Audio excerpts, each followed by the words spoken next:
But that's for life updates. I know what you guys are here for. We're here for Pokemon Potluck. Happy Poke Monday, everybody. Happy St. Patrick's Poke Monday. One second, I'm a little big. Boop. There we go. But let's see. So last time we beat the first gym. Hooray. One second, I'm checking the audio output. And of course the music gets soft. Every time I go to check the audio output, the music's just like, okay, time to peace out. What is up with that?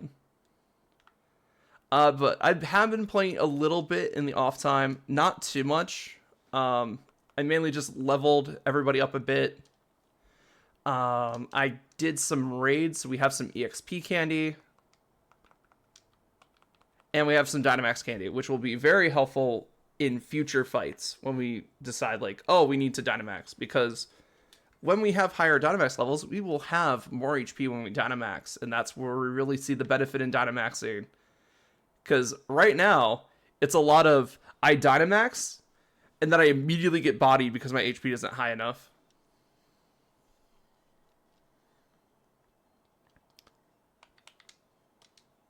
But yeah, I've been working on Fulgur a bit. I've been working on the team a little bit. I wanted to work on some of the reserve members so you guys could swap some people in if you want to. But obviously we have EXP candies if we really need them.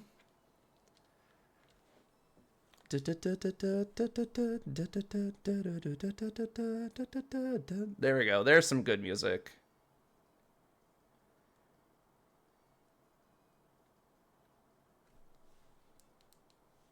All right, cool.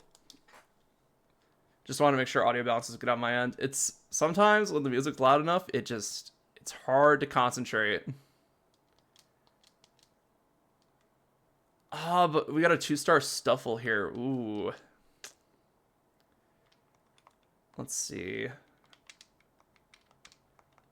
Now, I don't know what exactly like, a 2 stars level is, because I've not caught any Raidmons outside of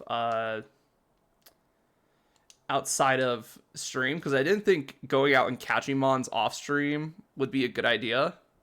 I have been doing raids, but I have not caught any of the Raidmons outside of stream, if that makes sense.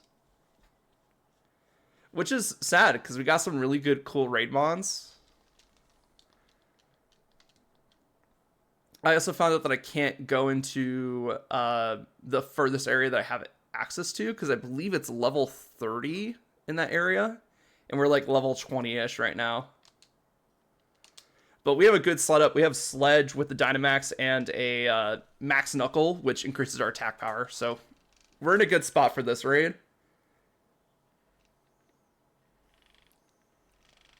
We're going to do a couple raids, then we'll go back to doing story progress. I think we're just going to do this raid, honestly. Because off stream, I realized how crucial it is that they wanted you to go back to the wild area and just hang out. The technical records alone make up most of a Pokemon's move pool. So the only way to get them is to do raids. And to be fair, we're not even getting like the really strong TRs yet. That's usually saved for 4-star, 5-star raids. But we are getting some really good, useful coverage moves. Like, I think we got Shadow Ball last time. Which, that's just useful no matter what context we're in. But I did manage to get a TR on the break time. That's really useful. It's called High Horsepower. I think we're going to give it to our Mudbray. Because I think he's the only one that can learn High Horsepower on our team. Like, the TRs are a great concept. I just wish they applied to more Pokemon. Kind of like how the TMs in Scarlet Violet worked. Like, the TM list for Scarlet Violet is huge, and it makes a good chunk of the Pokemon's move pool in Scarlet Violet.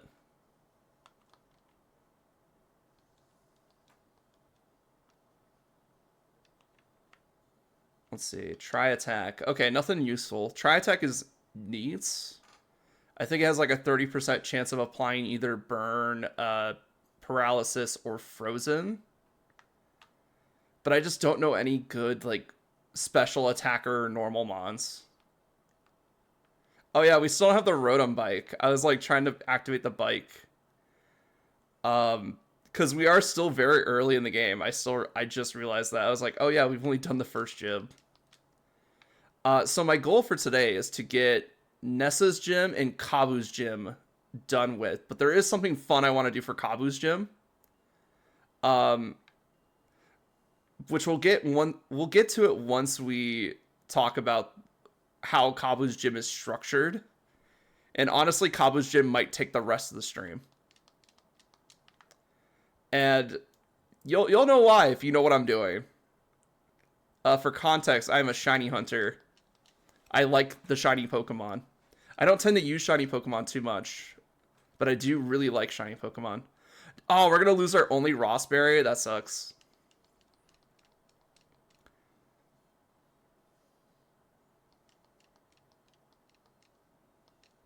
Scovet's cool. I used to hate Scovet. Like, I was just like, oh man, you see this rat literally everywhere. But then it's like, you know, like Zigzagoon, I felt the same way when Zigzagoon was like Hoenn's main Pokemon that you ran into.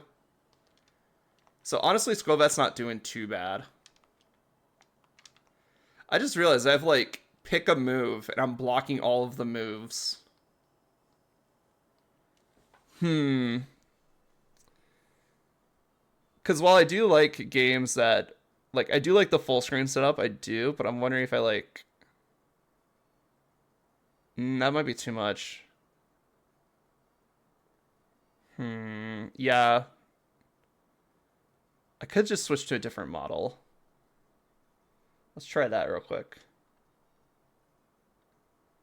Because while I do like Blob takes up a lot of space on screen, just because of how small Blob is in actuality. Let's see, how is this one? Echoes isn't too bad. Echoes takes up a decent amount of space without being too crazy. But I feel like at full screen it is going to cover everything. So the only other thing I can do is move myself. Anyway. I might just remove that redeem, but later.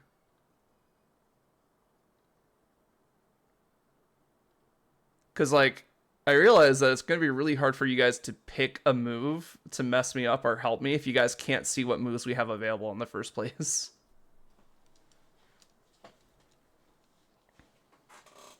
However, I'm all for, like, swapping Pokemon out of my team. I really want to use more Pokemon that I'm not comfortable with.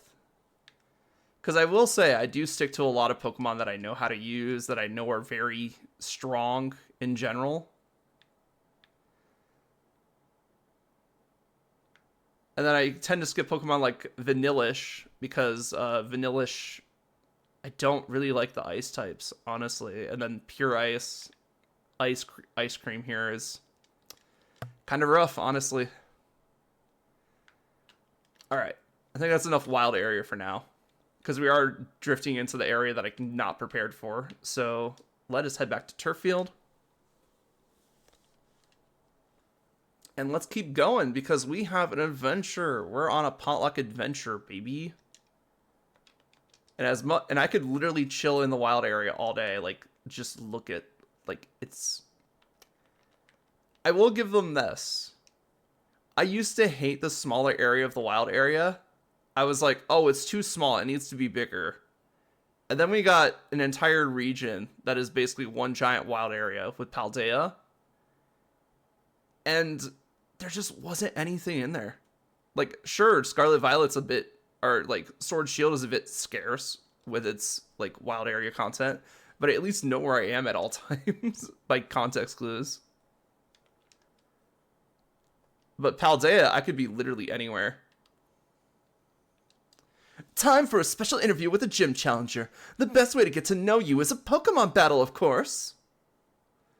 Good Pokemon and trainers really shine on camera.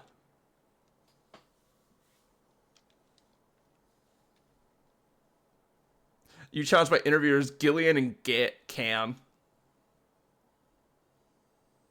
Reporter Gillian sent out Helioptile, and then that means Cam sent out Clink. Nice. Let's go. Oh, it's so nice. I love it when Pokemon has double battles.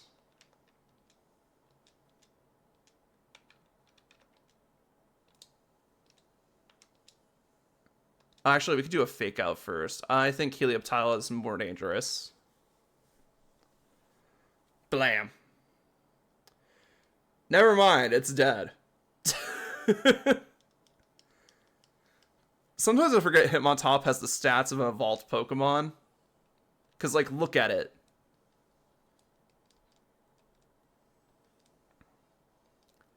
Do do do do do do do do.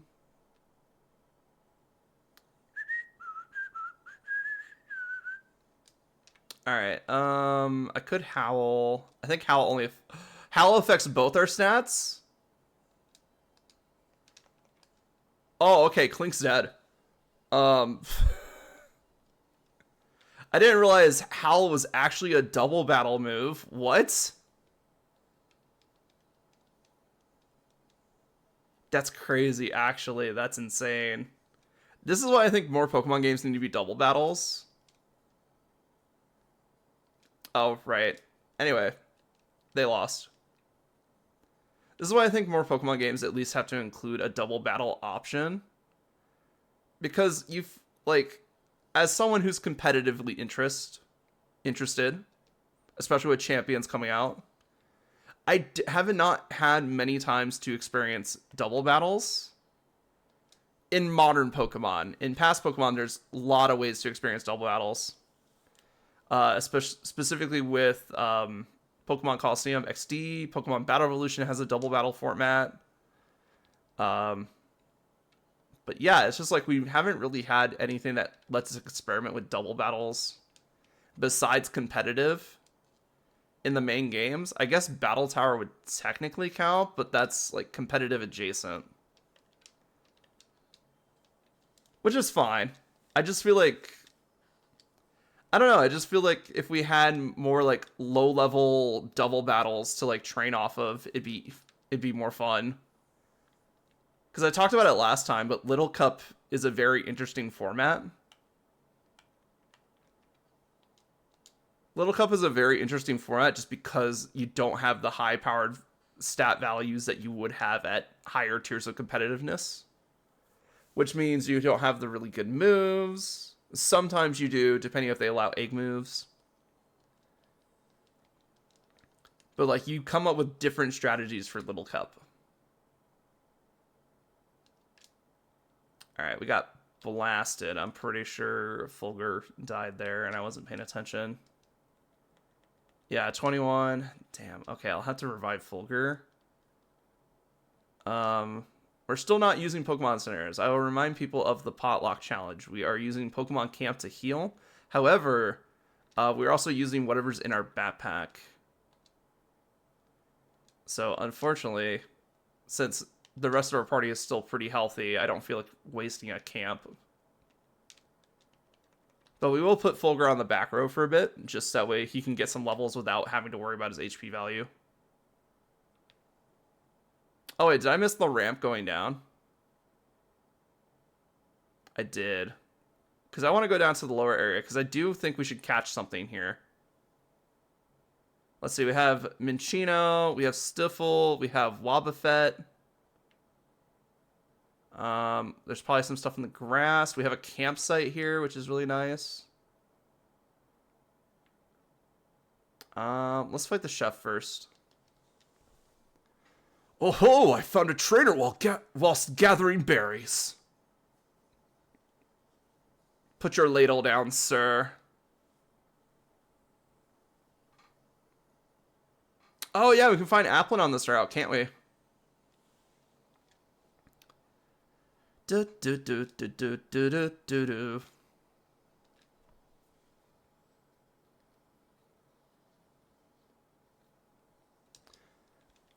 As of this point, the mass outbreak event is still going on for Scarlet Violet, I think I've done everything I want to do with the Mass Outbreak event. I think the only thing I had left was like Porygon. But even then, I think I have a shiny Porygon, and I think I have a shiny Porygon Z, so I think I'm fine. The only thing I really needed was another one for Porygon 2.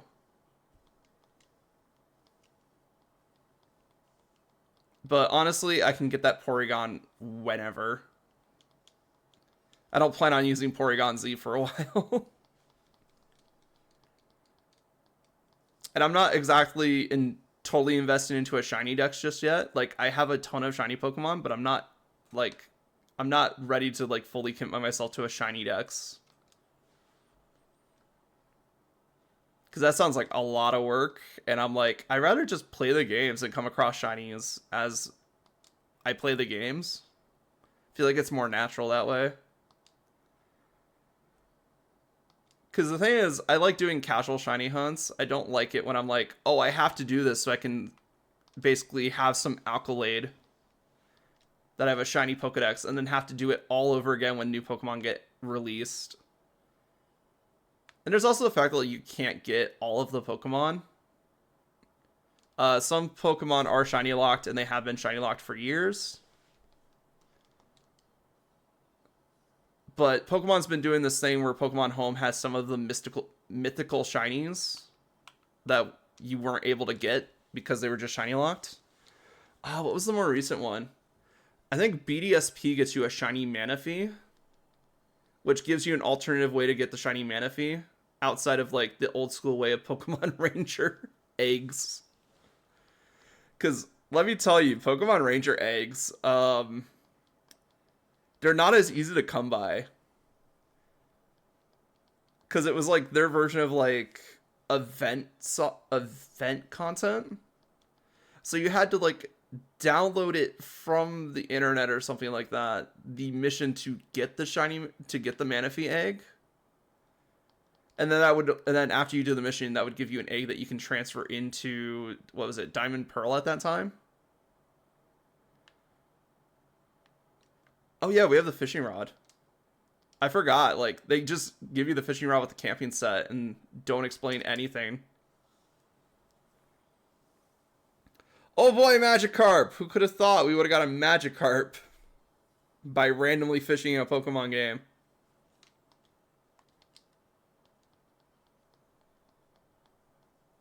Bonk. Oh, let's see. So, how the old way to shiny hunt Manaphy was that you had to get the Ranger egg and then transfer it to a Diamond Pearl save and hope that the egg just hatched shiny. I think you had to trade the egg afterwards because I think when they generate the egg, they make it so it's shiny locked to your ID. So you'd have to trade it to somebody else because once the ID is set, it doesn't reset. But it was just like such a hassle to get it. So I'm glad that there's a way easier way. Also, my headphones just yelled at me, so give me 1 second.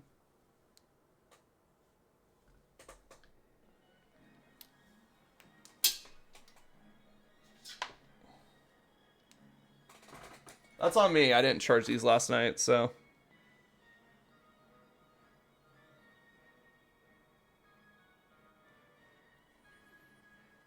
Alright, headphones. Glad nothing's happening.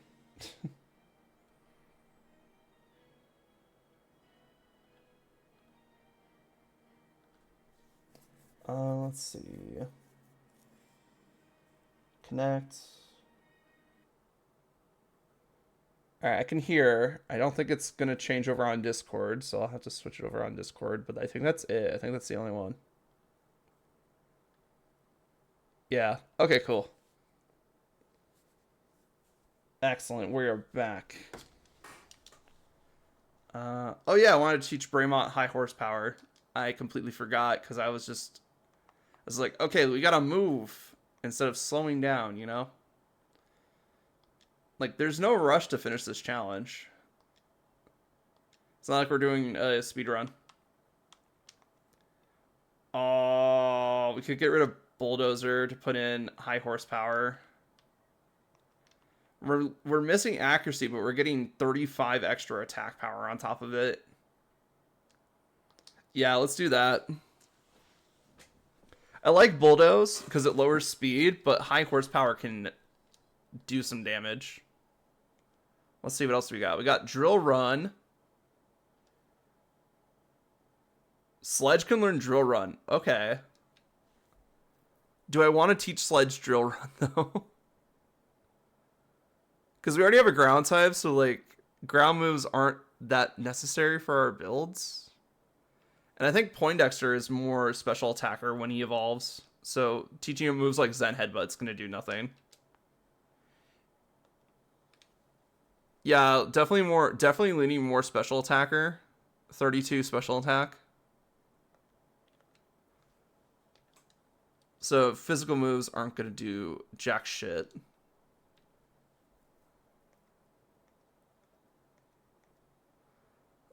Crunch.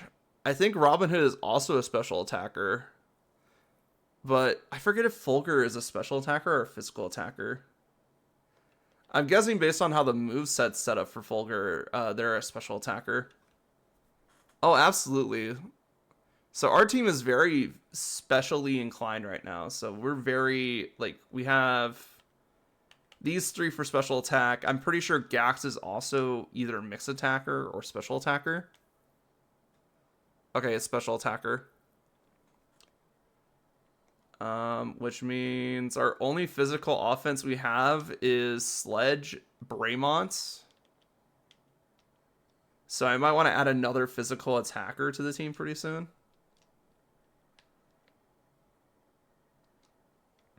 You found Harrison's Pokemon camp. Would you like to pay them a visit? Sure, we could do some cooking.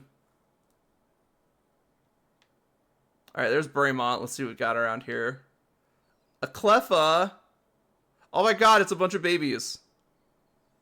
Togepi, Pichu, Wynaut, Munchlax, Badoo.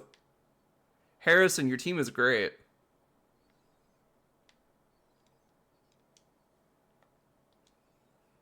Alright, let's cook. Now, I've not had the best track record with cooking with NPCs. Because I'm pretty sure we only got Milcery class both times we cooked with NPCs.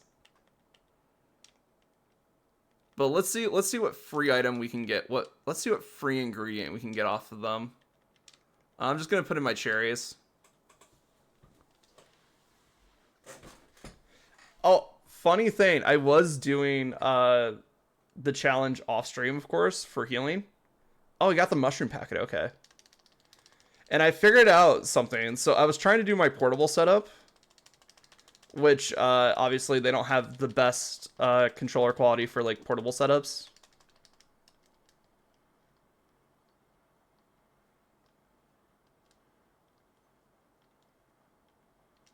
Oh no, it went down again. Oh no. But I found out that my portable setup is really bad for stirring specifically. Because I tried it with multiple controllers, and every portable controller I had the same issue, where they were only detecting the cardinal directions and maybe the corners. Yeah, the fire's a little low, but hopefully that doesn't make too much of a difference. Spicy mushroom medley, let's go. So even when I was doing my absolute best on cooking, I was only getting Milcery class. We'll take Milcery class right now. That's fine.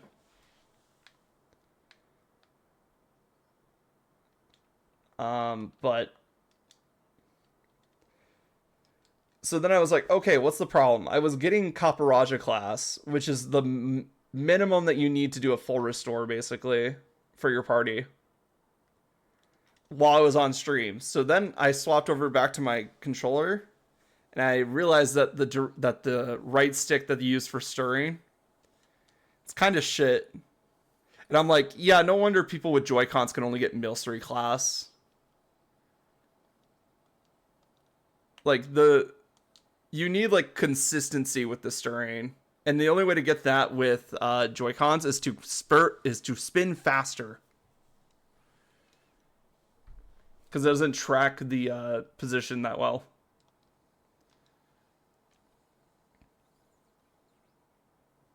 And that's just because, you know, that's just how controllers be. But yeah, if you're gonna do this challenge, highly recommend using a higher quality controller. Like I'm using the 8-bit Do. What is this one? Ultimate Bluetooth controller. This one's working really well for this challenge because the right stick is being tracked by magnets. Now, I did try it on another 8-bit Do controller. I tried it on the SN30 Pro, and I could only get military class. So make sure you grab some of 8-bit Do's like higher tier controllers if you're going to do this.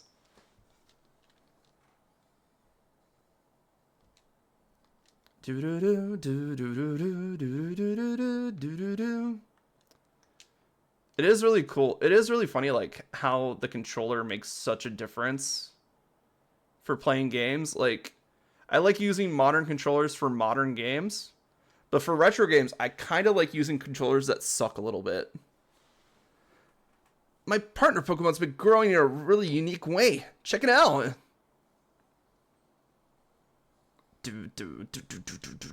All right, Adrian, let's see what you got. Stoofle!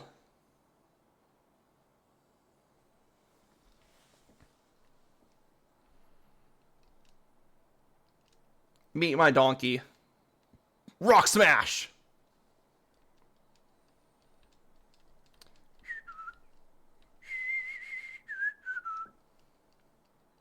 Stamina is such a strong ability. I can see why, like, having a mud beret is really good. Stamina, you get hit, you just increase your defense again. It's so good. And because, like, all the little attacks that we're getting... Okay, we got a crit that time, but still increasing defense for free. Oh, man, do we get body press in this game? Or is that, like, a Scarlet new move? I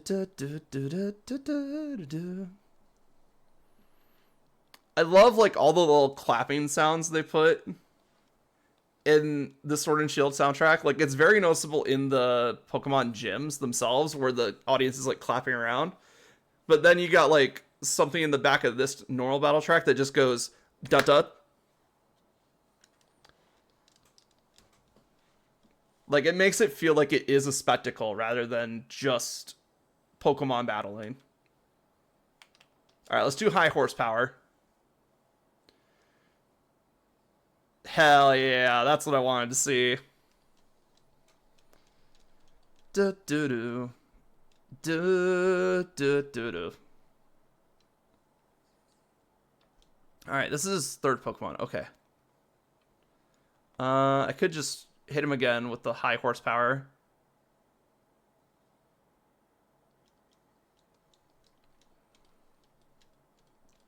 Do do do do do do do do do do.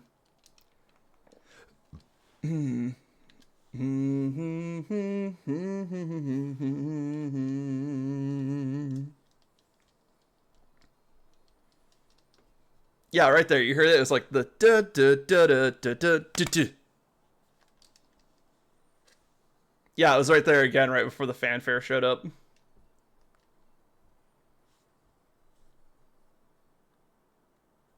I gotta say, like, Pokemon music has been getting better and better. But there's only a couple tracks in Scarlet Violet that I actually care about. Like, overall, I think the soundtrack is amazing for Scarlet Violet.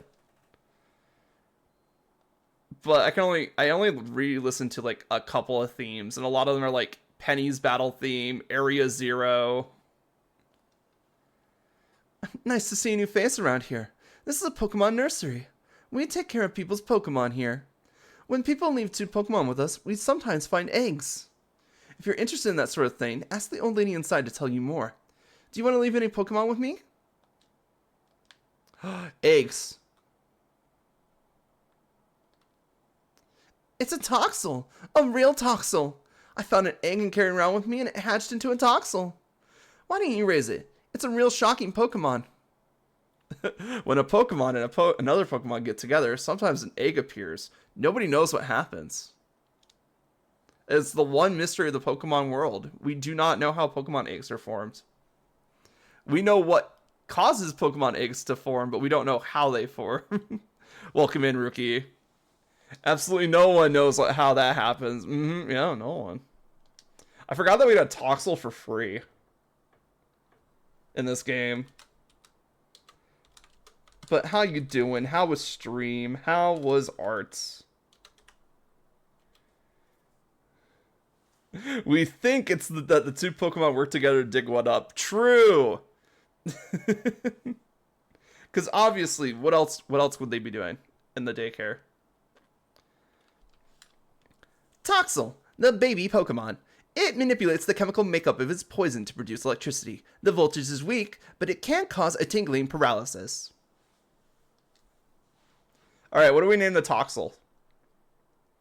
The lady giving you a free Pokemon is hilarious. She's like, I hatched this baby from an egg. Here you go. What if the Toxel already imprinted? True! Like, she's just like, here's a Toxel.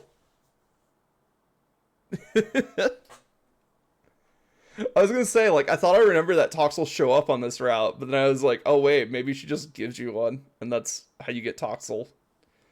Let's see, what can we name Toxel?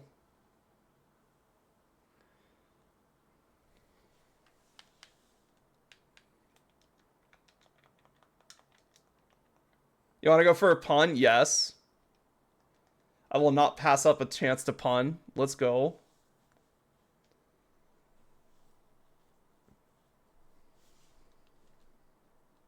Okay, give you a moment. Okay, cool. I'll just take a drink of water while I wait.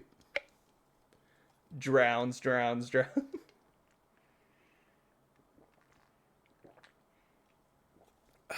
we go.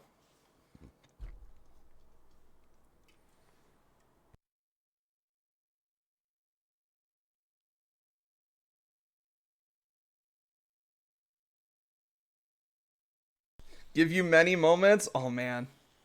You can take all the time in the world. Sorry, I didn't think you'd say yes.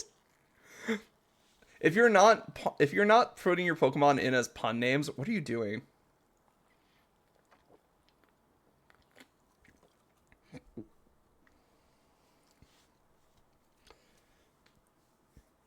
Like, I still want to go name an Azumarill Blue Pikachu. Just because it'd be funny. Because, time to show my age in the Pokemon fandom. Yes, this is Frog Pikachu, true. I mean, it's not the Pika clone for this region, I don't think. What was the Pikachu clone for this region, actually? Anyway, time to show my age a bit. Back when Gen 2 was coming out, we had the rumor of Blue Pikachu, or was known as Blue Chew, which we then found out was Meryl for Gen 2 Pokemon.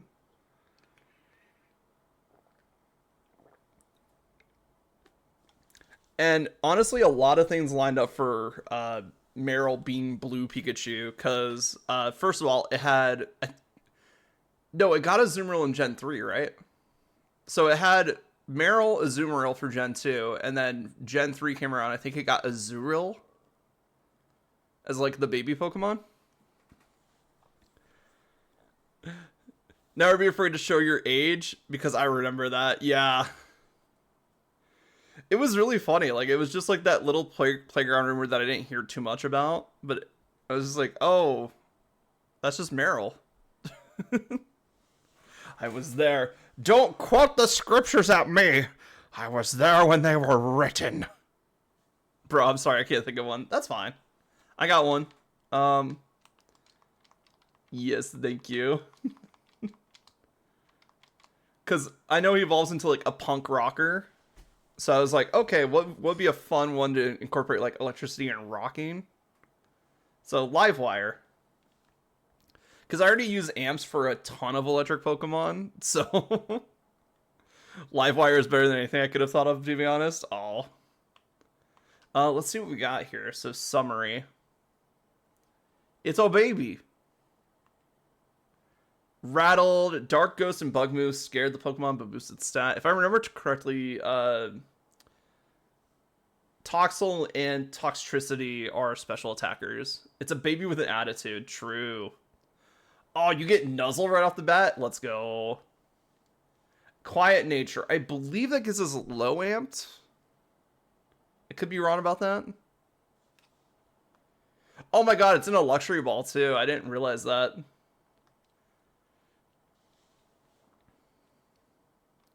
Let's send it to the box for now. We'll put you in the box.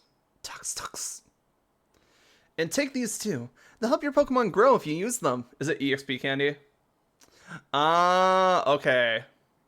I see. So they give you a baby Pokemon and then they give you EXP candy. Eggs are found at the Pokemon nurseries. EXP candies are found from max raid battles.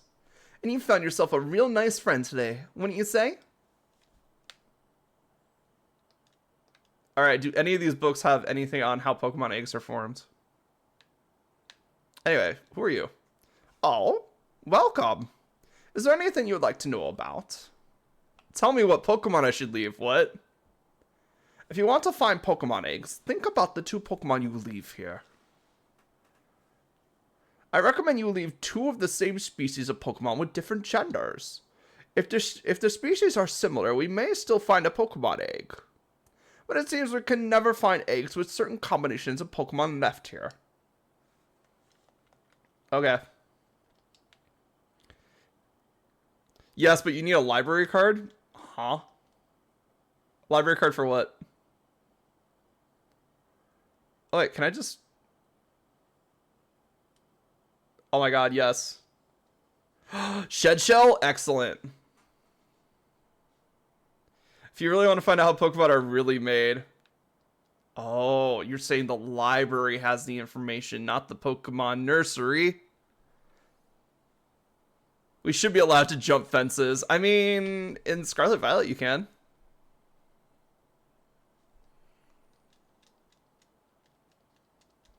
Just saying.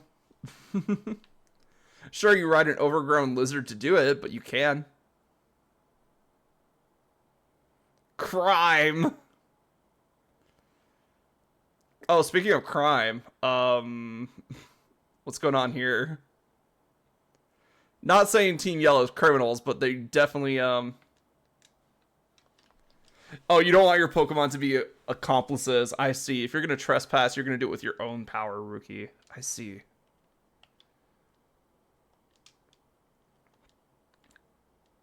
Exactly.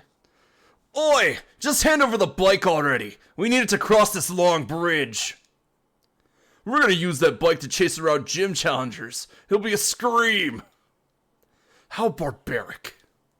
It wouldn't work anyway. You don't even have a Rotom with you. Hey, young gym challenger. They're trying to steal my bike. Please, if you could give them a good thrashing, I would be in your debt.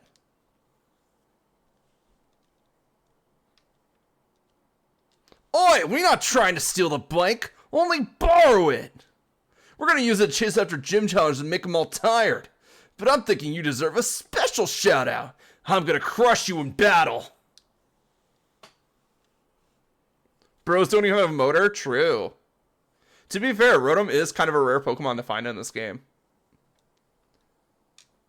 I'm pretty sure you can only find it in certain areas in the wild area when they're in Thunderstorm.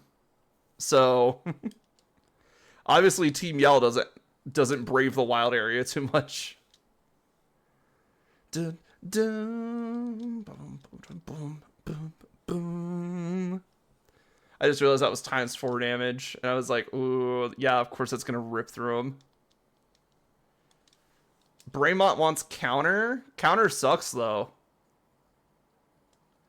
Like, it's good for like really defensive builds, but like, we have to be up against a physical Pokemon for that to work really well. Sucker Punch? Fuck yes. Let's get rid of Pounds.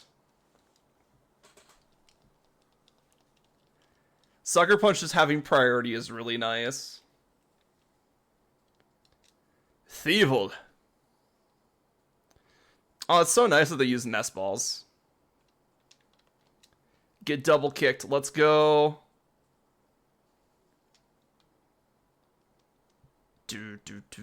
I also realized that we might not have a good team for Nessa. Because I think most of our team would be weak to her team. So I'm really like, okay, what can we swap out real quick? I mean, we do have the Toxel. That's always an option. We're Team Yell. We get up in the faces of trainers.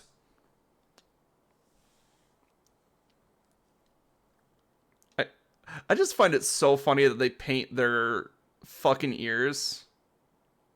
Like, they didn't miss a single spot. It's just red in there. And I'm like, that must be a bitch when it starts to, like, when you have to wash it off. Ugh, you crushed my attempt to crush you. Why you? I want that bike. Don't get in my way. They have a big... Wait, do they have a big safety pin on their back? I feel you're as old as I am. Let's see, what am I?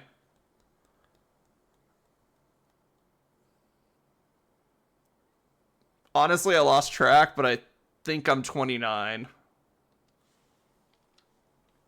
Similar to the Homestuck cosplayers, true. So you should know the dedication of fans, similar to the Homestuck players. Yeah. Homestuck fandom was wild on Tumblr. Ah, fuck. It's Ghost Arc, that's right. Well, at least they disabled the move that can't hit him. Sitting into a tub of Sharpie Gray for the gray skin. Oh, God. That sounds not healthy. That sounds like you're going to give yourself skin cancer. Or, like, massive liver diseases.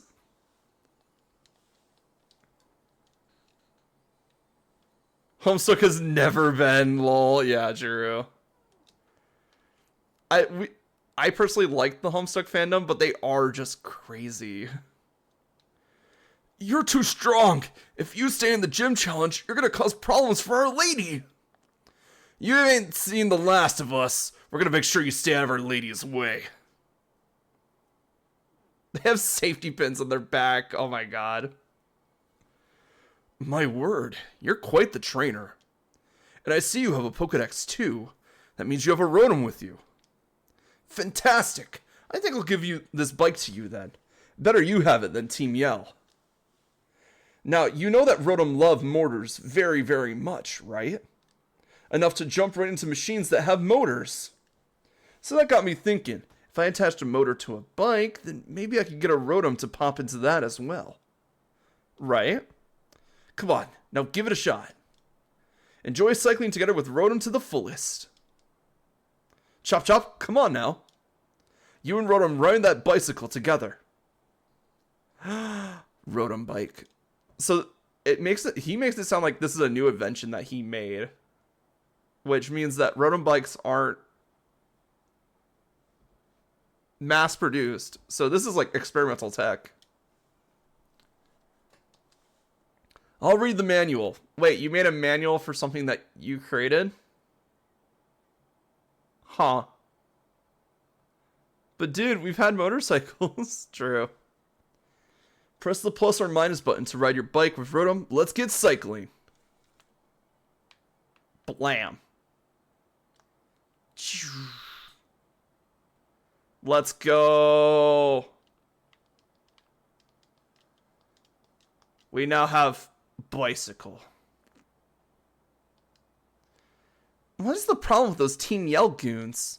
I can understand wanting to cheer someone on, but they cause so much trouble in the process. Hardly a decent way for fans to behave. True. Team Yell sucks. Like, we get it. They're simps. They're fanboys. The commentary. Lol. True. The building you see in the distance is the Hammerlock Stadium. You're gonna battle there too. I love the low poly wild area. Look at that. Look at the low poly wild area. It's honestly not that bad. Like, it's at least, it at least has the bones of what this part of the wild area looks like.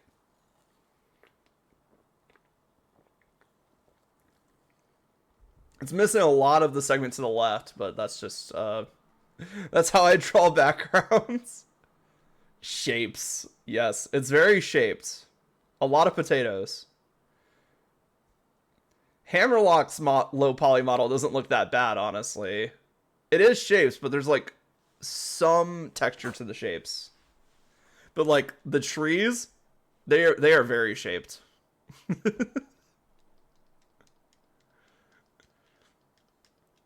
I mean, to be fair, I would not want them to bog down this route with extra loading.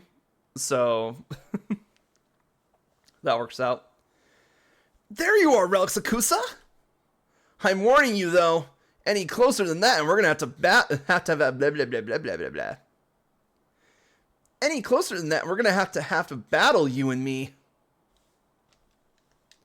All right, Hop. I'm gonna kick your ass. Hop, please. We just beat up 2 grown men. True. I warned you. We're both gym challengers who earned ourselves a grass badge. This is the perfect training! Hop, I'm just trying to get to the next town. You're challenged by Pokemon trainer Hop. Oh, Wooloo! Wooloo's back! We love Hop's Wooloo. Let's have a taste of what a gym badge holder's team can do! Do do do do do do do do do do do do do. Holds out hands for the Wooloo. Hop, we can beat up old men together. Join me, Hop. We can destroy the dreams of old men together.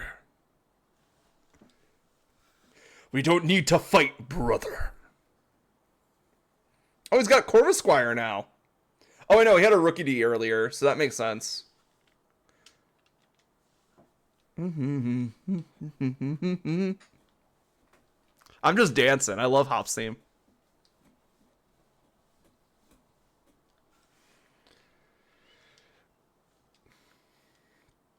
Like, I compare all of Sword and Shield's music to Iris's Champion theme from Black and White 2. Because, like, Black and White, also a great soundtrack. Every one of my Pokemon is an ace. This is no problem at all.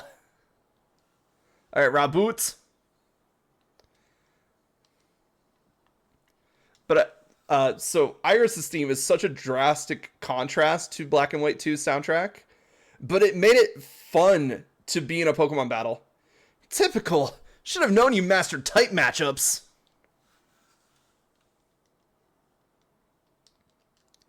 But, like, Iris' theme is such a high beat fever dream, and it made it really fun to Pokemon battle to that theme. So, when Sword and Shield came out with this, like, amazing soundtrack full of songs that are fun to listen to, it was such a dream come true for me. We both got ourselves the same grass badge. So how come you're so much stronger? You never played Black and White 2, so I trust. Rookie, look up Champion Iris's theme. It's so good. Welcome in, Skells. Boo, how goes Pokemon Gun and Grenade? We haven't found the gun yet. That might be coming up, though. Oh, ad. Alright. You've gotten stronger, Relics Akusa. Seems I gotta train even harder from now on. From now on. A revive? I literally destroyed your entire team with one Pokemon. Next up is Nessa, the leader of the water gym. I wonder what type of Pokemon Nessa uses.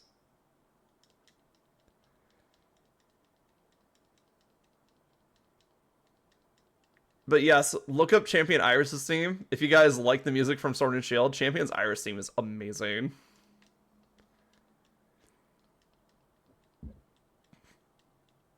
Burb, burb, burb, burb, burb. Yes. Thank you, Nightbot.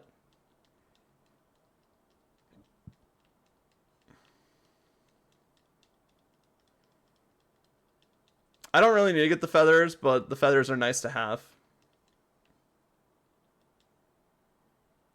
Eldegoss! No! The wind has carried it! Oh, okay. Yeah, so I believe that's a encounter that you can do. That is a Pokemon that you can run into, and I'm pretty sure it's scripted to always come up when you run on the bridge. So I think people shiny hunt that Eldegoss specifically. It's so funny. Let's see.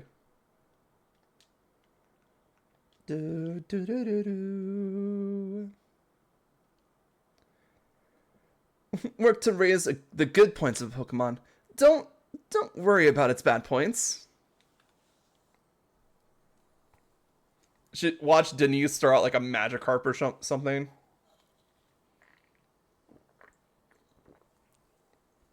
Alright, Cherubi's not bad.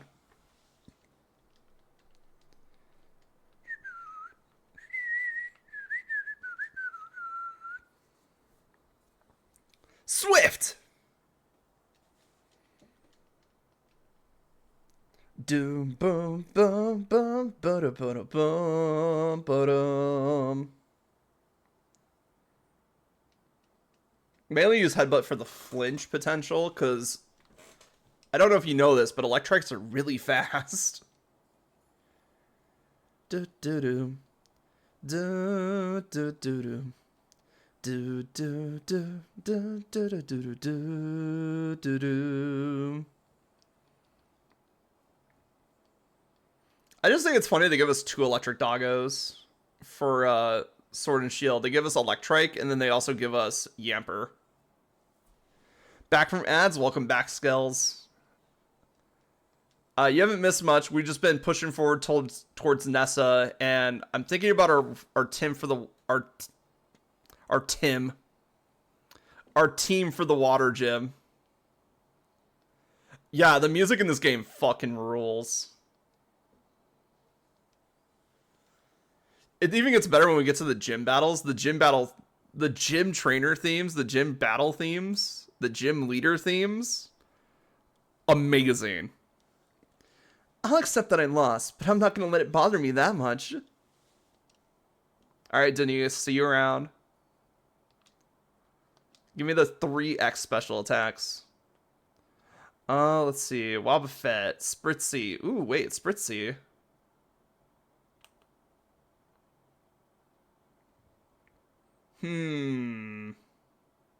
Fairy types are very strong. And I do like Spritzy. The problem is I don't think we'll be able to evolve it, because that would require me to trade it.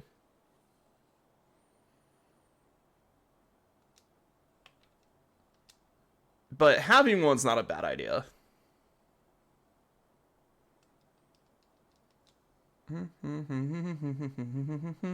Especially since we haven't caught a Pokemon on this route yet.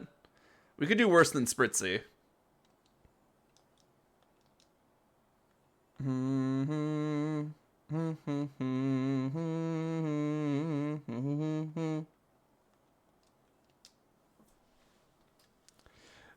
Get a shield or sword player to do a quick trade? I could. The other thing that we need for Spritzy to evolve is the satchel, which we don't have yet.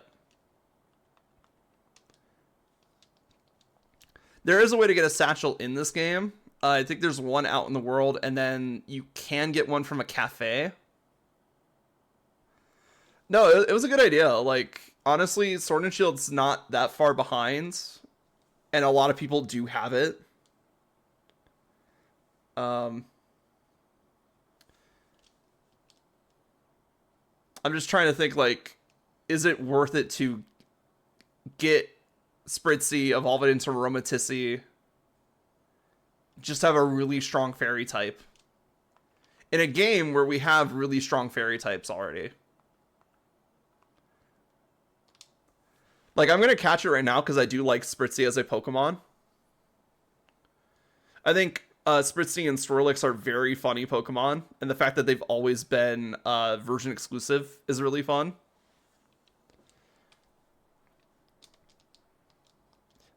And you can debate for days whether or not Aromatisse or Slurpuff is better, because they're both really good Pokemon. Spritzee, the perfume Pokemon. The scent its body gives off enraptures those who smell it. Noble ladies had no shortage of love for Spritzee. Alright, anybody got a name for the Spritzee?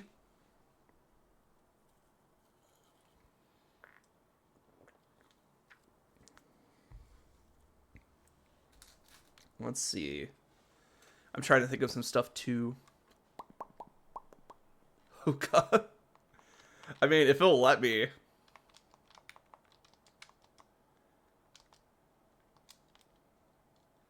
Yep. Yep, it will, because Pokemon only got the massive swear words. Hookah! We will be going into the mines pretty soon, and there are some really fun Pokemon in the mines, including Galarian Stunfisk. Hi, lady. Keep this to yourself, but I'm having Pokemon help with my work.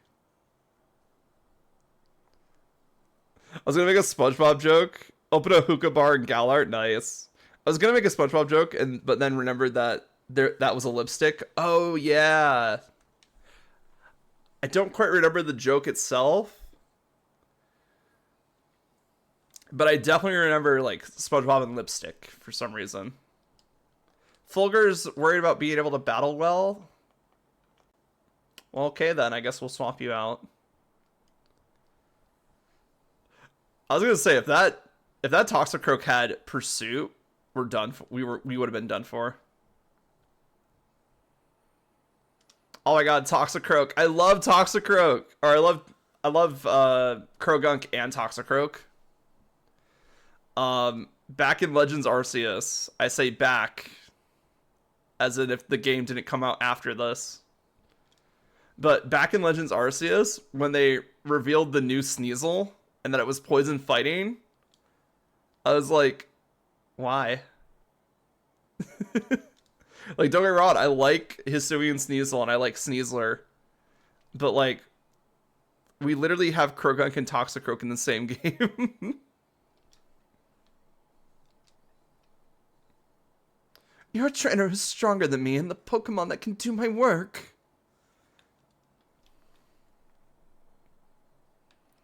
In something that you did not train them to do, mind you. Like, yes, Pokemon battling is a thing, but like trainers specifically work towards battling. Trainer tips. Pokemon that appear to be surrounded by a brilliant aura tend to be stronger than others. And when you defeat them, they drop watts. It seems you become more likely to spot these brilliant Pokemon the more Pokemon you catch. Nice. Actually, it's Coral Blue number hit. Holberry! Let's go, Holberry. We love ourselves a good port town. Like, holy shit.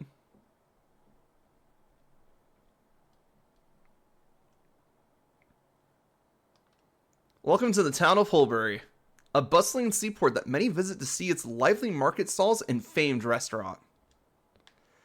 Guys, we get to go on a food tour. Let's go. Oh, port towns have the best seafood. Like, you're looking for, like, fish? Port towns, baby. Anyway, Poke Jobs. There are new job postings. Ooh.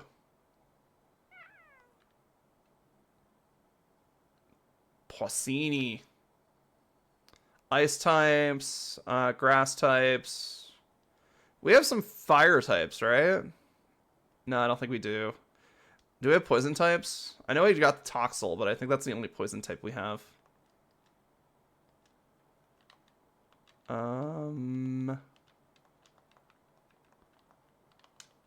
Man, we just got this baby and we're already sending him off to do some work. Oh wait, that's a poison type right there. Um, yeah, we need to get some more Pokemon. How else am I supposed to run my capitalistic empire without Pokemon to work for me? Capitalism messed up. True. I guess we'll just send. I kind of want to add Hookah to the team. I don't care for Claret. Yeah. Let's send the Pokemon. Let's go for. I don't know how exactly these times go for, so let's just go for a short time. Because I understand, like, whole day, 24 hours. But then it's like, how long is, like... 3 hours left. Okay, so a short time is 3 hours. We might be able to get to that in the time that I finish up stream, honestly. Alright. But yes, capitalism is messed up. Oh my god, all my Pokemon are kind of hurt. Maybe I do... Can I do a camp in town? I mean, we shouldn't, because there's no wild Pokemon in town. So let's go back to the previous route and set up camp. Have you seen the sights in Holberry? No, I haven't. I just got to town.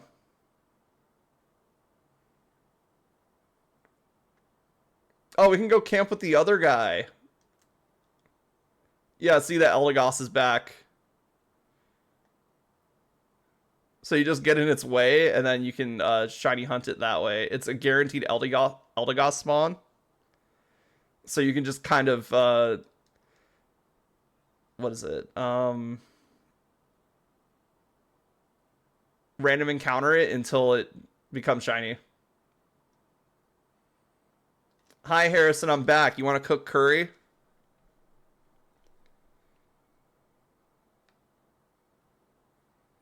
Harrison's got some good Pokemon.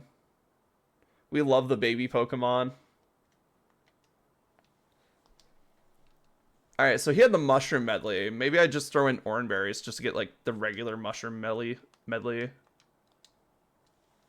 Because we do... I do want to try and complete the Curry decks for this save file. I think it'd be really funny. But I definitely need a Sword player to help out with that.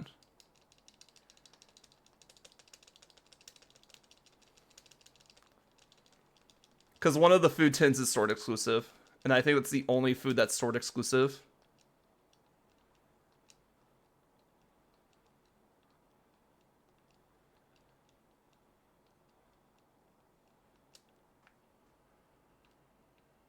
You'd offer your services, but you don't own Sword? That's fine. I think I talked about it last time, but I just got really lucky with Shield. So me and my brother always split Pokemon games. And he saw some of the sort, like, if we were on the fence whether or not which one of us was going to get which. I think originally I started with Sword. And then my brother saw, like, Zaishin. And he's like, I want the Sword doggo. And I'm like, that's fine. I like the big shield doggo. So we ended up just swapping our versions. So that's how I ended up with Shield. And I don't regret it. Shield, I feel like, in my opinion, got the better of, like, the exclusives and the Mons and shit.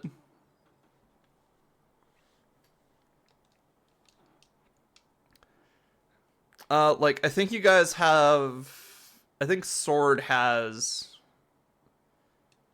Well, what is it? Like, the Rock gym leader and the fighting chick, and then Shield got the Ghost Kid and the Ice Mama that everybody loves. And then I think Shield got Gengar? Mega Gengar, or not Mega, Gigantamax Gengar. And then Sword got, like, Gigantamax Machamp. And I think there was another Gigantamax exclusive, but I can't remember.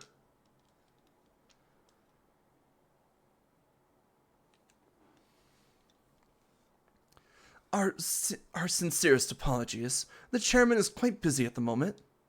Everyone, please disperse. Please leave now. Okay. Okay. See you later, chairman. No need to rush off. I can still do more autographs. I'll even give you my Pokemon League card. We need the support of our fans to keep doing what we're doing. Chasing them off like that. Aren't you being a bit too harsh, Oleana? Fans are very important, of course. That's why you need to keep doing your work. For their sake. I promise to do everything in my power to assist you too, Chairman. Oh, and you were... Bede, sir. That's right, Bede. I dare say I'm impressed how far you've come since I gave you that Pokemon. All those years ago. Will you be the one to win the gym challenge? Or perhaps it'll be one of the trainers endorsed by the champion. I will prove your faith in me was well placed, Chairman.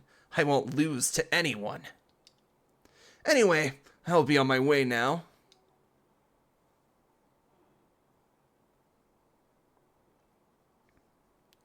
Ah, your name was Relixacusa, right? We were just talking about you. I admit, I'm curious about Leon's reasonings for endorsing you. Literally he endorsed us so his brother would have a rival. Yep. I just had a good idea, as I tend to do. You're going to face gym leader Nessa soon, yes? If you get a gym badge from her, I'll hold a celebration. I'd like to get to know you a little better, after all. Chairman, we should really be going. Please do your best for the sake of Galar's future.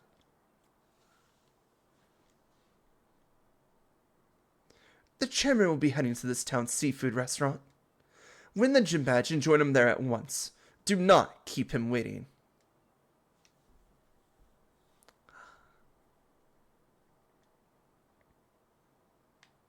Okay. I bet it's going to be tough to defeat Nessa. Yeah, I'm also wondering how I'm going to beat Nessa. Well, let's explore the port town. There might be some stuff that can help us out here. I'm mainly just worried about Mudbray. Mudbray has been our strongest offensive unit by far. And even though Electrike has the type advantage, Electrike's kind of frail.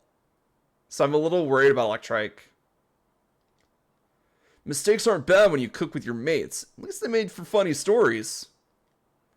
Yep, welcome to the herb shop. Let's see what you buy, shall we? I can buy the medicine that makes my Pokemon hate me. Hell yes.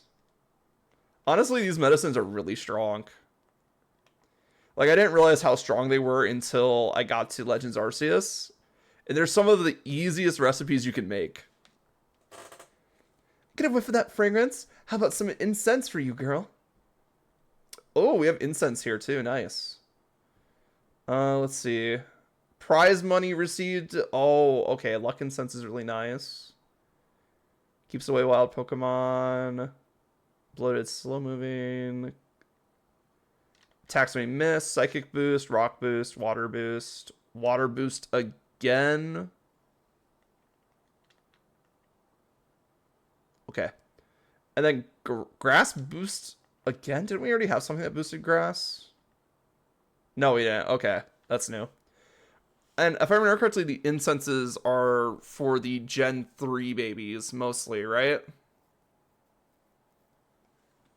Except for the luck incense. I feel like the luck incense is just pure, like, hey, you want another amulet coin?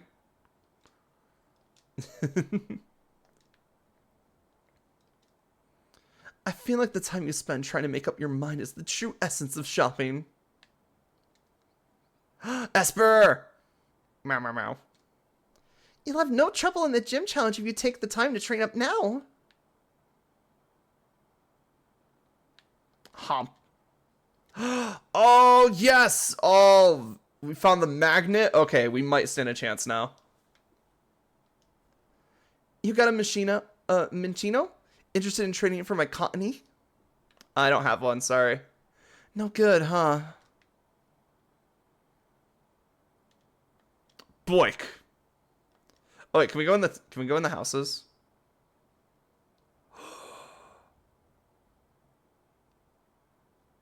I live here now. Get out of my house.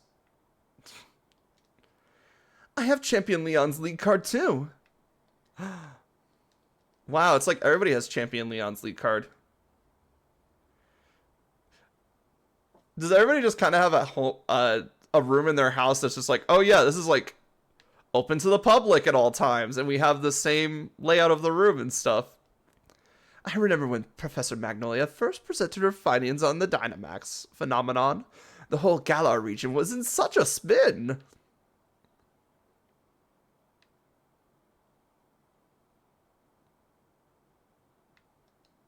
Not a single bite today, but I still need to polish my gear. I mean, Pokemon are bound to bite if my gear's nice and shiny, right? Not a single bite today, but still. Stoofle. Is there like nothing in these houses? I feel like there's like a couple houses that have something in them. But like, I think most of the houses are empty. Swirlix! If any bad guys come, our Pokemon will protect us. We're taking care of the house while Mom and Dad are out. It's hiding, but my Pokemon is here to help too. It's hiding? Where is it? I feel like if you say it's hiding, you should be able to find it somewhere. Unless she has like a Dreepy or like a Ghost type or something. Oh, this is a house. I didn't realize we can go in this one. Don't catch too many Pokemon. That'll deplete the sea life. A good fisher is also a good Pokemon trainer. That's because a fisher has to make quick judgments to adjust to changes in the sea. Hump. Yay, full heal. I got high hopes for you. I mean, I say that to every challenger, of course.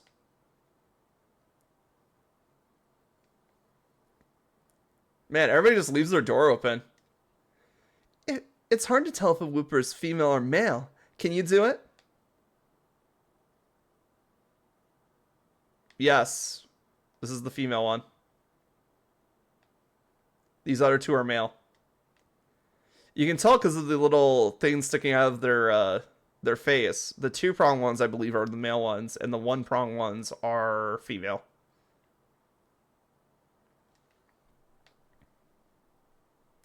Though it could also be back. It could also be reversed. So, yeah.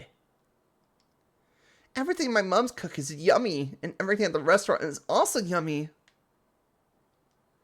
If a gym leader is too weak, their gym will be regulated to the minor division. Oh, okay, so they do talk about the minor league a bit in this game. So, if I remember correctly, Galar has a gym leader for every type.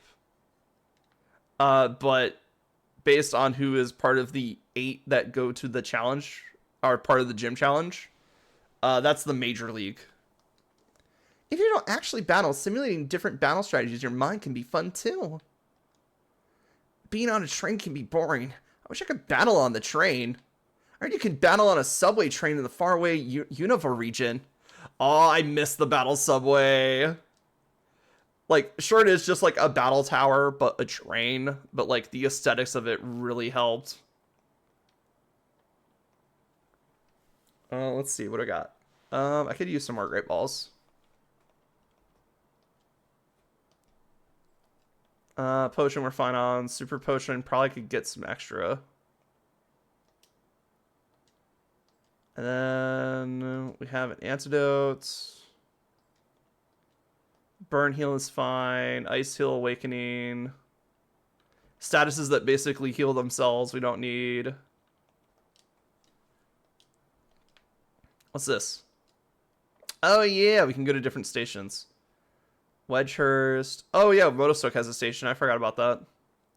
We'll have to check out Motostoke next time we go there. Because they did just kind of push us out of Motostoke very fast. We weren't able to explore the town. That's because technically it's the third town. Like the third gym leader town. Nessa's really stoic about Pokemon. She's made her gym mission really tough. I remember when I did the gym challenge, I never did get the water badge.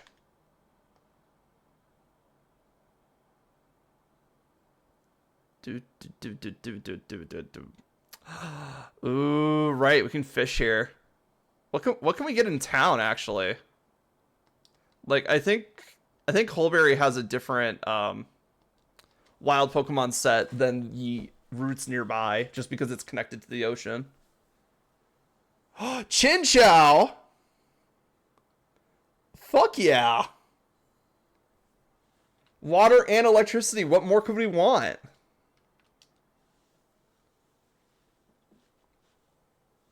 I might replace that with Mudbray for a little bit. Let's see.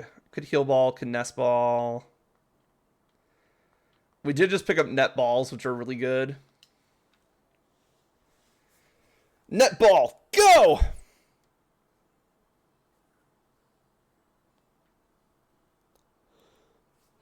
Excellent. Honestly, for our catch in Holberry, that's not bad. That could be way worse, honestly. Chinchou. Chinchou, the angler Pokemon. On the dark ocean floor, its only mean of communication is its constantly flashing lights. Let's give Chinchou a nickname. Let's go. What do we name this thing?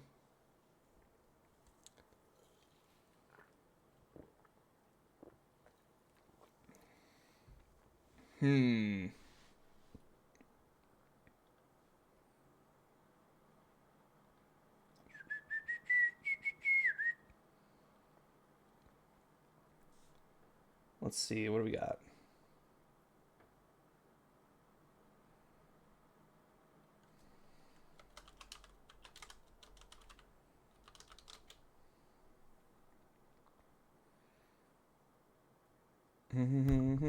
Oh, sorry.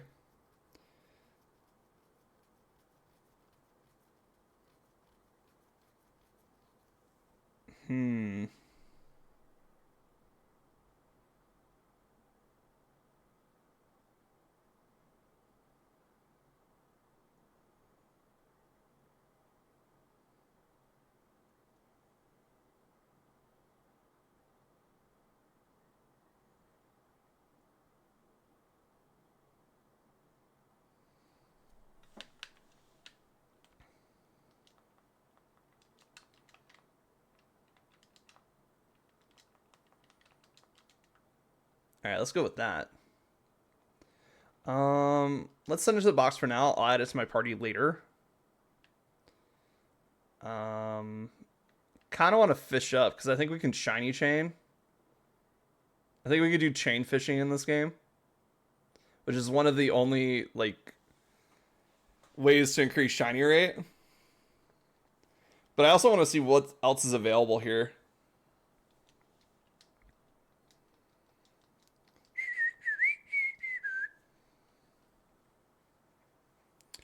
Oh, you have Volt. Wait, did our Chinchou have Volt Absorb? I know I didn't try using electricity on it. Do do do do do do do do do do.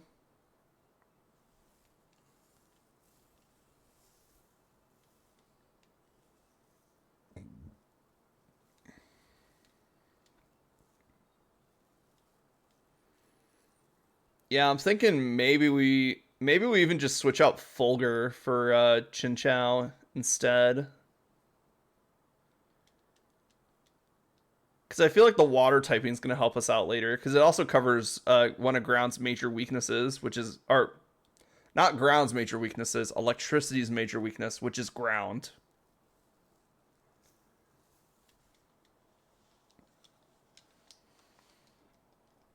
And honestly, I don't get to use a Chinchou too often.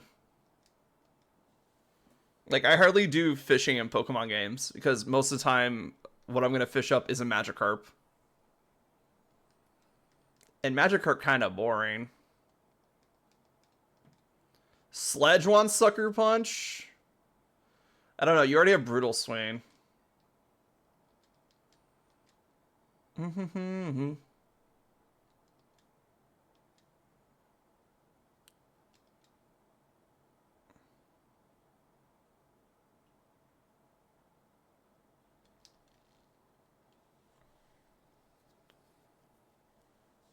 Okay, we got like 3 Chinchou in a row. Is it?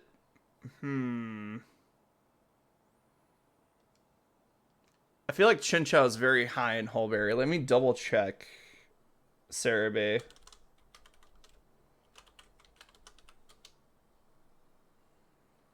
Alright, Coastal Town. Fishing.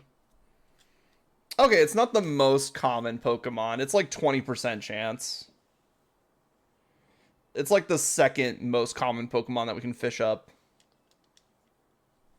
The most common Pokemon we could fish up was actually Arrokuda.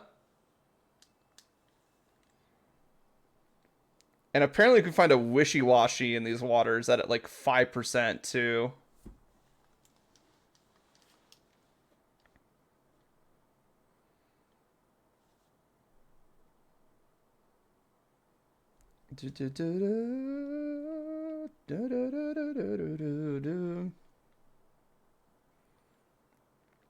Oh wait, you can get a lucky egg here for delivering food?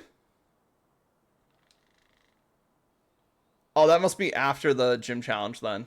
Okay, so that's like a daily mission type thing that you can do. Lucky eggs are really good too. Because they get you double EXP. Or like mostly double EXP on whatever Pokemon holds them. And that includes when they're just in our party. So we'll be able to save on some EXP candies, but also we probably won't need EXP candies for the entire game. Unless we're constantly changing our team. I really like the fact that Sword and Shield added XP candy. Because it means that those Pokemon that you find later on in the game, you can train up relatively easy. Or like, say you're like, oh, my team would be great if I got this Pokemon back from like Route 1 or something like that. And then you go back to Route 1, it's like, well, now it's X amount of levels under level.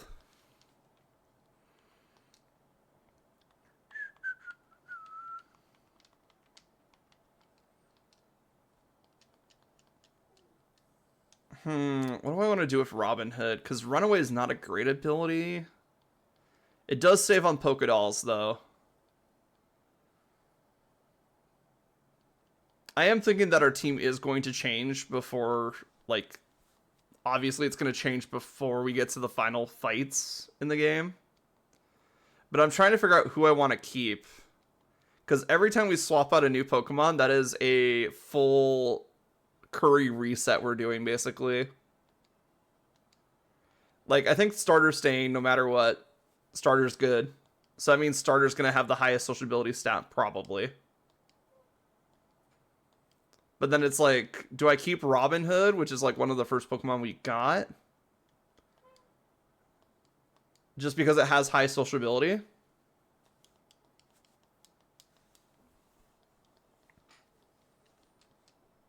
Like, Fulgur, I'm not terribly attached to. I can swap him out anytime.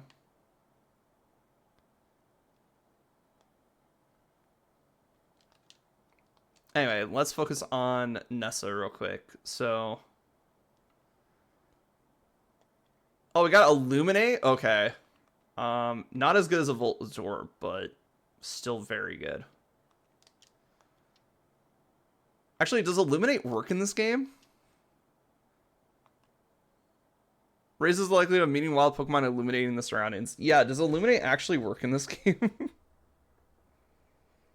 Because what Illuminate used to do is that it would make wild Pokemon more likely to appear. I wonder if it increases the spawn rate of like the wild Shaking Grass if it's in the first slot. Let's see. Illuminate.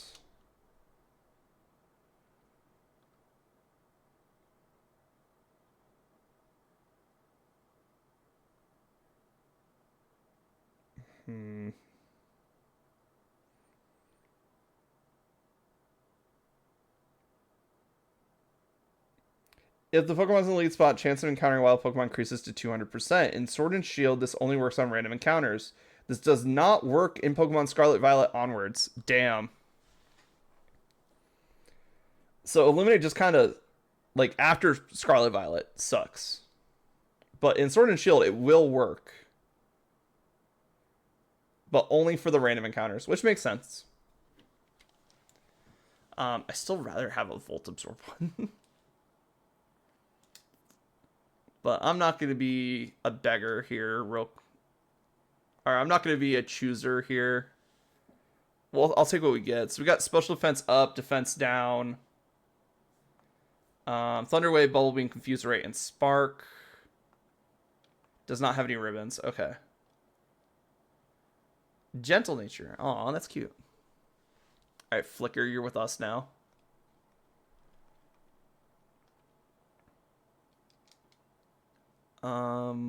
Overall, I feel pretty confident about our team. I just wanted to make sure we didn't have a ground type on there. And who knows? I might still keep Fulgur around. I'm not quite sure yet. Galar is a huge island. Lighthouse has always been really important for helping ships find their way. Why does Nessa love the lighthouses so much? Maybe because she likes the ocean? Do you ever think about that? Toxicity. This is a statue of Pokemon that's said to have protected the lighthouse. Oh, you look like you have a unique design. Who are you? You must be a gym challenger, right? How did you know? You're one of the ones endorsed by Leon, right? You've become something of a hot topic among the gym leaders. Here you go, Miss Famous. I already heard about you, so you should learn about me too. Nessa's league card obtained. Let's head to the stadium. I love fishing, but I love Pokemon battles even more. I'm itching for a battle with you. She looks so cool. Nessa's design is so good. I really like her necklace.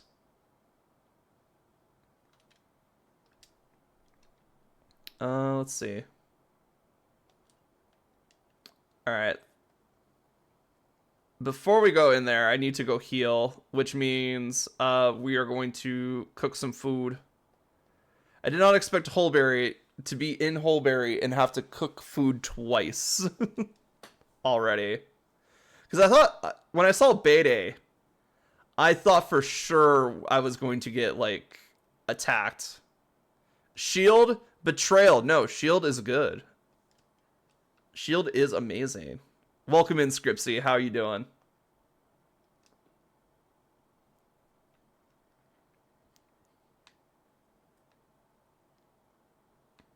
Yeah, I'm just gonna do solo cooking because I need Copper Raja at this point, and I can't get Copper Raja with the fucking NPCs.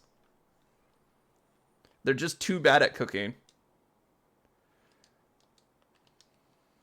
Alright, let's make some spicy bread curry. Whoa. He said a no-no word. A no-no word? You mean like fuck? Oh no, I said it again. But how you doing? Welcome in. Welcome to Pokemon Day Potluck Edition.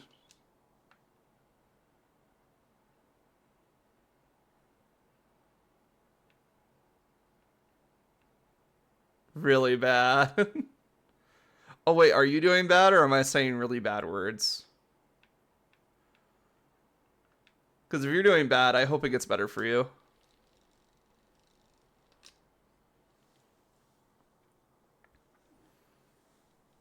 Because I just realized I signed up to be a maid in a play. Aww. Which play? At least it's not like, you know, like you're actually a maid. You're just playing a maid to be in the play. Spicy toast curry.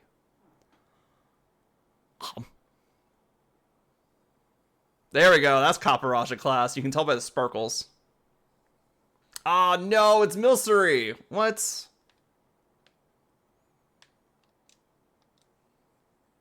I don't know. I gotta see, but yeah, I gotta wear the dress and everything. Aw, but look on the bright side. You're a dude, bro. Look on the bright side. You get to wear a dress. Eh? Eh? Like, I feel like if you're really securing your masculinity, you won't mind wearing a dress.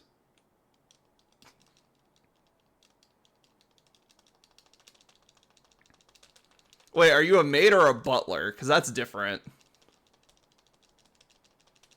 Oh, you thought you were going to be the male maid guy. Whatever they're called. The butler, yeah. Okay, I understand. I understand now.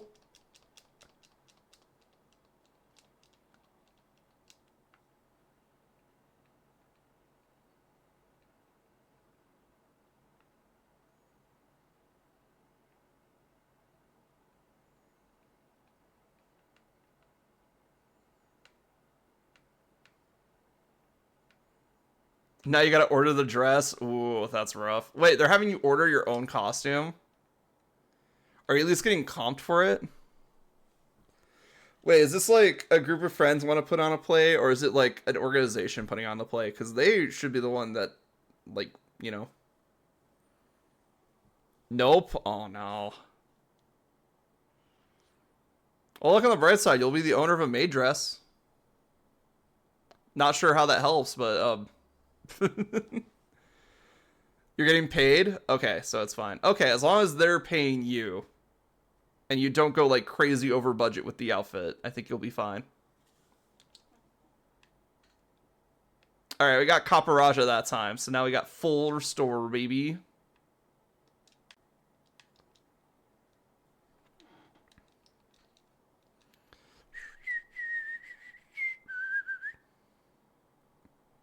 Now let's go fight Nessa before we have to fight anything else.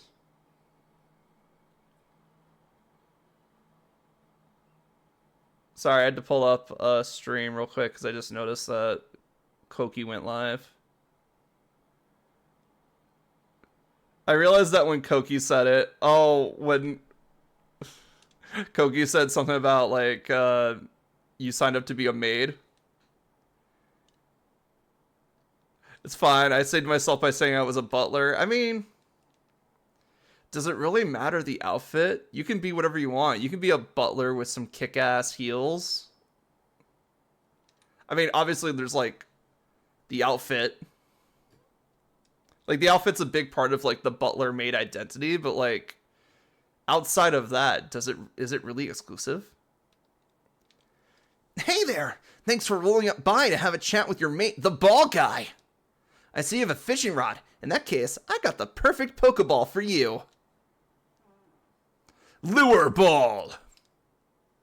You put the lure ball in your ball's bat Pokeball pocket. If you manage to catch a Pokemon using your fishing rod, then it's time to use that lure ball. It's the absolute best Pokeball for people who like Pokemon that live in the water. Man, if I knew we would have got lure ball, I would have saved that to get Chinchou.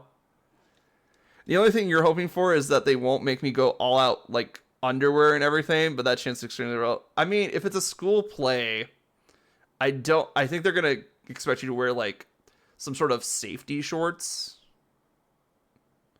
So, like, shorts that go on under dresses that make sure that's, like, there's nothing there to see. And if not, you should just invest in them anyway. Because, you know, you don't want any quote-unquote accidents to happen. Pokeballs are just full of surprises, don't you think? A challenger. It's you, the girl with the boot bug.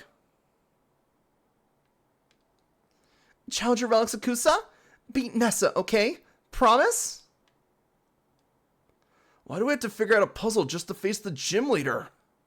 Maybe it's to tell us trainers that we need to have some mental flexibility? Oh, look, we have the layout of the gym right here, so we can see, like, the stands. Accident, like, you know, like, upskirt. Accidental upskirt is what I'm saying. So, I mean, if you look at like cosplayers and stuff, it's mainly with like pop idols too. You can see, maybe "see" is the wrong word there. They can explain what a safety short is. A pair of safety shorts are. When did Dynamax? It might be a good idea to think ahead about which Pokemon is able to withstand Nessa's max moves.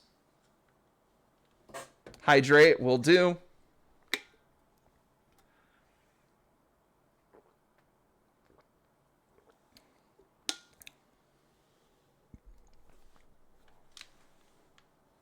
Nessa is strong, and that's what's beautiful. All right, what do we got? Pokemart. I'm here to buy. What do you got? The same shit everywhere else has. Got it. Let's see. Oh yeah, we can buy the uniforms. I forgot. Oh man, the flying uniform is really cool though. Normal, poison. I mean, they're way out of my price range, but like some of these uniforms are really good. I'm really glad that they designed a uniform for each type. Even though we only see a couple of them in game. So obviously we get the gym leaders uniforms of the ones that we get. So, but then you can just buy whatever ones don't show up in this game. So these are like the minor league uniforms. Oh, that electric uniform is really nice. Psychic is also really good. The tie-dye swirl is really nice. Oh my god, Steel looking straight up like robot armor. That's great. I love this. Someone traded me a shiny Meltan. Okay, you might want to see if that's wait, was it Wonder traded or just someone traded you a shiny Meltan? Uniforms were peak. I mean, true. I think, well, the thing is, it's hard to say because Scarlet Violet's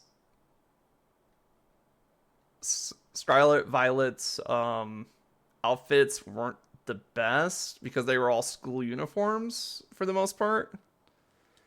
Trading me it for a shiny Dusclops. Nice. Hey there, Gym Challenger. Shall we start the process to get you ready for the gym mission? Let's do it. That's right. You'll have to change into your uniform. The changing room is located over there. Dup, dup, dup, dup. That reminds me, we can also change our hairstyle. I should do that before the stream's over. Alright, you're in your uniform. Head on into the gym mission. Ah, by the way, while you're on the gym mission, you can't use your Pokemon box link. Okay, that makes sense. Dup, dup, dup, dup, dup, dup. We'll get the water uniform after this. And that's really fun. Now, here's the real question. When do we get the referee uniform? Because the referee uniform is like peak.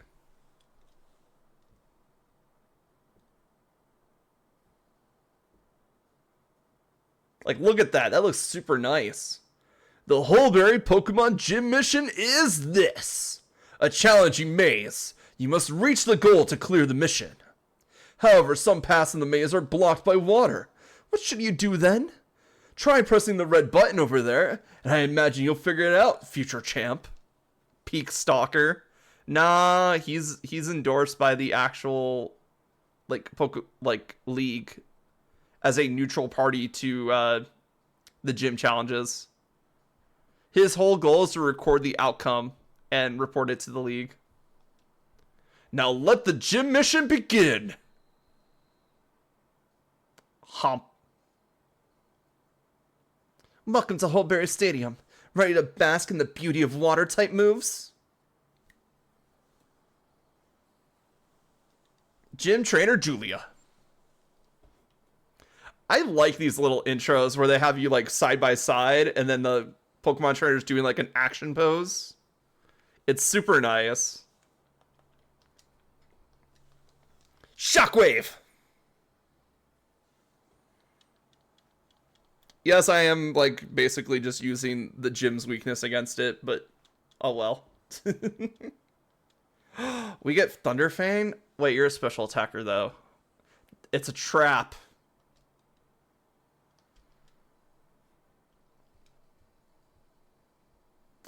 Huh? Temple and I were the ones to get soaked? Crazy work how ex-champion Leon is just Leon. Yeah. I mean, he's still champion right now. But once we take that title from him, yeah.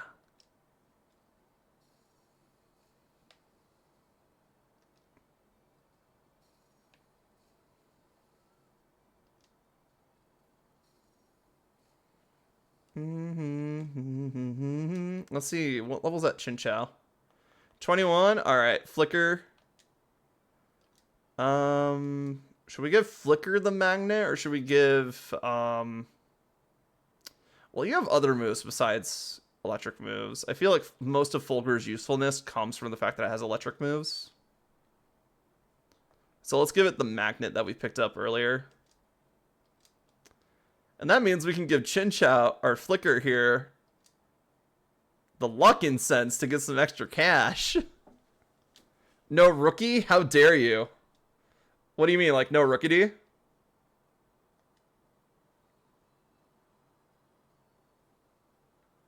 Do-do-do-do-do. Pressing a button stops the water, but you gotta think about the order too. He's the best birdie, yes, but I tend to use Rookity a lot when I do Sword and Shield. So I'm like, I want to try something different. Because I agree, like, Rookity, Corvisquire, and Corviknight are really good.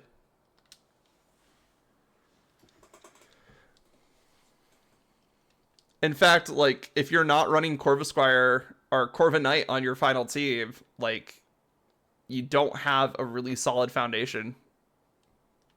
Or, like, the most generic solid foundation. Alright, we're in a Whirlpool, which I believe means we can't swap out. But I think if we KO Krabby, we get out of the Whirlpool.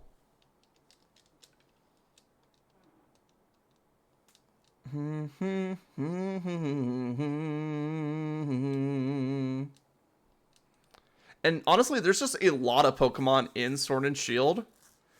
Some we just won't see in this playthrough because, again, there's just so many. The wild area is so diverse. You're about to fight Ultra Necrozma? Good luck. That's all I have to say. Ultra Necrozma is a beast.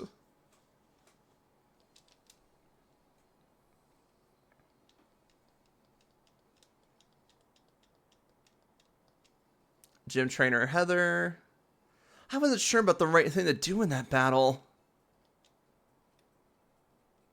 Oh, your whole team's level 100? Never mind, you're fine. Do do do do do do do do.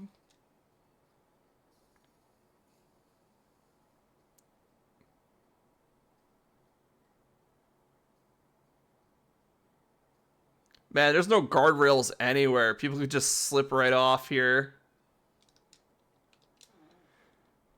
Like, aesthetic-wise, amazing. Does it violate some OSHA stuff? Absolutely. I lied. I don't make it that easy. Your team's level 50? Oh, my condolences. What? You made it this far? And you want to battle me? Yeah, let's fight. I mean, they basically position the trainers in a way that you can't get around them, and then make it seem like you can get around them because they're just, like, looking around. Like, huh? Remoraid? Awesome. I love my gun. Guys, we found the Pokemon gun.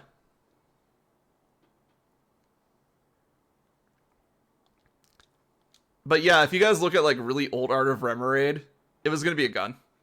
It's so funny. It's still kind of gun-shaped. They definitely went more the fish angle with the redesign. But, like, Beta Remoraid is hilarious. Only bug types and one dragon?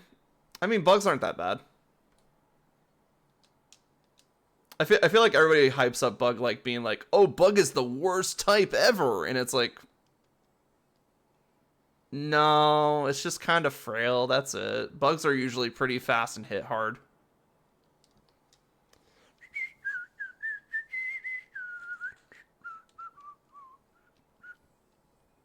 It's Caterpie. Okay. Wait, you have a level 100 Caterpie going up against Ultra Necrozma? Good luck.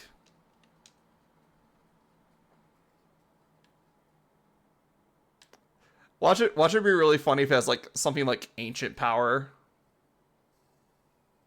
Oh yeah, level 50 Caterpie. Oh no. Alright, so I have to do this part down here first before I swap the blue water.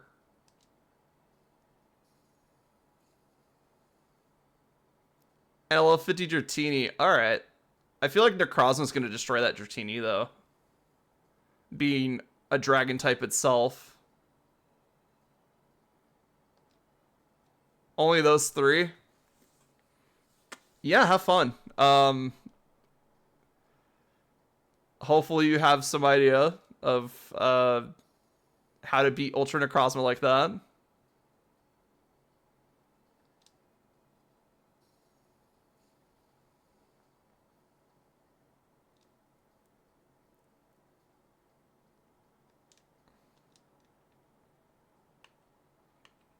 All right, let's see. Now might be a good time to start feeding some of them Dynamax candy.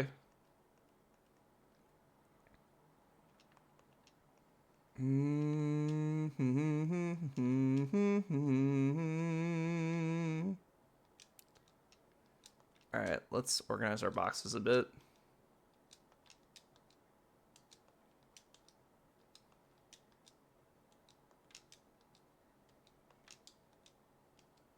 Oh yeah, and we have a big treasure bag, so that's why I'm not worried about money. All right, so Dynamax.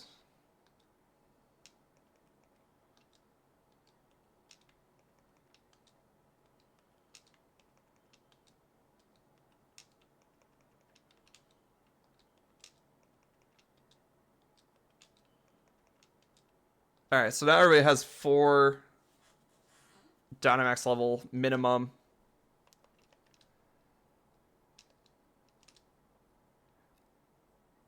Some might have more than that if they're Raidmons already, but... Alright, level 4 Dynamax level across the board. So now it's like, now is the real question. Do I want to keep Chinchou? Or do I want to keep Fulgur?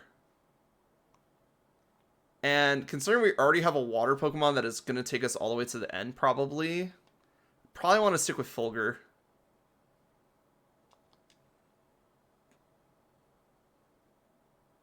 He shit on you? Yeah. Yeah, is this your first time, like, fighting Ultra Necrozma ever?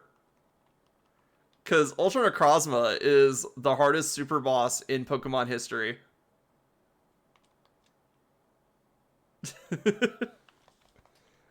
Like, we have not had a harder boss since.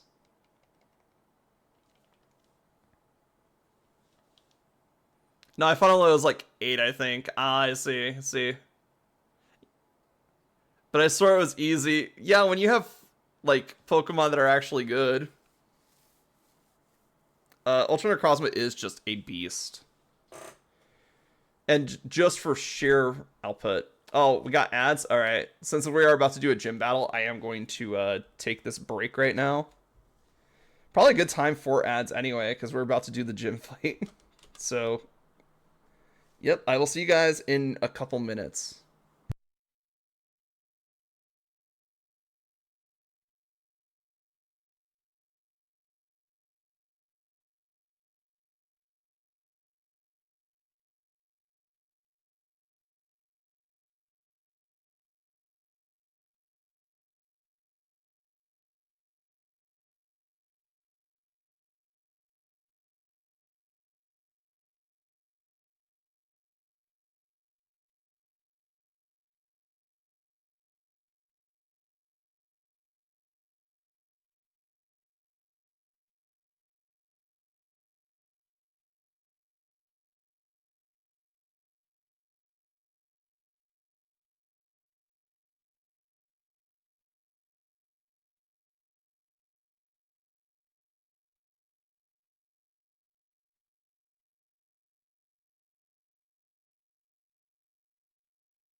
All right, ads should be done now. Welcome back, everybody. So you haven't missed anything. Literally, we stopped right before Nessa because I figured that was a big event.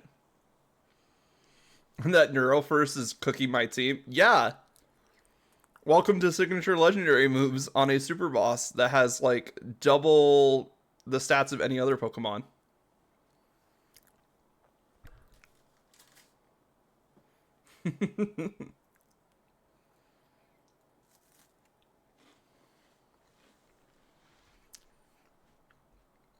All right, let's get ready to fight the water gym. Nessa is here. Welcome, honored gym challenger. I think you already realized, but I'm Nessa. Sorry to made you look for me. I don't doubt my humble's mission's difficulty, yet you cleared it. Your mind as a Pokemon trainer must be quite refined. No matter what kind of plan your refined mind... No matter what kind of plan your refined mind may be plotting, my partner and I will be sure to sink it.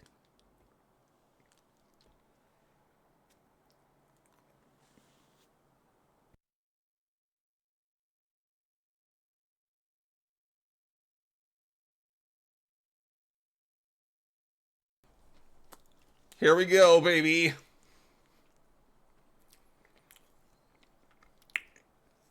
We get to listen to this track again. Let's go.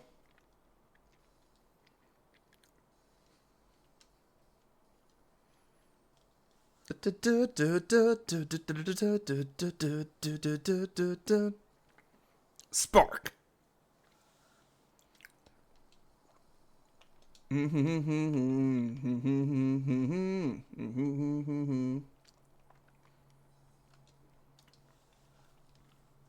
I was gonna swap into Fulgur, but I'm like, ooh, wait, Fulgur might get hurt really bad, and then we still have 2 more Pokemon to go through. So I think I'm gonna use Poindexter to weaken up our team a bit.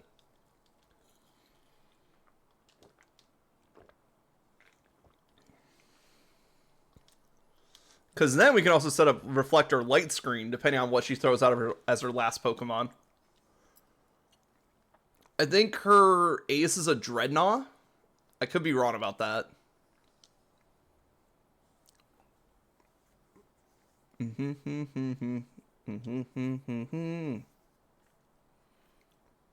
Yeah, it is, because Melanie gets Mega Lapras. That's right. Or Gigantamax Lapras.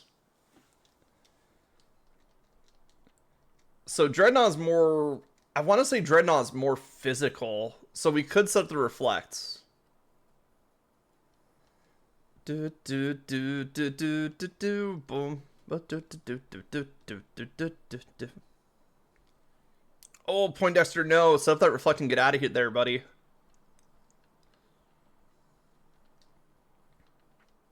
Alright, Fulgur, let's go.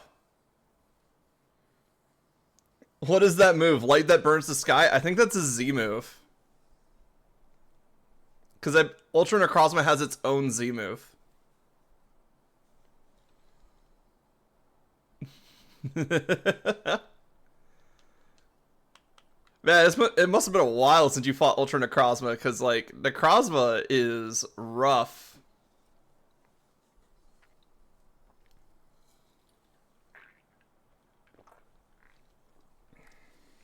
Please, Caterpie, survive. I don't know. It might get burned by the sky.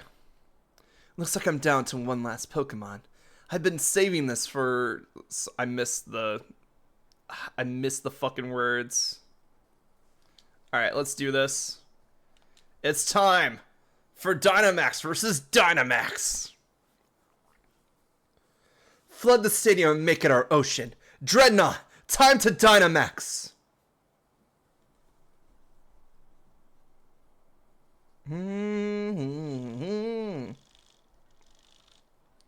Yeah, she doesn't have the Gigantamax Dreadnought yet. She just has Dynamax Dreadnought.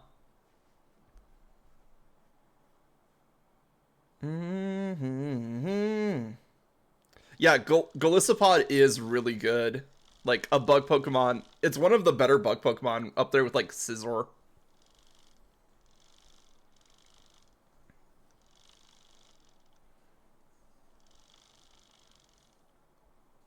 Oh god, the Bit Crunch Gen 3 sound Pokemon cries.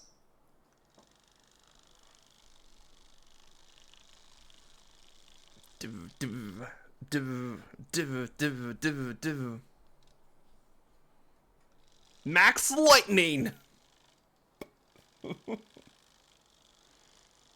I know these stadiums are designed for it, but like, if I was in the crowd, I'd be freaking out. I'd be like, these Pokemon attacks are way too big. He did. Oh, this is a little gift from us. I hope you can take it.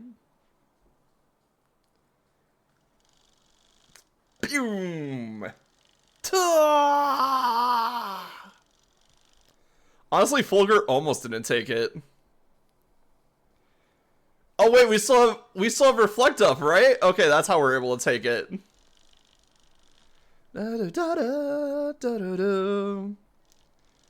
He did Primarina dirty though, I can't lie. Wondering how that barrier holds up.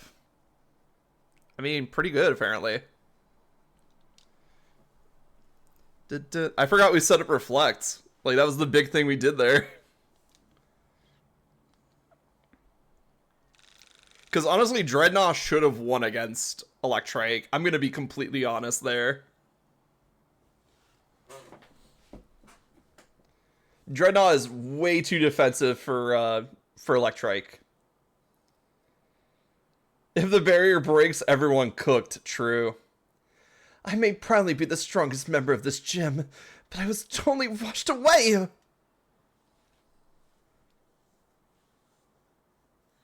How? How can this be?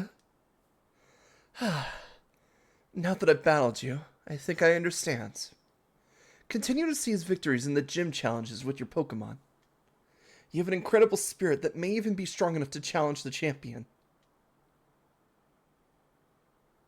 Not me, though. I can tank it. Yeah, sure. Let's see you tank a Max Lightning. You and your Pokemon are indeed deserving of this gym badge. You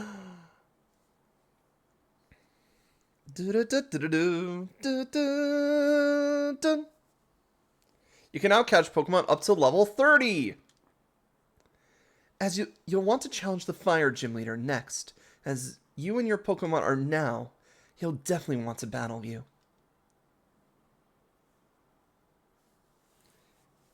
Is it really rare to be struck by lightning? Honestly, kind of yeah. There is like a national average of lightning strikes that hit people a year, but it's way lower than people should be concerned about. Relics Kusa, my sincerest congratulations for your victory over Gym Leader Nessa. Please take this commemorative TM. Whirlpool, hell yes. We can trap people in water for a couple turns now. This is great. Okay, so what if I dived into a thundercloud? So that's an interesting question. Because you're not on the ground, so how lightning works is that it has to ground itself. It's always looking for the path of least resistance from where it starts to the ground. It's always trying to get to ground. So unless you have a grounding agent on you, theoretically you should be fine if you are inside the thundercloud. Now, if you wear anything that like conducts electricity, you might have a bit of an issue. But theoretically, I'm going to say that with a big asterisk, as in I am not a weather specialist or a physicist or something like that. This is just how I would interpret it. Is that if you are in the cloud, you should be fine. It's not the best place to be, especially since those clouds are made of water, which is conductive. But, you know. I'm trying it right now. Don't. I'm pretty sure the water would make your skin super conductive. Now that I'm thinking about it. Because if you had a way to like make sure that your body had like no moisture on it and like no grounding agents, like even then like sweat is conductive. And your body's like mostly made of water too, so like ooh. But it would still need a path to ground still. Like, it goes through your body. So I dove through the cloud instead of getting struck by lightning. I got hit with Sukuna's domain. I'm going to assume that's an anime reference that I don't understand. Take this too. It's a replica of Nessa's uniform. Water uniform attained. Now that you won the water badge, I'll be watching just to see how far you and your Pokemon can go. Hey, best buddy. I won. I'm glad I became your fan, Challenger Relics Akusa. Hell yeah. I'll put it in simple terms. Okay. Do not keep the chairman waiting. Head to the seafood restaurant, the captain's table. So you will not forget the chairman's face. I will give you one of his league cards. You got stabbed so many times? Okay, that's fair. Chairman Rose is the kind of man who gets downhearted if he doesn't take care of things he needs to do right away. Go to the seafood restaurant as soon as possible, so as to not keep the chairman waiting. Yeah, we're going to see that come back to bite him in the ass. That personality trait where he has to get things done as soon as possible. See, now she is hot, but she has an attitude. Yeah, Oleana is okay. I think Oleana is fine. As a character, she's nice. It keeps Rose kind of focused on things. Because he does get kind of distracted. Welcome to the seafood restaurant, the captain's table. Chairman Rose comes here incognito, but the word always gets out when he's here. Relics Akusa, let's celebrate your recent victory. Oh, were you invited too? You two know each other? That's great! Come now, please be seated. Rose cannot be that good, bro. Yeah. Dang, bro, you read more than I do in school. I mean, the half of a Pokemon game is the story. Hulberry is a seafood town. Naturally, if one is going to eat here, the obvious choice is the local cuisine. Everything on the menu is delicious. Oh, by the way, how is Professor Magnolia getting on? I'm quite indebted to her, you know. She was the one who figured out how to unleash the power of the wishing stars and use that power to Dynamax Pokemon. We would never have been able to create Dynamax bands without her. She was saying that there's still so much we don't know about Dynamaxing. It's causing her some worry. She even made me take a power spot detector with me when I started traveling. A power spot detector? That's the device that allowed me to discover the power spots. Locations that emit Galar particles and allow Pokemon to Dynamax. I don't like hearing that Professor Magnolia is so worried, though. If only there were something I could do. Sonia, it may be good for you to visit the vault in Hammerlock. I believe the key to unlocking the secrets of the Dynamax phenomenon lies in the history preserved there. Understand, Chairman. I will arrange a meeting with Miss Sonia. However, I believe it's about time we get going, Chairman. But I've hardly had a chance to speak with Relics Akusa. It's regrettable, but I suppose it can't be helped. If something needs to get done, there's no time like the present after all. In any case, I bid you all farewell. That's it, I'm done. I'm getting a ditto. True. Does he think he's doing me a favor? He's right that the vault would be a good place to look for info on the legends, but... You got the water badge, yeah? Defeating Nessa's no small feat. Here's a TM as a reward. Retaliate. Dang, bro, she thinks she's gonna steal him. I mean... Nah, Rose is not my type. Too impatient.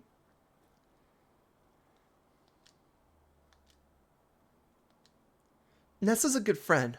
Perhaps I should drop in on her. Until next time, Gym Challenger. I have a name. All right, can we talk to the chef now? Because I want to do food delivery stuff now. All right, mate. You got both the grass badge and the water badge by now, right? In that case, we're both headed for Motostoke and the fire gym leader, Kabu. How about I share with you a little tip about that leader, Kabu? From what I heard, he's holed up now in the Galar Mine number 2, undergoing some special training. If he's in there, then we could take him on in Motostoke. Oh, if he's in there, then we can't take him on in Motostoke even if we zip right over there, putting the brakes on our gym challenge. So I'd say we go to Galar Mine number 2 ourselves. Let's go see what all the fuss is about. Alright, can I do food? Can I help with food now? Indeedy. I love Indeedy. So Sword and Shield came out around the time I was doing like normal gym leader stuff. And Indeedy was a big thing for monotype normal, because normal psychic is a very hard typing to get in the first place. And it also gave access to normal having immunity, or having a super effective mon against its main weakness, which is fighting.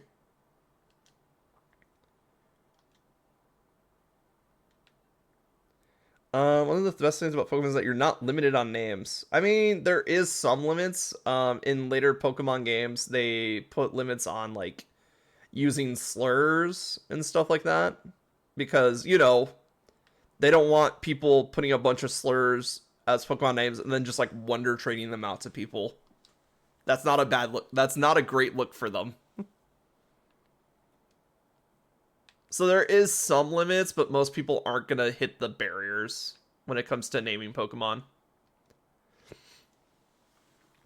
Galar Mine number 2 is a good spot. It's full of rock-solid Pokemon. Clefant.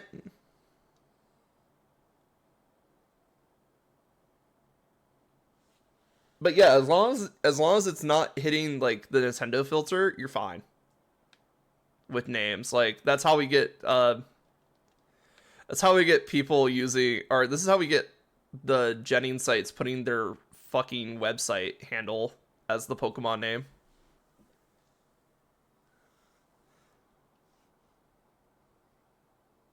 I know, but I mean, like, it's not some Pokemon Go shit where it's like someone names themselves Giggle Shitter, it won't go. This name has already been taken. Yeah, but that's for naming the trainer, and that's for server purposes. So, like, Go being a server-based game, they have to keep track of all the different accounts. And if they have, like, 15 Giggle Shitters, for example, it's going to be really hard to figure out which Giggle Shitter is which. So that's why it exists for Pokemon Go. But I think you can nickname the Pokemon anything in Go. Besides, like, you know, the traditional Nintendo filters. Anyway. You again?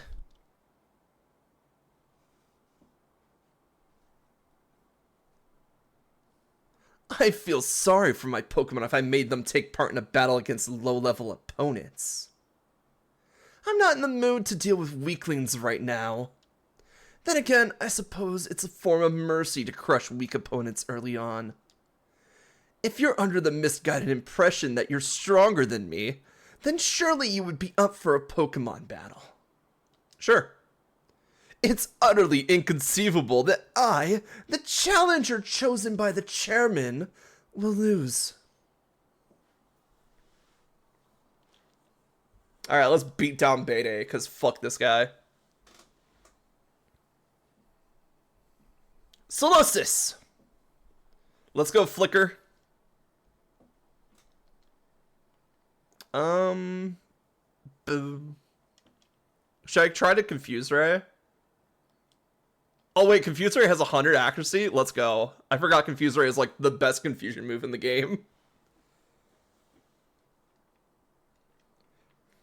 Saying that with a straight face is crazy? No, it's not. I'm a professional. I can say...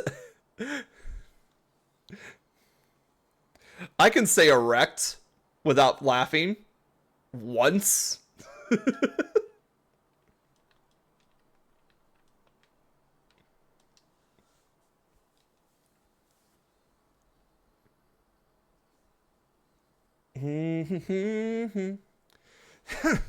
Looks like you've grown a bit. Only a little bit, though.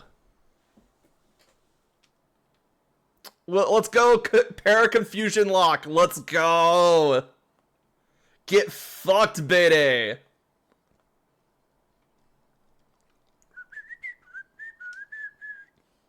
Let's see. Robin Hood might make this a little bit too easy, but I know he has, like, a Hatena. So... should I just throw out Poindexter?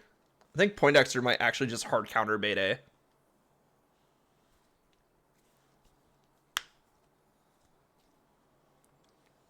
That's going to be your final team? No.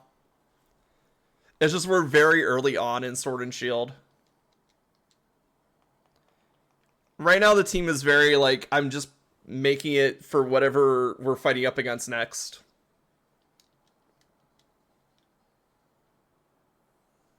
Get the Litwick. Litwick would be good. Ghost Fire.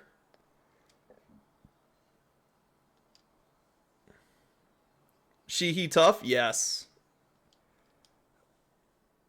Alright, so we have Gothita.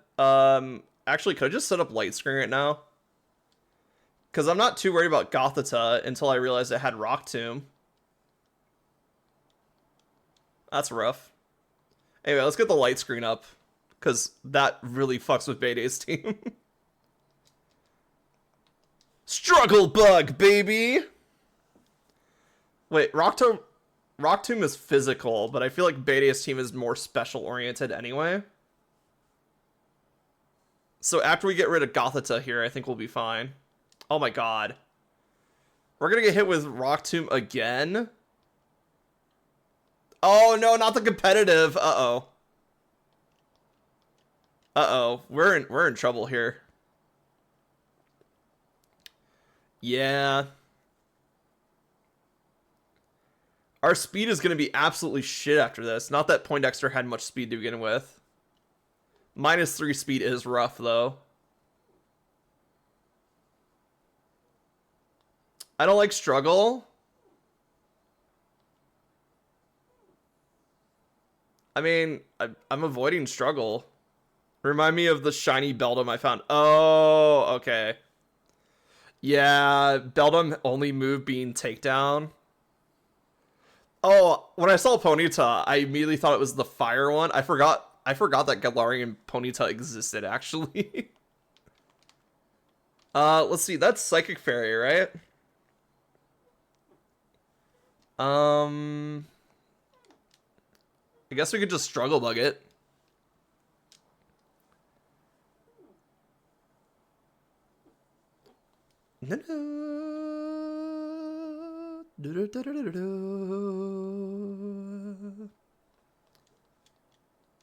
Yeah, because look at that. Galarian Ponyta.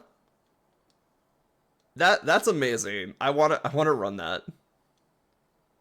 So you're gonna do a Soul Link with Koki. So I have not talked to Koki about any plans with Pokemon.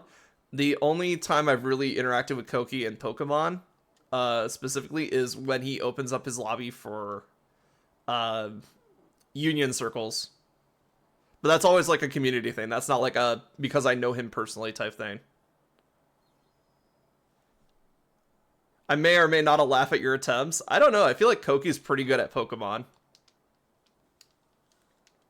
It's not every day I get to battle you, so I suppose I may as well try out this move. Oh, Psybeam? Okay. Oh wait, no, Psyshock's the one that turns it to a physical move. That's right. Psybeam is just gonna get blasted by my barrier. We still have 2 more turns of Light Screen. Oh my god. Beta is getting fucked. Light Screen is so fucking busted. I love it. Hatena is a Winmon, or a Wmon. I prefer Lopunny, though. Oh, normal types are great. I'm really excited for ZA, because that means we'll get Mega Lopunny back, and Mega Lopunny is amazing. Scrappy, normal fighting. Like, literally just takes down everything.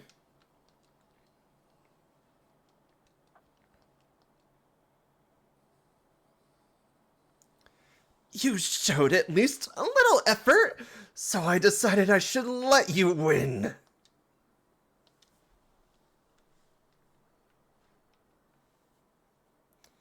Aha! Pardon me. It seems I must take back my words.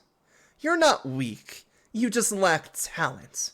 Your chances of completing the gym challenge are pretty slim, I must say. Here, I'll give you this. Something to show you at least tried. Beidei's league card. Let's go. We love toxic boys. Now, where shall I go next to collect wishing stars? Trying to get a shiny male Megalopony. Ooh. Do you have access to Arceus? Also, Wimpod. Wimpod exists now. Look, there he is.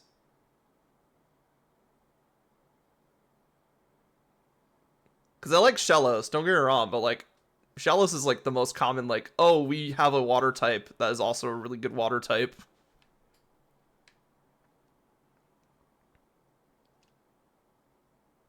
And I'm not really going for like a full Pokedex, I'm just catching whatever seems fun. Choodle!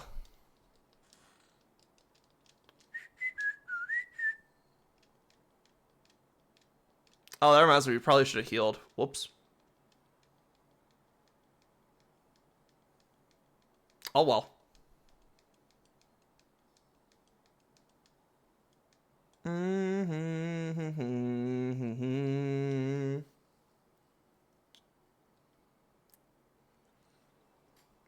Shiny Choodle's a Ninja Turtle boy. Oh no, we lost Flicker. Damn.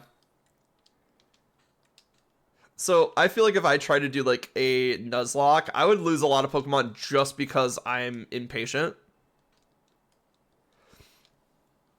I tend to use my Pokemon until they faint, which is not great. I've been trying to get away from that sort of playstyle. But it's like, oh, I could swap, but it'll hurt something else on my team. So, but that's fine. We can put Flicker away for now.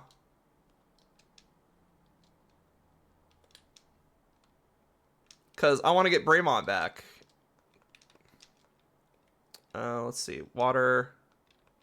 The best part is that since we won't go into a Pokemon Center, it doesn't heal my box Pokemon. Wait, you're Nuzlocking? No, I'm not. We're already doing like a pseudo challenge run where we're trying not to heal using the Pokemon Center. So this is just... Oh, Braymont didn't get any of the Dynamax candy. That's right. On the right side, we have a really strong Dynamaxer with Fulgur. So... I forgot we actually, like, basically tripled Fulgur's HP before the Nessa fight. No, I'm not doing a Sword Shield Nuzlocke. I might at some point, but not this one. This one I'm just doing camps. Because I thought healing the entire game only using the camp would be really funny. Also, we have this. Galarian Stunfisk. Look how funny this guy is. What is he, like... isn't he, like, Steel Electric or, like, Dark something? Dark Steel? Anyway, he's super funny.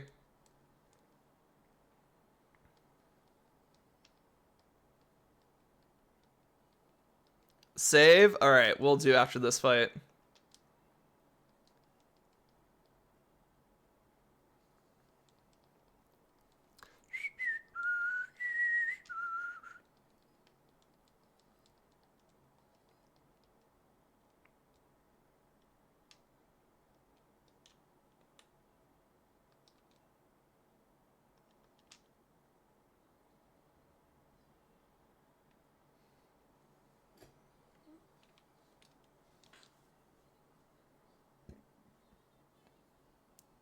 Indeed, what am I fighting for?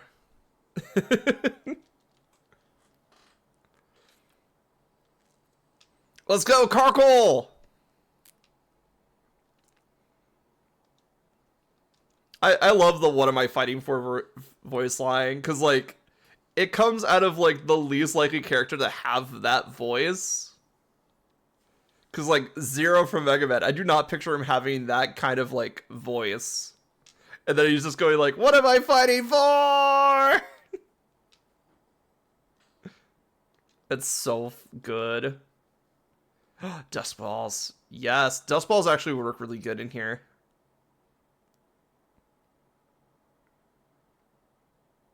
I see the stun fisk in the ground there. That was Zero? Yeah, that was Zero. You could go look up the what am I fighting for clip online. It's really funny. Could have sworn it was Solid Snake. No, Solid Snake does not have that voice.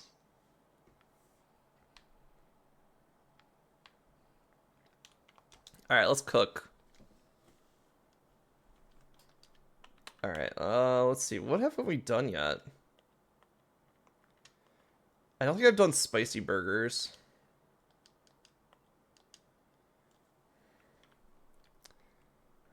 Face of video games Mario. It definitely isn't Mario.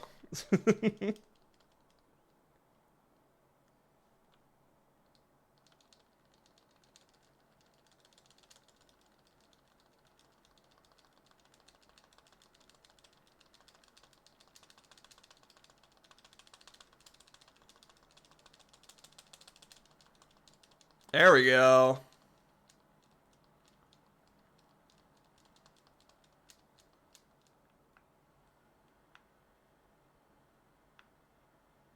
It looks so weird in a cave. I've never cooked inside of a cave before. It's kind of nice, actually.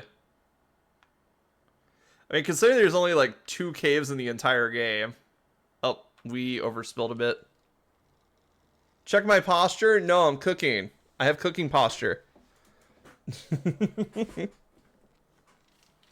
Alright, posture check, stretch.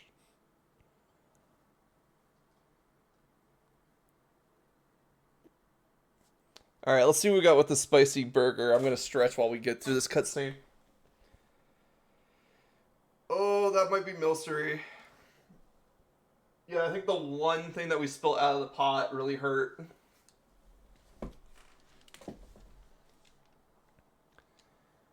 Alright, let's see. Any Pokemon show up? Not yet.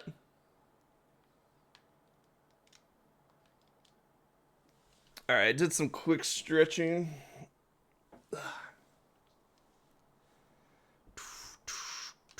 So we at least got the HP heal. I'm not going to bother with the PowerPoint heal. Because I think overall we're doing pretty decent on our PowerPoints, considering that like most of them still have their PowerPoints because they didn't deal with Nessa or Beta. Hydrate. Fine. I guess I will. Let's get this next battle started, though. When I'm tired of work, it's time for a battle. I'll show you the muscles I've built up. I'm drinking water, and then I have a soda on the side. It's a Coca-Cola Zero Sugar.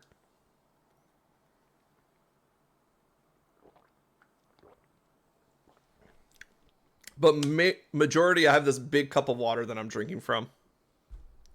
No Monster? No, no Monster. I don't think energy drinks would do very well for me. Considering that caffeine has a mixed effect on me, I don't want to know what energy drinks would do. And also, energy drinks are just terrible for your long-term health. Like, having one once in a while, not bad. Having one basically every day will destroy you. This is not a true egoist.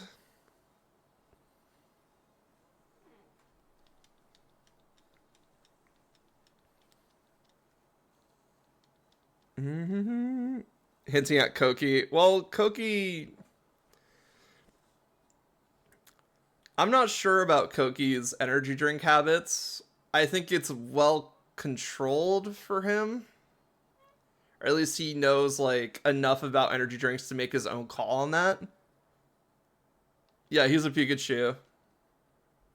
He needs energy. Yeah, exactly.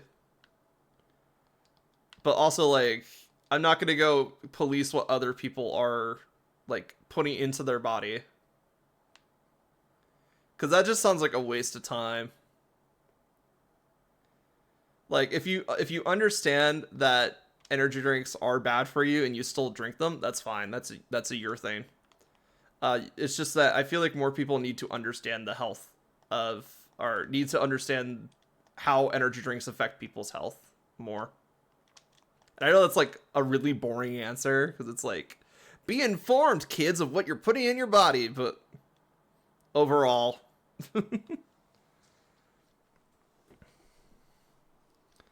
You should like go that Pokeball. You should like go to that Pokeball. It's not a Pokemon. Trust. Mm-hmm. Excuse me, mate. Sorry to bother you. You're one of them taking part in the gym challenge, right? Crikey, but that really something. I'd love to battle against a great trainer like you. Why are they being super nice? Well, look at you, Relisakusa. I don't know British accents. Surrounded by adoring fans, eh? You'll even be showing up Lee pretty soon. Oi! Jug on, mate! Can't you see we're in the middle of some conversation here? Yeah? And can't you see that I'm Hop, the trainer who'd be your next champion? It's English but with an accent. Yeah, no shit it is. Oh, so we got a joker here, eh? You're so funny I forgot to laugh. You think I'm joking? I'll prove it then. I think a battle with you lot would definitely end with some laughs. Let's take them on together, Relisakusa. You ready, mate? The two of us were endorsed by the champion himself. I'll show you just what that means. Well, if you insist, Team Yell's gonna teach you kids that the gym challenge is no joke. Hop says this but doesn't help, yeah. You better not be yellow. What'd this other kid have to come waltzing up for, eh? I just wanted to knock off challengers one at a time. I see what was going on here. So they're basically gang up on one challenger and be like, oh, we beat your entire team. You suck as a Pokemon trainer. Guess you should leave. Wooloo has appeared.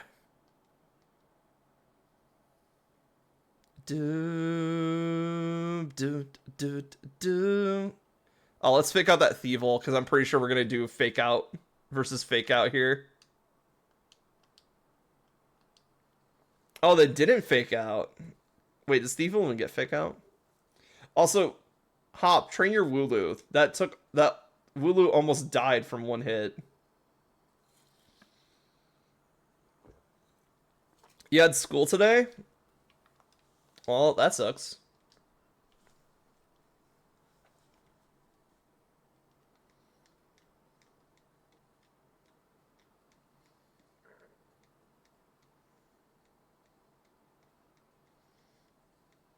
All right, triple kick. 1, 2. We only needed 2 kicks. Your brain crashed? Oh no. I meant homework. Oh, okay. I'll do it next month. When's it due?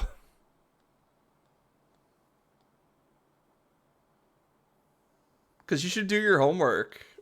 Like, just get it done, out of the way.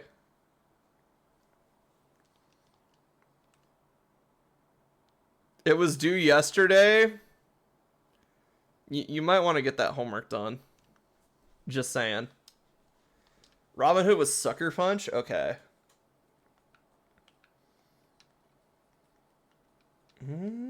I don't know. I feel like Snarl and Thief are the better way to go. Alright, Pancham. And Lipard. I do like that Team Yell uses a good variety of dark types. Or like future dark types. I would, but I accidentally burned the paper.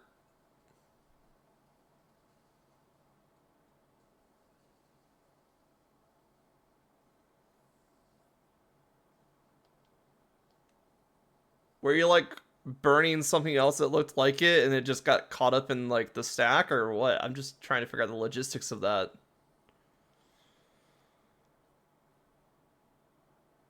Keyword accidentally.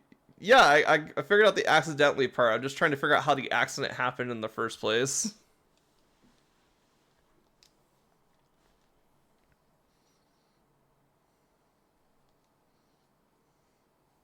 You'll try to explain? Okay. Let's see. All I have is focus energy and triple kick.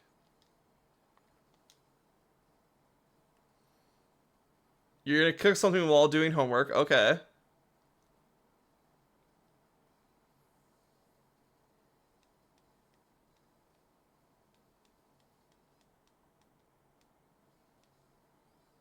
I put the fire on the stove and put the pan on it. Okay. Oh, if I'd use a horn, would I have been a better chance of winning?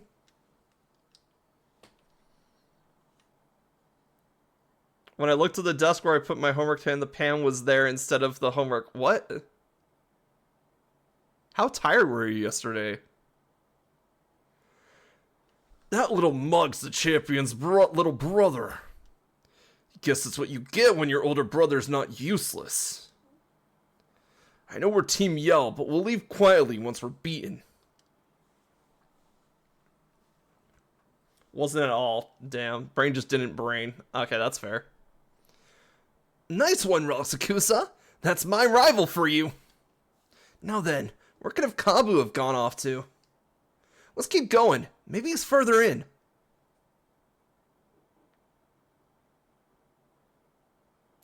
Dreadnought, Shalosh. Oh, there's a wind pod. Get it.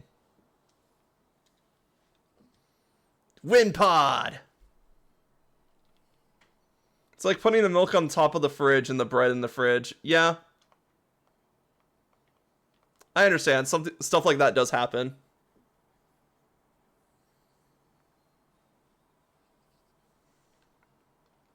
This is a guy that like has the ability where he can flee combat if his HP gets too low, right?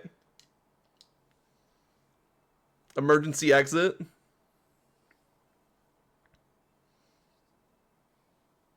Yeah, don't trigger emergency exit. That's why I'm just throwing Pokeballs at it.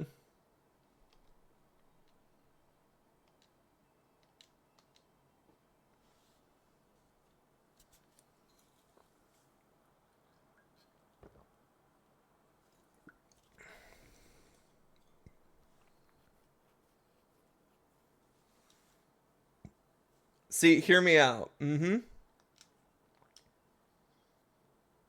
worry, I understand how it happens. Like, it does suck that you burned your homework on accident, but like... Damn. I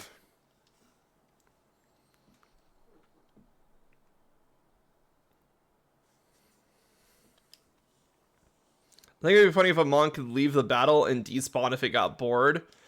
So they did have a mechanic like that in Gen 2. So certain Pokemon in Gen 2 would have a chance to flee battle. I think it was like... There's a whole list of Pokemon that can flee the battle on multiple sites. And usually they're like the rarer Mons. So like if you were like going after a certain Mon, it had a chance of just fleeing the battle. For whatever reason, there were ways to make the Pokemon stay. You could do Mean Look, which would prevent them from running away, which made Gengar a really good Pokemon to capture those types of Pokemon. Wimpod, the turn-tail Pokemon. Wimpod gather in swarms, constantly on the lookout for danger. They scatter the moment they detect an enemy's presence. Alright, what do we call the Wimpod? But yeah, they had a mechanic like that. Also, the Safari Zone had something like that, where if you threw bait, it would stay around longer, but it made it harder to catch. Or you could throw a rock to piss it off, which would make it easier to catch, but it ran away faster. Uh, name is Lucifer. Lucifer. I remember younger me did not use moves that did not using moves that did no damage because of Sun and Moon. Lucifer because of Sun and Moon. Interesting. Hmm. Like I'm trying to figure out like what Lucifer has connected to night and day, besides the fact that like fallen angel stuff. I guess like the sun and moon are seen as like deities in some religions and stuff like that. So that makes sense from that aspect, but like I think we're connecting too many things there. Welcome in, Roa. Thank you for the raid. How was stream? You were just thinking about Golisopod? Okay. But how was stream? What were you guys up to today? Let's get you a shout out. Battle Assault 3 featuring Gundam Seed. Ooh. How was that? That sounds interesting. I know you've been on a big mecha kick lately, so I'm very excited to hear some of like your top tier mecha game commitments. Have you seen Mecha Break? But yes, welcome in, Raiders. Let's see. Who's coming in here? Roa, of course. Welcome in. Dark Side, welcome in. How's it going? Raid, let's go. Was playing a PS2 game you missed? Ooh. I've heard a lot about like PS2 mecha games. They seem very interesting. How is the one that you're currently playing? Because I see like featuring Gundam Seed. So like, is Battle Assault its own series, or is it part of the Gundam stuff? Mecha Break might break my wallet with what they're doing with microtransactions. Oh, see, that's what I was worried about with Mecha Break, is that they would just microtransaction the hell out of it. And it's sad to see them do that, because, like, honestly, we just need a good fucking mech game. But on the right side, if you want a great fucking mech game, Xenoblade X comes out this week. Those that know. I have no idea what Battle Assault was, to be honest. Oh, thank you for the cage scriptsies. But yes, Raiders, welcome in. I am Ralph Sakusa. I am a variety streamer with a focus on JRPGs and creature collectors. You may also know that I'm a cute little firebird. Wow. I'm also in a cage now. Today we are doing our Pokemon Monday Shield Potluck, which we are going through the entire game only using Pokemon Camp to heal. We are not using the Pokemon Center. We are picking up some medicine for some like spot healing here and there, but our primary focus is to use the camp feature to heal. That does mean that we have to get very high on the cuisine that we're making, but if you guys need to get some rest, get some food, get some drinks, go right ahead. We are currently trying to name this Wimpod, so if you have any names, feel free to throw them out. But thank you again for sticking with the raid, and I hope to see you guys around. Yeah, what is Battle Assault, actually? One second. I'm kind of curious now. I wonder if it's own series. Gundam, Battle Assault. Oh, okay. So it is part of the Gundam stuff, it seems like. It just seems like it's its own, like sometimes it's a 2D fighting game, other times it's a 3D fighting game.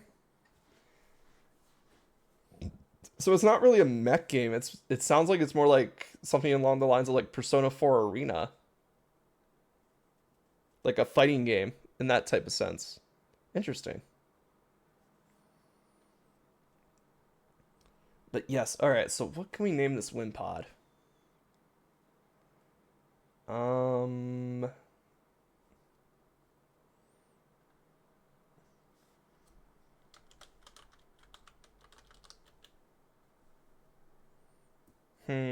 Well, they eventually evolve into Golisopod. Scuttle? Scuttle's good. I like Scuttle. Let's see. What else can we do?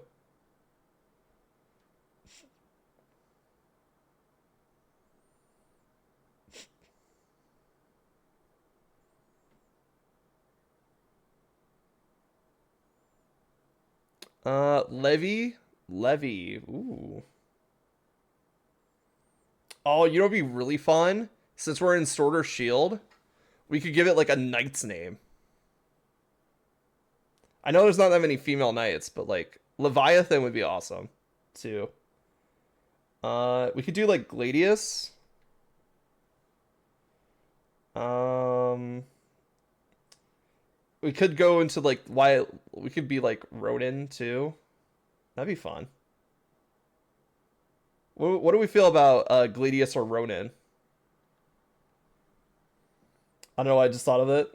Yeah, Leviathan's also pretty good too. But like, I feel like Leviathan, I want more like a sea creature for it. Seraphina. Ooh, Seraphina's good. Let's do that one. I like the first one. What was the first one? Gladius. Hmm. Gladius. How much space do we have after that? Because I think it's only 7. Yeah. Yeah, let's do Gladius. And put it immediately in the box. Star piece, extra money. Let's go. Up. Hi, Kurgunk.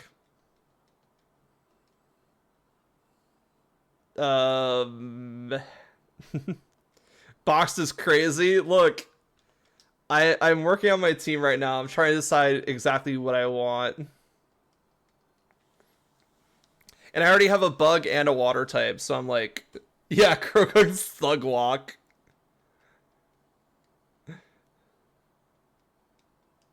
Do do do do do do do do do do.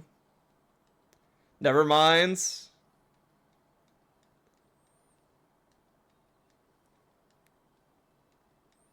I thought you sent out Drizzle. Oh, I mean, Drizzle will be fine. I was about to say dry skin. Yeah, exactly. We're not sure what this Krogunk has, but it could have dry skin. And I do know dry skin Krogunks that learn Rain Dance are fucking invincible.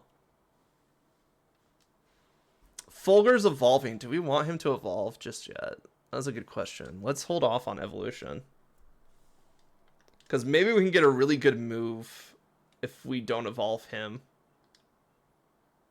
So let's see. We're at 26 right now. So we're evolution range. That's good. So let's see. Electrike. Electrike in the previous generation. Oh, no, it's Sun and Moon. Oh yeah, they weren't in Scarlet Violet. That's right. Let's see. We get Roar at 28. Discharge at 32. Is it worth it to keep it Manectric until 32 though? Let's see how far Discharge is for Manectric. Oh, it's just 4 levels later. There's really no reason to keep it Electric right now. Because the only thing is that we get Roar sooner. That's it. Unless we want to wait till 32 to evolve it, where we get Discharge 4 levels early. Which Discharge is really good. It would take over our Shockwave slot, for sure. Litwick is a candle? No, yes, Litwick is a candle. It's a little candle. Pikachu's a candle. Wait. No, Pikachu's a rat. Am I on something? Maybe. So Litwick is a little candle, because like the whole second half of its name literally comes from candles. The wick of a candle. And then Pikachu is a rat or a mouse, depending on your description of either or.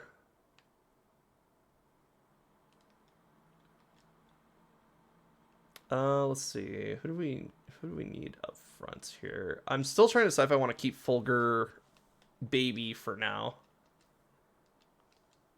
So let's get rid of his magnet. I think having discharge early might be useful. Even if it is just like a couple levels early. Even if we have to wait like, what is it, like 32 it was? So like 6 more levels. Even if we have to wait 6 more levels, that's still okay for right now. Because I'd rather just have the more powerful move earlier on than having Manectric stats earlier on. Stopping bro from achieving greatness. No, no, no. We're helping him achieve greatness later. Steam power can send any opponents flying. Are you a train conductor? Rail staff Vincent. Yep. Drillbur. I just don't want to press B every time Electrike tries to evolve, so we're going to give him the Everstone for now. It's not like a Tyrogue situation where Tyrogue is definitely not worth keeping around. You want to evolve Tyrogue as soon as possible. Because, like, look at this. We got Hitmontop. Hitmontop is amazing.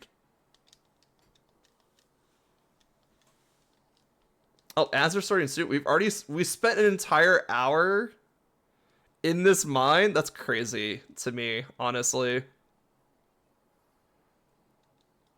There's been like no story. We fought Beta and then we fought Team Yell. Oh wait, no, we did like the entirety of Nessa up to this point. Okay, that makes sense. That makes way more sense now. Do do do do do do do do do do do. What incredible power! Guess I was the one who sent flying. That's right. Give me my money, bitch. Let's see what we got. Actually, I should probably get rid of Sledge's silk scarf and give him the lucky incense. Ooh, grip claw. Wait. Oh, this would also work for Whirlpool. Do you have an opinion that you would die with? As in, like, no matter what people say, this opinion's not going to change? Is that basically the crux of your question there?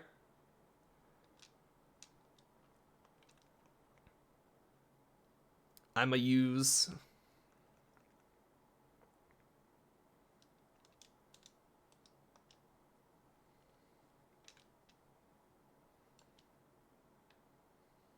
Ooh, wait, this is TM. Sand Tomb! Getting Gripping Claw and then Sand Tomb right after that, that's actually not a bad combination. Because we've got a lot of multi-turn moves, like Whirlpool, Sand Tomb. Oh, we finally got the Soft Sand. Let's fucking go. Where's Braymont?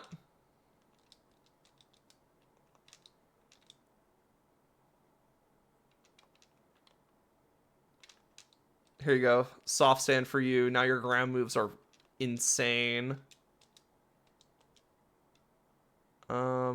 Let's see. Since we're in ads anyway, let me poke around this real quick. Oh, we do have Body Press. Braymont can't learn Body Press. Damn it. Stamina Body Press would have been an amazing combination. Gax can learn Whirlpool. Braymont can learn Sand Tomb. Braymont and Poindexter can learn Payback. Sledge can learn Retaliate, which works if they hate us. Oh, I know, this is if an ally fainted the previous turn. So we can make Sledge a revenge hitter. That might be fun. Brutal Swing. Low Kick. Focus Energy. Waterfall. Amnesia. Leech Life. This is the gen where they buff Leech Life, right? Oh yeah, 30 power or 80 power? Hell yeah. Are you willing to die for soccer? No? Okay, I'm back. So you were asking a question before the ad break where do I have an opinion that I would die with? So is that a opinion that no matter what anybody tells me, it will not change? Or is that a like I will die on this hill type of scenario, like defend it to my last breath?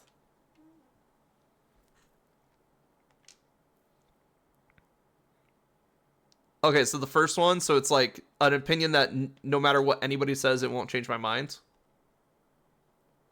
Just want to make sure I understand the question before I answer it. Oh, something I would defend with my life? I don't know. Because like when you start defending your own opinions, you're mainly just going up against other people's opinions, and I feel like people are entitled to their opinions. And if you are trying to use something that is factual to debunk somebody's opinion, then you're just using facts. You're not using an opinion. You're using something that you can prove exists out in the world. So I feel like if we're just talking about opinions that I will die on the hill for, are like just opinions that no matter what anybody says, it won't change my mind. I think, let's see, probably something that not a lot of people agree with. Not like literally die or anything, just something you stand by. Okay, something I stand by. Zero Time Dilemma, the third game of the Zero Escape series, is a decent game, and I will stand by that. I know a lot of people had problems with it. I understand there are a lot of problems with it, but it doesn't change the fact that it's a really good ending to a trilogy of games. And it kind of leaves it in this little limbo state where everything is wrapped up, but they could continue the series whenever they want to. So overall, good. Just very decent. Are we SRS? I have no idea what that means. I'm not good with text lingo, unfortunately.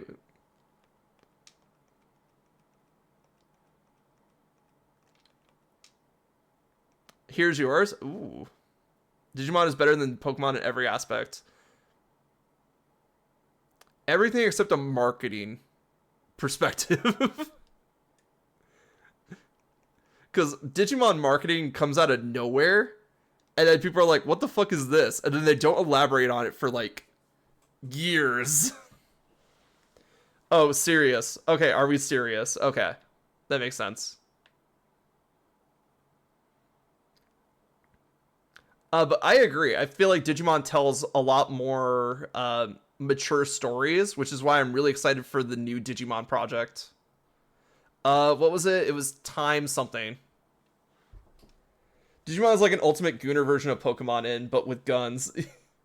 I mean, there are some Pokemon. Like, the main problem I have with Digimon is, like, all the Digimon become humanoid. Or at least a good chunk of them become humanoid at their final evolutions. Not that Pokemon is much different.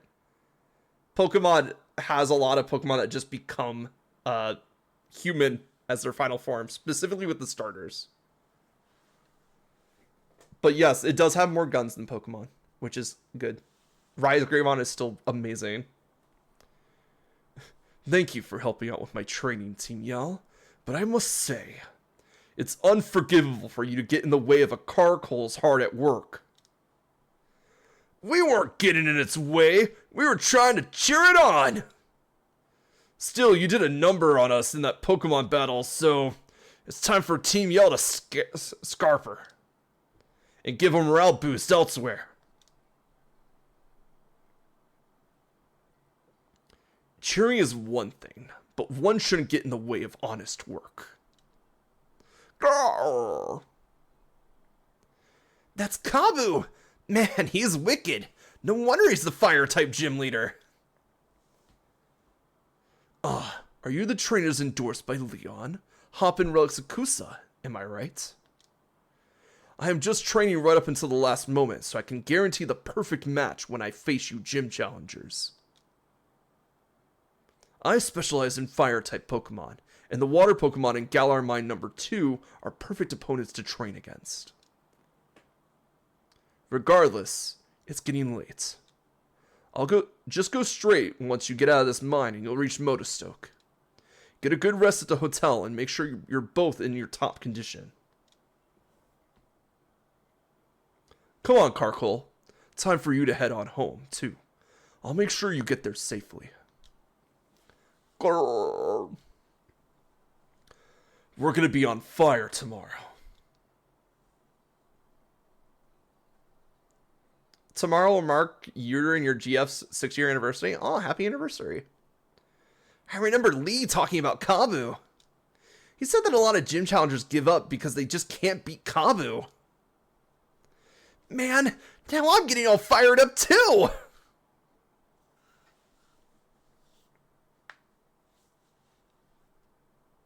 Yay! It's also your 16th birthday. Happy birthday. That carcole from before. I guess it must have been here on a job. You do know about Pokemon jobs by now, right?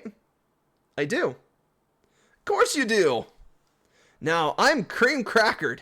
I'm in for the Badoo drop in and some sleep. Come tomorrow, that fire gym leader Kabu better be ready, because I'll be coming for him. Sudowoodo!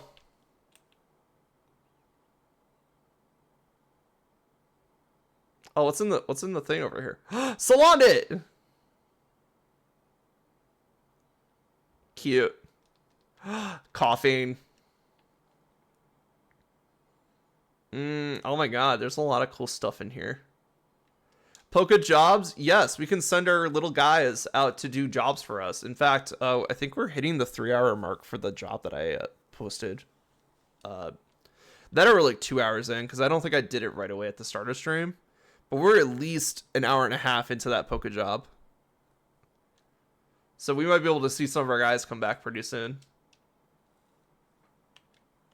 Let's deal with her. I don't want any trainers to be left out of this. Young Pokemon trainer, will you honor me with a battle? You challenged by Madam Caroline. Yamper. Oh, she's got luxury balls too.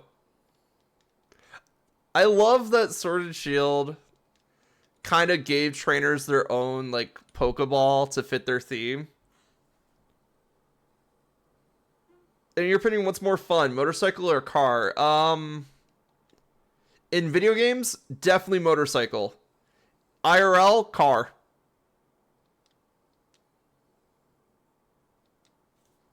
Because at least in a car, I can take a nap if it gets too boring. And that's a big plus for me. Because, like, I'm thinking, like, long hauling. Like, if you're on a motorcycle and you're going for, like, a 4-hour drive or, like, a 6-hour drive, that's a long time to be on the motorcycle. If you're just going, like, around the block or, like, 30 minutes to a store there and back, perfectly fine. You're going to, like, a bike show or you're meeting up with your friends to do bike stuff, absolutely, go for it. But I'm thinking, like, cross-country travel, I prefer cars. I see, I tried that too, then a cop said I'm going to do it, it can't be on the highway. Yeah, exactly. Yeah, you don't see motorcycles on the highway for good reason. The speeds are way too high for them to be on it.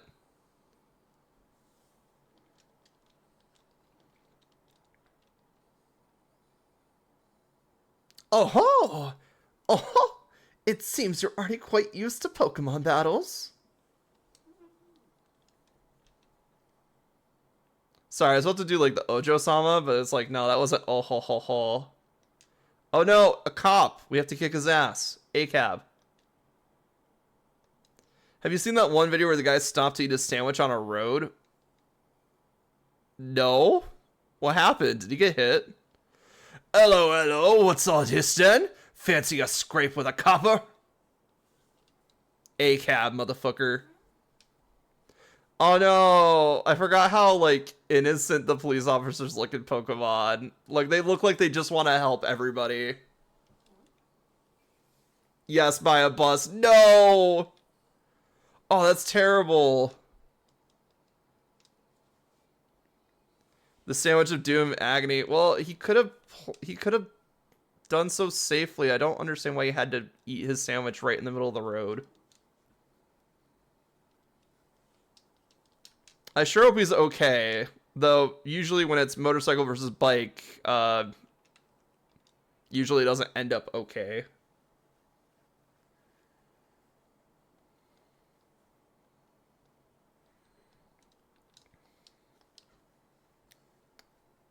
Sorry, bus versus bike. No, he was in a car. He looked fine. Okay. Oh, thank goodness. When he got hit, he just dried away. Okay, never mind.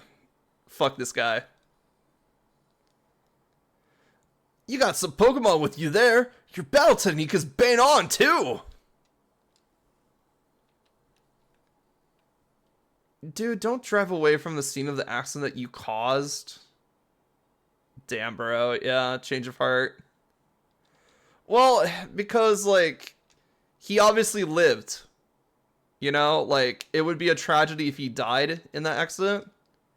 But because he lived and then drove away from an accident before the police showed up and, like, insurance was exchanged and all that, it's just dumbass. Dumb fucking thing to do.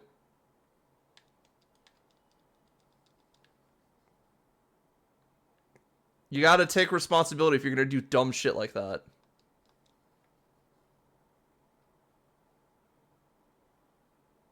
Alright, earn Motostoke. Let's go.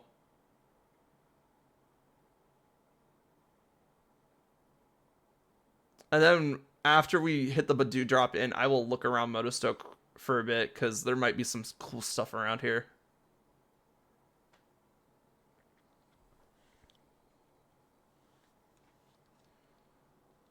I have the vid if you want to see. I don't really want to see it. Like, accidents are cool, but, like, I just don't want to see it, unfortunately. But thank you for the offer. Challenger Relics of Kusum, right? Out giving it your all even this late, huh? Hey, help with something for a sec? I want to see if I'm ready for the next leg of the gym challenge. Alright. Wicked. Got some fight in you, huh? Marty!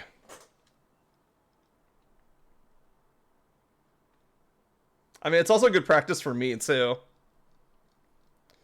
Do-do-do-do-do-do. Change of topic? I'll feel off if I lose, but there's no way I'm gonna.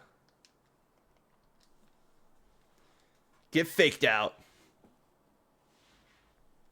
Do-do-do-do-do-do-do.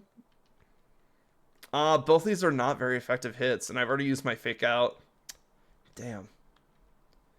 Let's do triple kick, because at least we'll get increased damage. And then if it looks really bad after that, I'm gonna swap out. Oh, there we go.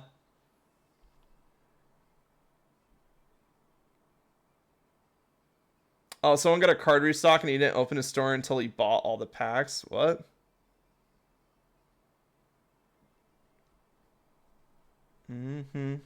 Oh, okay. You're saying like the shop owner bought the card packs and then opened his store, so he didn't have to sell them all. Scummy, but I guess like you can sell them as singles if you run a card shop, but like no. All right, let's do focus energy because I don't think Scragging can do anything to us, and then we can get a triple kick from the Pokemon vending machine. Oh, yeah, yeah. We were talking about that last time too, where it's like the Pokemon TCG scalpers. He bought all of them and then opened the store. Yeah, that's scummy.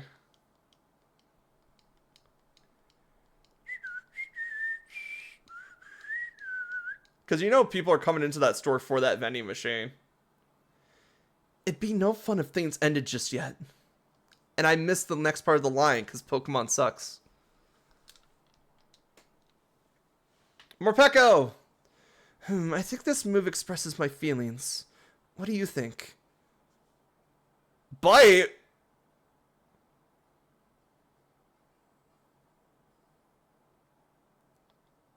Marty literally just went, I want to express my feelings. bites you.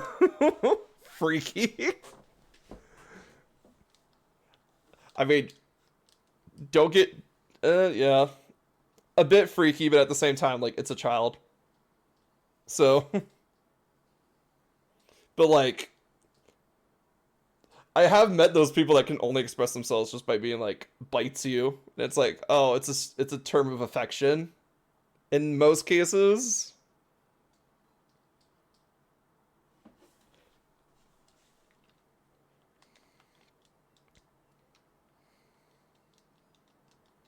Because I've definitely met a lot of people that have said like, "Oh, bites you," but they mean it as like a term of affection. I'm like, weird, but I understand your intent.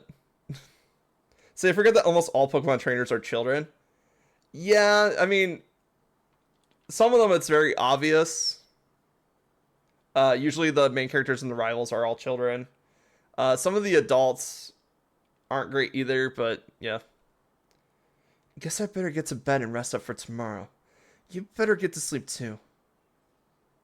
Morpeko!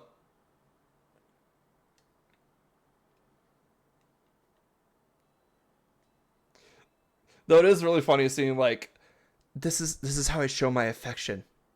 Bites. it's like, how am I supposed to interpret that? The next morning. Morning, Relixacusa. That friend of yours already went off to challenge the next gym. Kabu's league card is supposed to help against him, but I ended up with a few copies. So I'll give you one. Don't look so chuffed. It's no big deal. Thanks, I guess. Yeah. You put the lead card in your album. Take this too. A little something for our battle yesterday. Burn heals. Thank you. See, that's how you see. Gift giving is also a good way to show affection. Bet you'll have no trouble beating that Man of Fire Kabu chap, right? Why don't you get over to Mostoke Stadium and get that gym badge already? We love Marnie. Marnie's great. Marnie's like one of the best characters they've had in a while. I'm playing this out of my head. Hi, nice to meet you. Bites you. Anyway, love you too. Oh, love you too. Yeah. It's really funny, but like when you understand that they're just trying to show affection, and that's just how they show affection, it's like, oh, okay. They're not trying to hurt you or anything. They're just trying to like just show like, oh yeah, you're important to me. It paints in a different light, but it is just weird just to walk up to somebody and bite them. So all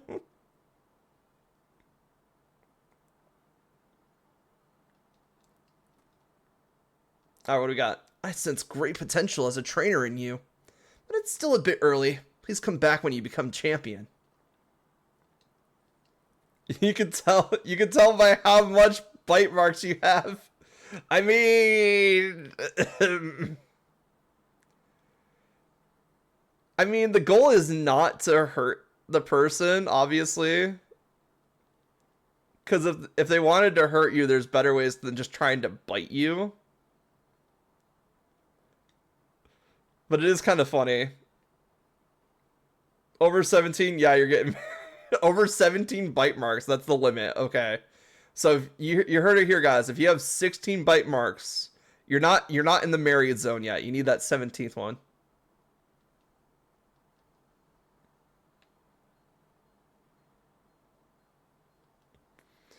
I do my best every day and cheer on my favorite gym leaders.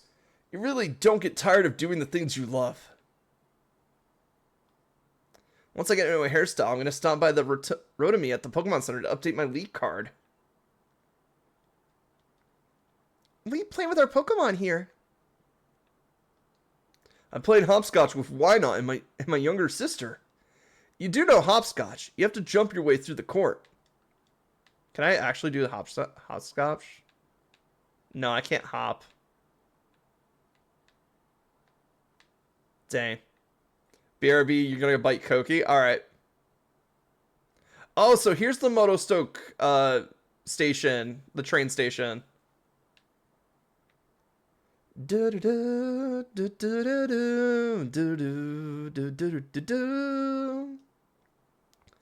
Pokemon need PP or power points to perform moves.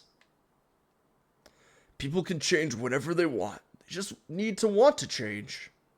Maybe this old man can make a change too. It's fine and dandy to have battles in the city, but you need to make sure you don't get in anyone's way. Welcome back. How did Koki respond? Also, was that your 17th bite? All that cheering's got me famished. It's hard to resist a good meal after using all that energy. Oh, what's over here? It's good food important? Is quick service? Or cheap prices? Saying you want them all is being greedy. True. No, it wasn't. Should I do it again? I don't know. This is the Macrocosmos Rail Customer Service Counter. The trains just keep running on the rails. People say living life without going off the rails is boring, but I think keeping things on track deserves more credit too. Welcome to the Pokemart! Also, I love the fact that we have unique train stations for some of the cities. Like, Motostoke rail station is really good. There's a lot of stuff we can do here, too. Oh. A bottle of fresh water. Wait, fresh water is really good, actually. I think fresh water heals like 50. So it's like slightly worse than a super potion. He told me to stop biting. That just means you're not doing it enough. He just doesn't understand. Exactly.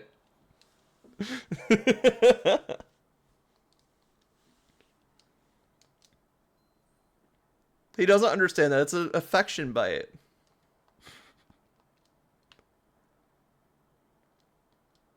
Chairman Rose is involved in all sorts of business endeavors, and they're all for the sake of the Galar region.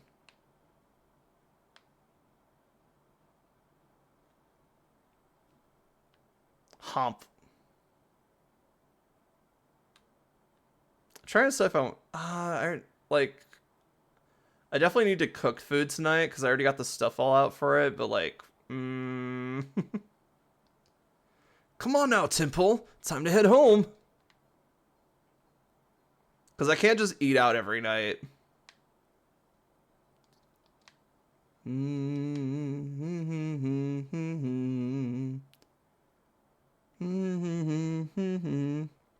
He said, "What is happening?" That's a typical Koki response. Mandibuzz!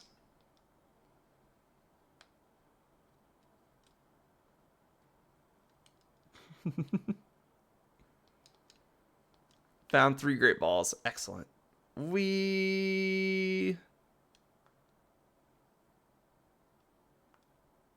That's 3. You'll get to that 17 in no time. Trust.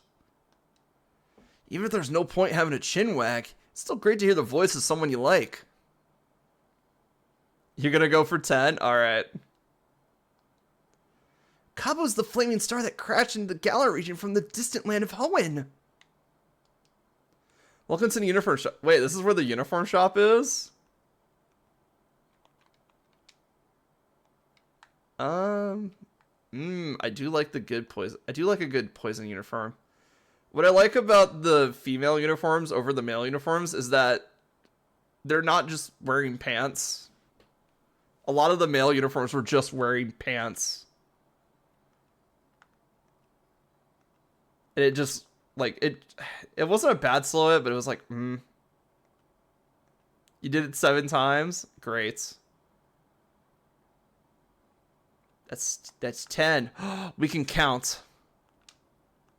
Excellent. I was worried about that skill being lost in my repertoire forever.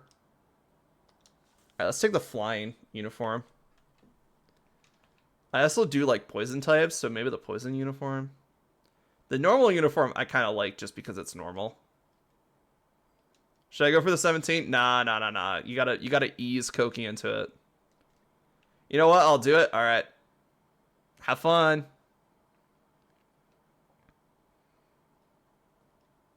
The gym leaders at Galar region are divided into major and minor divisions based on how strong they are. Yeah, you can't just walk up to somebody, bite them 17 times, and be like, okay, we're married now.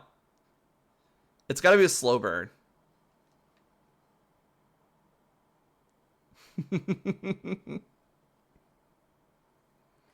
Obviously, we're joking, so if anybody's actually taking this as, like, actual relationship advice, make sure, like, consent is king.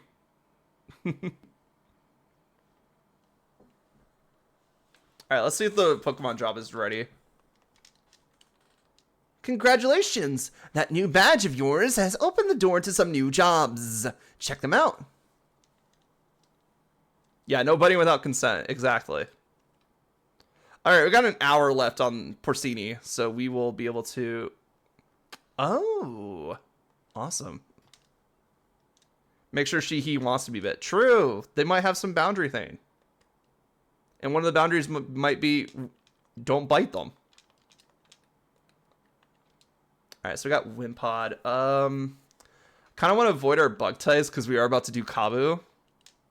And then after Kabu, we can probably get our like end game team ready around, because really I just don't want to be instant destroyed the moment that we walk into Kabu's gym.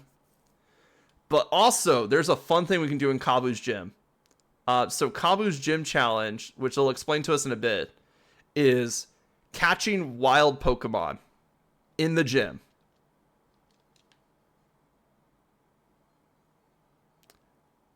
And yes, well, actually, it's KOing wild Pokemon, but they give you an option to catch them.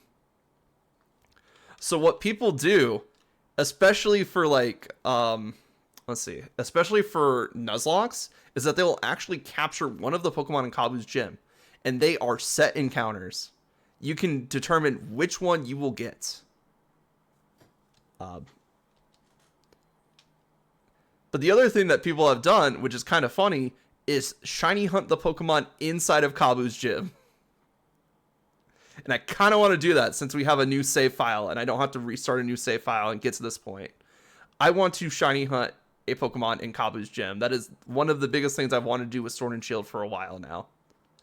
So while this will halt all of our progress for the game, I want to do it. It's for me.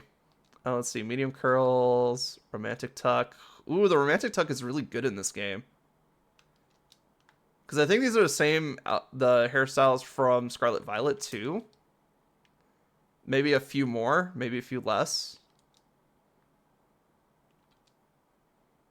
Braided pigtails is nice. Long and straight. Braids, curly bob. You can't choose a fringe. Oh, okay. So it's like fringe. Got it. Shiny hunt where? Inside the Pokemon gym itself.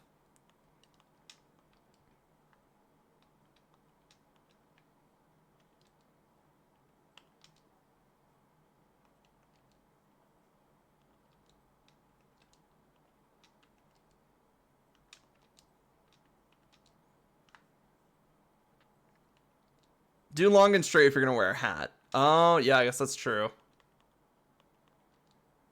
Because everything else will just get caught up in the hat. I'm going to just do ponytail. Ponytail with... That's not bad, but I like side swept. Oh, right. We can change the hair color now that we've started the game.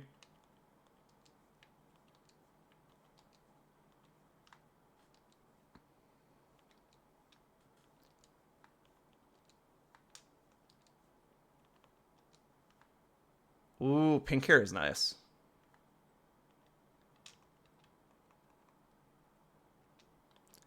Let's do a nice gold. Beauty? Was there like a beauty hairstyle? Because I'm trying to debate if I want to do high pigtails or ponytail. Because both of them look really good. And of course there's like the braided pigtails, but like...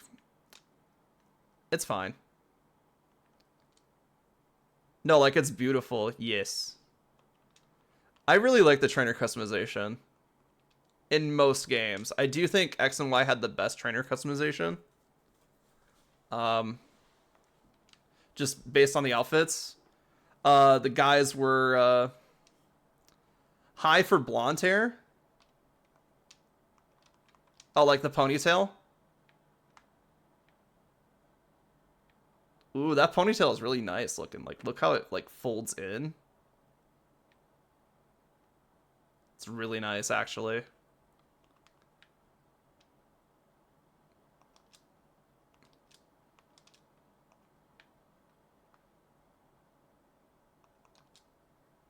Let's see.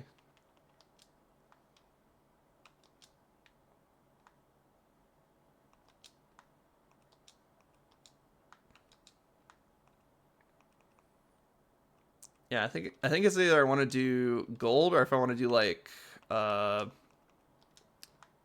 wine red, platinum blonde.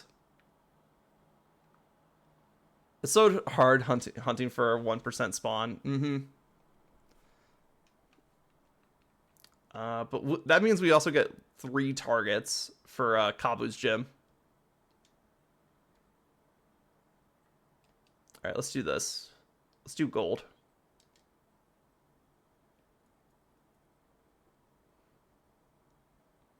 All done. Thank you for your patience. You look fresher than a mint. Oh, I've gone ahead and took your hat into your bag since you can't wear it with this look. Yeah, let's reprint the league card for free. I look great, don't I?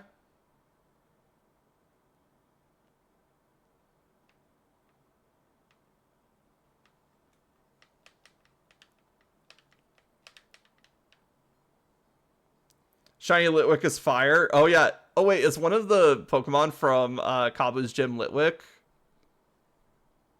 Because I know Sizzlipede and Vulpix are 2 of them.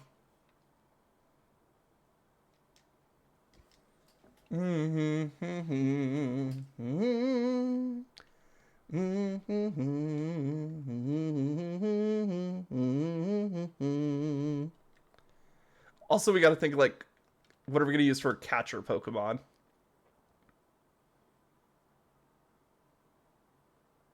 Thunderwave is fine. The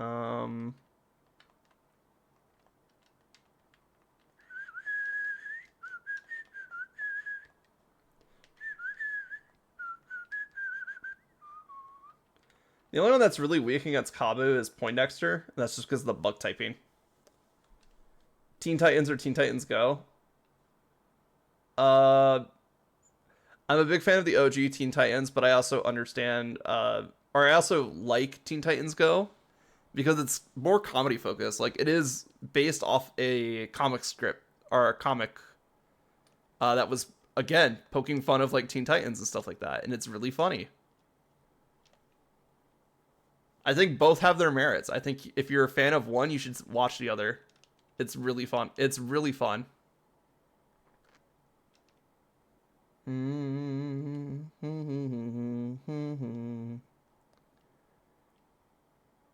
They're a win for teaching me how to avoid taxes. Oh, gotcha. Let's get rid of our Luck Incense. Let's see, do we have a good Pokemon for catching Pokemon? I don't think we do.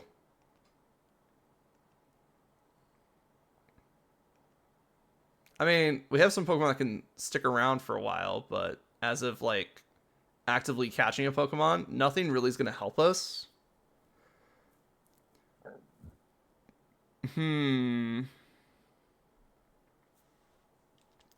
Which means we could augment which Pokeballs we're using.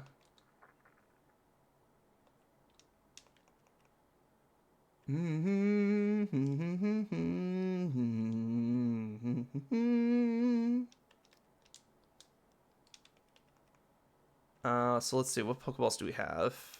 Friend, Lure, Dusk. How did you get out? The cage is on a timer. It's like a 30-minute timer. It's a pretty beefy timer. Let's see, Netball, Heal Ball, Premier Ball, Great Ball. Alright. Let's get in there. So this will either take the rest of stream or it'll take the rest of multiple streams. We'll figure out real soon. Slow moving, aren't you, Rosakusa? I've already gone and earned my fire badge. The Man of Fire Kabu is just what you expect. Nearly got burnt in my battle with him. Even with my strongest team, it was definitely touch and go, but I still won in the end. Get a shift on, Relsakusa. I bet you can beat the Man of Fire too.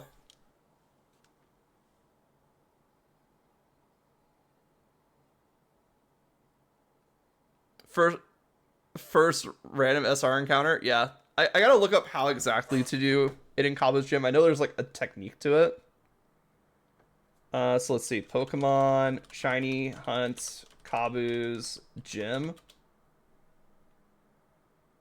You can just save near the patch of grass you want and counter reset until shiny. Yeah, but wasn't there like a faster way to do it? Kill that roly-poly. True.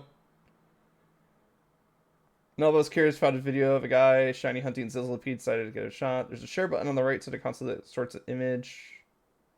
Yeah. Just ran from each Pokemon in battle, then ran to another Pokemon. Oh, so we can technically shiny hunt, quote unquote, two different Pokemon. I actually shiny hunted Litwick by chance, found the shiny instead, basically ran between all three Pokemon. When you run from the battle, the other two Pokemon respawn and reroll, if that makes sense. Yes, it does. Do we have a way that can guarantee our fleeing from... We do have a way to guarantee flee from battle. Wait. That's right. Robin Hood has the runaway ability. Something that I thought was like not going to come up this entire game has finally proven itself useful to guarantee the fact that we can run from battle, not giving our opponent a chance to even KO the Pokemon in the first place. Bro's putting the pieces together. Yes, exactly. But you also know what that means.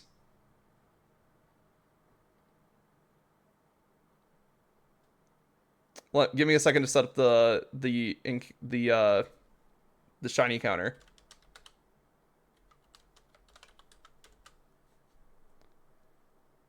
Do do do do do do do do do. Are you guys ready for this to take the rest of the stream? I think Kabu hits you instead of the Pokemon. I think Kabu's guys do hit the Pokemon if they think they can knock it out. Well, 55 encounters for the Bayleaf in Pokemon Coliseum, which honestly that Bayleaf is going to take a while.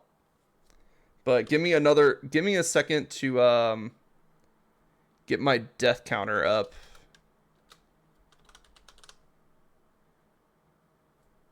Let's see. What was the program I used? There it is. DCSB. There we go. Death counter soundboard. And then we need to make a new counter.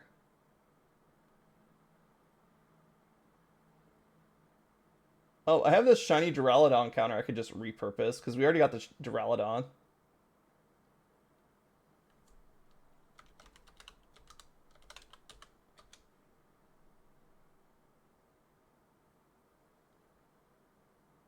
Alright, and then...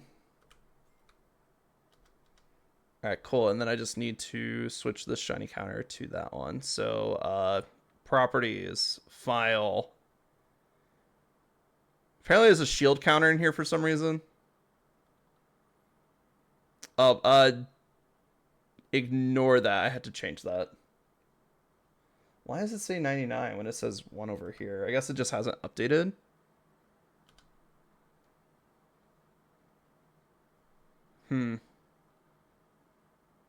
That should be the right one. Oh wait, is Kabu's gym set up to the right file? That's the good question. There we go, 194 right there. So let's reset that down to 0. Because apparently when I uninstalled and reinstalled this, it broke all of the links. So now it should be fine. I like how the sound of your keyboard makes your mouth move. Yeah, it's like, that's just how... It's just because I basically fat finger all of the keyboard strokes. Alright, there we go. So welcome to the Shiny Hunt. We are taking a break from our cooking challenge to Shiny Hunt. Shiny Hunt in Kabu's gym. Which one will we get? Because honestly, I don't care which one we get. I just, you know, I wanted to do the shiny hunt for a while because it seems like a whole lot of fun, and the fact that you have a Pokemon from Motostoke Gym as like the where it was originally caught, that's really funny. Hey, a gym challenger. That's a welcome sight. We don't have too many challengers since our leader Kabu has made his gym mission so hard. But I'll be happy to get you registered at once. I'm ready. If you're here to challenge the gym, we'll ask you to change into your uniform first. Do you have anyone you're hoping to get? Out of the three, maybe not Vulpix. And I already have a shiny Chandelier, so it's like, So I guess the Sizzlipede would be like my main target. But, you know, a good one would be a good one for this run specifically would also be Litwick.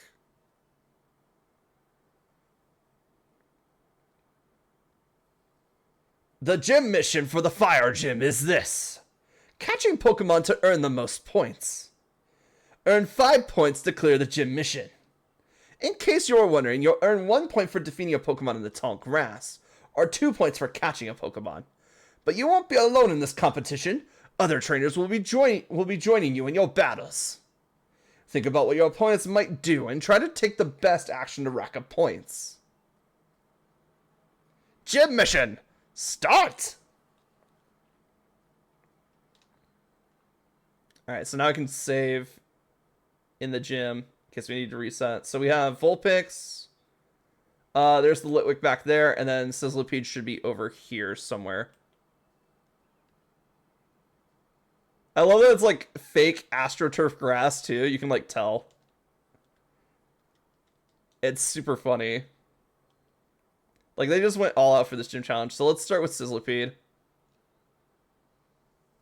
Dun, dun, dun, dun, dun, dun, dun. Alright, so not shiny.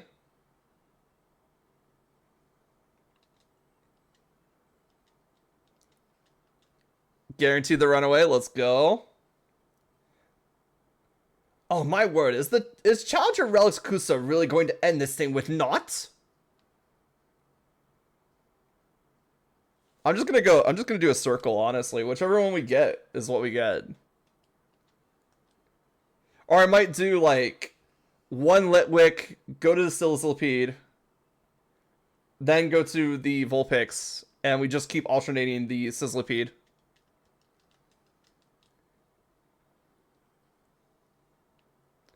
Yeah, let's do that. Since Sizzlipede is my main target, let's just focus on Sizzlipede. And then just alternate our secondary targets. Because honestly, I don't care which one I get for the secondary targets.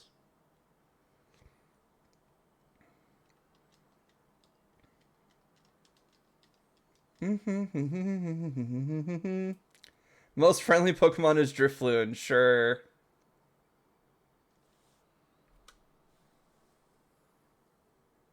Vulpix, let's go.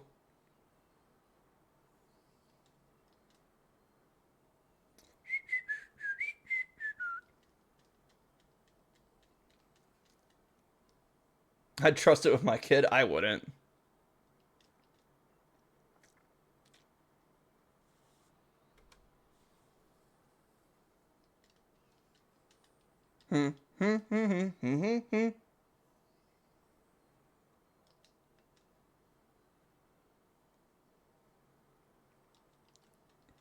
But yeah, we'll be here for a bit.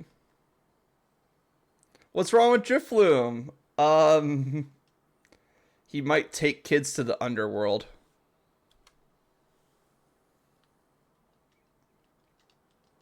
Just saying. We don't need to look at the decks. Sure, yeah. If we're not looking at the decks, Drifloom is a perfectly fine Pokemon. Yep. I mean, it really like hangs around children and like lifts them up in the air. Obviously, that's fine, right?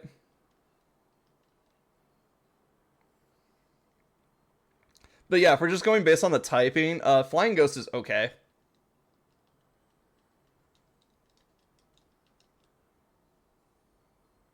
It's not crazy, but it's also not bad. I have peanut butter crackers. Give me a second. Eh.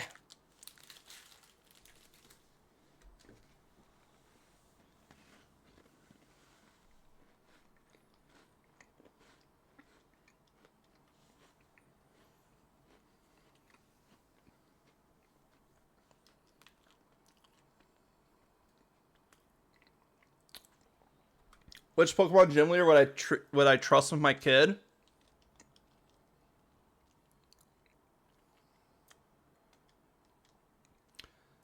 Hmm.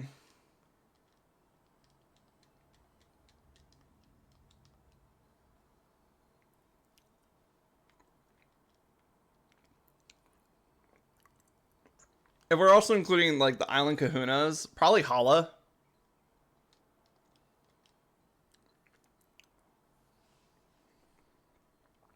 Cause like he is like a guardian to a small child, to a hyperactive small child. So it's like he already knows what he's dealing with.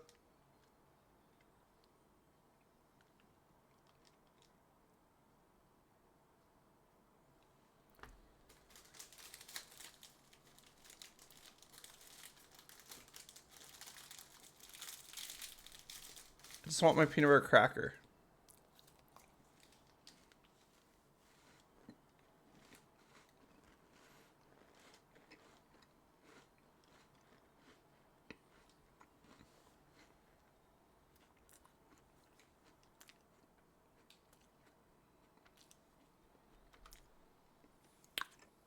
You trust Lance? I mean, if you're going based on like somebody that would protect your child, I think Lance would be okay because like Lance is quote unquote the strongest trainer in the Kanto region. Oh yeah, not a gym leader. That's true. He's a champion.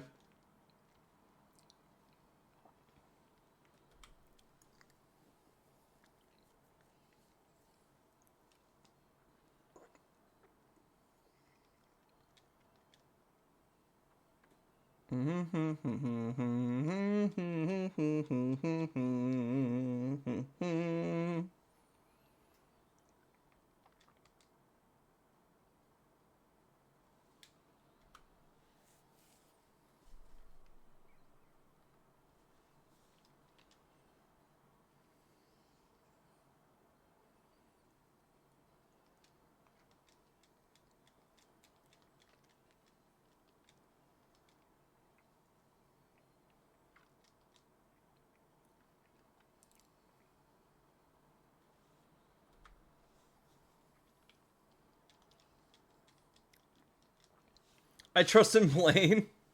You would trust Blaine. I mean, if we're talking like Kanto Gym Blaine, where he's just like the quiz master, my kid would just come back with a bunch of random trivia, which, you know, I guess is better than, you know, some other gym leaders.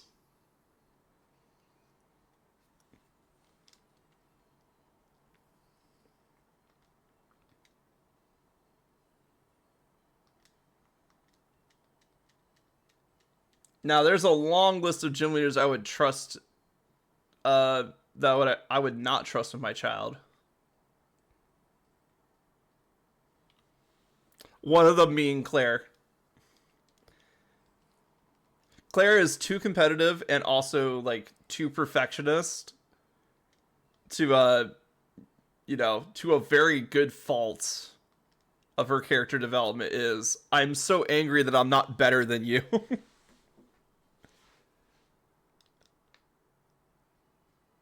Even though she's a gym leader. It's like nobody's ever beat her before and she lost for the first time. And she's just like she does not take it well.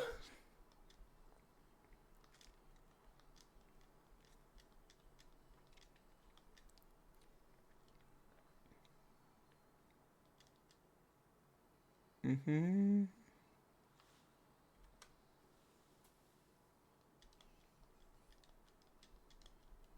Dun, dun, dun,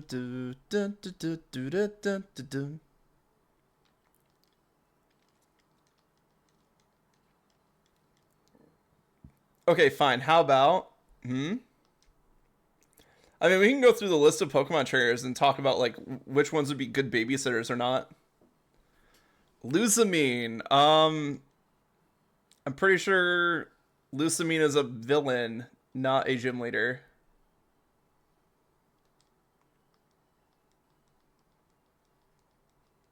I could be wrong about that though.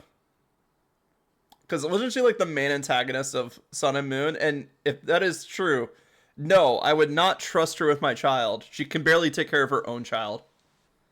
Oh wait, she can only take care of her. She can barely take care of her own children, and one of them ran away from home.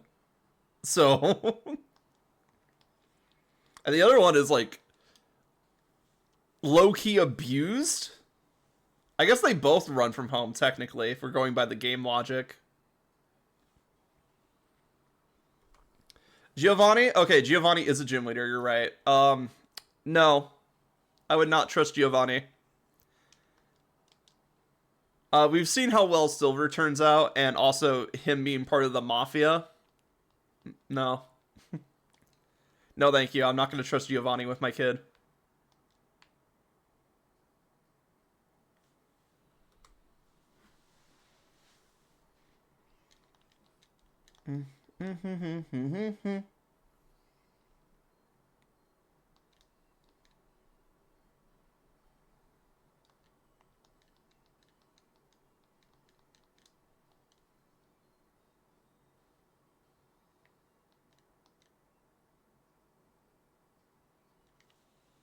Piers? Oh, I would trust Piers with my child. Like his whole entire character arc is that he wants to make sure that his sister's safe while she does the gym challenge, while also realizing, while also coming to terms with like, she needs to do this so she can inherit the gym. Like I think Piers is the best Pokemon sibling ever.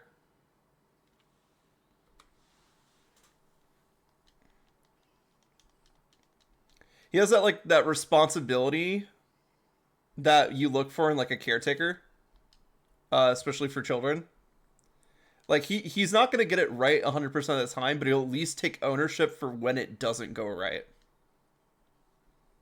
and he'll try to find a way to quote unquote fix it.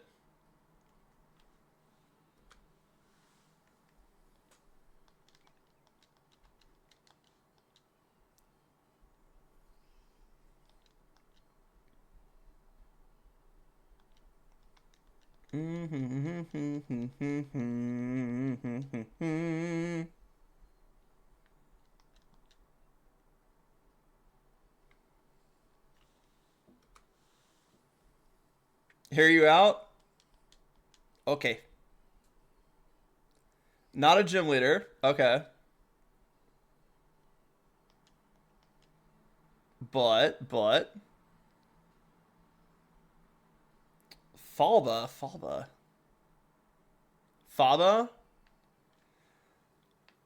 He was that scientist that worked for Aether Foundation, right?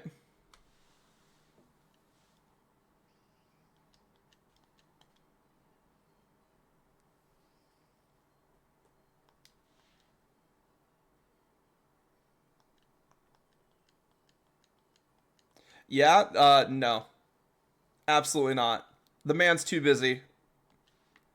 Very work focused, very work oriented. If not him, the Getis. Getis, no.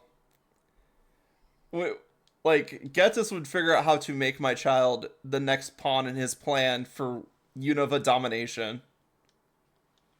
Like, he would try to make my child a politician and then, like, be the shadow force puppeting the, puppeting the politician from the shadows. So yeah, no, not Geddes. We already seen how he fucked up N. Not only just N, but everybody around N. Cyrus, nah. Dude's kind of like, dude's kind of like, dude's got some stuff to figure out. He has to contemplate his place in the world before he has any hope of raising a child.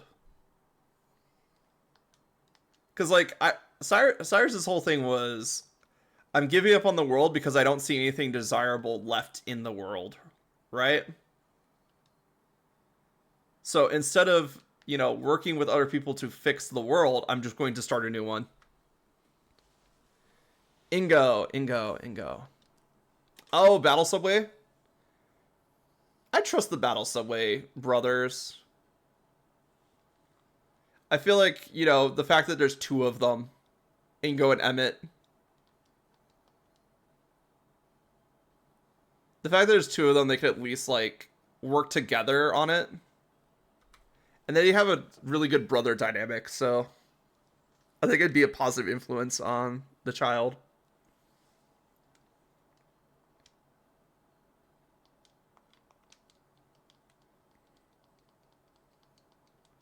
Okay, final.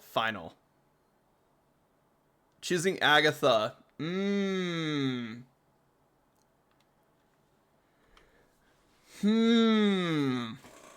I would say Agatha would make a great caretaker for a child.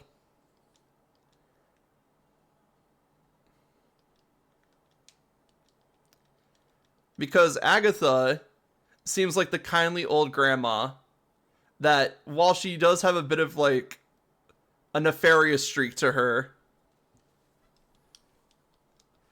also cares deep down about, like, the individual's progress, and the only reason that she stands in your way in the first place is to help you grow.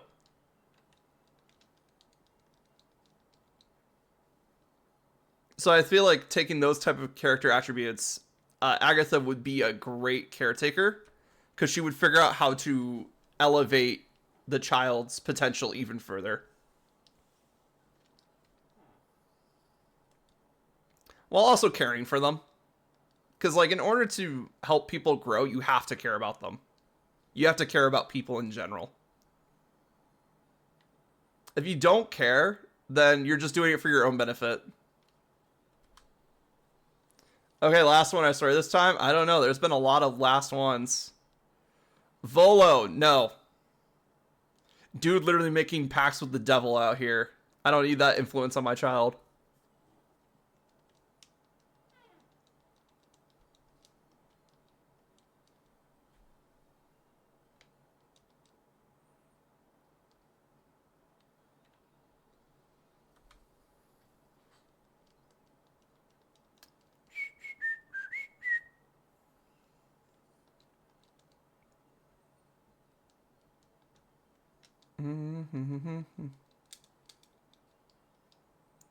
Not gonna lie, I feel like Lucifer would be a W parrot. I'm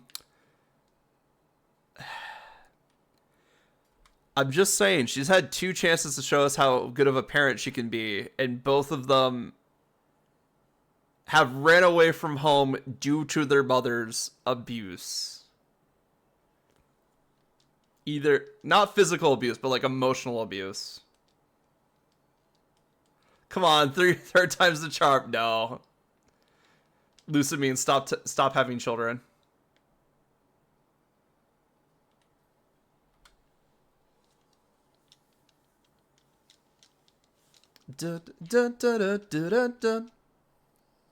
Ads coming soon. Ads are currently in progress, it says. But only for like the next 30-ish seconds.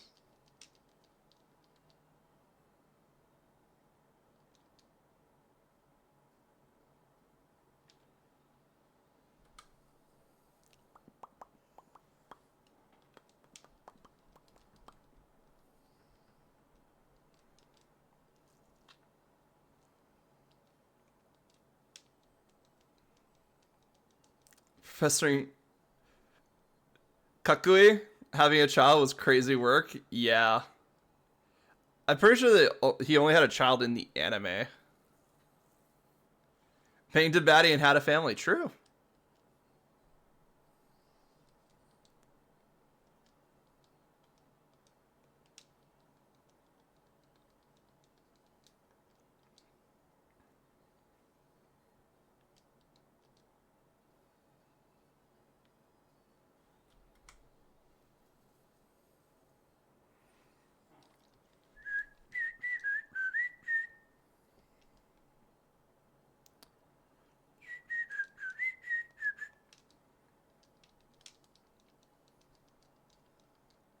Man, it's so nice that we have Nickit, or we have a Thievel with Runaway for this.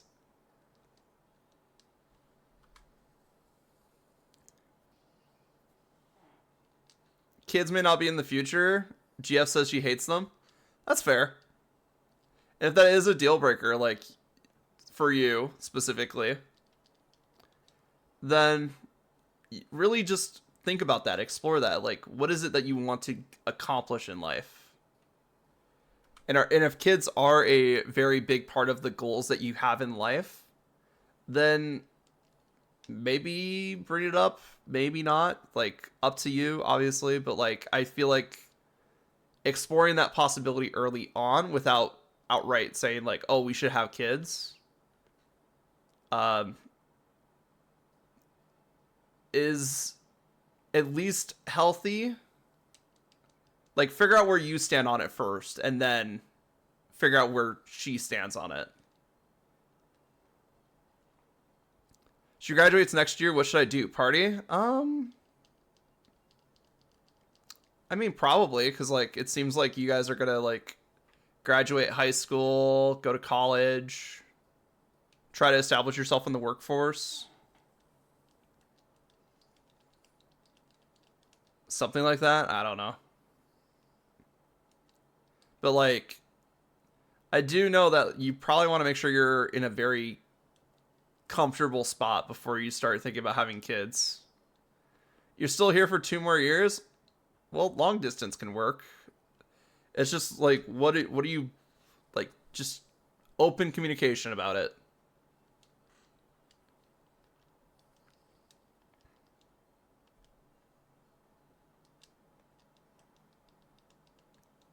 And know that you might get a situation that you're not entirely, like, not your ideal situation.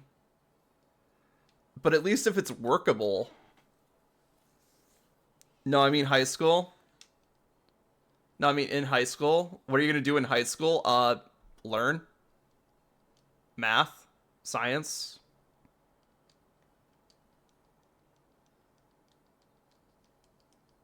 I don't know.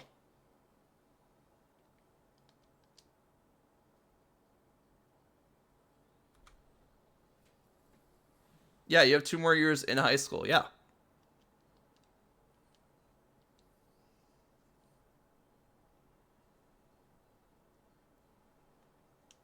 7:20 to 12:50. Yeah. All right. Not bad.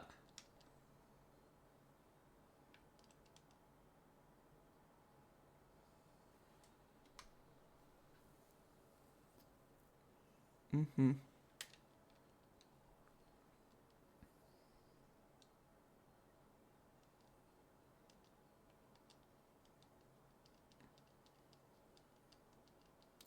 It's good to have a goal. And I know that's not saying a lot. Like, just thinking about where you want to be and the steps to get there can be a massive step forward, though. And you're not going to account for everything. There's going to be some stuff in life that comes up out of nowhere that's going to, surprise you a bit. But not all of them are going to be bad.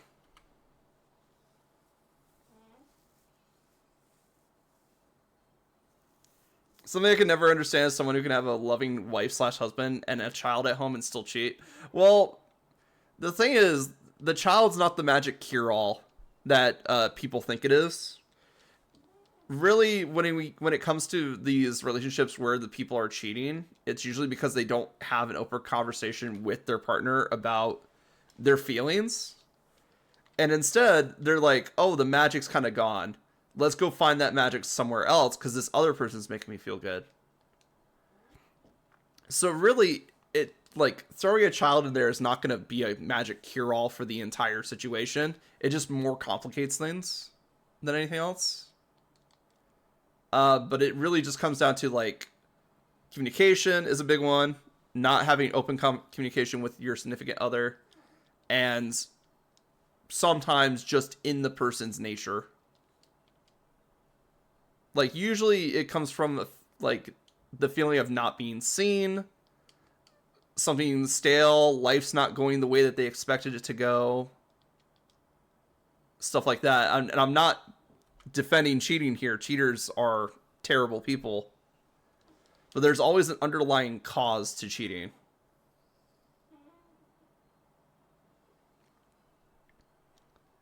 Do you know who Casso is? No, I don't.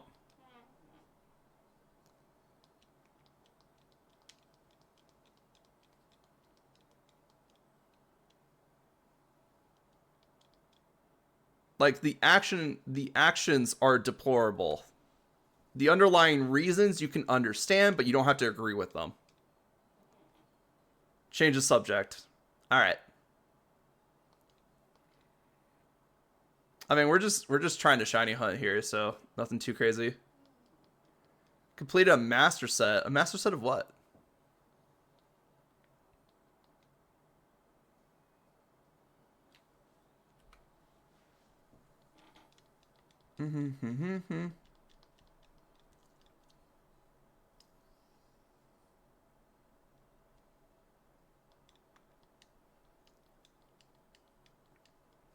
I forgot you forgot the set name. All right.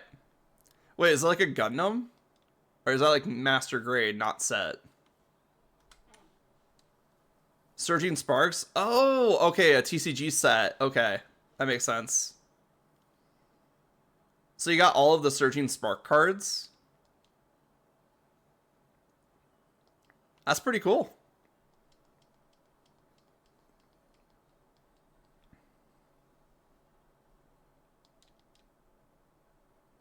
Oh wait, no, we already did a Vulpix recently. I guess it doesn't matter since it's a secondary target, but still.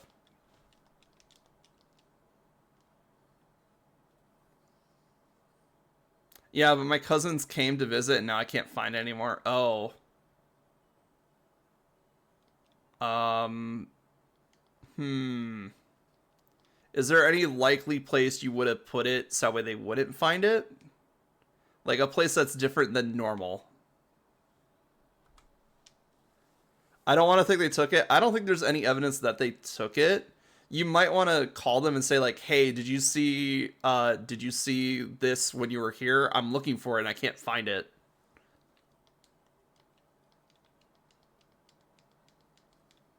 It's not on the shelf where I put it. All right, so I would look in places that you don't normally put it. Cuz I would check all the likely areas first. You have, but they said no. Okay, for now, I would say trust them. Because it might be that you just like put it in a backpack or something like that. Wait, is it like a box collection or like you put it all in a book, like a binder? Because you said it's on the shelf, I would assume it's a binder.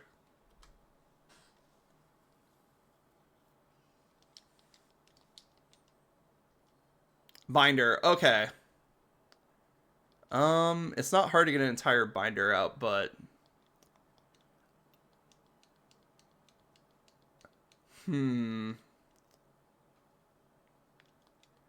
I would just check places that you don't normally put things, but it might have got left there. Depending on how big your living space is, obviously. Because most of the time it's just like you miss, like, a lot of people just misplace it. Like, check under the beds, check in closets, check on other bookshelves even.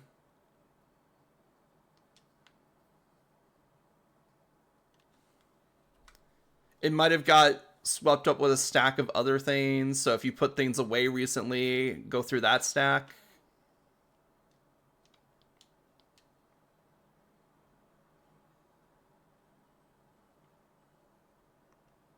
Your dresser and a shelf. Okay. Could it got put in one of the dresser drawers? Like, I would exhaust all possibilities before you go and accuse somebody of stealing shit. Because, again, there's no evidence. Because right now you just kind of have to take their word for it that they didn't steal it. And Occam's razor, I think is what it's called. But, like, it could just be misplaced somewhere. You're praying you find it because it has 4 copies of the Pika prize card on the back of the binder. Ah, I see.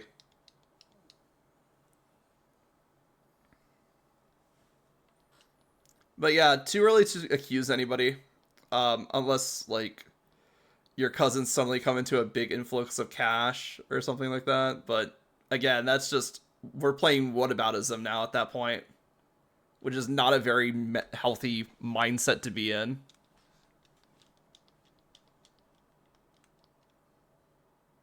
Because realistically, it's probably just somewhere you probably just misplaced it. So just look around, search room by room if you have to. Starting with the most likely places and then just going from there. Yeah, mom's on the phone with the aunt. They don't take it. I mean, they don't even like Pokemon cards. Yeah, I guess I would point to like evidence of them not taking it, as if they don't even know the value of the cards.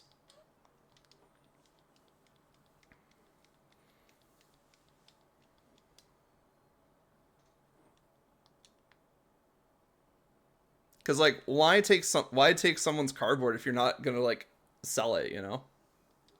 Or like, you know, take something valuable from somebody without the intent of selling it if you don't care for it.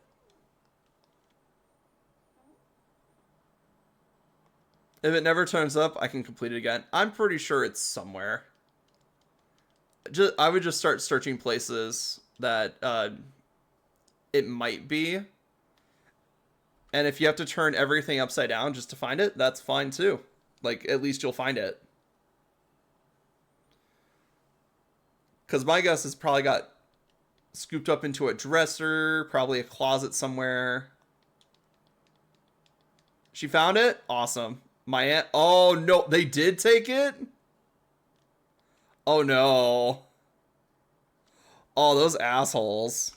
See, now we have evidence. Now we can accuse them of stealing it.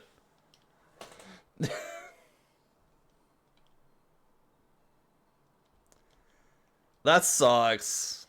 That really sucks. Well, guess which cousins are never coming over to your house again? I know, that's sad actually. The Pika and the Sledge are gone? Oh no. So they did take the rare cards and sell them. That's even crappier, honestly.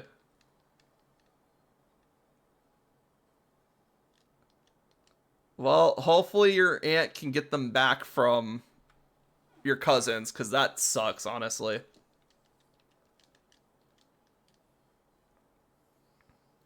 The Sledge wasn't worth that much? Okay, that's not bad then.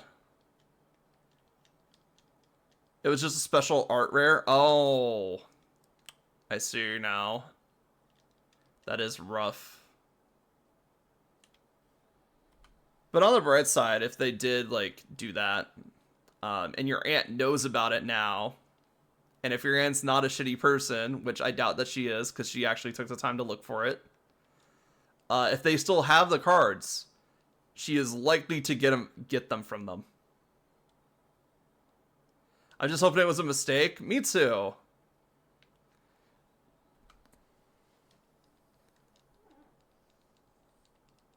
But also, like, the cards are gone from the binder. So even if they, like, mixed up the binders...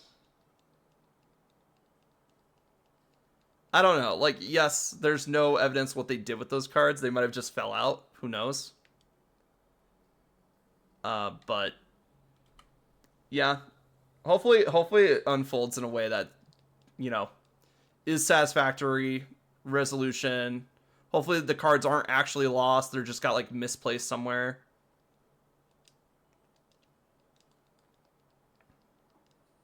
See, another thing is that suspicious is that my older cousin is, like, out of the house right now. Oh, I see.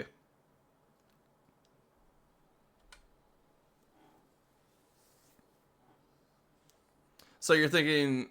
I mean, I guess we're just speculating at that point, so I'm not going to go into it, because honestly, you don't need to worry more. You doubt it was him, so you think it was the younger cousin?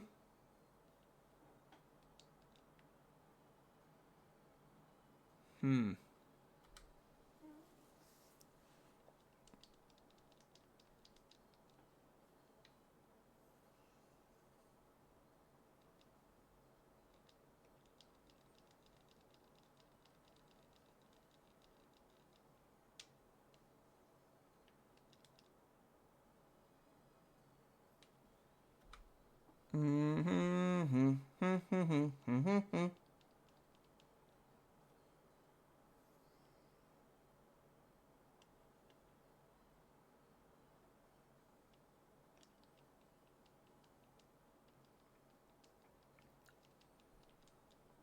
Well, that sucks. Hopefully it is just like a oh, it got accidentally mixed up with our stuff type scenario. Yeah, anyway. On the bright side, they found the majority of the cards, which is good. I'm gonna try to complete Eevee set. Oh, the what is it called? Like Radiant something? Because I know that set's been selling pretty hard. Because like my shop especially can't keep any of the prismatic stuff in. Ah, prismatic, yeah. It can't keep any of the prismatic stuff in it. It's just because it's Eevee. Like I feel like you get the Eevee fans. There's some good cards in there probably.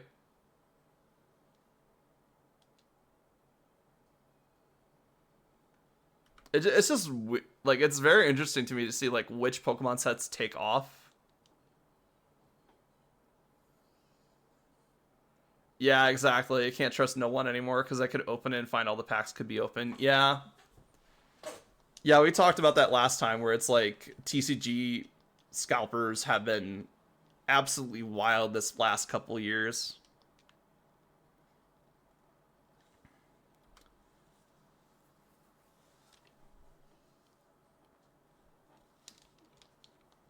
And it really grinds my gears because I love card games and I love opening packs. I like just having random chance decide what I get. But then, like you said, if you buy them secondhand or you buy them from a not so refutable seller, then it can be bad. It can be terrible even. Because I've seen people dish out like huge monies for these packs that quote unquote unopened, and then it turns out they were opened and resealed, and it's like, well, that sucks. Have you seen the Costco video? No, but if it's if it's anything like the Walmart videos of yonder days, of ye old days even, where they said they could take packs and everyone started tackling each other. Okay, yeah, that sounds like old Meyer Walmart days where when they would stock a bunch of the newest products, people would just like even Toys R Us, like they would just swarm those stores and just like trample over people to get the card packs, which led to like this scarcity thing as people were trying to get more and more card packs.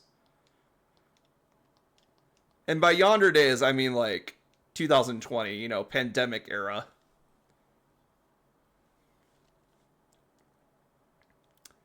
Yeah, you see people like on the floor getting grabbed, pushed, stuff like that. It's like, bro, it's cards.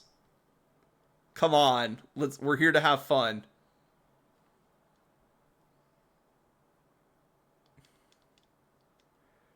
Card games should be about having fun. It's insane. I don't know why I thought of Yandere Simulator. Yandere Simulator is a fucking joke, and it's really funny to like see what it's become, like where it went before it died out. Because honestly, like Yandere Simulator was when like was like quote unquote announced and in development, all in quotation marks, around the time that stuff like what was it, like Goat Simulator became popular. So like the beginning of the simulator game craze. It's a gooner game. Oh, absolutely. You literally take certain types of shots from other girls. Yeah, exactly. Like it wasn't. It was a game that could have been kind of decent, honestly, if you want to build that type of game. There's an A rating for games for a reason. Um, but just based on how the developer handled it and all the publicity it quote unquote got, it really just soured like indie game development for a bit, even though it was just that one developer, and people were like, "Oh yeah, indie development's not like that one developer," but you could tell there was always like a bit of a hint, like, is this going to be the next Yandere simulator?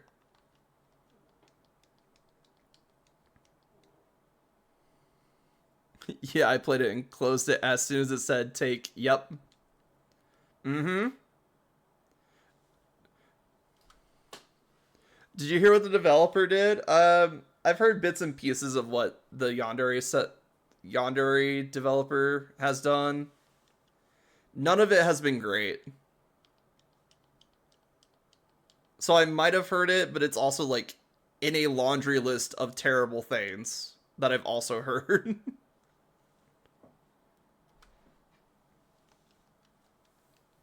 And I didn't bother looking into it because I was like, if even one of these is true, it's not great.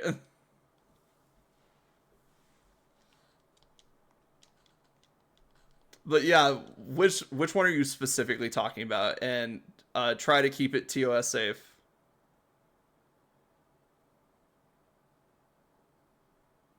Bad parenting developer played? What? Have you heard what the bad parenting developer has played?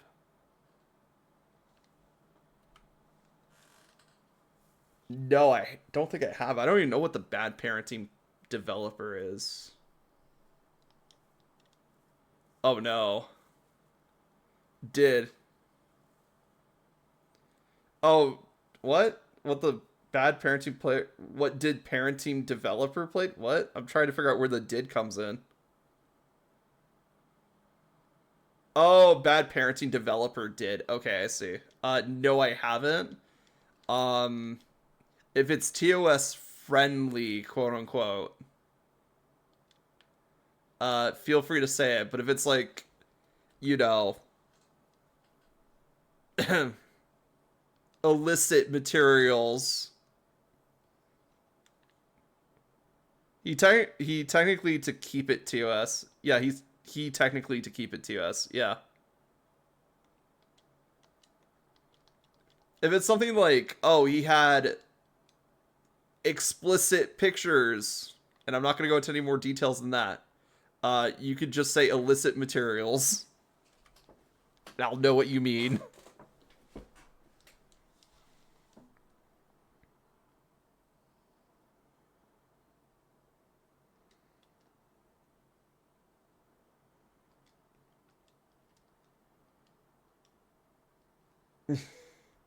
You know what dog groomers do? No.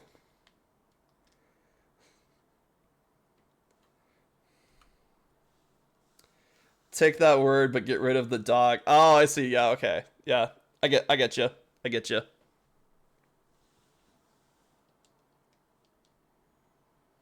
We don't need to go any more further than that. I understand completely. That sucks. Yeah, I kind of figured. I think that was in line with some of the rumors that I heard too. Because I remember there was like this big scandal around Yandere Sim, and then it just died out immediately after that. And there was just a lot of shit flying around at that time.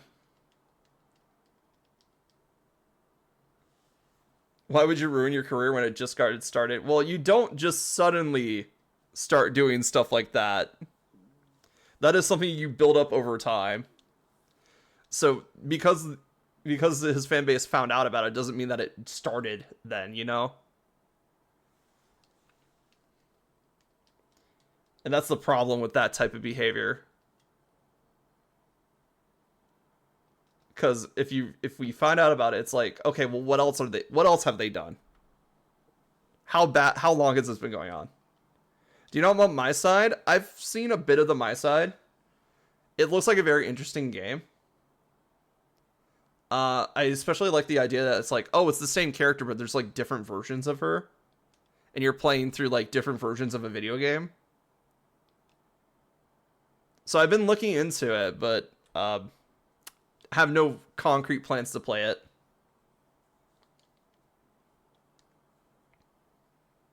Interesting, yeah, yeah, it's a very interesting game.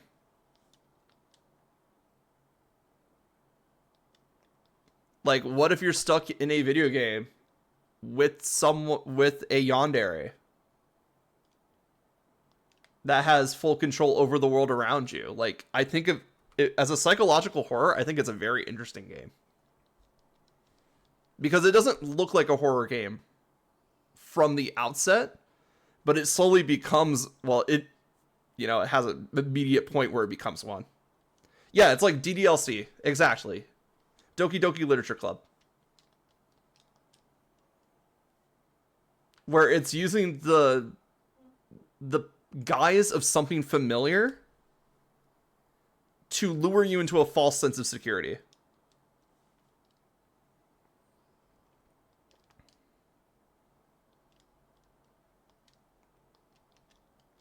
Because, like, there's horror game visual novels out there, obviously. There's also other visual novels that don't have horror elements, but I think the way DDLC uses it is a very creative way to make a horror game, because it is like, quote unquote, a horror game slash a game bugging the fuck out because somebody's tampering with it. I feel like kind of like a Gooner game, but that's a trick. Yeah, well, yeah, I mean, you could label a ton of games as Gooner games, like anything like romantic, obviously, and has an anime art style. So it's kind of a wide category, is what I'm saying. Made to look like one, but isn't exactly. Another like I've especially in the indie scene, I think one of the best ways I've seen mechanics. Oh wait, so this goes into a conversation where you use the game mechanics to tell the story, which is very fun. Anytime developers can find a way to use game mechanics to tell a story is amazing. Some of the more noticeable ones are like Bravely Default, where you have to use the systems of the game to get to the second part of the game. But then there's stuff like, fuck, I'm trying to remember. So it was like this game where you are in an asylum or a cult and you're wearing a mask. It's like This Face of Mine or something like that. And you have an inventory screen. And the mask is technically on the inventory screen, but you cannot remove it from your character. And when you try to, you get jump scared for it. Let's see if I can find it. Mask. This Face of Mine, I think is what it was called. Inventory jump scare. No, it wasn't this. Okay, I don't remember the name of the game, unfortunately.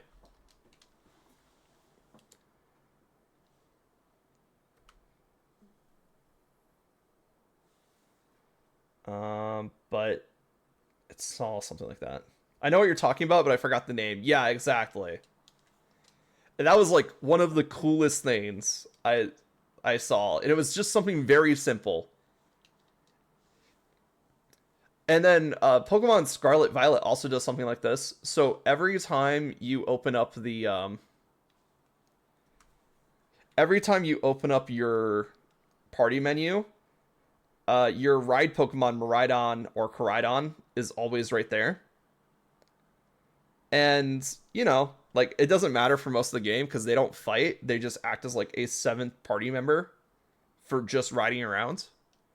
And then the end of the game happens, and you have to go back into that menu and use that Pokemon in its battle form because it's the only Pokeball you can use in the game. And it's really cool. But that's like something that just hit on a UI somewhere for the entirety of the game. Did I accidentally go down? One second.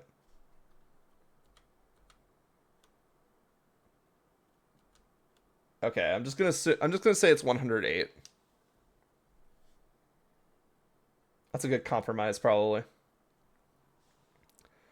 I want to see a game where, like, at the end, it completely resets your computer, not factory reset, just resets, because that would scare you and make you think that you were being hacked. Yeah, there's games that have done that. Um, Not like the full like reset the computer, but they have like crashed the program and then make it seem like your game progress got reset.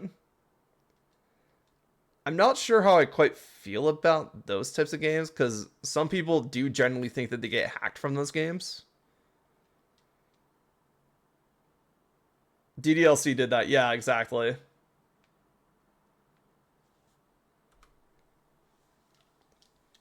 Like it's fine in context because we all understand like it's a game, but like when you make it feel real enough that people can't tell, that's when it becomes an issue.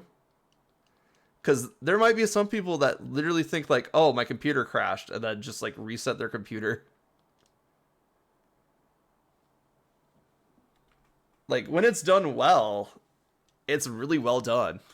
Don't get me wrong, like I'm a big fan of stuff like that. Immersive gameplay, 100%. Love that shit.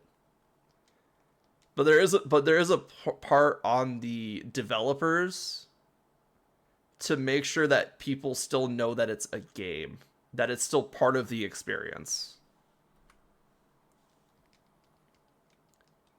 Maybe the screen saying it was a joke. I think the one that I'm thinking of is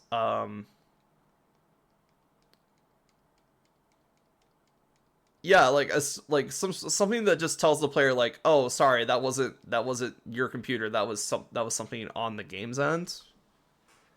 But I think about like how misdirection is really powerful from a game. Cuz there was this game where you're like you have to be quiet in the woods for like 30 minutes or something like that. And it would use your microphone, and if you peaked your microphone, the game would instantly kill you. And the whole entire game was you're walking through a woods and getting jump scared. But then they do this fake out right at the end where they kill you before the time is up in a fake death scene. Obviously, to make the gamer go like, "What the fuck? I was being quiet," yell at their microphone, and then they would actually kill them. And it was really funny because that type of misdirection is the only like something that you can only do in a video game like that. And it's so funny watching people fall for that.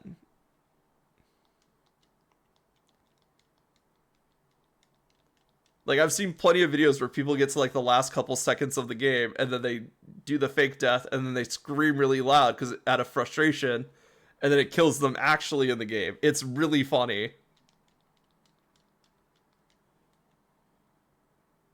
I remember falling for that. Yeah, exactly. I can't remember the name of the game, but it was one of the more interesting experiences for like a jump scare heavy game that's just designed to give you the shivers and shake you up a bit.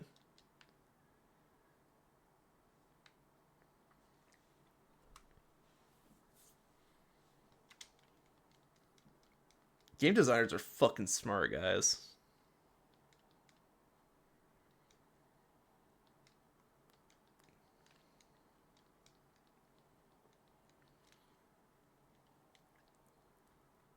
And the best part is that it's a very simple game. It gives you a goal, which is be quiet, escape, don't scream, and then it does everything in its power to get you to scream. It's great. Oh, Chilla's Arts? Yeah, Chilla Arts game horror games are fucking notorious, man. I love watching Chilla Arts games. I have not played one. It is really cool how like some of the newer games he's building like a pseudo cinematic universe for all these horror games. I really want Chiller's Art to expand upon that to like start interconnecting these disjointed stories together. Do you remember the VTuber game? Yeah, it's like the one where you play as a streamer, a VTuber, and then you play a game that was sent to you by a fan and get hacked because of it. Yeah, I remember that one. I don't remember the name too well. Some of these games have very generic names, and that's what makes it hard to memorize them, actually.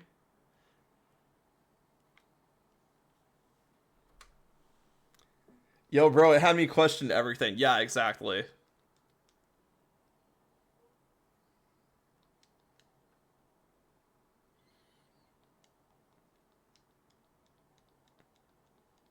I think the best part about like Chilla's arts game is that it's plausible enough to happen in reality that people go like, "Oh, that's actually kind of terrifying if that happened in real life." And then they think about like, "Wait, that could happen in real life." So I think a lot of Chilla's arts horror comes from the fact that it's very real situations that we take as very mundane, and makes them into something more. Like obviously he cranks up the or they crank up the horror dial up to 11 for the type of scenarios that they invent. But like the fact that it could happen is what's really terrifying. Why is my controller deciding to disconnect now? There we go. God damn it.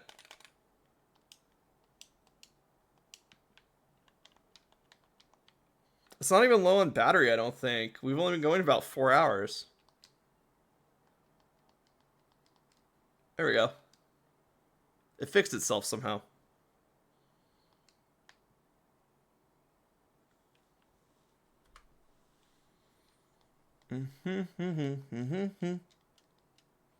The mask game you were talking about is Visage. Oh, yeah, okay, that makes sense. Yeah, check out Visage. It's so... I think when I saw it, it was only a demo. I'm not sure if the full game is out yet. But it had a really cool style to it.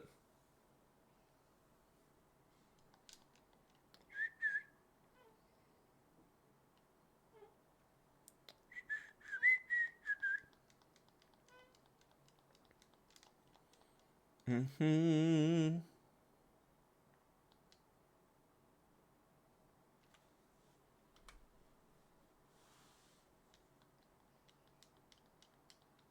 Mm-mm-mm-mm.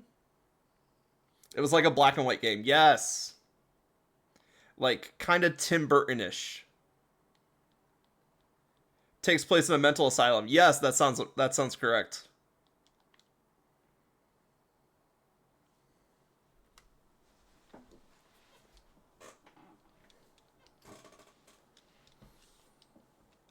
I'll look it up right now and then I can confirm because all we're doing is just run away from battles anyway.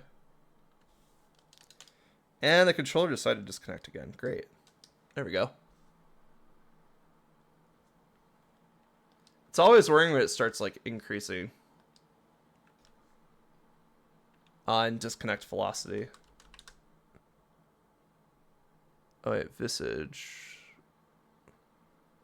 Oh yeah, this is not the game I was thinking of. Yeah, because the one I was thinking of is like a 2D ish. But I have heard of Visage.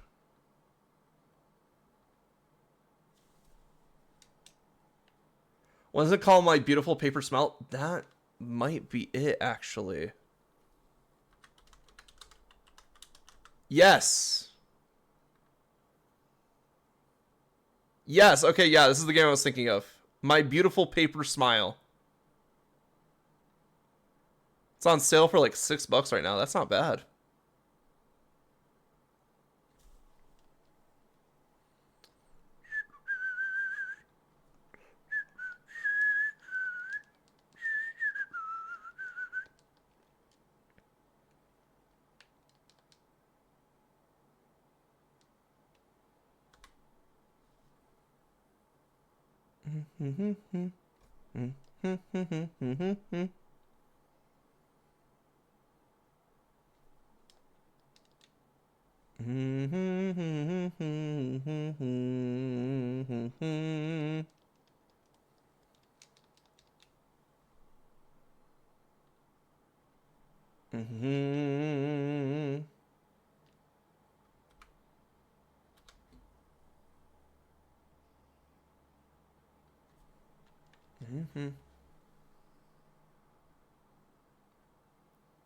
But yeah, thanks for looking that up, because like that would have drove me crazy for like the rest of stream, honestly. But yeah, there's a part in Beautiful Paper Smile where you get access to your inventory screen and you see that the mask is an equitable item on the inventory screen. But then you try to take it off and you get this jump scare of like, oh, you must not remove your face. It sounded familiar because I played it before. Yeah. I saw it like years ago being played, and then like nothing nowadays, of course, because like horror games are kind of a dime a dozen at this point, especially when we get closer to Halloween. But I feel like there's certain horror games that have stood the test of time multiple years again and again.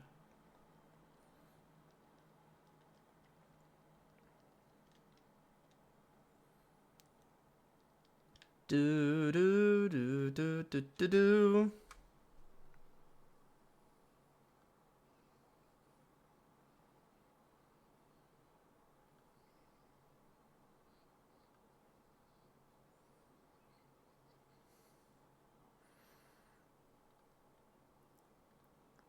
Oh, sorry, I was cutting down some of my tabs. Which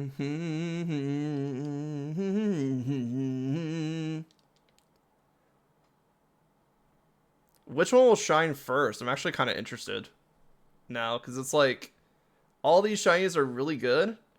Obviously, I would love the Sizzlipede to shine, to be the first one to shine.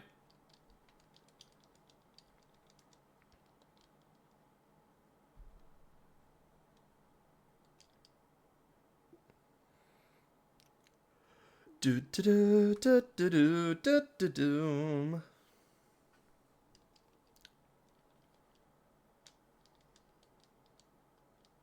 Obviously, we have like double the Sizzlipede encounters versus the other encounters, just because of how we're doing it. So it's likely it'll be the Sizzlipede. I would not be upset if we got another Litwick, honestly. And Vulpix would be really good too, because I don't have a shiny Ninetales, I have a shiny Vulpix. The big problem with getting Litwick is I already have a Chandelure as a shiny. So I'd have to figure out like, and I think I have a shiny Litwick from Go. So that this would be my like Lepent. Which means I probably won't use it on the final team for Sword and Shield. Where meanwhile, Sizzlipede, yeah, we could get that. We could get that to on the final team. We could give it the Gigantamax factor. Like we could do a lot with Sizzlipede.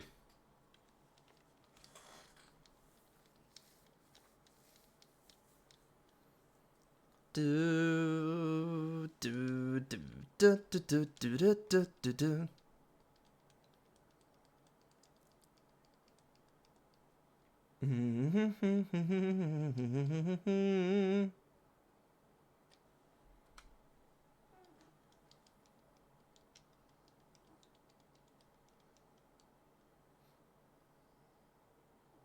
Gigantamax Sizzlipede is Centiscorch, yeah.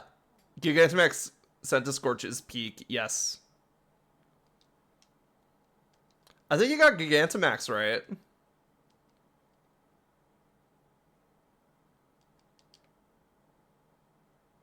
And also is peak is also correct. Um I'm not sure about Sizzlipede, but I also haven't looked at its name in a while, so oh wait, there's one right here. Sizzlipede. Yeah, it's Pede. And it's an I instead of the E. But other than that, you got like most of it right.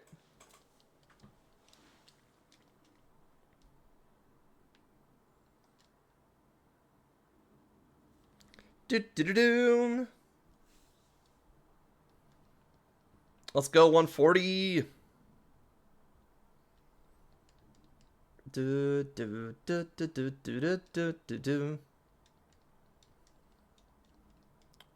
So what's modern Pokemon just base odds? It's like 1 in 4,000, right? Roughly 1 in 4,000.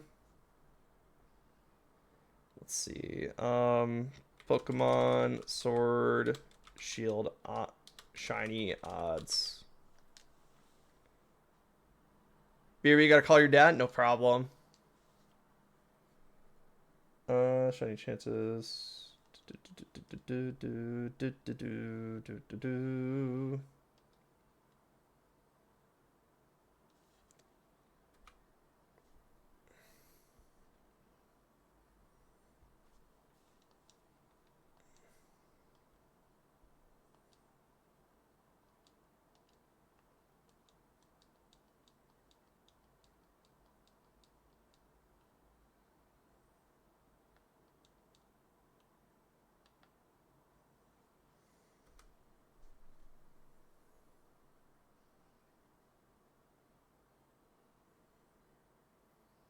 All right, 1 in 4,096 chance. Okay.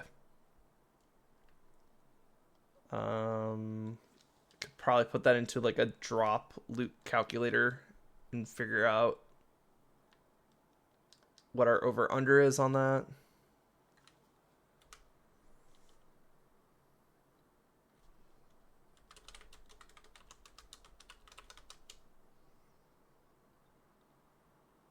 I just want to see what like our expected numbers are.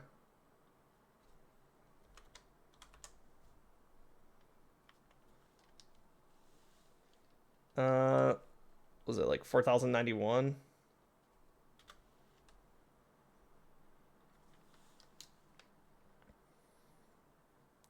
All right, about 50% and about 2,000 counters. It's not bad.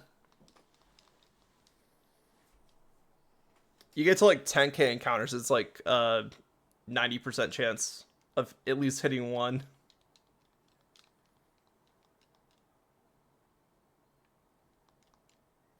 Still better than old school shiny odds, but yeah. And honestly, I don't want shiny Pokemon to be any easier to get. Like, I like it when the games give us fun ways to shiny hunt.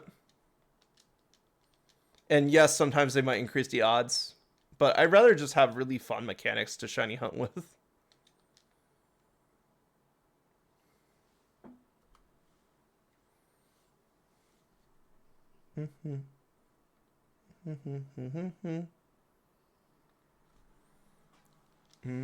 Welcome back.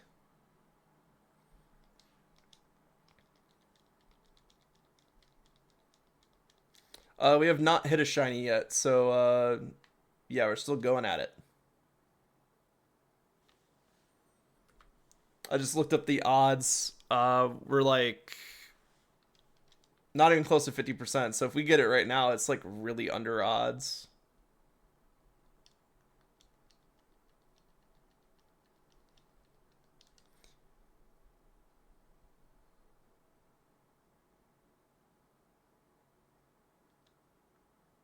By the way, about that screaming game, did it happen outside? What?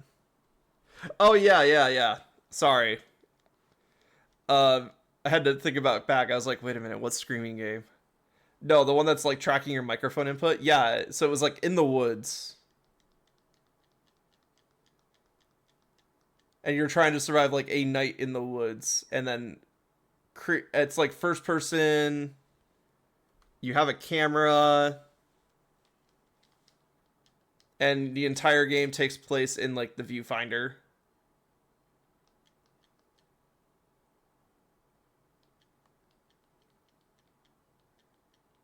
Ghost Girl trying to catch you? I mean, that might be one of them. There wasn't like a specific enemy. Because it was just... Oh wait, was it like Don't Scream?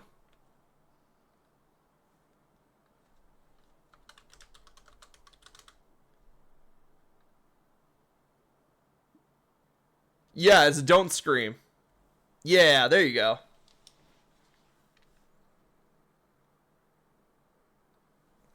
Yeah, I think it was called Don't Scream. I just looked it up on Steam. Yeah, this is the game I was thinking of. Again, just a game with a very generic name. Very effective, don't get me wrong, but like, trying that out later, you should. It's a fun experience.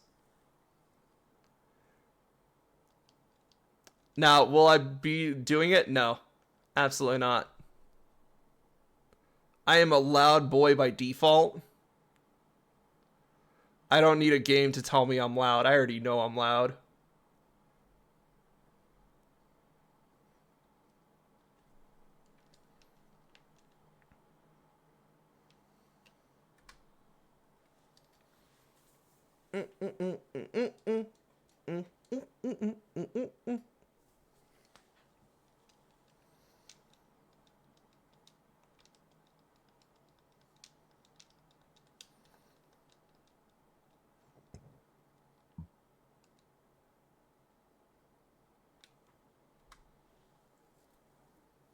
I guess we're only shiny hunting one Pokemon in Kabu's gym. Unless I've got to tell my friend to go first as I stay behind. Ooh. Don't you know the people at the back of the pack get picked off first? Just saying.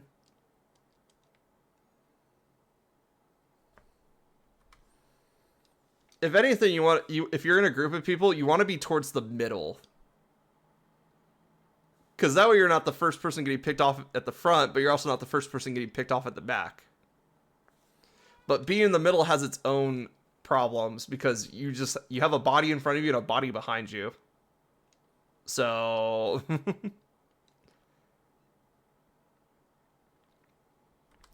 obviously you can't make a quick escape if you're in the middle of the group. You're just kind of relying on the bodies around you to be your shield.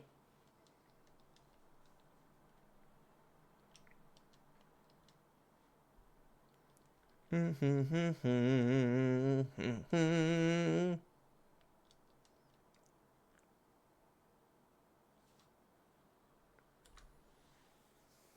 will never go anywhere scary if I'm slow.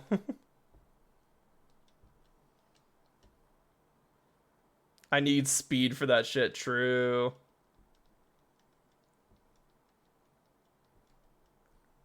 You need something like Dying Light, where you're doing like parkour through the zombie apocalypse.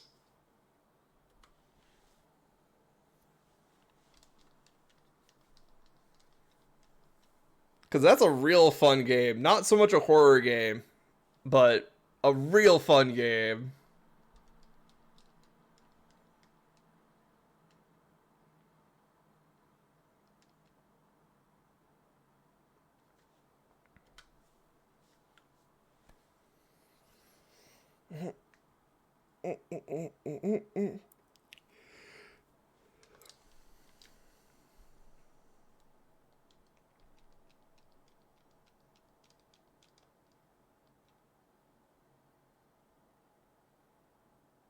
My school did this thing where they built a maze and they got 3 of the fastest kids to chase you. Oh no! That's already a disadvantage because they're the fastest kids. What is worse is that made it dark? No. No. You at least need like a low light situation.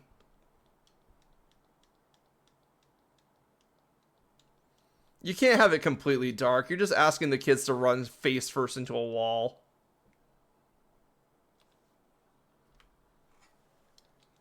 You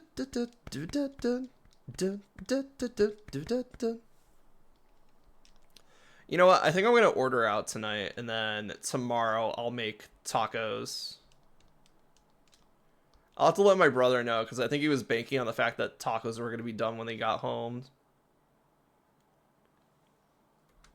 So next ad break, which should be in about 40 seconds.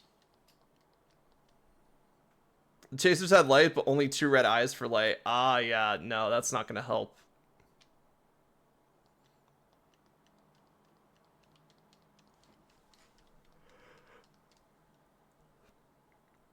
I mean, I guess it depends on how strong the red light was.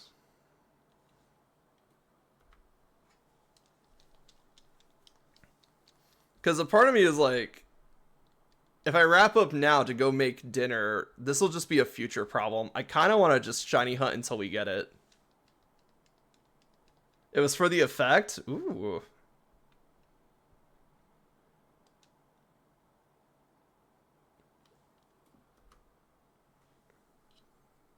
Ah, I see. Because that would be like, oh, you have red lights chasing you in the dark. And we're going to assume that you think that they're eyeballs. Imagine it was like this, completely dark, two red eyeballs looking at you in the distance.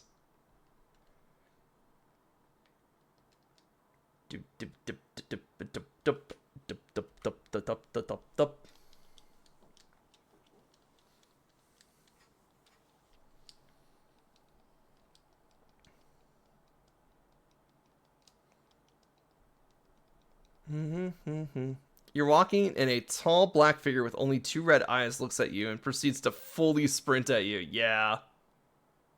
Makes sense. The screams were so loud. I imagine. Anyway, we're on an ad break, so I'm going to go order some food. I'll go do that, and then blah, blah, blah, blah, blah.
Wow. Only two ads? Okay, that's not bad. I had to go grab my phone real quick, so while we're just running from grass patch to grass patch,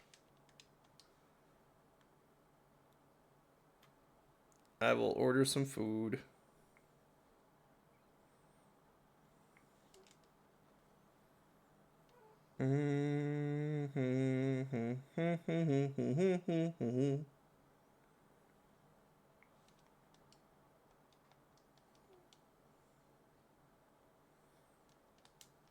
Well, what are you guys having for dinner? What sounds good? What's out there in the culinary world? If you're having dinner, if not, like what is like the most recent meal?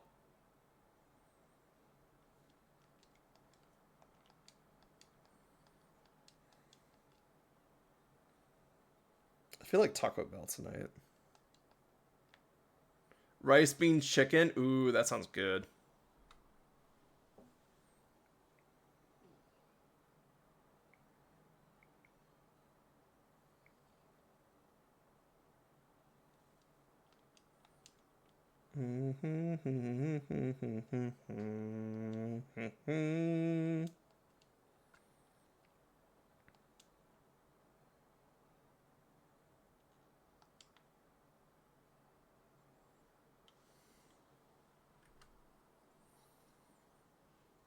Hamburger, McDonald's, I hate for some reason. No, I understand. McDonald's is not the best hamburger place. BRB? Alright, sounds good. Actually, what's my... Hmm.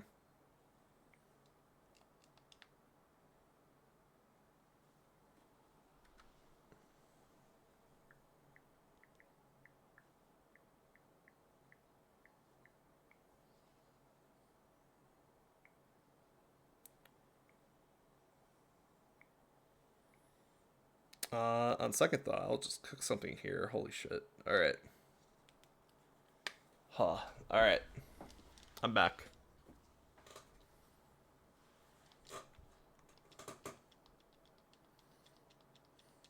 Yeah, but that might mean that we're gonna have to take a break for a bit, so I can go make some food, because, oh boy.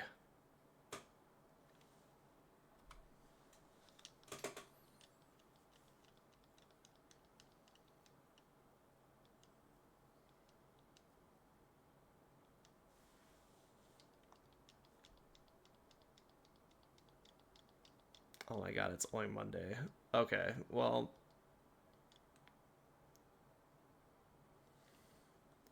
I'm glad I checked, but at the same time, oh boy. I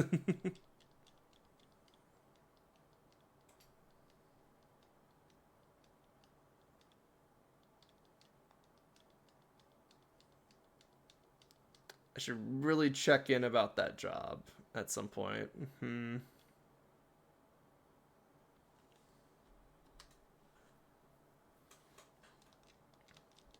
They like close an hour anyway, so it's not worth it to check in today, but tomorrow I'll check in with them. Koki found a shiny? What? Charcadet. Oh, is he doing like the mass outbreaks for the game right now? Because like those Charcadet shinies are amazing.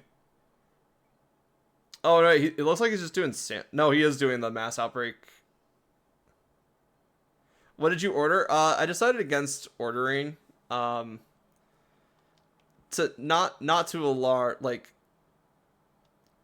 just to explain what's going on. My finances aren't great right now, and obviously that's not like, oh, I need money. You know, it's just have to manage my money a little bit better. And I looked at it and it wasn't great, and I was like, ooh, maybe I should just stick with the original plan and cook food here. However, that will mean that I'll have to take some time to actually cook said food.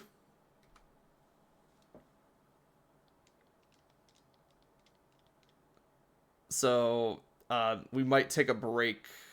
Not soon, but it is already like 8:30 or like 8 o'clock here. So I'm trying to figure out like what would be a good time to like go cook food.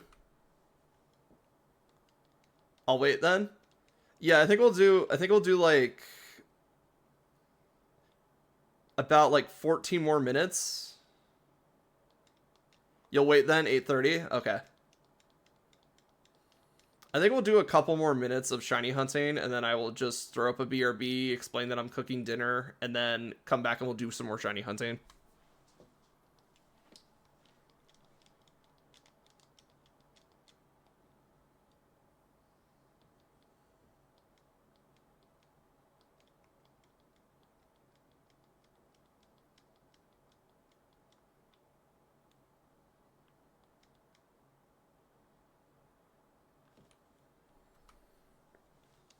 But yeah, if you guys don't know, I'm looking for a job outside of streaming, so that's been taking up a lot of my time lately.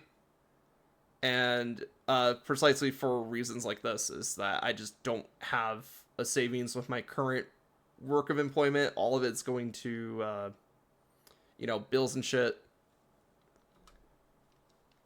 So, and they've been having some financial issues, so I am not desperately looking for a job, obviously, but it's definitely higher on my priority list than it has been in the last couple months.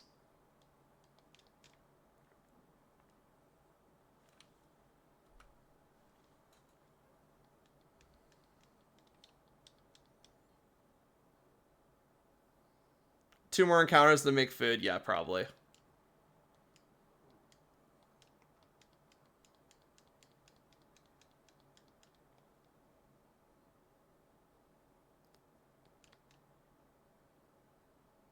I don't even check if I have taco seasoning. Like, I got the beef all around, but I'm not sure if we actually have taco seasoning or not. I mean, we should, because knowing my parents and stuff, their biggest things that they go back to for cooking is like stir fry and tacos. So they always make sure that we have like stir fry and taco ingredients in the house at all times.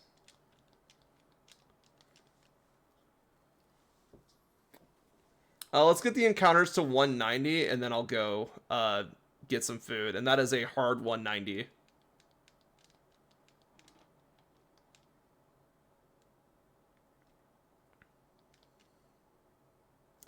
Because that way we just have a nice round number.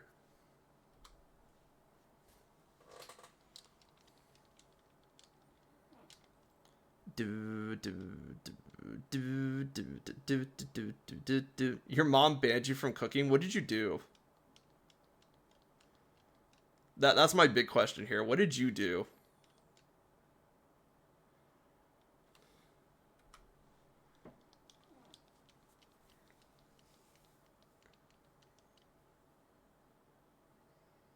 A paper says Scriptsies do not touch. I mean, yes, your real name is Scriptsies. Okay, that's fair.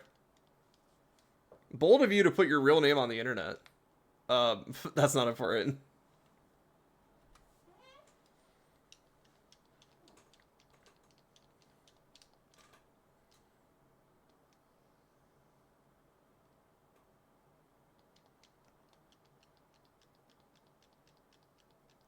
Wait, is it like a paper on the actual cooking utensils? Yes, but most people don't believe it's my real name. I mean,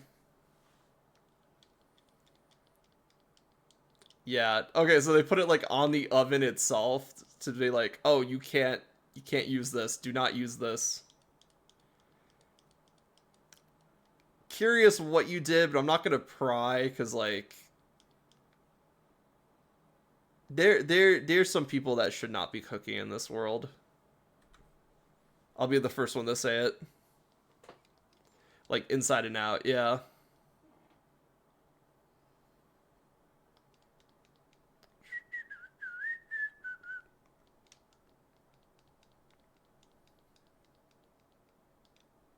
All right, 190 coming up next.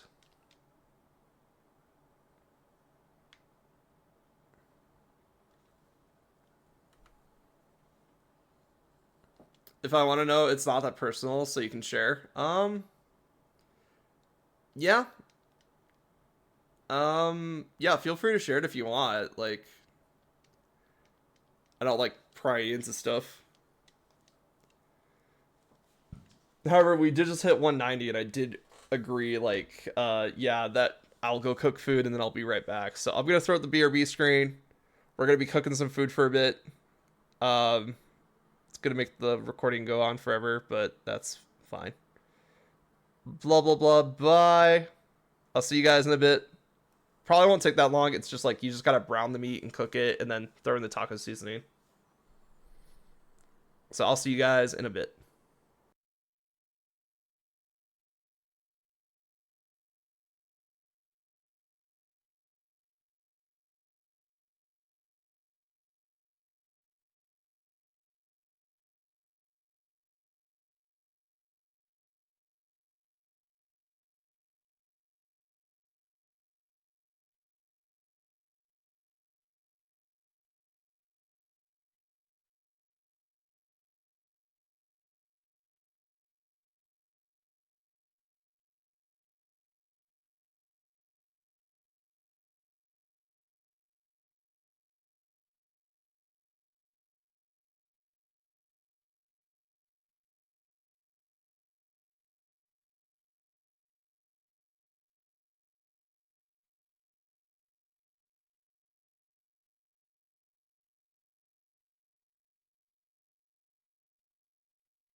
Hello.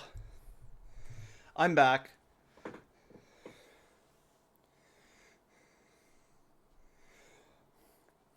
So were you guys able to hear me at all? I just wanted to make sure because there was a couple comments in the chats the few times that I checked. That made it seem like there was a microphone in my house that I didn't know it was live or not. Yo, nope. Okay, cool. Just want to make sure. Because I don't think the only microphone I set up on OBS is the HyperX, which is the one I'm using right now. All right. But 1 second, guys. I have the foods. Let me know if the music's too loud. I think we're gonna keep it on for a bit. Sorry, I'm a little out of breath. I just took out the trash, so just give me a minute to catch my breath here. Is it W Eats? Absolutely. So I cooked it myself. I think I made a bit of a mistake. So when I was frying the meat, I fried it in oil so it wouldn't stick it to the pan. But then I realized, oh wait, do you actually do that for when you're making ground beef for tacos? And burned myself a little bit on the oil, but it's fine. So let's see. Overall, they look like they came out fine. So, give me 1 second. I will show you guys what I've done. This monstrosity I've created.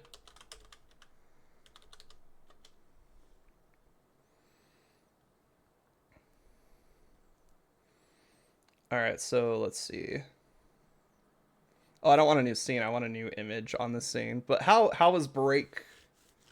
I saw you guys jamming out. Welcome in, Bear. How you doing?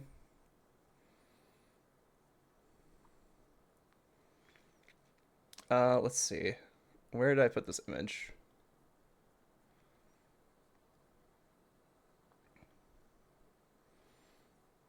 So this is what it looked like after I was done cooking it.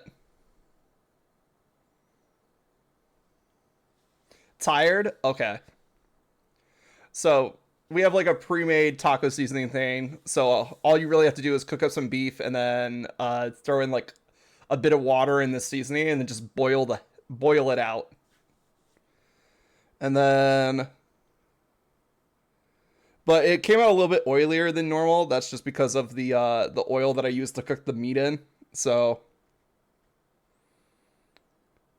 and then let's see what else. Where is there we go. So this is what it looked like after it was all plated up and stuff. So once it's on the plate, it looks fine.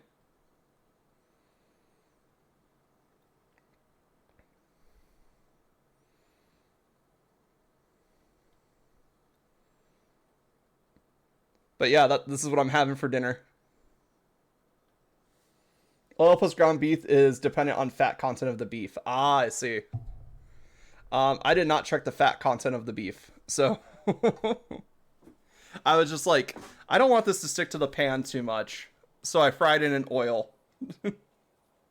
which might have been the wrong call. But you know what? Live and learn.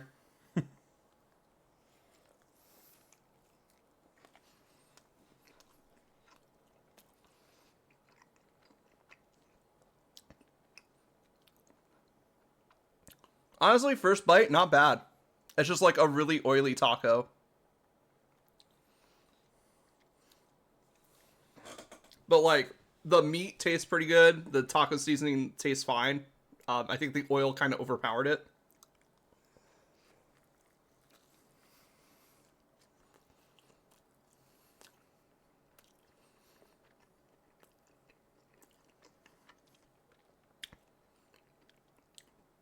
But overall, not bad. Like I feel like if it would have got it when it was a little bit hotter, I feel like it would have been better.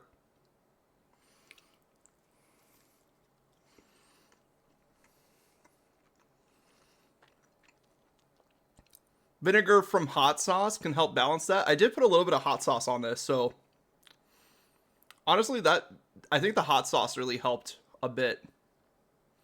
Unfortunately, I just had like Taco Bell hot sauce, so like nothing too crazy.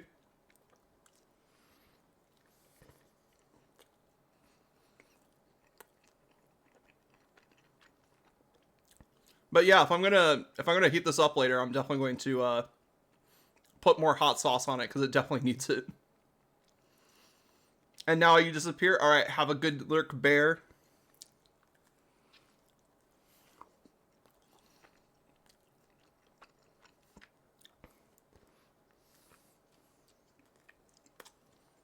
Mm.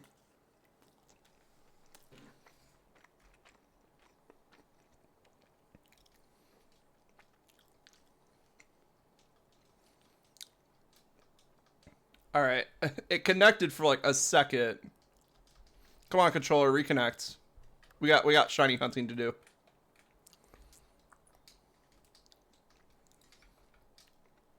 There we go. All right.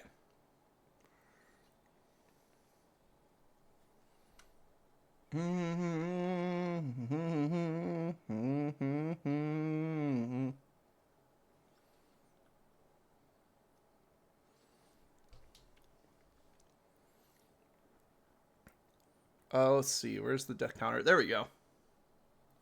But yeah, we're gonna keep the music on for a bit, just because. Why not? We're just shiny hunting anyway. If you're watching the VOD, obviously you won't hear anything because I'm not gonna fight with YouTube over what's like copyright friendly.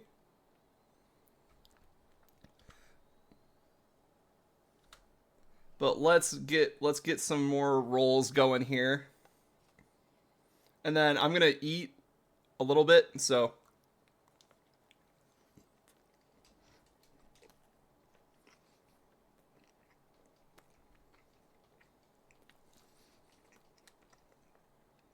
and that's why you don't hear me for a bit, that's why. But I figure I can eat and do this at the same time.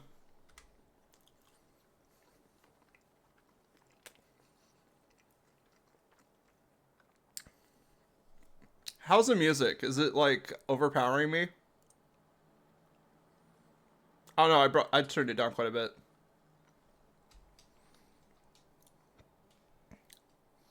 Hmm. Let me turn down the mirror box stuff so that way you guys, on stream at least, can hear the music better.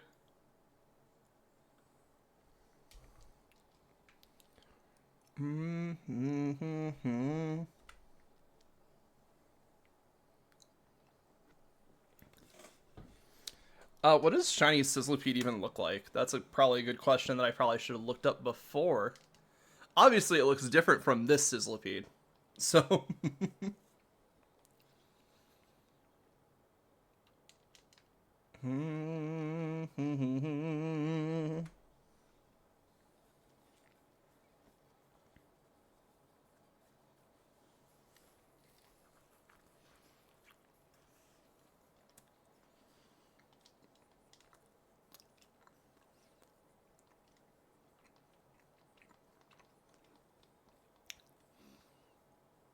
I'm playing Blue Lock Rivals.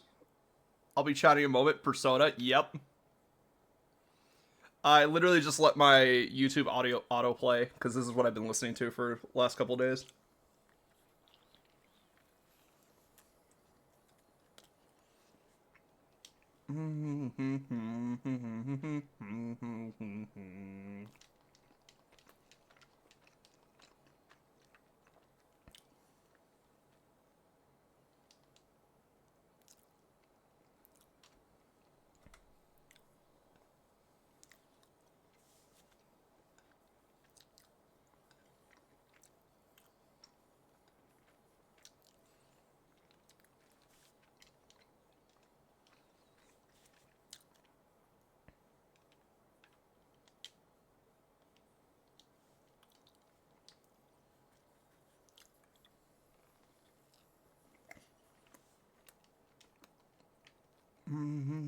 You could fast forward.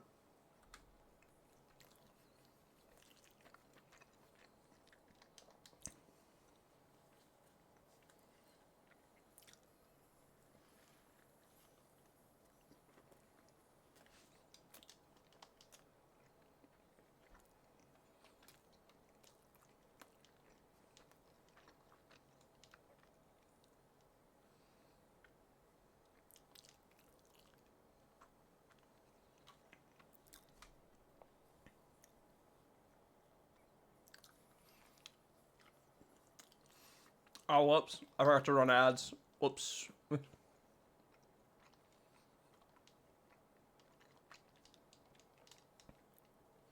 So, here goes. One ad? Okay, that's not too bad. It still says there's like a 2 minutes and 30 seconds on the ad break. So not bad at all, actually.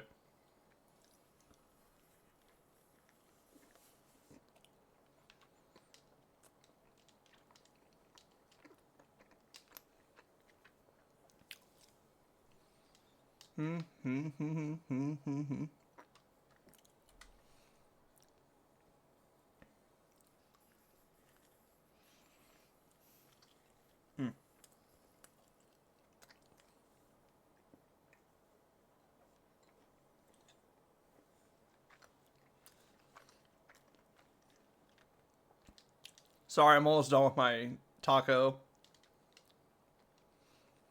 Honestly, it's better than I thought it was going to be.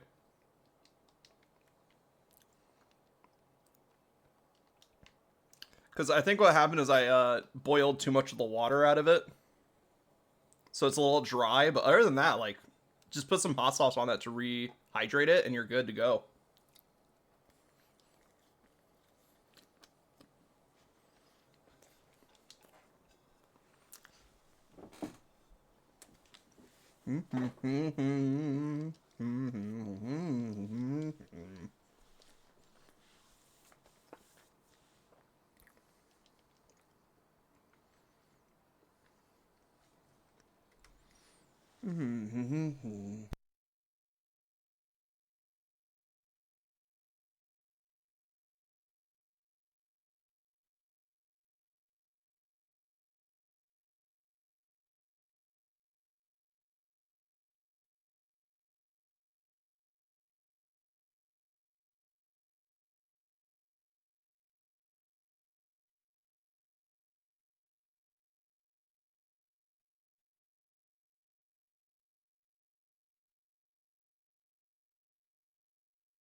All right, and we're back proper.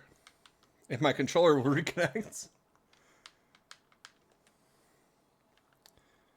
Come on, controller. I wonder if it's because there's other electronics nearby. I wonder if I start unplugging some electronics nearby it. Nearby the receiver, I mean. Let's try that.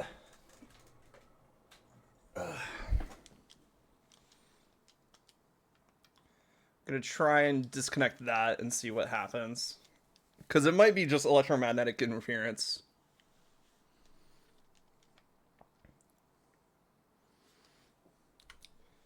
Huh.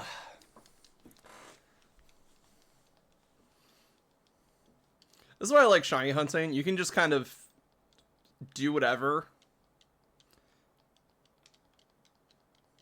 Like, it's such a passive activity.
I should steal the Taco Bell formula. I mean, as long as you're not selling it and you're just making it at home. Like, there's plenty of people that have reverse engineered like at home Taco Bell. Um, are the recipes successful? I have not tried too many of them, but I do know that there's like a whole recipe section on online about like recreating famous dishes from like restaurants and stuff.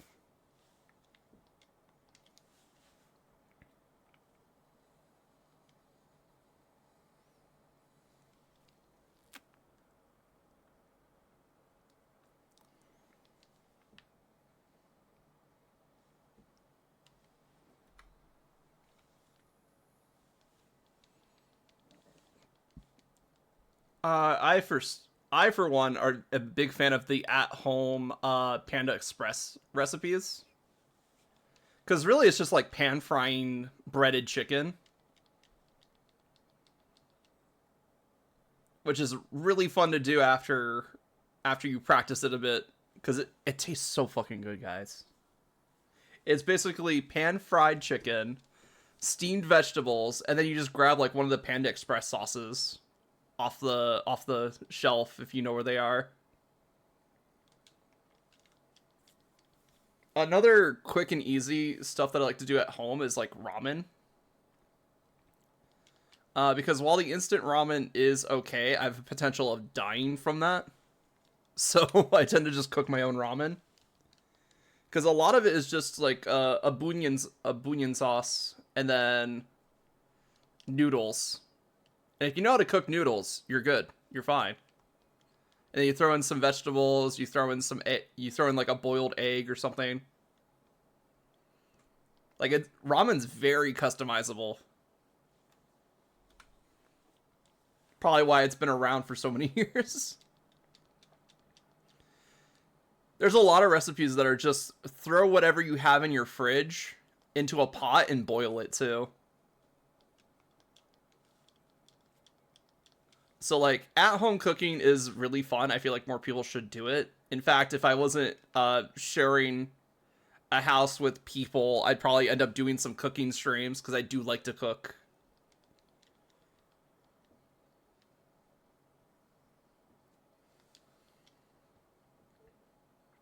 Ramen, the best struggle meal. I mean, kind of like it's reliable where you need it.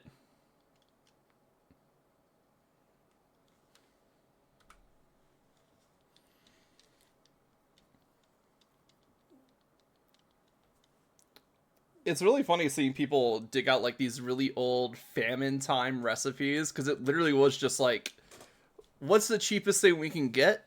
All right, mix it with water and put it over a fire. And then we'll salt the shit out of it to preserve it.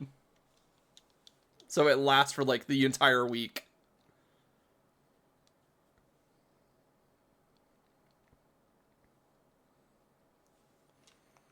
Though I do want to see like some of those famine recipes. I want to try a couple of them.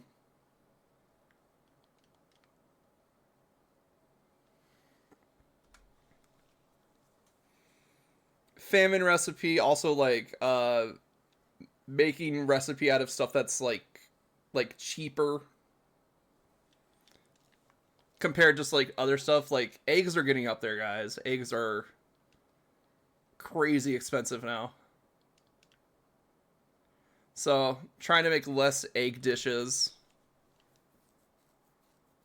which luckily for me, there's not too many in my orbit that I like to eat. I think the only thing I like on eggs is like it with ramen and then a fried egg for like a breakfast sandwich, and that's it.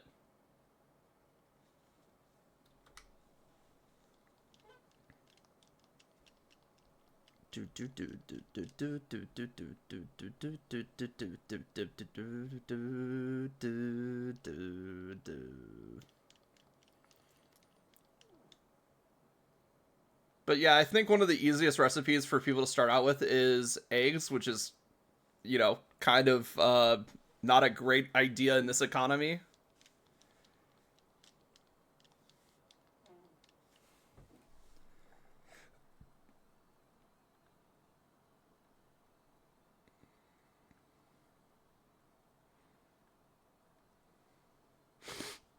Sorry, I'm just moving them up. I realize they were covering text boxes. Not that it matters. We're looking at the actual Pokemon.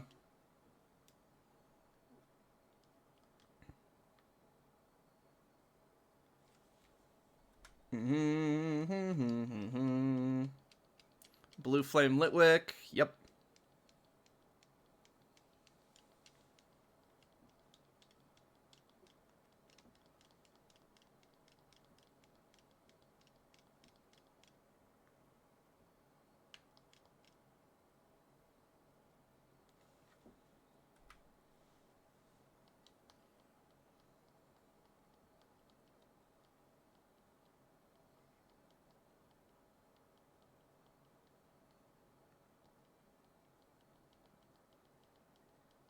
So I was playing Vanguard Deer Day Cardfight Vanguard Deer Days 2 right before I went to bed last night.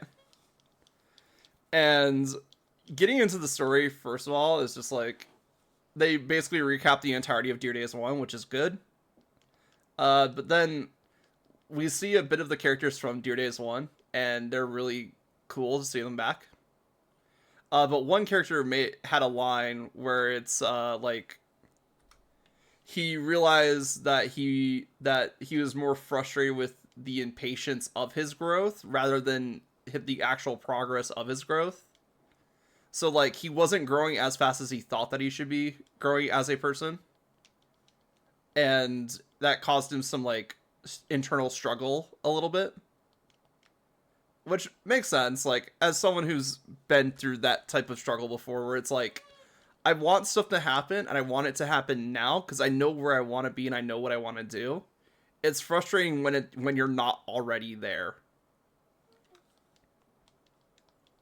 And I'm in a little bit of that myself right now. Like I'm like I want to be a game designer, but I haven't really made a game. And then end of last year I was like, okay, it's time to make a game. And we're still relatively early in 2025, which is good. But I really want to start buckling down and getting something together, even if it's nothing, even if it's just like a little prototype. And I got a couple ideas, and I've been sitting around debating which one is the best one, when really I should just work on all of them until something like starts rolling with with like one of them specifically, and then just focus on that one. Because really, what I've noticed is video games are just a bunch of small individual parts working together to make a better overall experience. So, but if you can break it down into its individual parts, you can just use it for multiple things.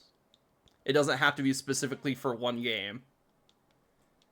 So, like, character movement, you could literally just copy and paste that over anywhere. Like 2D, 3D, as soon as you set up the character movement controls for both 3D and 2D, have separate scripts, obviously. You can just plot them into any game that you want to make that uses a character moving in 2D or 3D space. And if you need to augment a bit to fit that game, that's fine. You got the majority of it figured out. So my mentality going towards game design is I'm going to make these small little pieces for games that I want to make, and then put them together later. Because I can always you can break down tasks as much as they need to be broken down.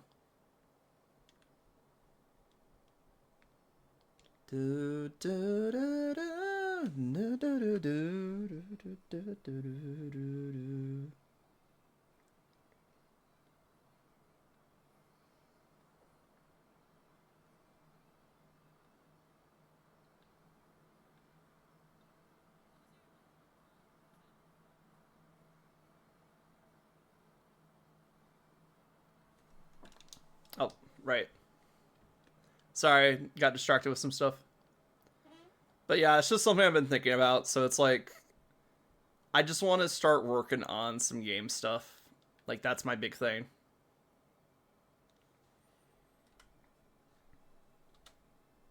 And part of that is I'm going to be breaking down all these big concepts into smaller concepts and figure out where I want to work first.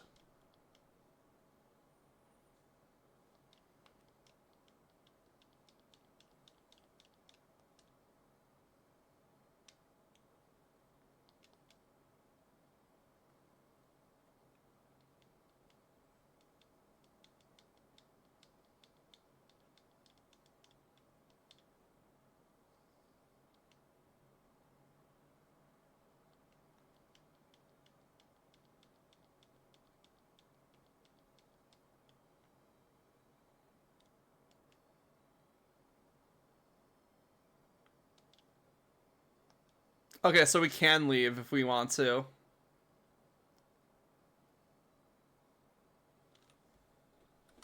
Not that I want to stop, it's just thinking like, okay, am I stuck in the gym challenge? And usually the answer is no.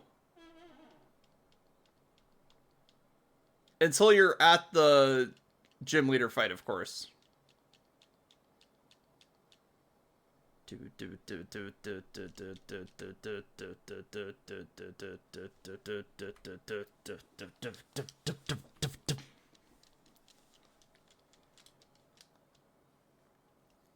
Because I was thinking, like, if I get really desperate, I could just transfer in all of the Pokemon that are in the Sword and Shield decks, get the shiny charm, and then we come back and do this. But, like, we're already here.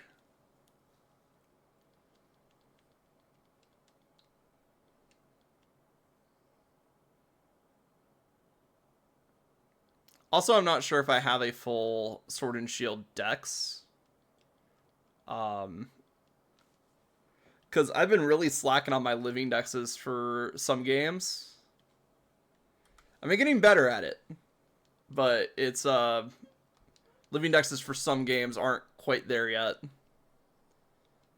On the right side, if we're just filling up this dex and not the home version of this dex, then we can just transfer in any Pokemon from any game. Because that's the only thing I don't like about like the game-specific Pokedexes is that they have to be from the game that you are playing.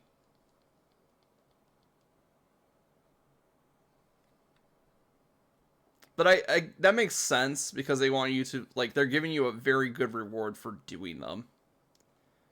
And luckily I've already finished the Sword and Shield, like, home decks. That includes, like, the DLCs and stuff. The only deck, like, living are the only game-specific decks I haven't completed yet are the Let's Go Pikachu and Eevee and Brilliant Diamond Shining Pearl, which for a lot of Brilliant Diamond Shining Pearl I can just transfer in Mons and breed Pokemon that way. I'm here to chat permanently. Oh, what happened? Did Koki kick you out? But I have been listening. Yes. Share your thoughts.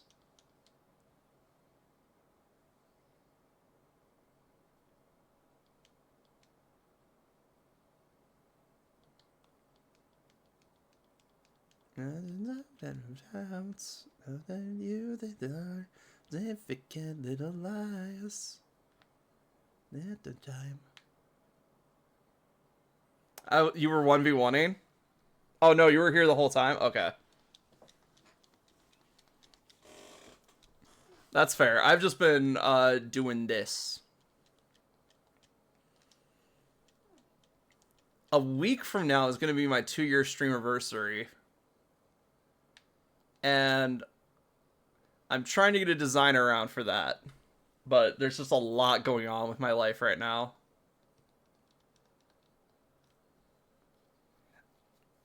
Now, that's not to say I don't think I'll be able to finish it, because I think I'll be able to finish it. But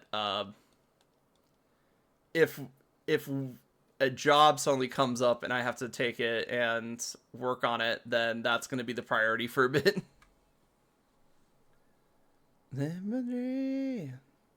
Alright, let's get rid of those. You have a living dex, but Salmon's you traded away? Okay, yeah. So, like, Pokemon Home has, like, this new version of a Pokedex, which is the game-specific Pokedexes. Then just delay the anniversary. I'll be there. No, I can't delay the anniversary because it's literally the anniversary of the first stream I did. Like, this is like 2 years ago to the date. Or like next week is going to be 2 years ago to the date that I did my first stream. You can help with the version exclusives though. Oh, for Brilliant Diamond Shining Pearl, I have Brilliant Diamond.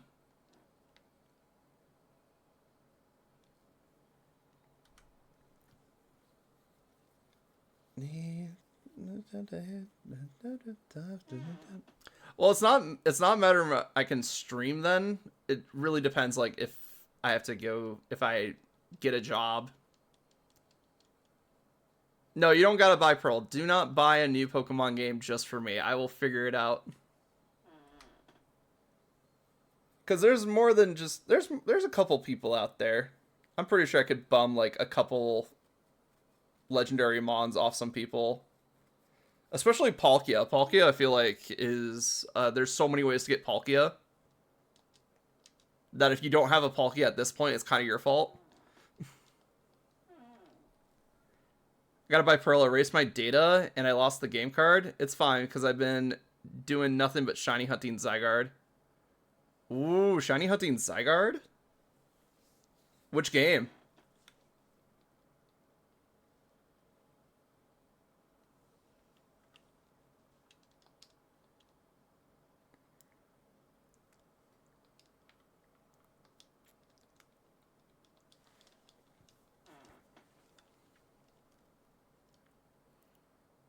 Sword Shield and Sun and Moon? Oh, okay, so you're using like the Dynamax Adventures and the Ultra Wormholes?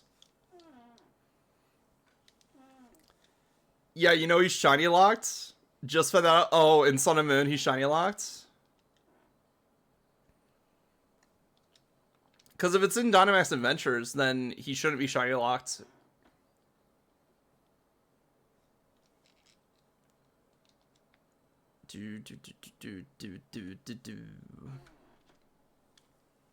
Yeah.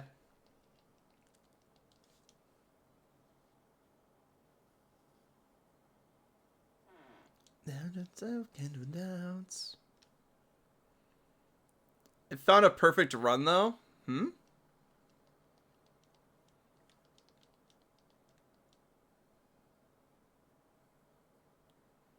Starting off with G-Max Crab. Ah, okay. You found a Zygarde run in Dynamax. Got it.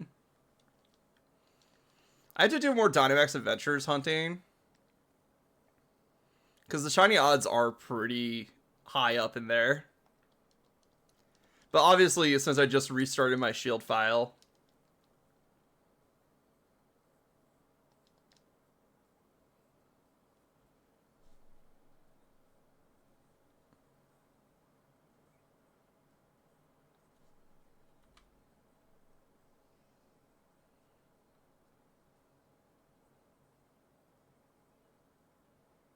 Let's see.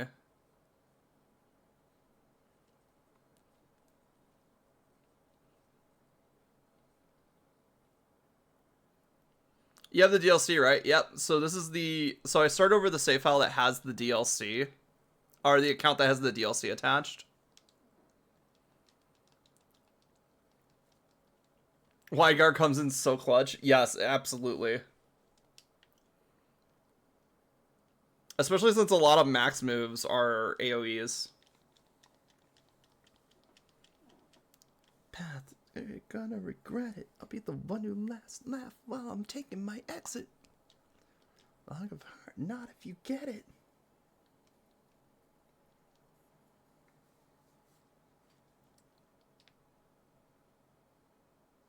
Out of my way. It's eating your steel. I'm not letting you go. Yeah, so part of the Potluck challenge was going to include the DLCs for Sword and Shield, so both the Isle of Armor and the Crown Tundra. When I do Dino Raid with my friends, they scream at me because I'm doing no damage. I mean, to be fair, Zygarde doesn't come in handy that often. Like, chill, the reason y'all ain't getting double hit is because of me. Yeah, that's fair.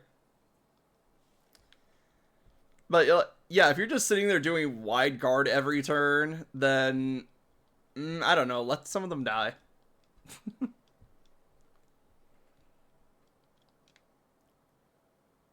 Like, I do a lot of solo raiding, so I don't build a lot of support mons for, like, sword and shield raiding.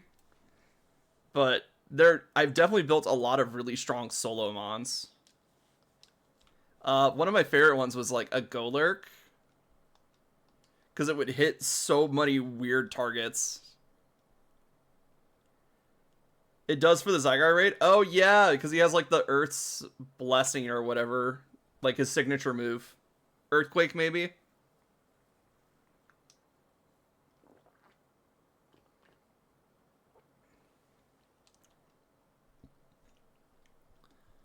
Know your name. Thousand Arrow. Okay, that's right. That's Zygar's signature move.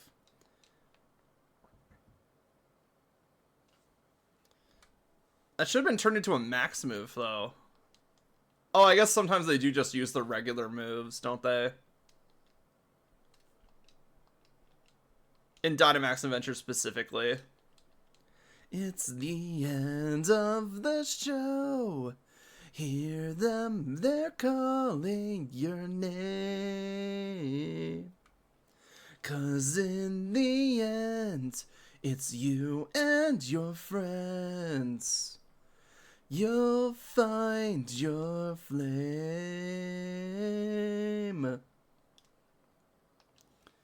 You ran out of Dyna Chip?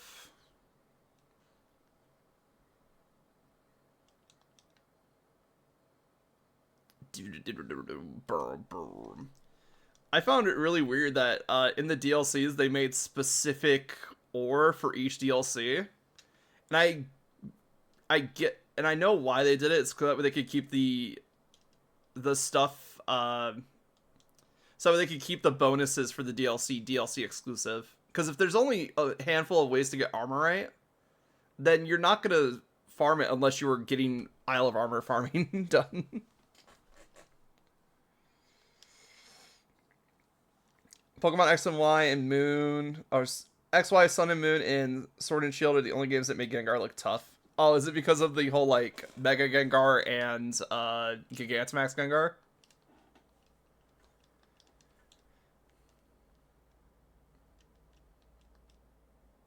Because, I don't know, have you ever used a Gengar in Gen 1? Gengar is pretty tough in Gen 1.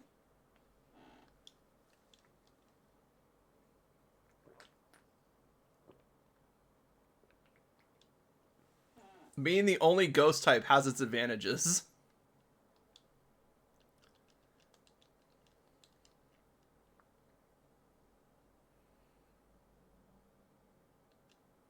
Yeah, it was a must-have. It was like Alakazam. You either had Alakazam or Gengar because they counter each other. Do you know the Ghost Pokemon game? I don't. Is that the one where it's like Lost Silver or something like that? Like, is it a creepypasta?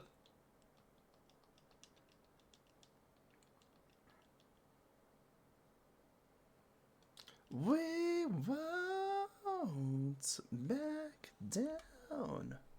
Yeah, Lost Silver? Yeah, I know about it. It's old school Pokemon creepypasta.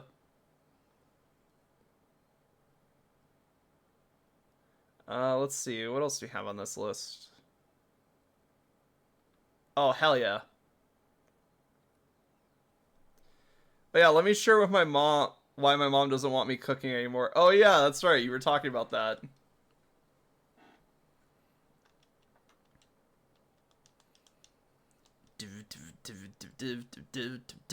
Can you feel life moving through your mind?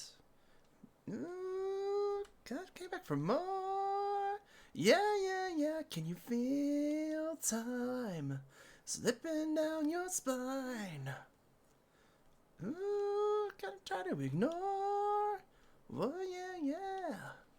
But you can hardly swallow your fears and pain.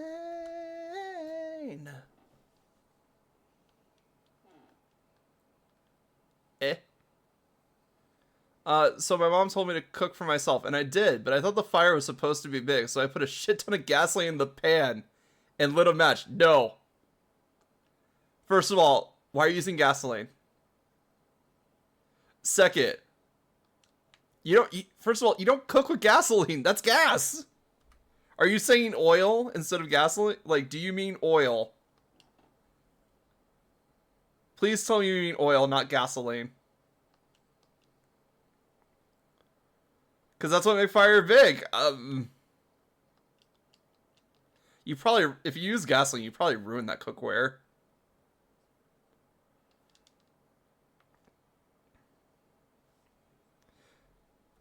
No, I mean literal gasoline. Okay, I can, just from that alone, just by putting gasoline in a pan, I would ban you from the kitchen.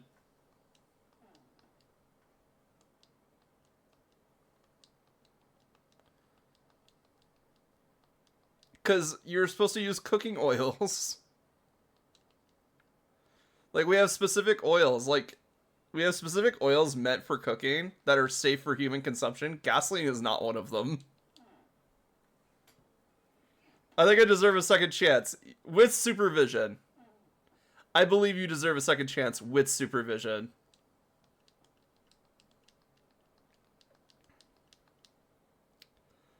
Oh, it just reminds, like, I think the first time I had to cook for myself, I was out in the middle of the woods. So let me explain. Wait, you did get a second chance? Oh no, what happened? Because you're still banned, right?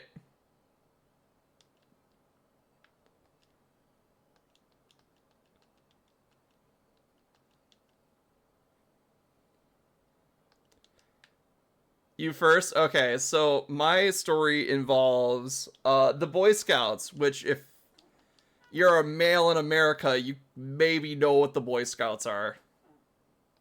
If you're not a male in America, you probably know what the Boy Scouts are for a completely different reason. But one day we went camping. So I was sharing a tent with this guy from the troop, obviously. Like, he wanted to go, he didn't have a tent, he didn't, like, they wanted to do a buddy system, blah blah blah. And we brought our own snacks. And me being the nice person that I am, I say like, "Hey, I have this stash of snacks here. You're welcome to it. Just don't go crazy." Easy, right? Easy. We're like, how old were we? We were like at least 12. So like 12, 13. So, two 12 to 14-year-olds in a tent with a bunch of candy. And I leave to go do something. I forget what. It was like bathroom, latrine, some sort of camp activity that they wanted us to do to get a merit badge or some shit like that. And I come back and I look around. I notice that the guy isn't there. Like, the guy that I was sharing a tent with was not there. So I'm like, oh, okay, that's weird. I didn't think he was moved away from the camp. And I see, like, one of the older scouts and the, like, I guess you would call them the counselor, the chaperone, talking. They see me and call me over. And I'm like, oh, what happened? And I walk over thinking, wait, did I do something wrong? And turns out the guy that I was sharing my tent with ate all of my snacks, got a massive bellyache, and had to be taken home. So now I'm there, couple hours from dinner. I'm a little hungry. I thought I had some snacks, And they go, hey, so we know that you don't, like, you were planning on those snacks. Yeah, one rule, bro. One rule. Literally the first chance he got, he ate all of them. So they wanted to call me over, so they're like, hey, so we know that you were relying on those snacks to get you till dinner. Just know that we have the cook pots and everything all set up. We have some stuff that you can cook up for yourself. Just know that you'll be the one doing the dishes after you're done, which is fair. Not that they were really good at doing the dishes in the first place. Like this troop kind of sucked, honestly. um, like they would put pans away dirty, and I would fucking lose it. But that's beside the point. So I'm sitting there like, you know what? I'm fine. I'll be fine until dinner. You know, it's like 4 hours away. I'll be fine. 15 minutes later, I'm like, damn, I'm hungry. So I tell them, I get this, they get the cooking station all set up. I start cooking. What type of health conditions are these? So it wasn't that bad. Like I make it sound way worse. It's just like they didn't quite know how to clean the equipment that they were using. So we would have like cast iron pans with rust on them. Cuz they would wash them off with water and not re-oil them. So they would just wash them off with water, let them hang in this little trailer area that they tow behind the truck for camps. And they would just rust. Yeah, they didn't properly clean them. It was bad. Luckily, I got like one of the clean camp sets. Because I didn't realize that they had such bad practices when I started cooking at the campsite. But I had this little pasta dish. It was like mac and cheese or something. You know, craft. Real simple shit. And I fucked it up. Oh boy, it was bad. I fucked it up so bad. Like, by the time I was done, I had like half of the mac and cheese that was advertised in the box. And the bits that I did had were crunchy, so I didn't cook them long enough. And then, of course, there were still pockets of, like, dried cheese and shit. So it was just like, oh, like, powdered cheese. So it was just, like, the worst experience ever. But I was also like, how did you mess it up? Yeah, it literally, like, how did I mess it up? I'm way better at it now. Like 15 plus years later.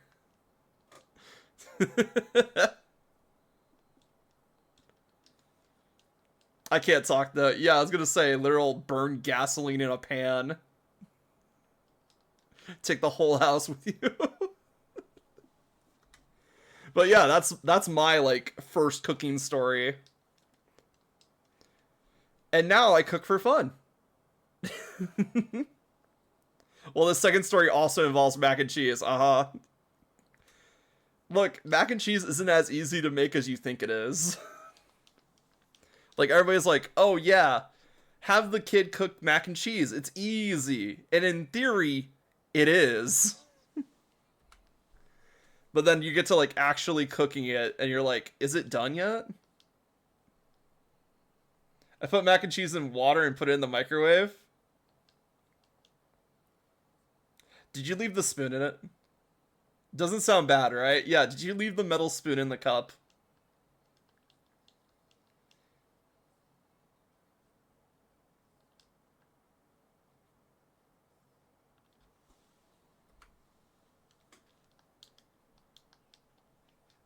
I mean, we have like the instant cups. I put it in for 50 minutes with aluminum foil. No. No, no, no, no, no, no, no.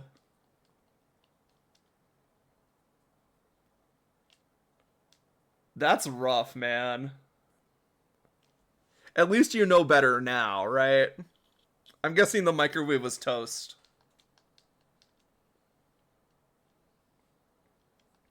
Gonna come true, trapped in time, forever in. We were kicked out of that house? Oh no. Oh, that's rough.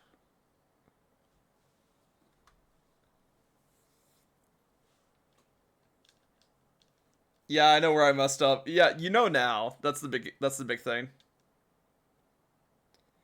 No, that is not what you messed up on. Putting it in for less time would not help. So you don't put. So PSA for everyone out there learning to cook: don't put aluminum foil or metal in the microwave.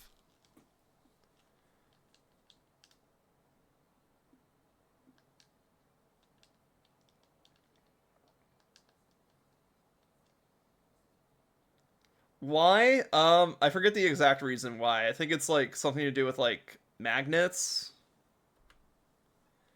But I do know what happens when you do. I mean, I know it makes it hot. So what happens is that you create like a spark. Because how does a microwave heat up food? It boils water, so it's just trying to excite water molecules. And part of getting the water molecules really excited makes electricity. So any metal or like anything in the microwave is just a bad idea. So aluminum foil, metal, just bad idea. You could literally explode the microwave. Don't do it.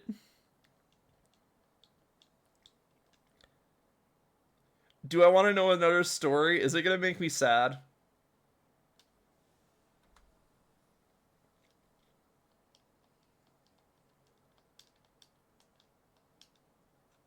Is it going to make me question humanity? So Scripsy, forgive me if I'm wrong, but you do know, like, you're just joking. You know it's not like less time. It's actually the aluminum foil, right? Put a flamingo in the microwave to warm him up. Oh no. Melted plastic in the microwave. Let's go.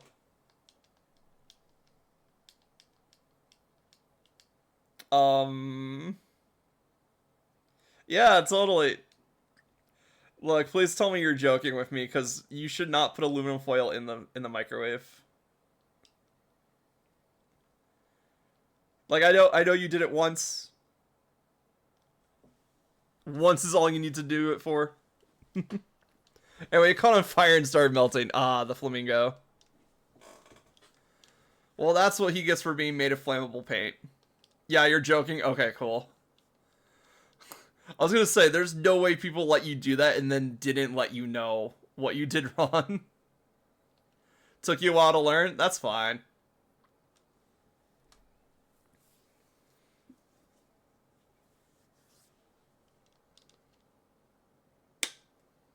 I just think it's funny when people are like, "Oh yeah, this is self-explanatory. Let's not overlook all their actions." It's like, no, cooking is a skill. You gotta learn that shit.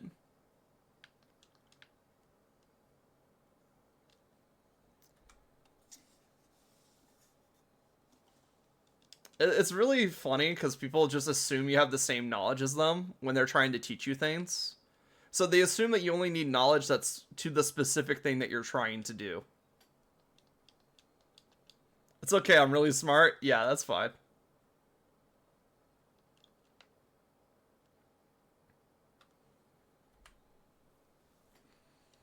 But yeah, there's been plenty of times where I'm trying to like explain something to a friend and then they're like, "I don't understand what you're saying." And it's like, "Oh, right. I'm assuming they have the same knowledge base as I do and are technically savvy like I am." Well then.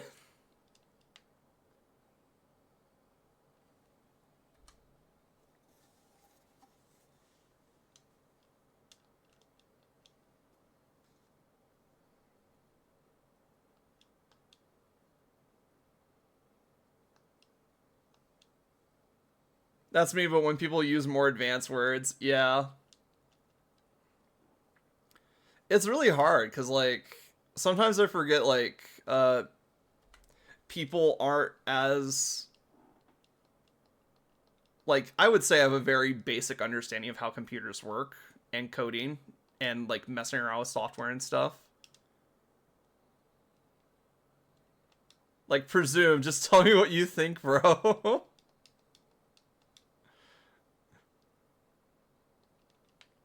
So presumptions is a word where you just uh assume that somebody has, or like you make a guess that they have a similar experience than you do to certain things. And that's what presuming is. You're basically guessing that your experiences line up so you can kind of use your experience as a guideline to help the other person. But that's not always the case.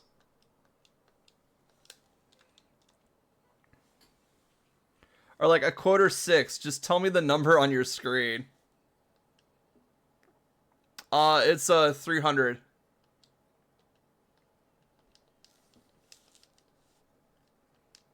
That makes sense now. Yeah, exactly. Like presumptions is a pretty easy word to understand. It's just describing it is really hard.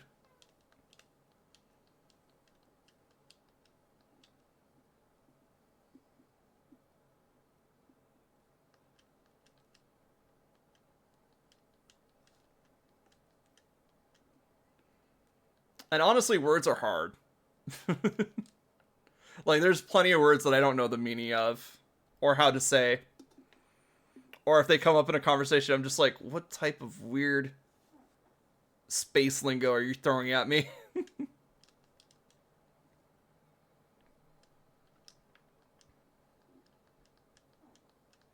Because it's really hard to describe presumptions without using like adjectives like assumptions, which is just basically the same word. Have you ever known something like 100%, but when you get asked, it disappears from your mind? Absolutely. All the time.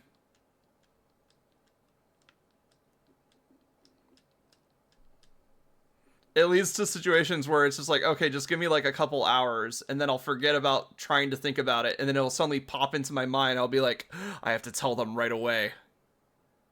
Which usually leads to a message that just says, like just describes what we were talking about, and then it's just like, what? And it's like, it's the answer that you wanted like 2 hours ago. That's you, but Spanish. Ah, I see.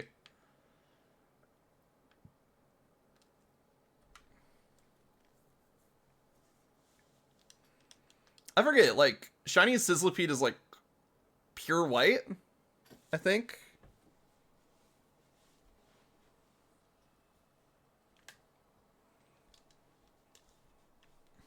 Ah. Oh. Sorry, I felt something on my leg. It's just the ladybug that was in here.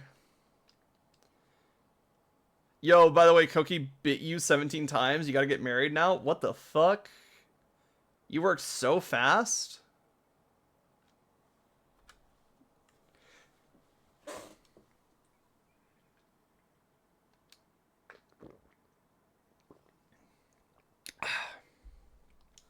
Nothing like some good cold water. The best part about cold water is that it takes forever to warm back up.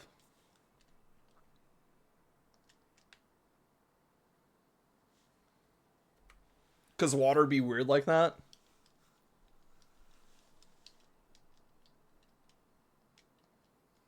But that means you could just put a couple ice cubes in and it'll be good for hours. I love it.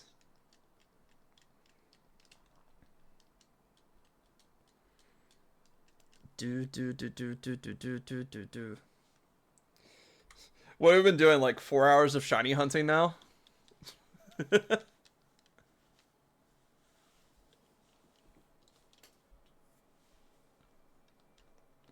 I guess it'd be fine if I wasn't recording it. Because unfortunately I'm using the stream encoder for the video encoding.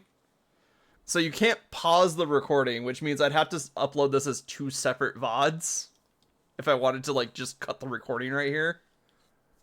And I'm like, it's gonna suck because I'm like, after the shiny hunt, if we get it today, I'm just gonna fight Kabu and that's gonna be it. Like that's the entire stream.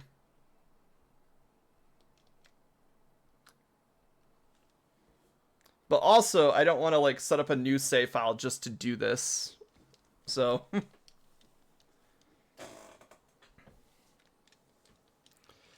Ideally, I'd want the Sizzlepede. I'll take any shiny though. Peak stream, yeah, let's go. No, I think shiny hunting is really fun. I think more people should try like some of the simpler shiny hunts. There's definitely some shiny hunts in Sword and Shield that are way easier than this. For starters, the fossils. So Galar has a funny way that it does fossils. So you get 2 sets of head and 2 sets of body fossils. And you take them to a NPC called Caralis.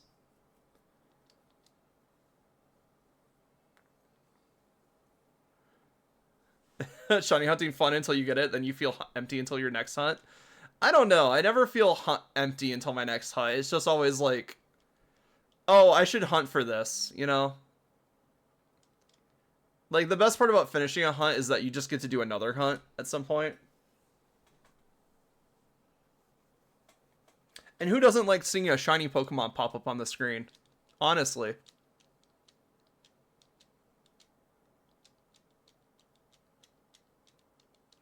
But let's see.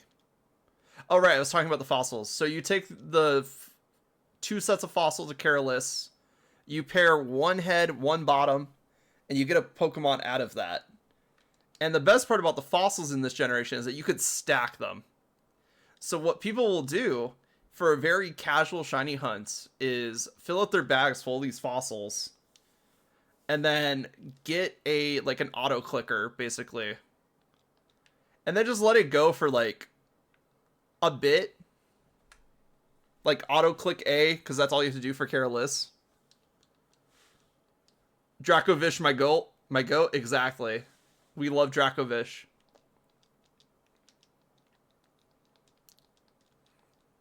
We remember when Fish was dominating metas. Farts. Welcome in, Night Hours. How you doing?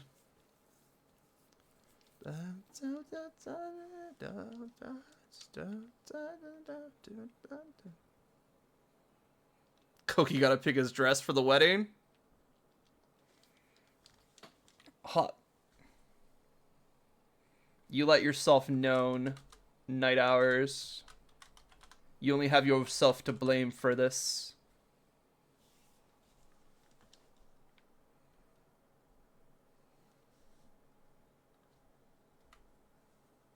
No. Getting shouted out, idiot. How you doing?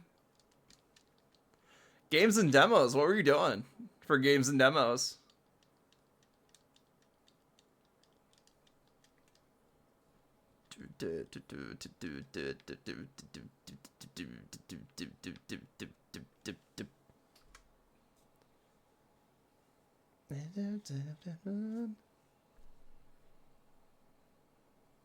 Sip. Feels V. I was playing Mafia 3. Console didn't pick up what the game I was trying to play, so that was the default. Ah, I see. Right, because you're still doing like PS4 streaming for now. Or something like that.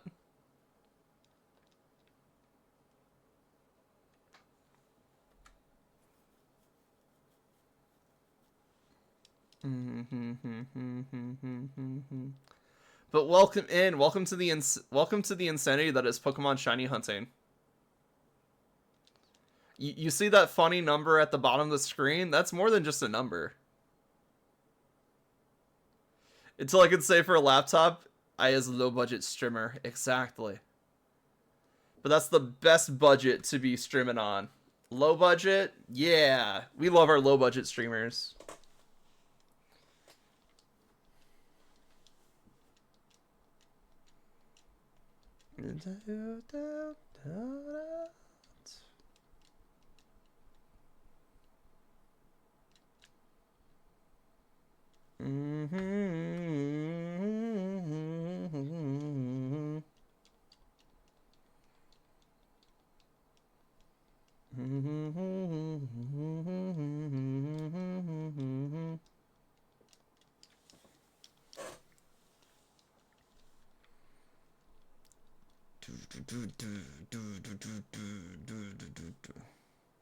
But yes, we are doing one of the funniest shiny hunts you can do in Sword and Shield, which is the gym challenge involving the fire gym leader.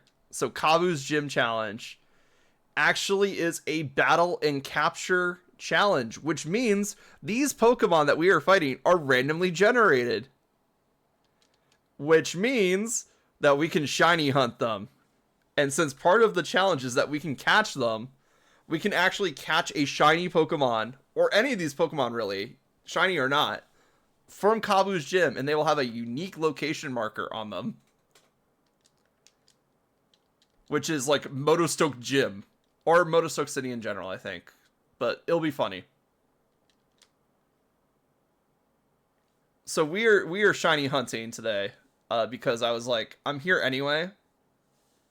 Kind of wish there was another Mon. I don't know. I feel like the selection is pretty varied for just having 3 Pokemon. Like 3 guaranteed Pokemon. We got Sizzlipede, we got a Ghostfire, and then we got a Vulpix. Any of these Pokemon are a great catch and great addition to the team. Because you either have Scentiscorch, which is Bug Fire, you either have Chandelure, which is Ghost Fire, or you have Ninetales, which is Pure Fire. I don't know, 2 of the shinies are a bit bland. Which ones? Because I think you like the Chandelure shiny. I could be wrong about that.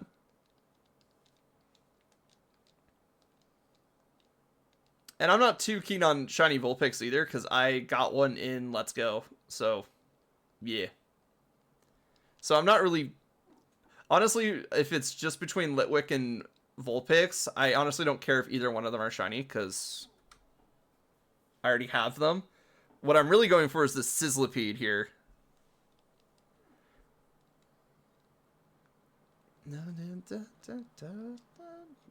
I mean, I'll take whatever is shiny, but if it's Sizzlipede, even better.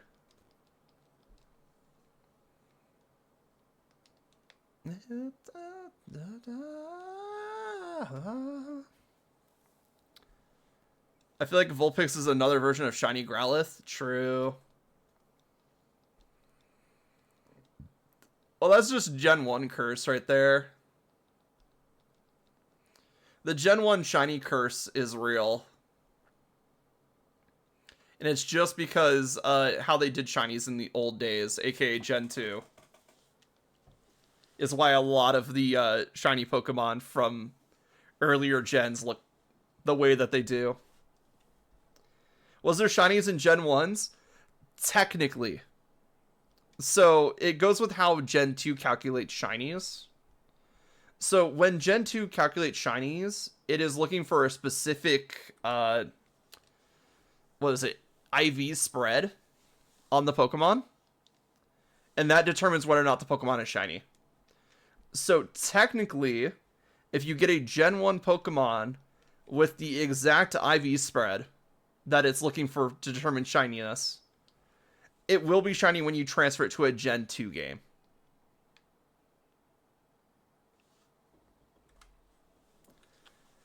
However, that has led to, like, shiny hunting some Gen 1 legendaries to be shiny. Like, I've seen, because we know what their stats are and what stats we need to look for to determine what the IVs are, you can do legendary level 50 shiny hunts in Gen 1.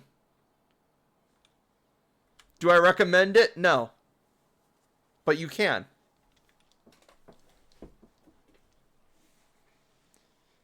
Every other Pokemon, you're just going to have to hope that it's shiny. So who you choosing for ZA? I'm kind of leaning towards, if we're just looking at the base starters, I'm kind of leaning towards Tepig. But also, I want to see what my girl Chikorita does. Because I really like Chikorita. She just sucks in Gen 2. And Gen 4.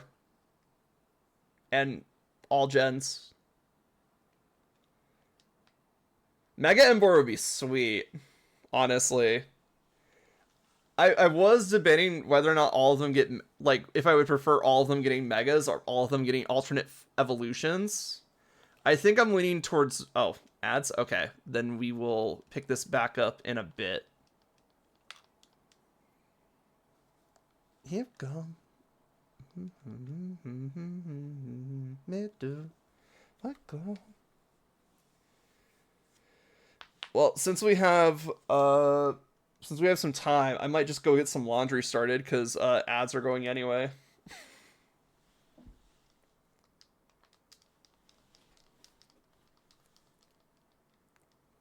That way I can say I've done like all my chores today or something like that. Flame, distant sparks called to a past still unnamed. There this hope that's a hold of the night. Wake in the undying lights. Do, do, do. Day was I kill the pain. Our world came to an end. The rise, the rise. Oh, welcome back, Scripsies. We're still in ads, so I'm gonna wait just in case there's anybody stuck in ad space. And while we're waiting, I'm gonna go get my laundry started. So have fun looking at a sizzlipede.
All right, 10 seconds till we're back. Perfect timing. I knew I had enough time. All right, 2 seconds. Bleh. Welcome back from ads, everybody. So we were talking about starters for Legend ZA. So I was debating whether or not I want them to do a mega or a alternate evolution. I think I'm leaning more towards alternate evolution line for the starters rather than megas. For the fact being that you can only have one mega on your team for most, or at least how mega evolution combat happens in the other games. Now, if this changes for Legend ZA, obviously, like, it could. But if I'm going based on the old mega rules, you can only have one mega on your team. Which means if you have your starters mega, then that means that you're not going to use Mega K, you're not going to use Mega Lopunny, you're not going to use any of the megas that they put in the game. Because your starter will be the strongest mega. One question. Yes. What do you got, Scripsies? How are you going to win against Y? I think was his name. How are you going to win against Y? The guy who can mega evolve his entire team.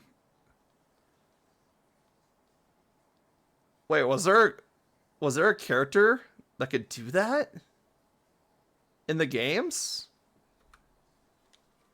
Oh, 1 second.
Sorry, brother called me about food plans.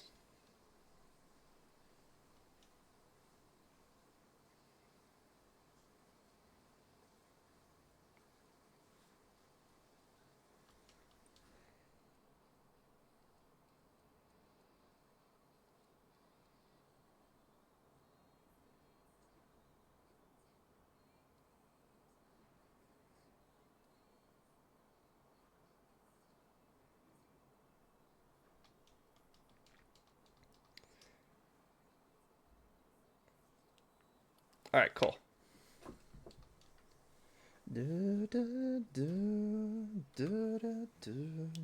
So there's a character in the manga that can Mega Evolve his entire team. Pokemon Mega Evolve your entire team.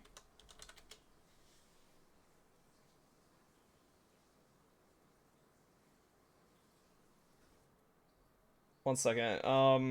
Manga.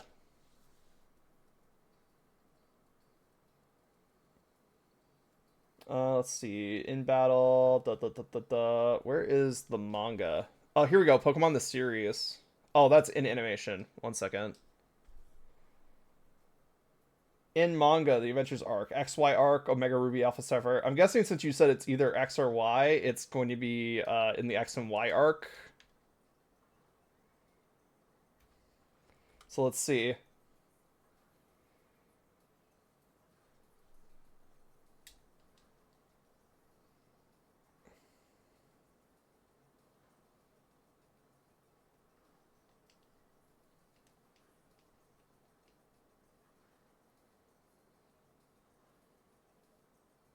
Oh, X teams achieving multiple Mega Evolutions at once in Pokemon Adventures. Okay, yeah, so it is X that can do that. But if I remember correctly, it puts such a strain on him.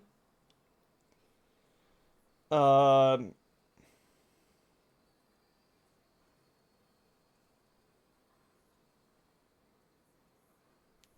yeah, if I remember correctly, it's like something about like while X can do that, X it also puts a massive strain on X's body to the point that he has to stop doing that.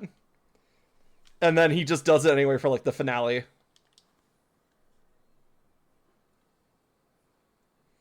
Too much friendship. I mean, to be fair, if they wanted to say like, "Oh, you can mega evolve multiple times," it'd be a nightmare from game development or like a game balancing perspective. But you could do it.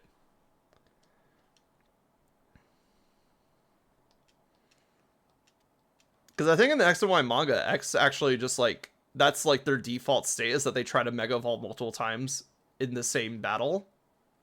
Because if it looks like X's entire team is made of mega Pokemon, or Pokemon of it capable of mega evolving.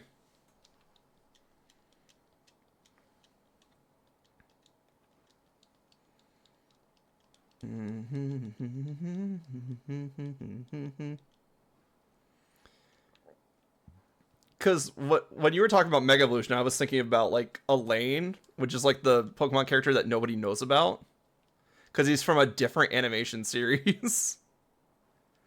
And his whole entire goal was, I have a Mega Charizard X, and we're going to beat every other Mega Evolved Pokemon in the entire world. And if I remember correctly, Ash and Elaine actually clash in one of the tournaments. I think it's like near the end of the entire series.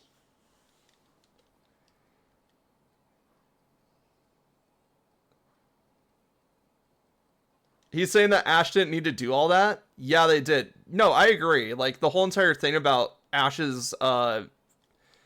Greninja's Mega Evolution is that they're in sync. Think of it like full synchro from Mega Man Battle Network. Now, Ash might not be like running all over the place and jumping off walls, but he's still like doing some of the poses. Yeah, they did do Ash Mega Charizard versus Ash Greninja. Yes. I love that shit.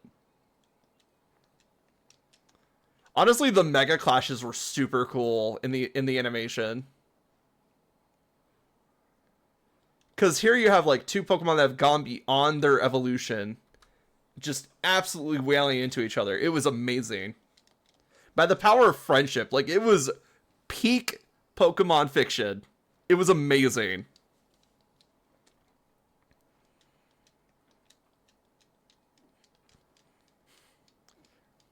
Oh, what was it? Oh, there was like another Pokemon series that was kind of interesting, but it didn't go anywhere. It was a manga series, but it wasn't tied to the main manga. It was like Burst Heart or something like that, where they would like have these heart prisms of Pokemon that allow them to like turn into like Jiginka versions of the Pokemon that are inside the orb and gain some of their abilities. So you had like these demi-humans fighting each other in like Super Sentai shit. It was great. Into the crack. And I think the main character of that series had Zekrom in a Prism Heart.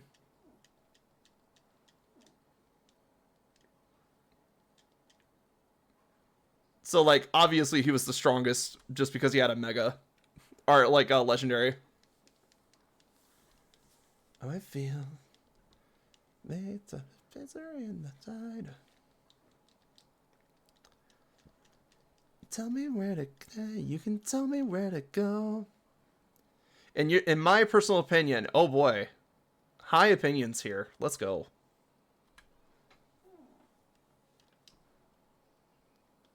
Do you think Ash versus Red would break the internet? No.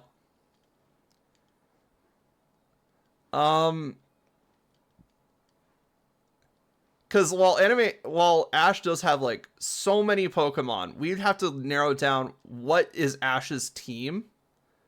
We have a good idea of what Red's team is, because there's been a lot of iterations of Red. A lot of them have had very similar Pokemon. The problem with Ash is that he has so many Pokemon across so many different series, and including the fact that he could just have an entire team of Tauros. It's canon. Oh, like crash multiple streaming networks? I don't know. I feel like if they just brought Ash back just to fight Red, people would be mad about it. Because I know there's been like a big callback to get Ash back in the anime. Like the Pokemon Horizons, the new anime. But it's like, I don't know. I feel like Ash kind of did what he wanted to do and then that was it. Now, if they want to do like a Pokemon Generations type thing where they had like an animation side story and they had Ash versus Red, I think that'd be pretty hype. But that'll also confirm that Ash and Red, or like, they'd have to do something like Pokemon Masters EX where they can both exist in the same space at the same time.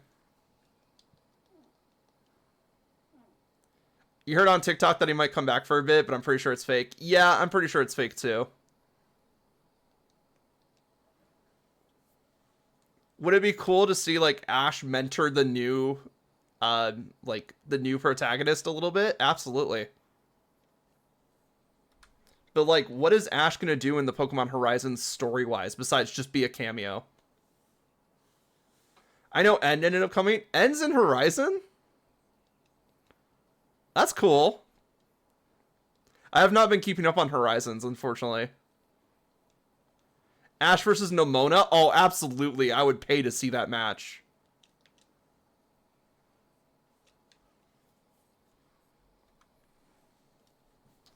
No, but he was in a trailer. Oh, so N was in a trailer for Pokemon Horizons. Okay, so he hasn't been in the series yet.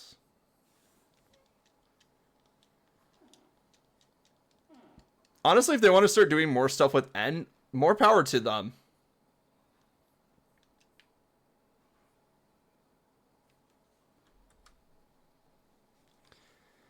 I don't know if it was a trailer or like a leak or something. Yeah. I mean, anyone can make a leak. That's all I'm going to say. I take leaks with a grain of salt.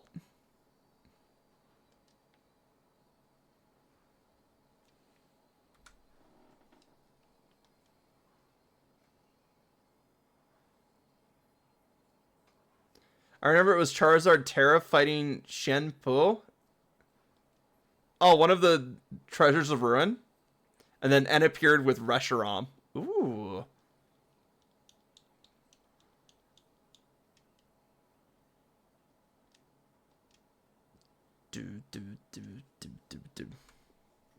It's always nice when they pair N with Reshiram or Zekrom, because sometimes it doesn't seem like they know which one they want N to have fully, so they just let him have both.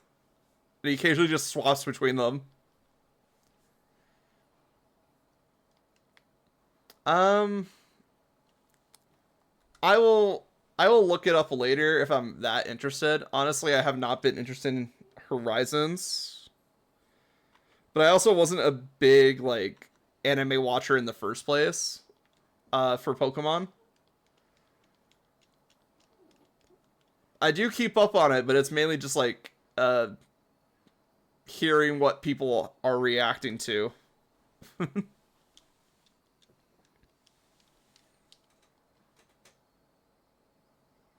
Horizons got you kind of pissed, you won't lie. I know there's like a time skip that happened quite recently with Horizons, and people were a bit upset about that.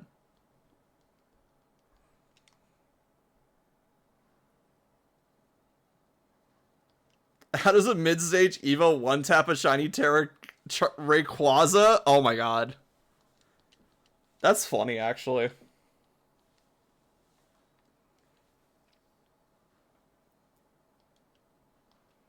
He goes like 15, 16, I think. Yeah, that's post time skip, right? It was Fuecoco's mid stage. Oh, I mean, not impossible, but also highly improbable. Like I don't blame the show for not being game accurate. If it was game accurate,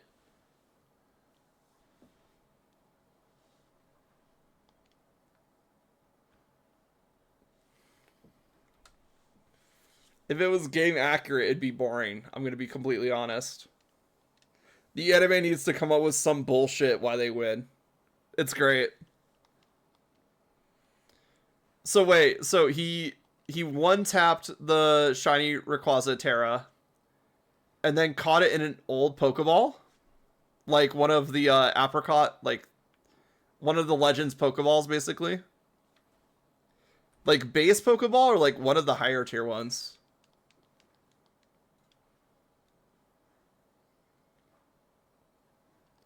Yeah. Okay.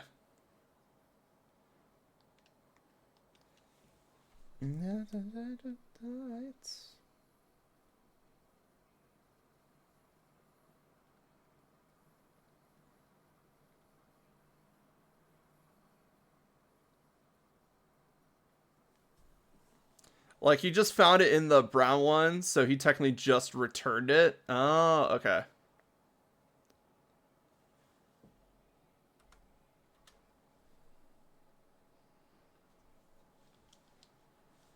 Oh, so it was the Pokeball that Rayquaza was originally caught in, so he just returned it.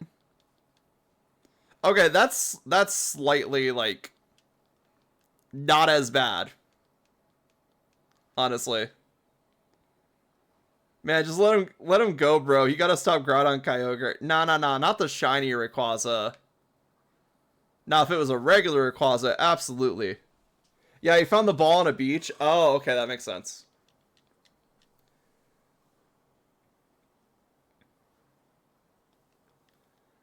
So what you're saying is that Roy has a shiny Rayquaza.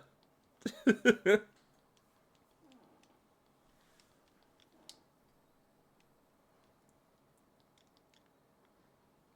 mean, I guess it's not as crazy as like Go just randomly catching a legendary Pokemon.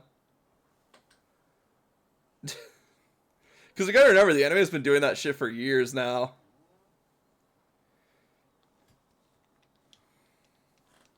A Terra Shiny Rayquaza? Well, they had a Terra Rayquaza event for Scarlet Violet around that time too.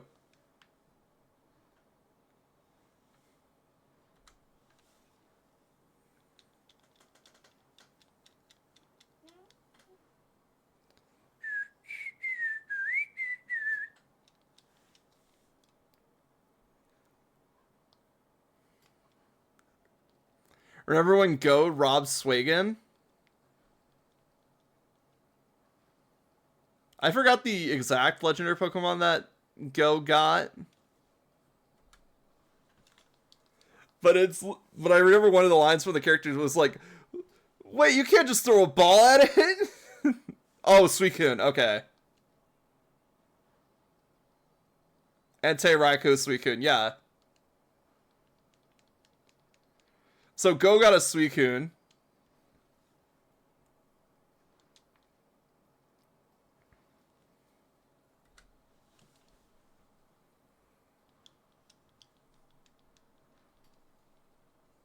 And I remember people being upset when Go got the Suicune too, because they're like, "Oh man, it could have been Ash's first legendary Pokemon." When we all know Ash's first legendary Pokemon is Latias.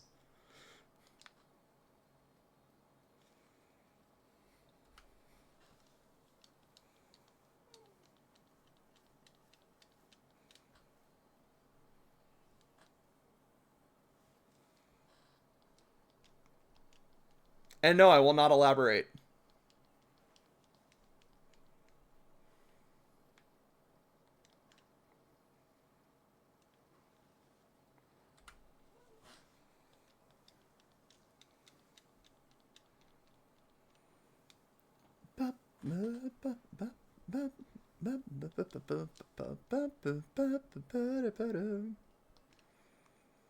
Ash never caught Solgaleo, right?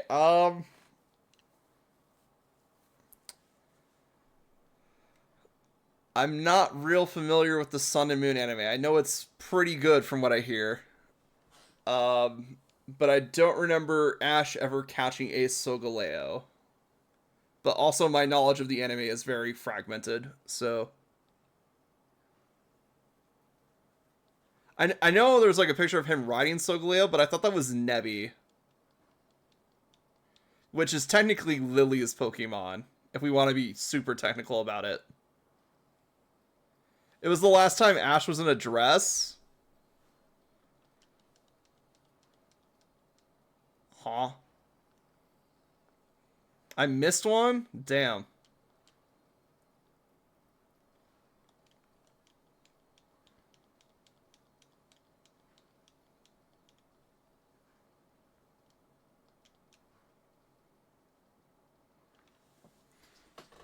I mean, to be fair, they throw legendary Pokemon around like they're kind of status badges a little bit, because I remember that like the main character of Pokemon Masters also gets a Solgaleo. Like the player character gets a Solgaleo as part of an event. They did him dirty with only having 2 male nurses outfit. They went all out with the wigs and everything. Oh, it's so funny that they like are like that they sometimes put Ash in drag. It's great. Or just in dresses in general. It's great.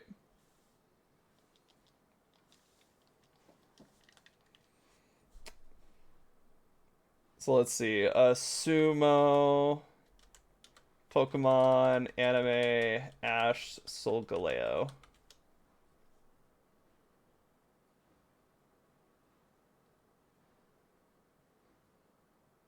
I mean, they do call it Ash's Solgaleo, so he might have actually caught it.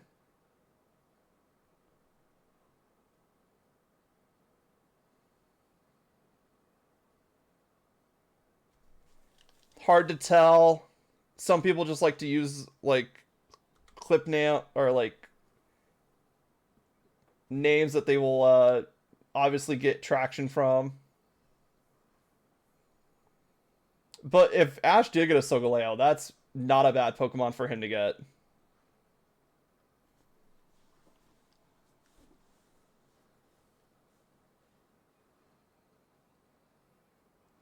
Let's see. The first time was when he wanted to sneak into the grass gym. Yeah, that's on him though. And then there was the episode where James had a certain type of body part.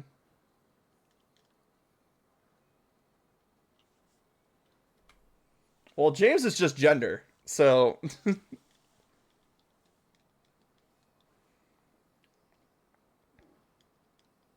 Oh, I know what you're talking about then. Yeah. The one of the banned episodes, I'm pretty sure. Because the US sucks.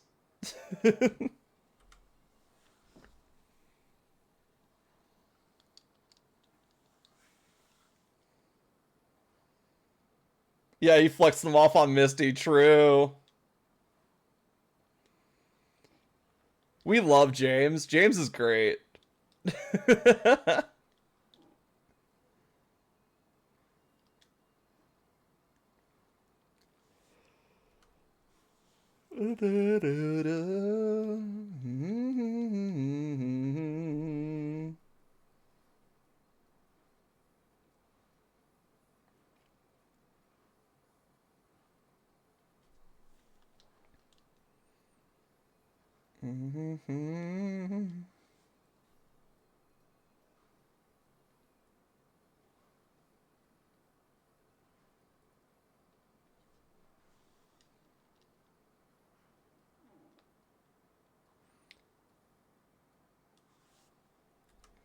Best James part was when he traded the egg for his Mime Junior back. That's kind of like a really old episode, isn't it? Because like it had to at least be Gen 4.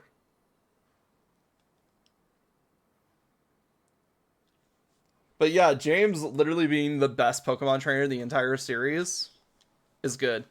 This is back with May. Mime Junior, Mime Junior.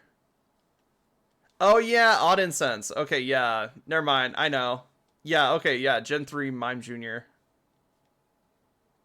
Does that make sense? I thought Gen 4 also added a bunch of babies. No, Gen 4 added babies. Added like the incense babies.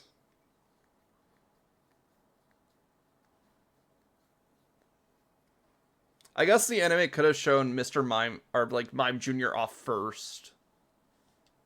Because I do remember James had a Mime Jr.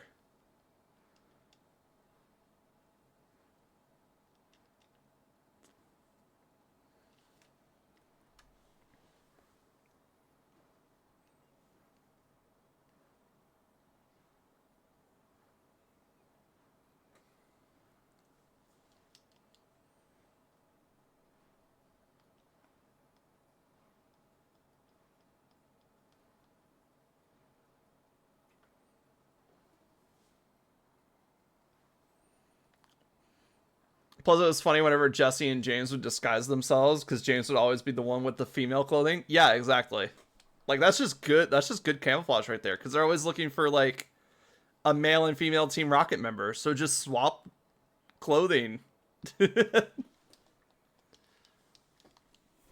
Present as the other gender. It's the oldest trick in the book.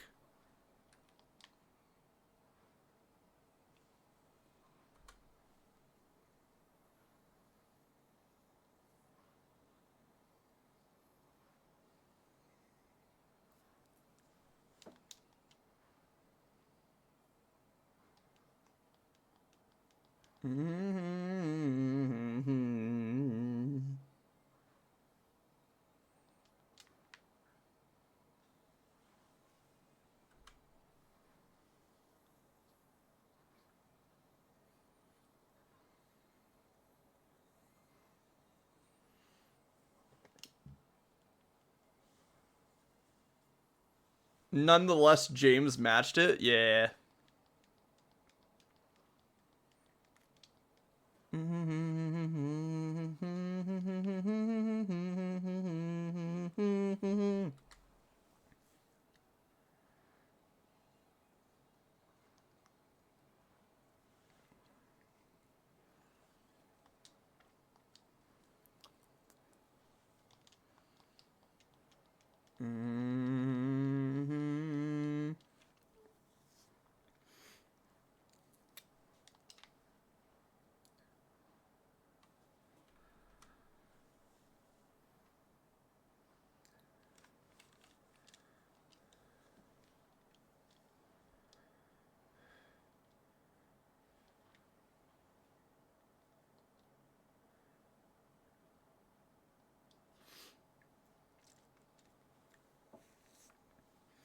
It's crazy that people say red or blue are trash. Like the games or the characters?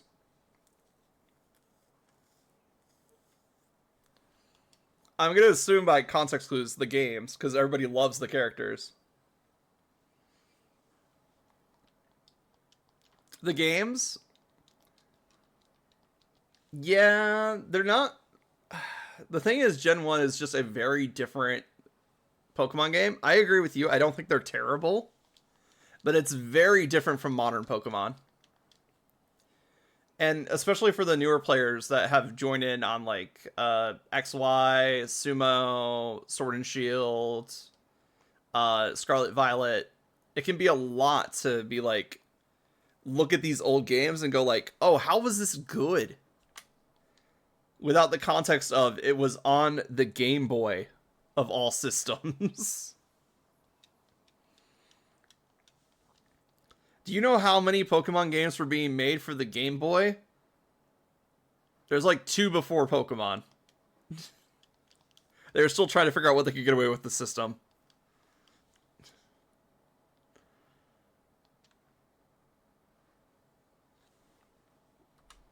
I think Dragon Quest was doing some stuff, and then there was another game that was doing some stuff, even more in Japan, but until Pokemon came around to show what the hardware could actually do with a game like that, people were just kind of like, oh, I guess it's just another game.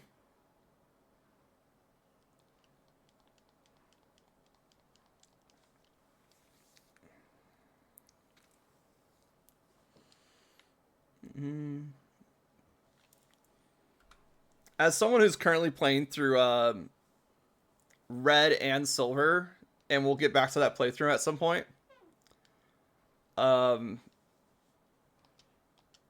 it's definitely better if you're playing the Gen 2 games alongside it. But also because the game is basically being held by bubblegum and duct tape, you can do some really funny stuff with Gen 1 games. I think there's like something where you could like since Red and Blue are so similar in development, you can transfer your save file from Red to Blue and vice versa. Using like a device that would allow you to rip the save file from the game cartridge and then also load one onto it.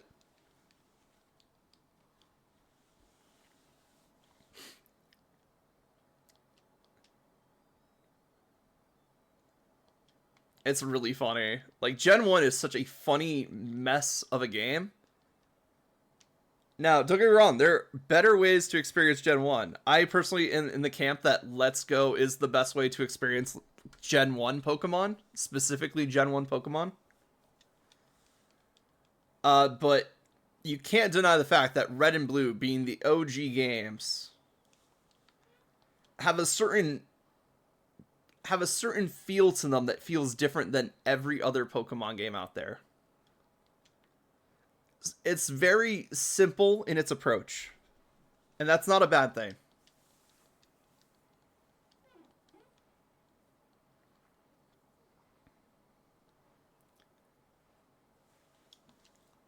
I think what I really like about Gen 1 Pokemon specifically is that you can just train all their stats. You don't have to worry about the amount of shit that we have to do nowadays to get a Pokemon ready for competitive. You just have to run through the Elite Four like, I don't know, 20 times with the Pokemon out front or something like that, and then boom, it's good to go.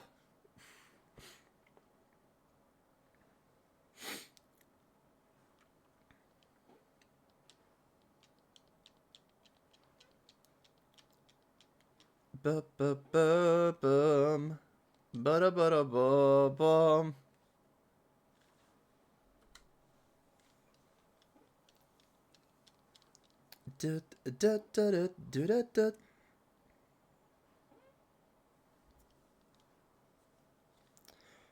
Yeah, we hit 400 a while ago. Literally 7 ago. It's okay. We're not even in the fun part of shiny hunting yet. Everybody knows the fun part of shiny hunting happens around the 1,000, 2,000 mark.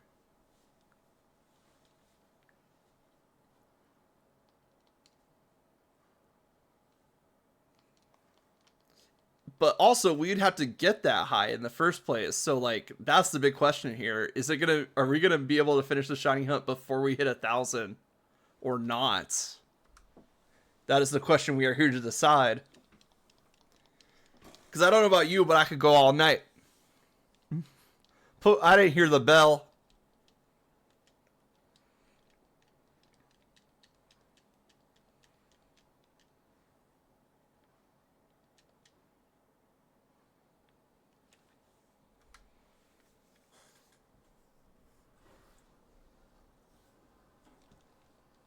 You can't school? That's fine. You do what you gotta do. Just because I can stay up all night doesn't mean that doesn't mean everybody can stay up all night.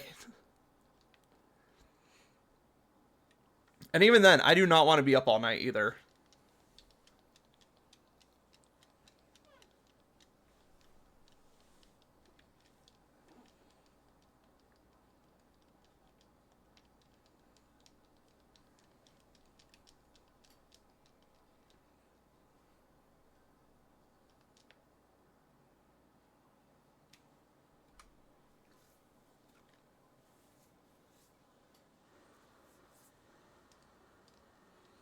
What are some other shiny hunts that I'd like to do? I think the reason I started Silver in the first place is so I could do Gen 2 bug catching. So, like, the bug catching tournament shiny would be awesome. Originally, it was going to be, like, my shiny that I used for Cleavor. But, you know what? I think any shiny Pokemon from the bug catching contest would be amazing. Like the old school bug catching contest, baby. There's also the Gen 4 bug catching contest, which is slightly better after you get the national dex, because it includes Gen 3 and Gen 4 Pokemon as part of the national list, or as the bug catching contest list, but you have to do it on specific days, which is also very fun. Because it's one of the only ways you can get those Pokemon in, like, a Park Ball, besides in, like, newer generations. Because Scarlet Violet added the Park Ball as one of their rare Pokeballs. I think it's called the Sports Ball in that game, though. So technically, you can get any Pokemon you want in a Sports Ball now. Which, or like any Pokemon that appears in Scarlet Violet in a Sports Ball now.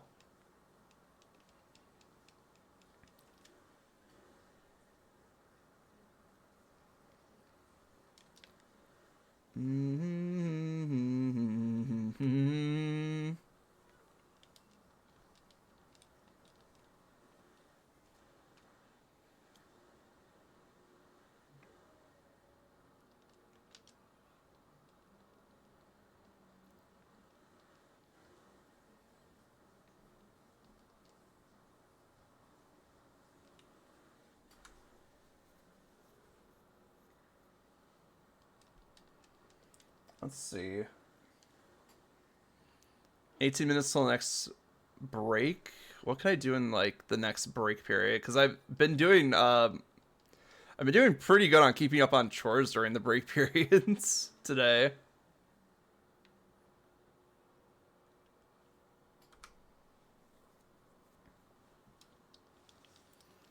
Well, I could probably get some more water. Run a little low on it.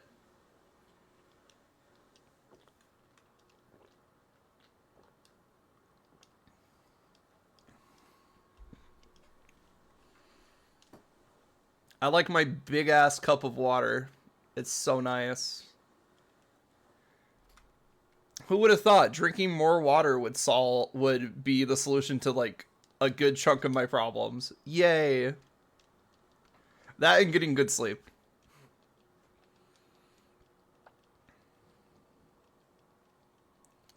Hey,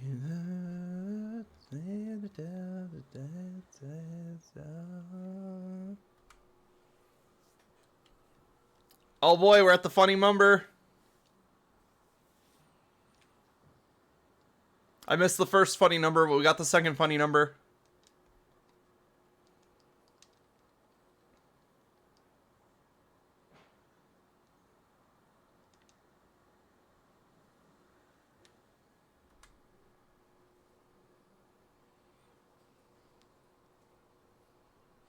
Your sleep is horrible. Here's what you do. Like an hour or so before bed, just work out. Do like some push-ups, do some like sit-ups or something. You need something to like get your blood moving just a little bit. And then you give yourself like a cool down period of like an hour or two.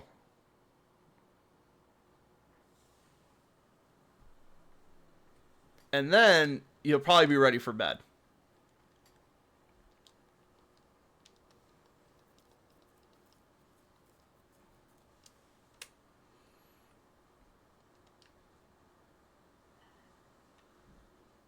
Especially as you get older, like just being more active will help you out a lot.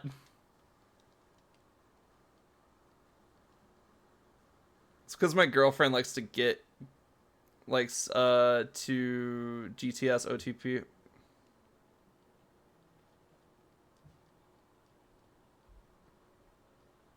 Go to sleep.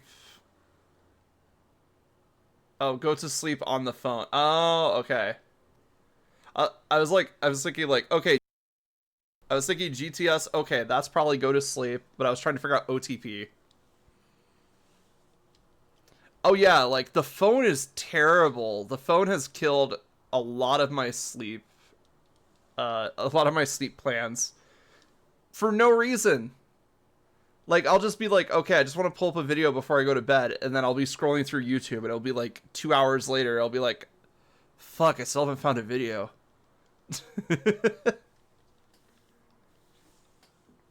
So you got to be very careful with that because I've definitely been in that situation. Sometimes if you have to do the nuclear option, which is just turn off the phone, that's what you got to do.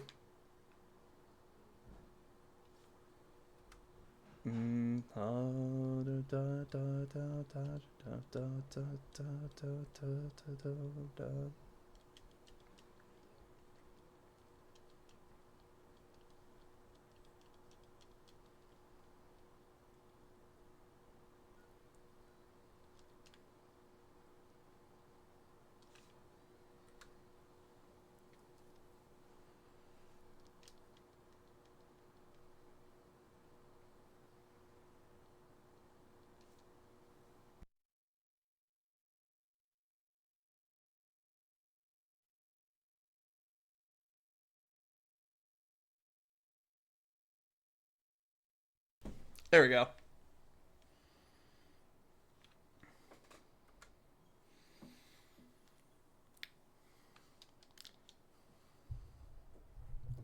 So will we hit any more funny numbers tonight? Find out.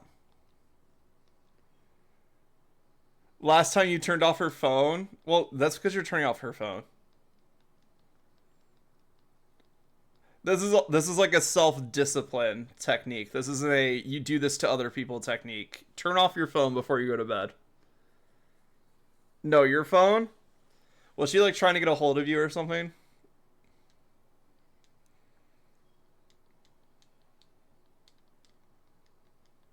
Because that's the only explanation I can see for someone trying to slap you for turning off your phone.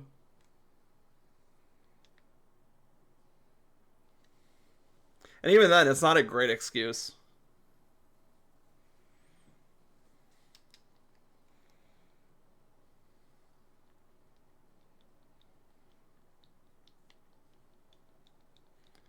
Do do do do do do do do do do do.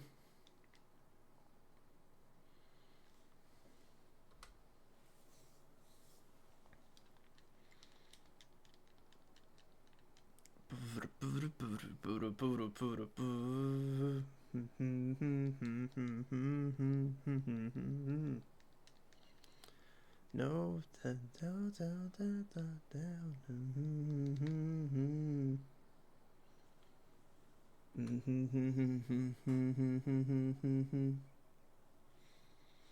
Is it bad that anytime we hit like a Vulpix or a Litwick, I'm like, please not this one?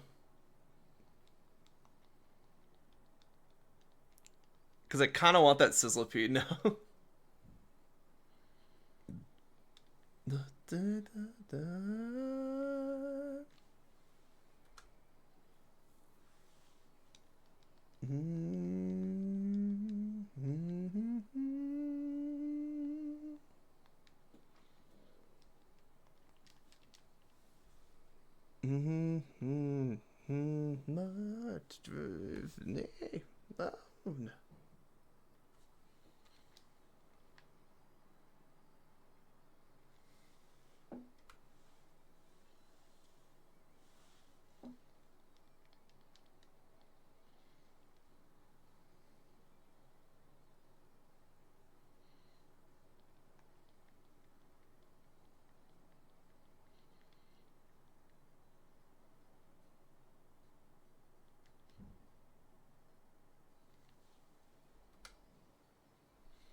Okay.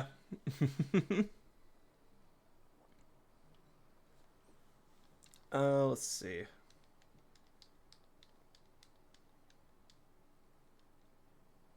Let's see. We're almost to 435. I think I'm just gonna hit Litwick twice, cause why not? It's not like I'm doing this perfectly. The only thing is like anytime that Sizzlipede is up, that's when we're going for the Sizzlipede.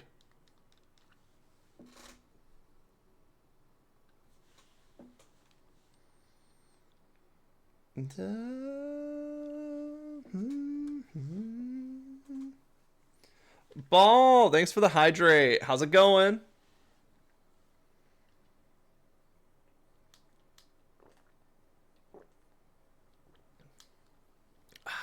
Still have water. Let's go. A bird, a boke. Sleepy, otherwise chill. Nice. Well, welcome to the insanity. I decided that we would take a break from our potluck challenge to do a bit of shiny hunting in a very specific area. But how you guys doing? Welcome in.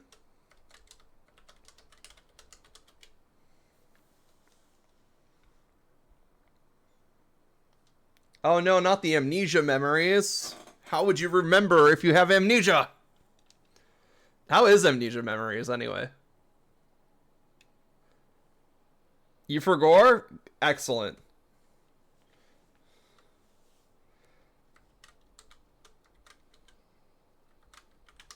It's good, but holy shit. Alright, gotcha. I've only seen like a couple Amnesia games. It's like Amnesia The Dark Descent or something like that. Is this like the same Amnesia or is it like the anime Amnesia or something like that? Unrelated? Understood. And then Boke was playing Cyberpunk. Ooh. How was Cyberpunk?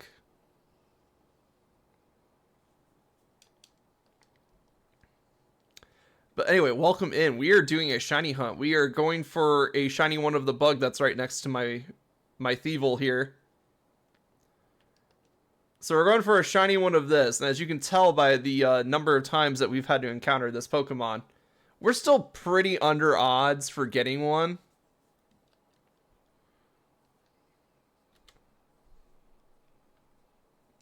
But we've just been going at it for a couple hours now, so hoping to knock it out tonight. If not, then tomorrow, probably.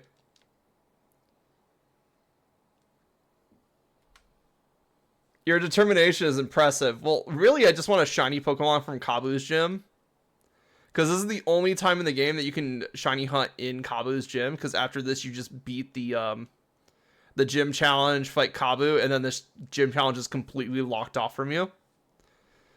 And And I found out about it after I beat the game, so I was like, oh, I'd have to start a new save file, which this one is technically a new save file. Um, oh, that's awful. Okay, yeah. So it's just like a more of a status piece than anything. It's like, oh, I went to Kabu's gym and I got a shiny Pokemon. You've been trying to, so you've both been trying to replay the main story so you can play the DLC. Still haven't touched, but you modded the heck out of it. Ooh. What type of mods were you adding to Cyberpunk? Is it a performance mod? Please tell me it's a performance mod.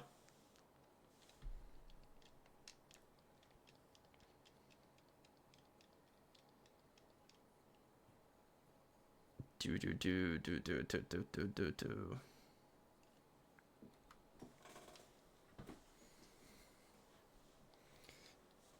Yeah, so my main target is the Sizzlipede here. So if we get a shiny one of this guy, I'll be really happy.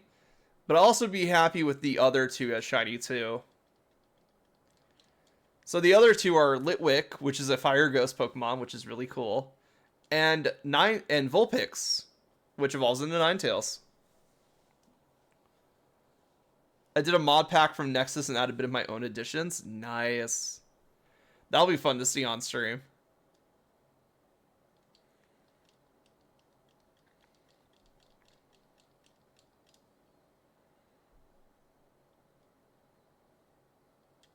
Love Vulpix Ninetales. Classic. Exactly.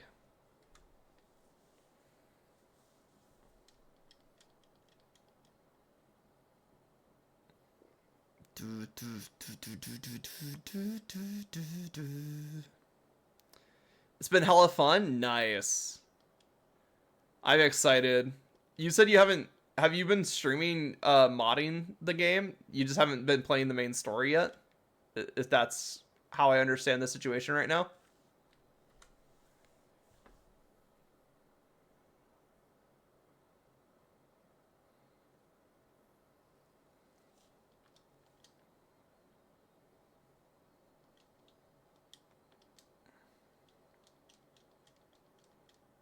No, I'm playing through it now. Nice. Does it still hold up? And by that I mean, is it still the same as it's always been?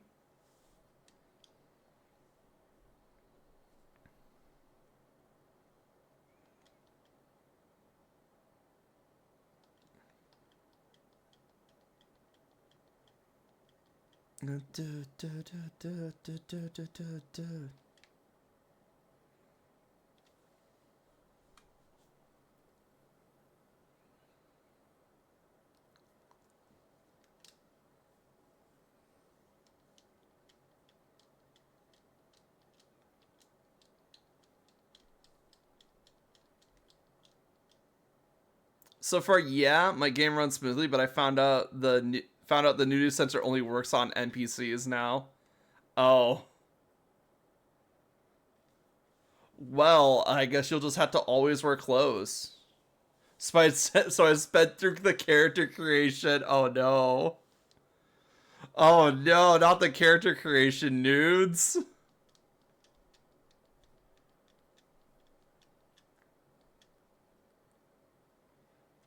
That's rough.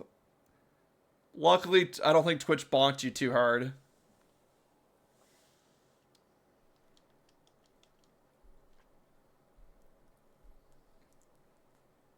It's fine. Nudity is base game. Oh, phew. So they already knew what they were getting themselves into. Excellent.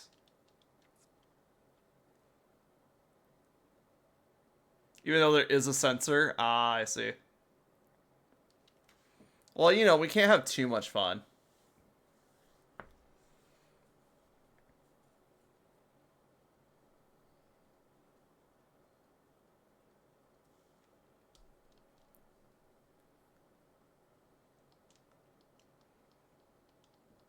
Boom, boom, boom, boom, boom, boom, boom, boom, boom, boom, boom, boom.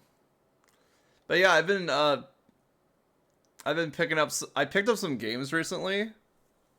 One of them is Persona 5. So I've been on a bit of a Persona kick lately. Um, I want to stream one of the games for stream, but I'm trying to figure out which one because like I don't have Persona 3 Reload, so we can't do Reload. Which means that I could do Persona 3 Portable, Persona 4 Golden, which I've seen a couple friends do recently, and then or just go straight into Persona 5 Royal, which would be kind of new content for me because I played the original P5, but I have not played P5R. Yeah, so I was thinking like 5R would be nice because then I could also do I could pick up my playthrough of Strikers with it. Even though Strikers takes place after the events of Persona 5, not Persona 5R, but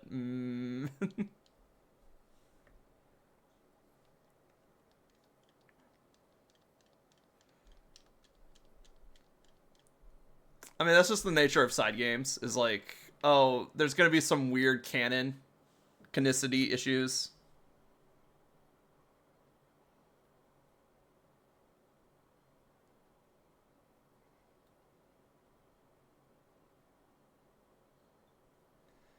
Oh, you haven't played P5R though. I played through P5 and loved it. I liked P5. I think P5 had a stronger story than some of the other Persona games, even if it was like just goofy as all hell.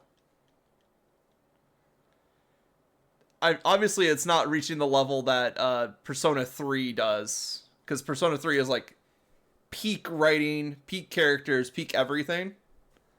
But like for what it was, 5 was pretty solid.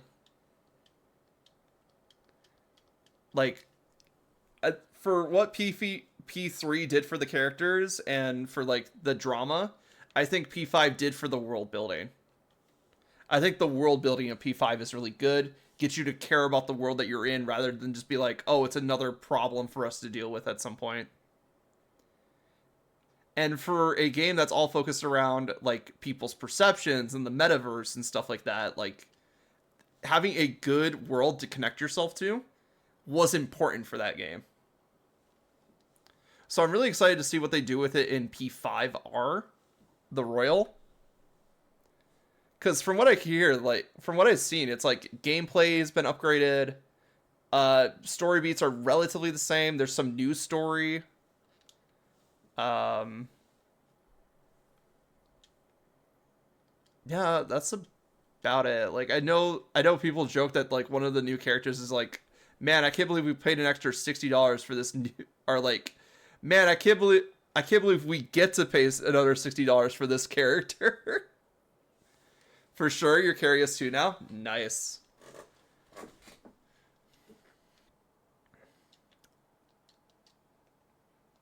It probably won't be for a bit. There's some stuff that I want to finish up before we get to that. Um, let's see. What were we doing recently?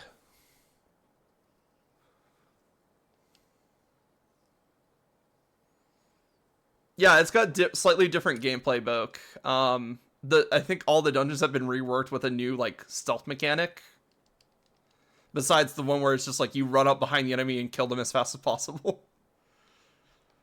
So it's like a completely different game using the same characters. Oh, no ads? Oh. BRB. Ads, they come for us all.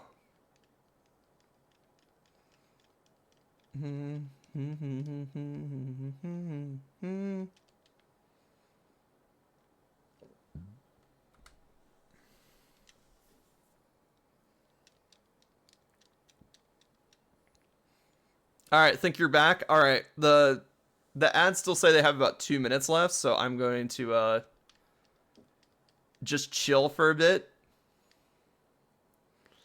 But yeah, I think your general assessment of the game is like different gameplay but same characters is right. I think the story beats are largely the same, minus like some extra scenarios they added in for the Royal. And then, of course, like an entire new semester. Or like an entire new, I guess it would be a semester, wouldn't it? Yeah.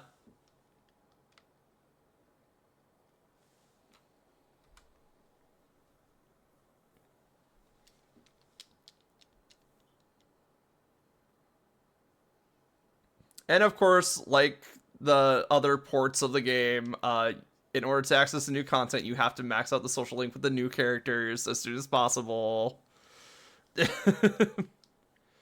Golden did the same thing.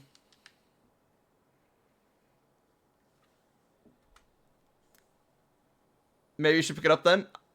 Yeah, I think it's on sale for like 23 bucks right now on Steam, which is pretty cheap, but you could probably wait for like a year and it'll be a cheaper price. Because it seems to be going down every year. So, yeah, your backlog has been glaring at you. Mine too. And I keep adding to it, which is the problem.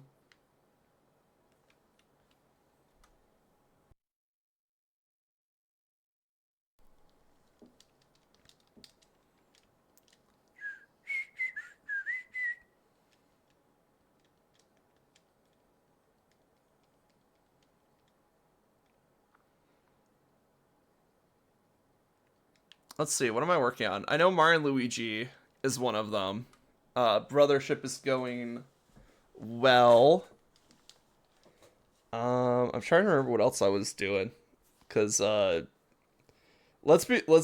I'm gonna be completely honest. I am terrible at keeping my own schedule, especially since I just tend to do whatever I'm doing. Oh yeah, Kingdom Hearts Birth by Sleep Aquas are out. We literally just started that like last week.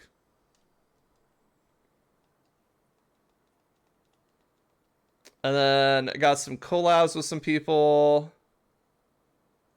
And then Pokemon Potluck, and that's basically it right now.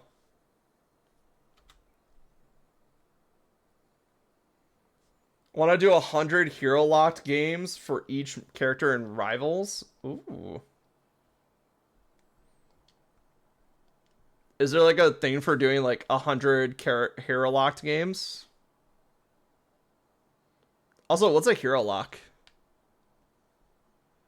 I've been out of the rival space for a while.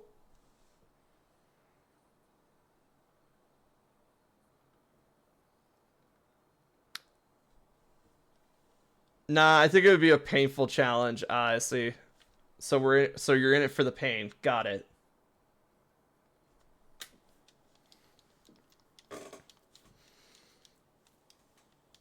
It's just that you're locked a hero for the game. Oh, okay. Oh, you mean like so you can't like swap heroes mid combat?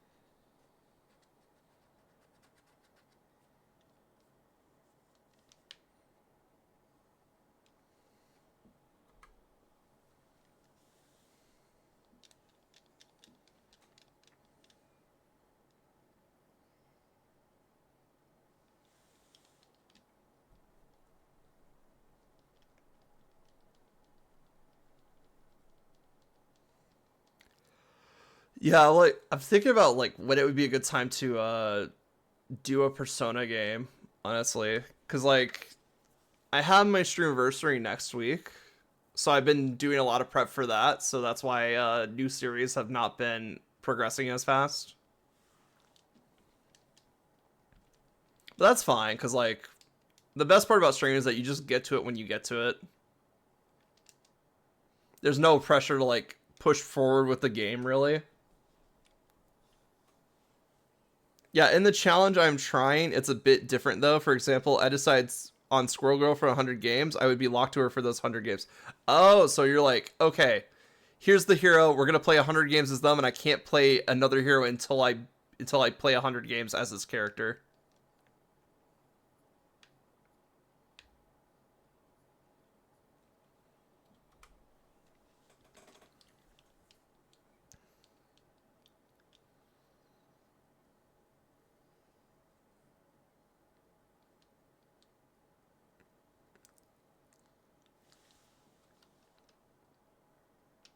Because another game that I was thinking of is like Xenoblade Chronicles, the first one.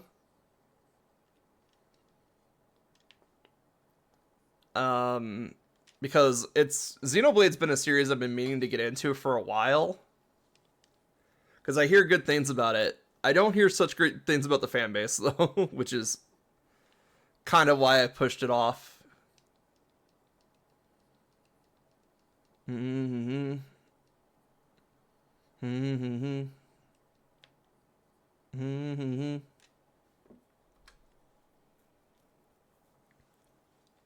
But also, I started way too many RPGs, so I had to cut a lot of them out of my schedule because it was just like spending literal like full work weeks just grinding characters off stream. About Xenoblade, yeah, Xenoblade has a lot of really good points to it. Uh, I think Xenoblade X is coming out this week for Switch. I know a lot of people are really excited for that. Unfortunately, I don't think I'll be able to get it this week. I'll have to wait like probably a couple months before I can get it. Which is sad because it has like a big multiplayer component to it.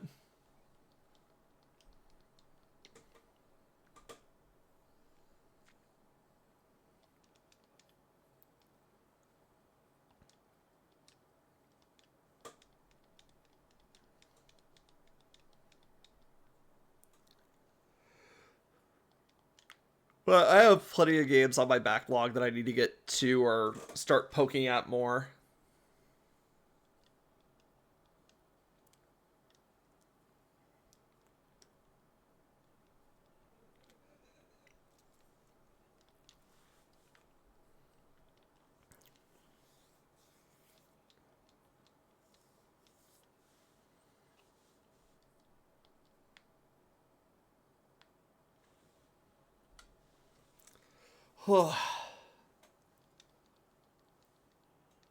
Almost 500 encounters. Let's go. We're definitely hitting 500 tonight.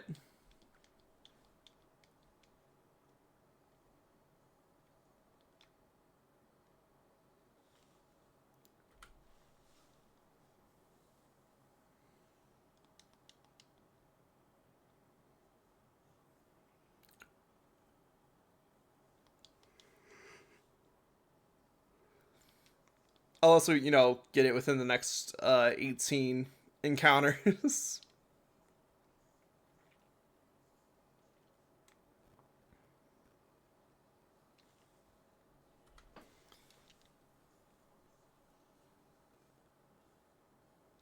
You summoned Core because of his name ping. He asked me while in call what he said good things about. Oh. I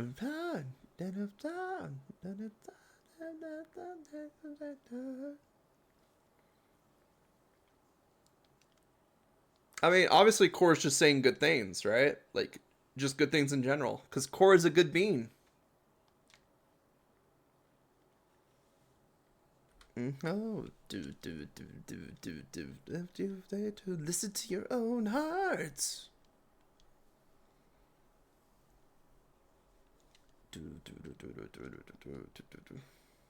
Core is good peeps. Core is good peeps indeed.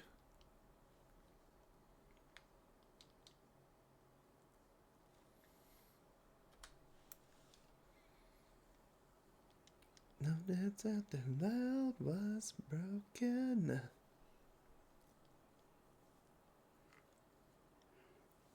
Oh.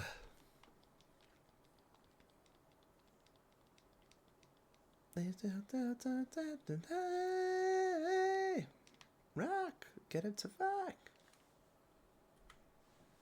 Because you heard it's no, not to die. You have to die.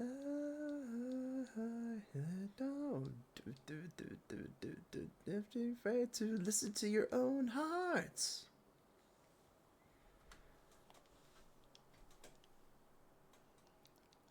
Vulpix, let's go.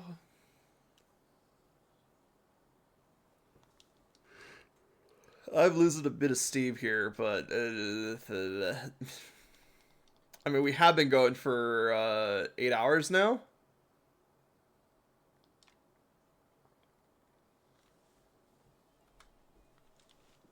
But I'm not done yet. Yeah, music's keeping me up or putting me to sleep. Can't tell.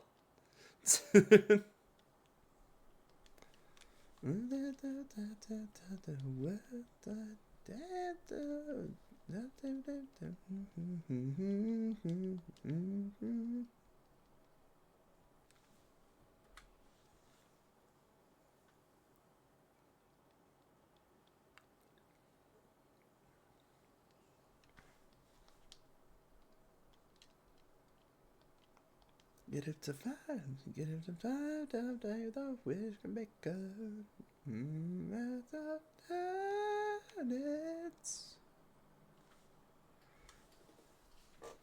Alright, what do we got? We got a Sizzlipede. Let's see what we got. A lot of this is like fighting game music. Let's see what else we can find. Sonic Boots, done a day than you. Ooh.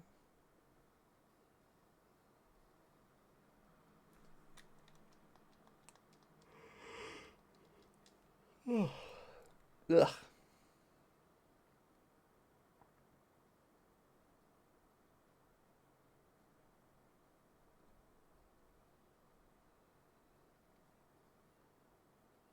Let's go here.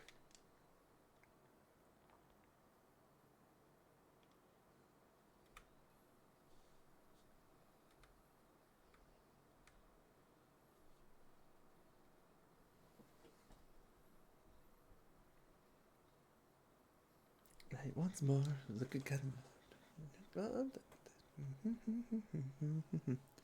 Yeah, I'm EP. But it's okay. I have Pokemon to keep me awake, cause Pokemon and Pokemon and and and Pokemon and Pokemon. I put an extra number in there. There we go.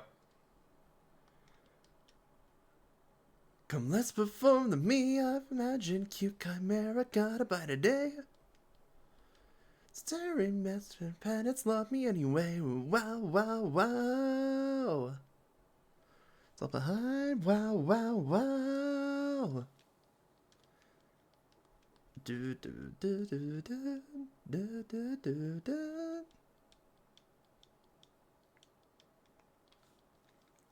Here will I go? Guess it's really me who really knows. Moving with the flow. Guess it's really me who really knows. There's more. There's a danger that slipped in your fingers and left them out of sight. Might tell me who's the me you think you're seeing. Cute chimera got a bite today. Tell you my feelings, misfit, mix up, love me anyway. Don't be selfish for the who decides what worries all behind. The who decides will leave you failing every time now. 1, 2, 3, 4 tangents and number more to rock. Let's do it. Let's do it. 1, 2, 3, 4 tangents and number more to rock. Come, let's perform the me I've imagined. Cute chimera got a bite today. Stitches pretending master planets love me anyway. Who's the me you think you're staying? Cute chimera got a bite today. Alright, we're about to hit 500. Wow, wow, wow. Wow, wow, wow. Wow, wow, wow.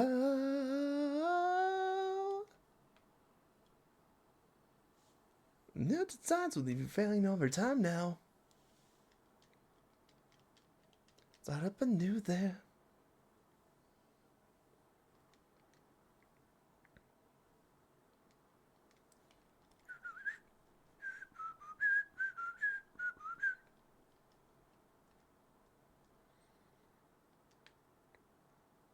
So you guys got any games that you're interested in?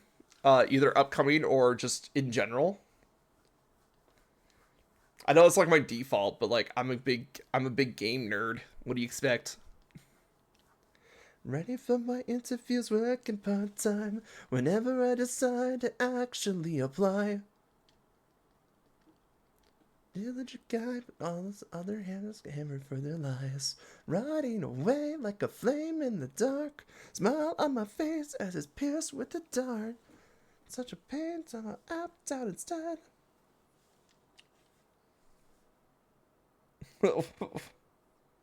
What did you clip, Boke?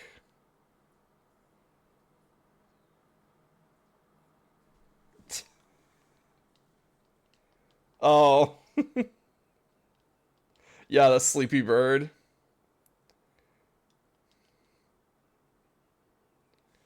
Inside of ass upon my shoulder, ain't it sweet? Way like a flame in the dark.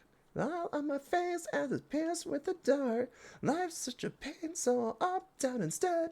Dad's piled up like the fruits of a red. As my room fills with gas, casually breaking the law, I laugh. India's lame, so I'll stay home instead. Wasting away like the fruits of a red.com. Also with bags under my eyes. I mean, I guess they do kind of look like bags. This is the model I made for the Echoes of Wisdom streams. Um, Pokemon Shiny Addiction Relics. I can stop anytime I want. But if I give up now, the game will win.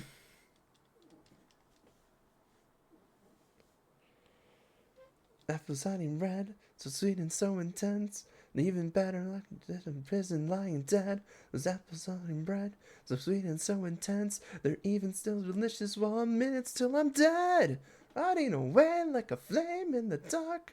Smile on my face as it's pierced with the dart. Life's such a pain, so I'll opt out instead. And it's piled up like the fruits ever red.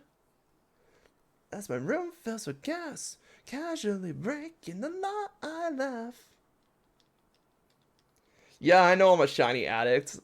I have the like I have like the 10 to 15 boxes full of shinies to prove it. Opt out instead. That's piled up like the fruits ever red. I'm not okay, but I'm living anyway. I'm handling through all the pain.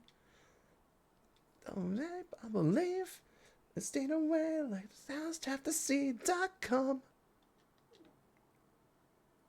Look, when you play Pokemon as long as I have, you just have a shit ton of shiny Pokemon.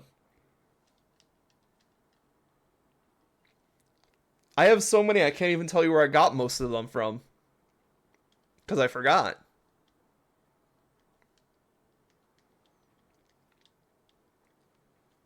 Not again, now the train's gone and left, and the city is too far to walk till the end. While I mind all the words when I tried, I'll find to pocket them. We'll keep them all alive through the night as my lungs burn inside.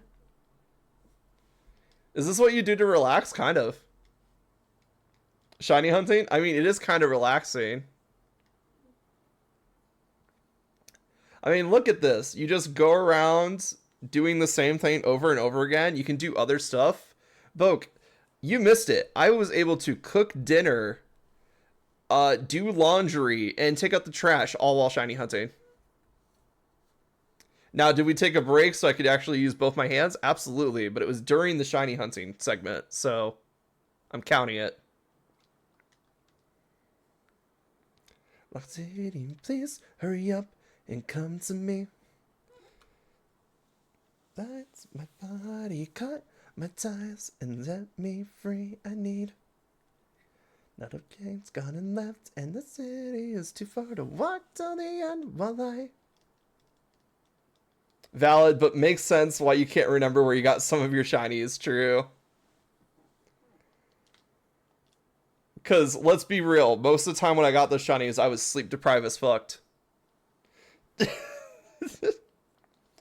I have shinies that have not even moved into home yet. So I looked at my Alpha Sapphire game just out of sheer curiosity because I did a starter shiny hunt on it. And yes, the Blaziken's still in there. Um, but also there was some other shiny Pokemon which questionable legality. I'm not sure. I can't look into them too much, unfortunately. But for the cursory glances that I was doing, they seem legit. And I have no idea where they came from.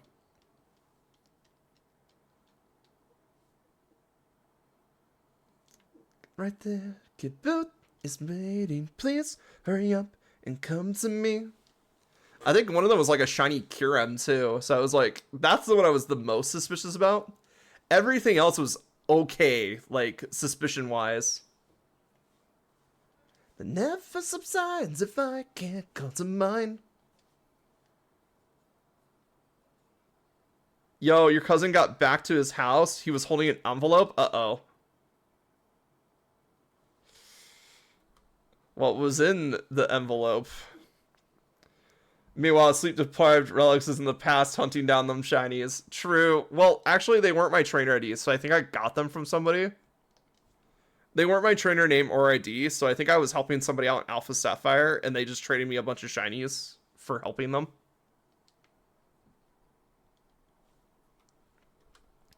Because I don't think Alpha Sapphire has a Wonder Trade option. And if it did, that's a lot of shinies just to get off Wonder Trade. So I'm still skeptical of them. I want to look into them a bit more before I transfer them up. Wheeze through the night as my lungs burn inside. In the day through the day that never subsides if I can't call to mind all the words or the lines. Never it will go into nights.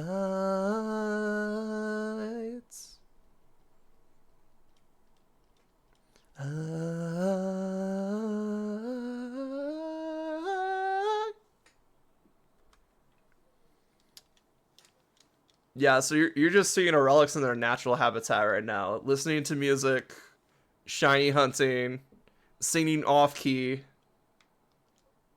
I'm living my best life right now.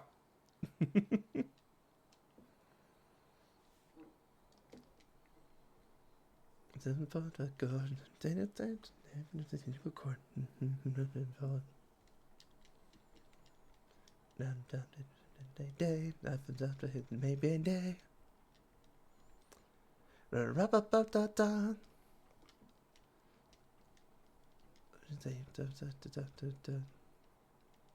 I'm putting my schedule on hold.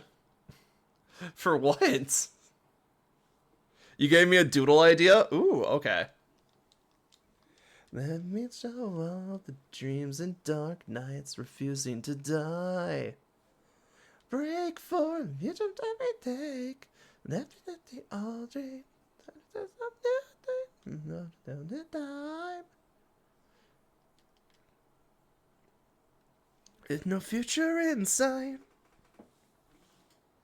Easy right now. Anybody watching stream, did I double tap? I have not been keeping track of the number too well.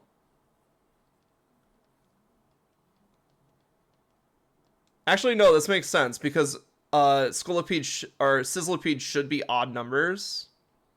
Just because of how we're doing the shiny hunt. So never mind, it's fine.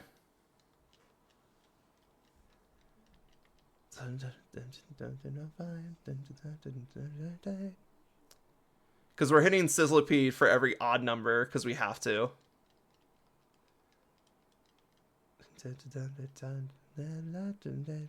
Reminds.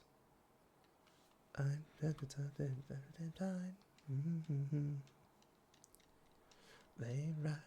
Lift the ties you by.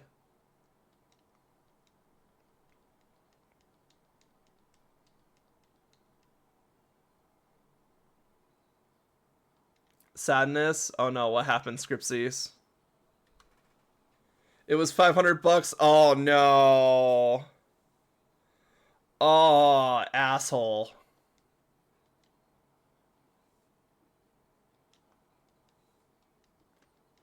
That's rough. he sold those Pokemon cards. Pretty sure. Because there's no way you just leave for an afternoon, do some work, and somebody gives you $500. That is clearly went out to the card shop, sold some rare cards. Inside, it's just a past life with no stranger inside. That's rough.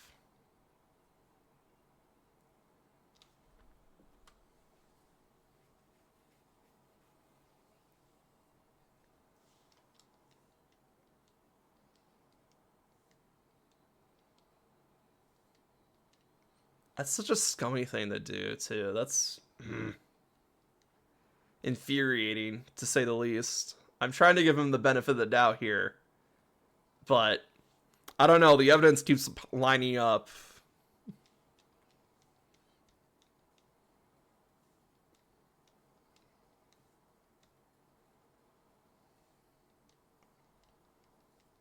He better have a good fucking explanation for where he got that money.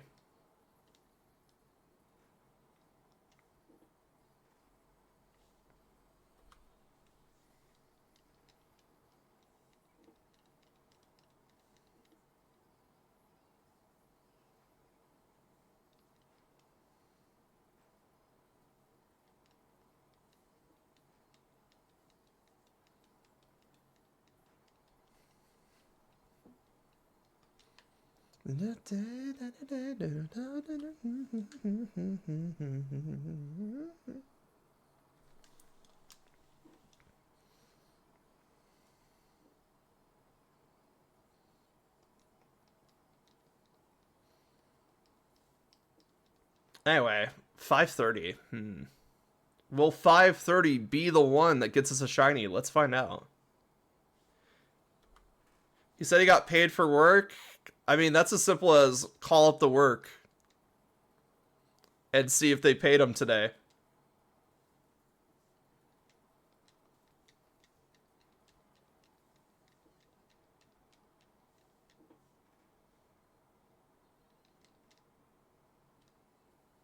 Which, if he's not hiding anything, he should be fine with you, or his, or your aunt calling his place of work and being like, "Hey, did you pay him today?" Because not gonna go into too many details, but an incident has happened.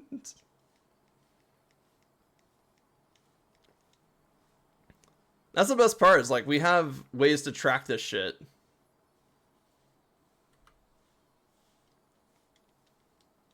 People think they're so sly until we start following the paper trail, and then they're like, "Ah, fuck, there's a paper trail."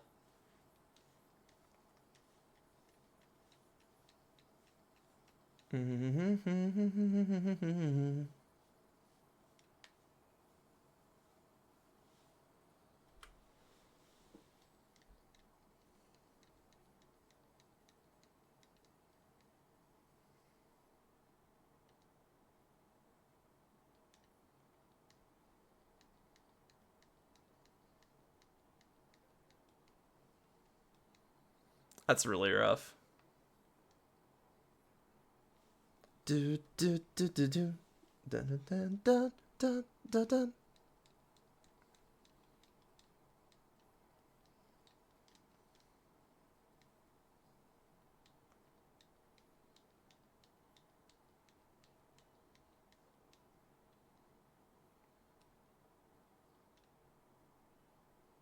Yes, Nightbot. Yes, Nightbot. Bird.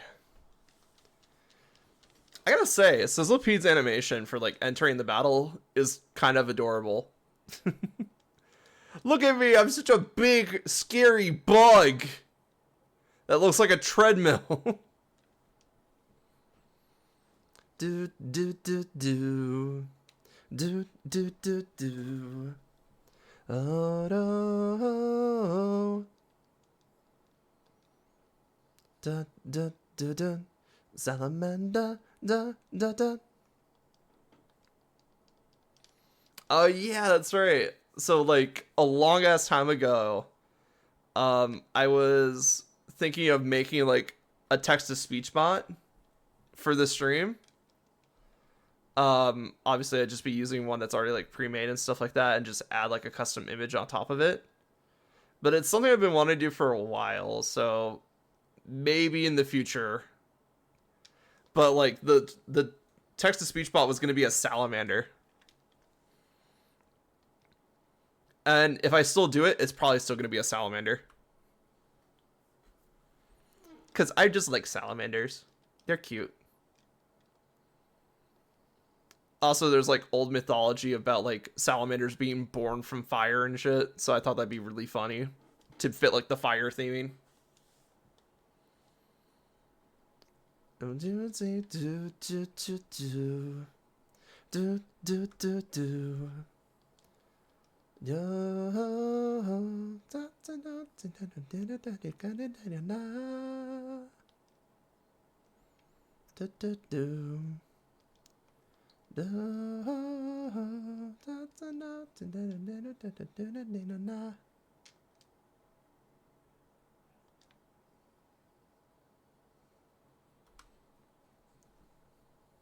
bye bye bye bye bye bye bye bye bye.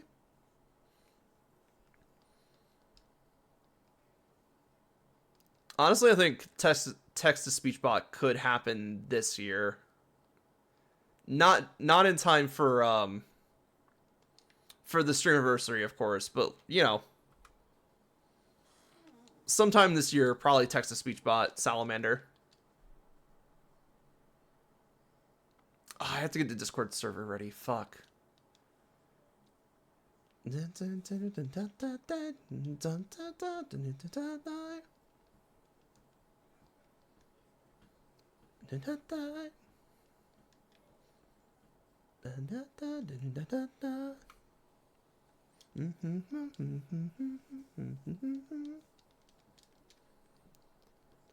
da boy, ba ba boy, da ba ba boy, ba ba boy, da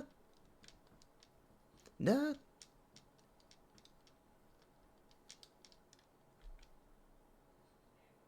Let's see. Since there's a little bit of lull in what I'm going to talk about, let's see. What do I need to do for Streamiversary next week? Model would be good. It's not a high priority, but it would be like mid priority probably. I think the biggest thing I need to get done, the thing that I've been saying I should get done for a while, is the Discord server, because it's mostly there. Like, I just want to figure out if I want to do some like automated processes or not. Figure out like what I need to like secure the server a little bit.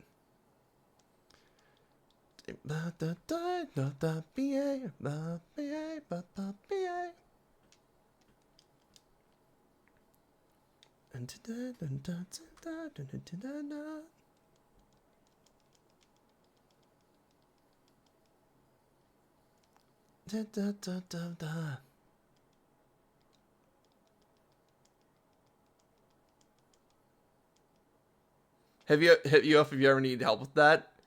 Will do, Boke. Do you have time later this week at some point, actually? Because I know there's like some bots I need to add to the Discord server. I'm just not sure which ones.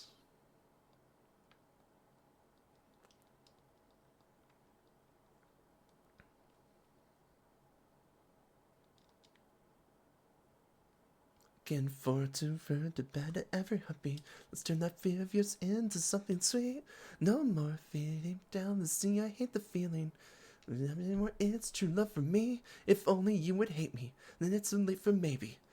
It's a given gift. I'm feeling everything. Open and telling back on emotion. Finally, breath is at sea, and it hurts me. Good news. This month is most free. I will be in a while because I took some time off school. I have time this week. Nice. I might hit you up tomorrow. If that's a little bit too soon, let me know. Because I don't think I'm doing... Oh, wait, I have EO with Aeon. I forgot if Aeon had to like, cancel, though. 1 second. Because I know one of my collabs was like, oh, we might have to hold the back of this first. Let's see. Blah, blah, blah. I got sick. It's been getting worse and worse. Oh, yeah. Aeon got sick. I should probably check in with Aeon.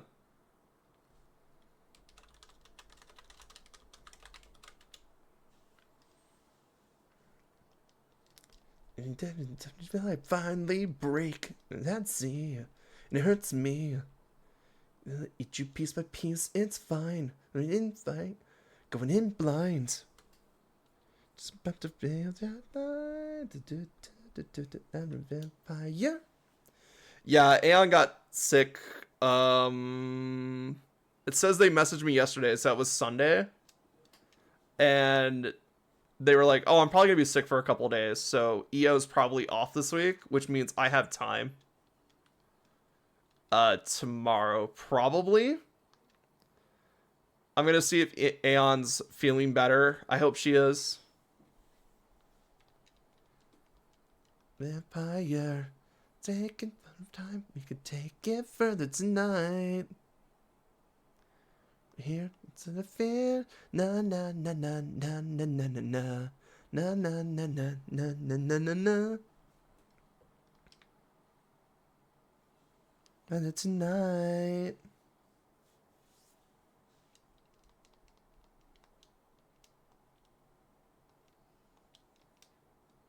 Now that I think about it, I probably should have split this recording up. A little late. Like, we're like 5 hours later. Maybe I should have split this up, this recording. Because this is going to be a massive upload to YouTube. Because I'm going crazy. Let me know when you know for sure. Awesome. Will do. It says Aeon's online, but, you know. Crapshoot.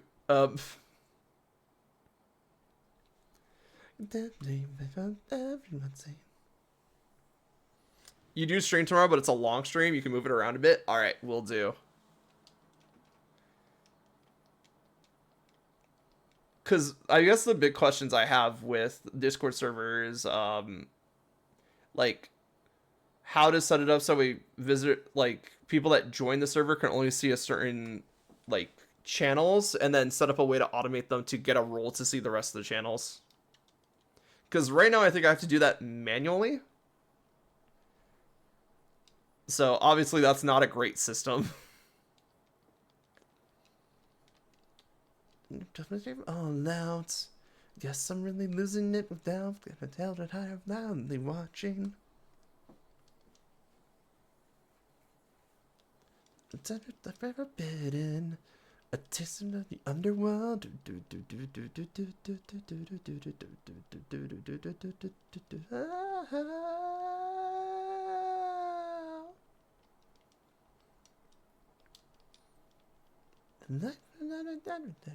That shit isn't right. Yeah. Let's go. Happy 557. Those to be, could you just look me in the eyes and tell me who it is and am exactly? Could someone tell me? No matter the day, it has to not offensive. There may not be all that I find. So I wouldn't mind I could have time for you. There's a hands and a body and it's like nothing and out. Time, I'm not a thunder, not overcome this weakness in my soul. Time and time again, I made that sound good I have made till now. Yeah, I can help with that one. Roles, there are a few different bots you can choose from, and the roles you make will help with locking certain channels from view from specific way easier. Excellent.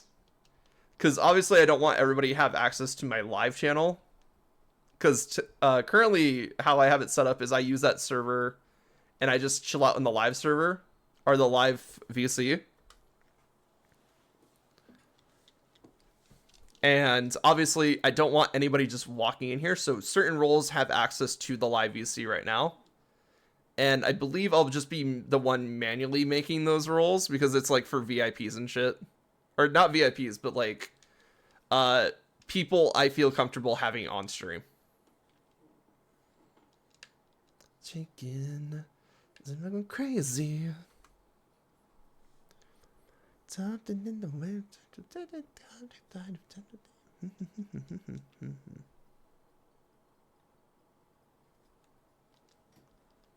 So basically, I just want a bot to help with just getting the general role permissions in. Yeah, sort of like the live hangout. Yeah, exactly.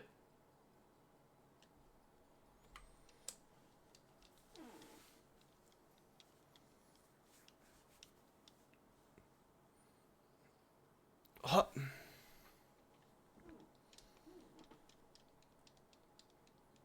Nick, dance up.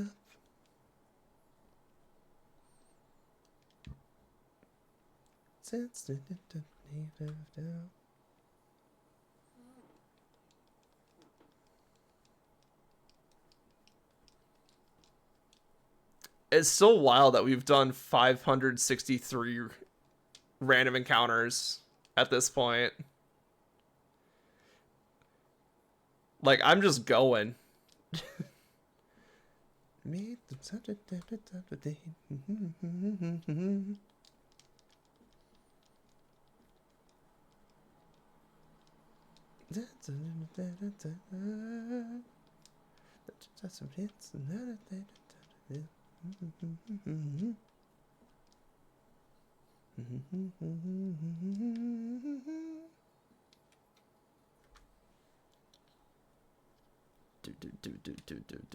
Well, I can say this with absolute certainty. When we get a Sizzlipede, it's going to be an odd number.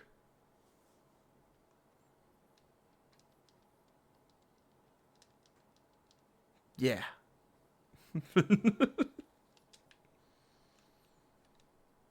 If it's going to be Litwick or Vulpix, it's going to be an even number.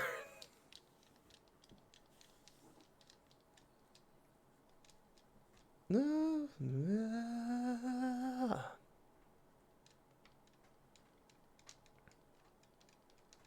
Na na na na na na na na na.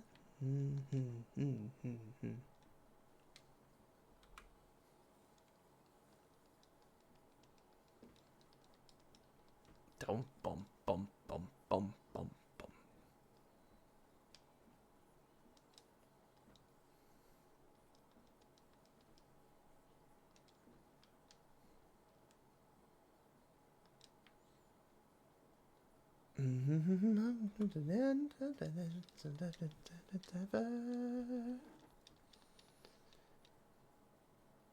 I really like the lighting in the gym. Like, it just makes it makes Litwick look like it's absolutely glowing.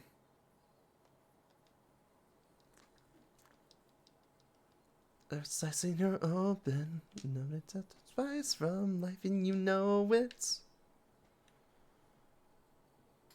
mine.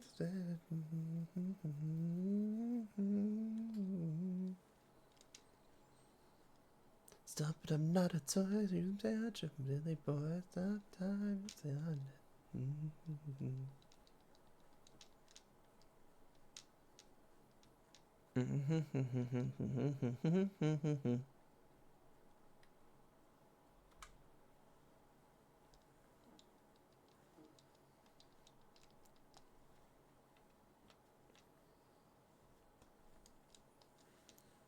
Media? Secret sound of mysterious?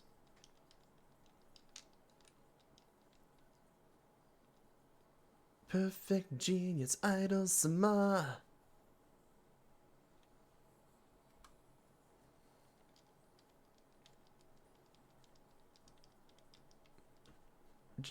Secret notes on there. Yeah, so what have I put in here? Like, since we are talking about the Discord server, what have I put in here? Lie. Ah. Nothing. I have a general, a general VC, and a quiet work session VC, and that's it. Then love me till the end, every eye on you. Oh, I guess announcements and server intro. Did I put like rules in the server intro? Nope, it's just one message from 2024 that says welcome to your doom. Wow. I've really been slacking on this Discord server.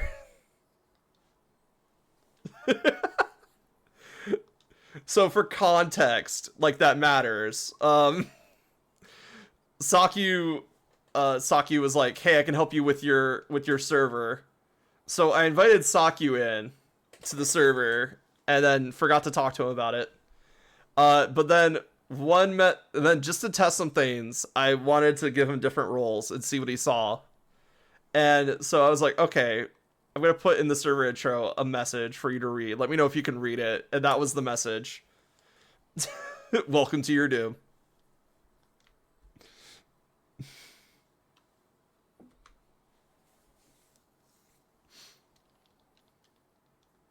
And then Aeon's part of the server too, because Aeon, I brought it up and they're like, "Oh, I could help you." And then really it's been on my fault. The ball's been in my court with the Discord server for a while, and I have not passed it to anybody to say like, "Oh, I need help with this." So yeah, that's on me. This is a clusterfuck of my own making right now. I think I at least set up the roles that I want. Your applause, I will have it all.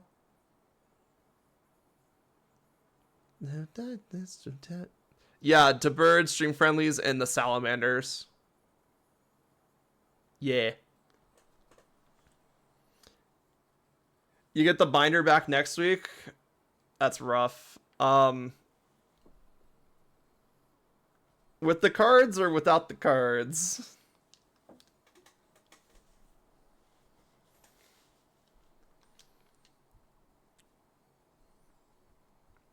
The role creation process can be really annoying. Yeah. I am deciding whether or not I want to make like VIPs their own role without Pikachu or Ceruledge. Oof. In ties that binds, side the fallen sighs, and seen it open my eyes.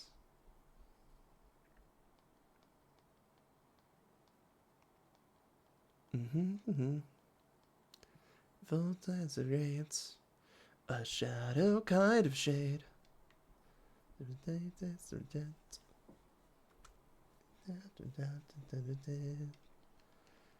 sun is gone.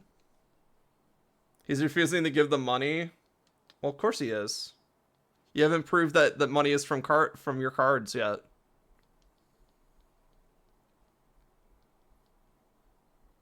So you gotta save up more. That's fucking bullshit.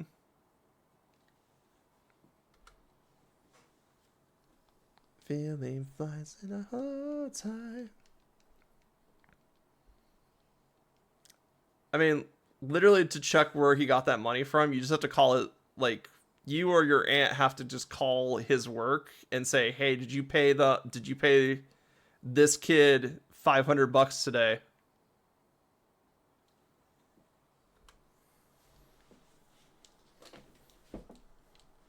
Because if the money don't add up, where'd the extra money come from? Oh, your message didn't send? Okay. I guess I'm missing some context. The dictum from today. I said that his boss said that he didn't have work. I mean, just because he didn't have work doesn't mean he didn't get paid. They could have said like, "Hey, come in on your day off to come pick up your work." Or to come pick up your paycheck or whatever. We'll let go this time. No one else can find a reason I call mine. Lean flies and it floats hard. No, not like work. Like he wasn't with him at all. Oh yeah, okay, then that's pretty damning where he got that money from.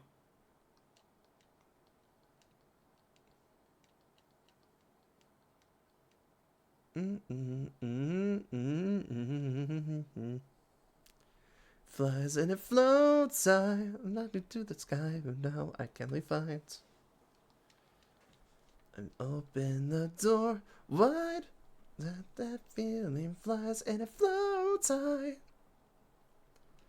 And then dies, then we cannot hide. You take it somewhere out of mind.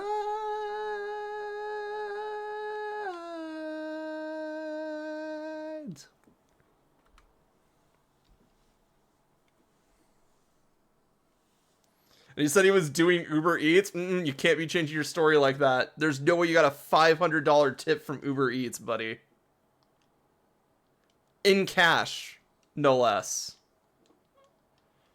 Sorry, I'm getting a little heated.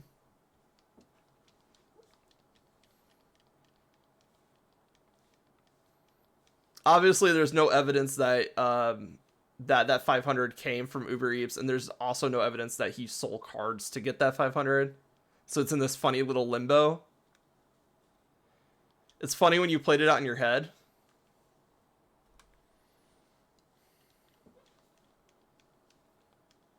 Yeah, because, like, there is no evidence either way, which is the problem here. Yeah, you did such a good job bringing me my food that I already paid too much for.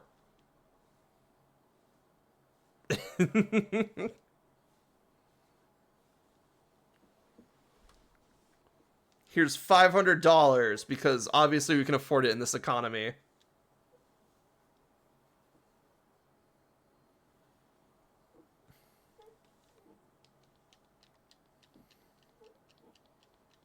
I mean, it could happen. It's just very, very unlikely.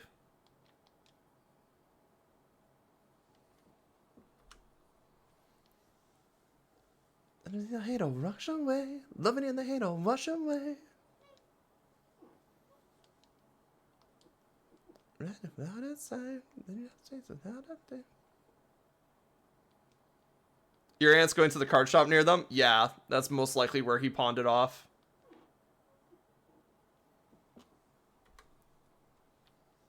Hey, it's the all was my mistake.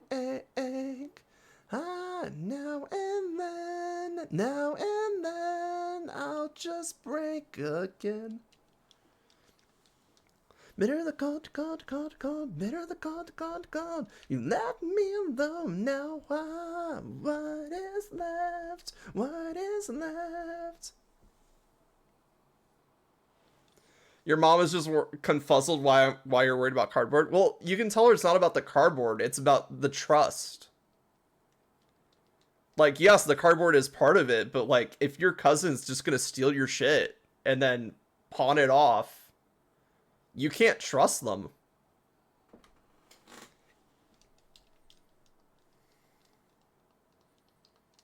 And also, it's something that you worked for. It's an accomplishment. Like, you have a full set of cards and cards that you really like. He's 19. Who? Yeah. Teenagers are jerks. Chasing dreams, chasing dreams. $900 per week? Damn, what's he do?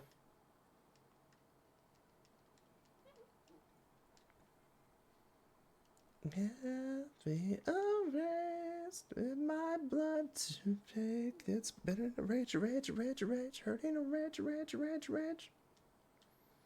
He works at a pharmacy? Okay, that makes sense.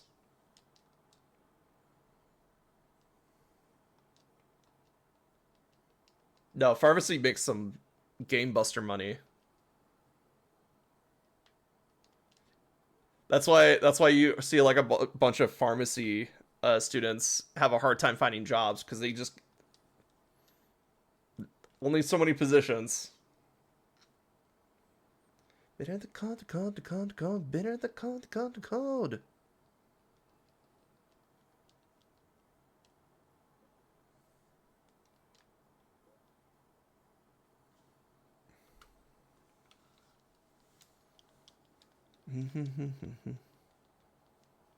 You're just gonna chill here till you get more info. That's a good idea.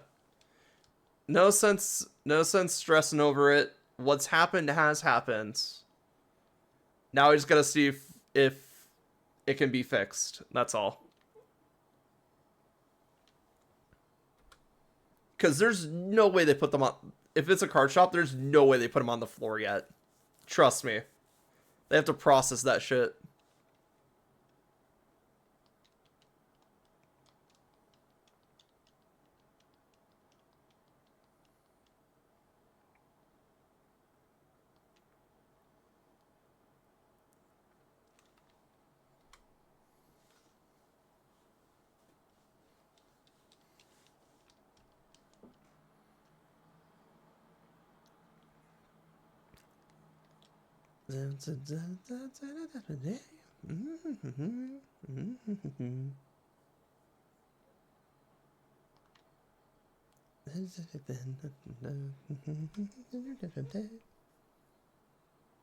I'm praying that the card wasn't a 10 more chance of them giving it back. True, if it's not perfect then. Well, they would have to send it to get graded. So they don't do the grading there. They send it somewhere else to get graded. So even if they have a suspicion that it's a 10, they don't know yet. Because that they would have to send it out and wait for it to come back to them, blah, blah, blah, stuff like that.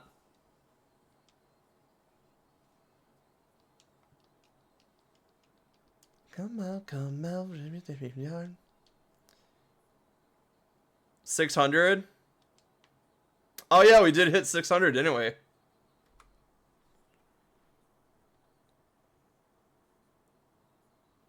When's halfway?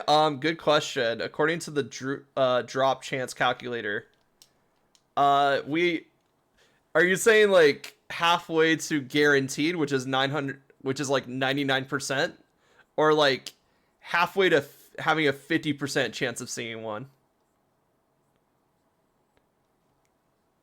Cause oh boy, probability.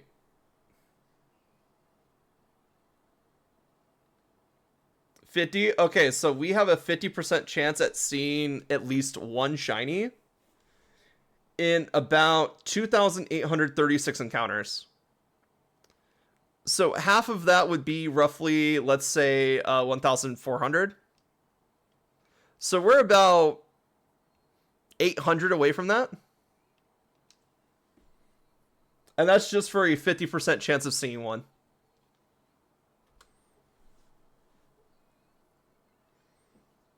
Yeah. It's a struggle living with stream delay, yeah. Oh, 90%? 90% actually isn't that bad compared to 50%. It is 9,419. And then the number where it's 99% is 18,838. So on the bright side, we have a pretty good chance of seeing one before 20k.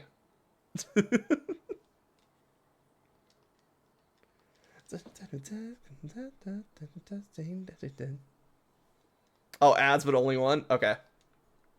Back. All right. So that was 50%. So 90% is just 9,419. Easy. 9,419 encounters for a 90% chance to see one. That's actually not too bad.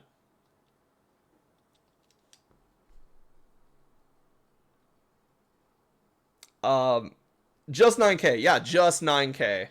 I've done way worse shiny hunts than that. Paranoia.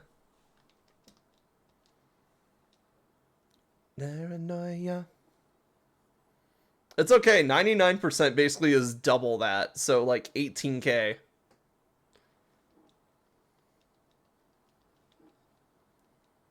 I guess my Trico hunt was worse. Yeah.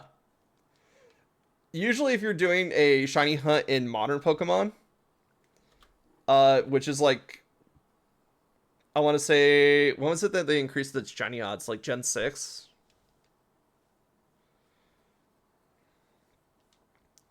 So around like Gen 6, Gen 7, they increased the shiny odds to be 1 in 8,000 to be about 1 in 4,000. Which that is what we're working with Sword and Shield, is the 1 in 4,000 number.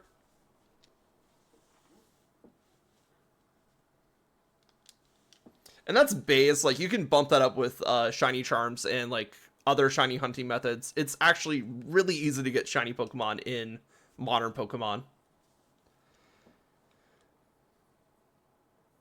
Wait, is Arceus Gen 0? No, Arceus is a let's see, did it come out before or after Scarlet Violet? I think it came out before.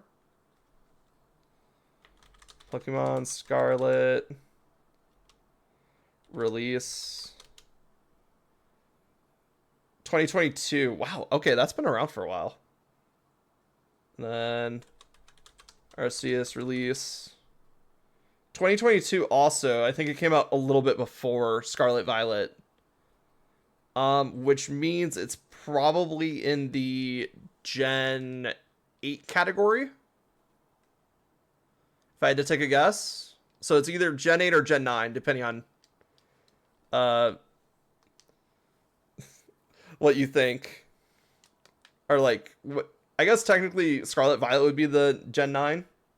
So that would make Arceus technically Gen 8. But it's so close to Gen 9, it might as well just be Gen 9.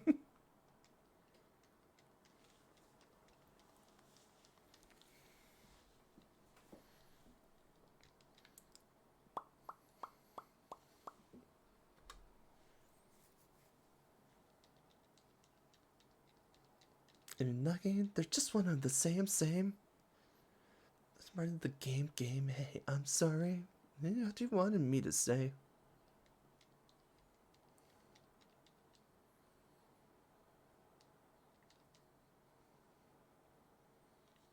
Mr. Commitment, rather exit over to the right. Oh my. Yeah, exactly. I love covers.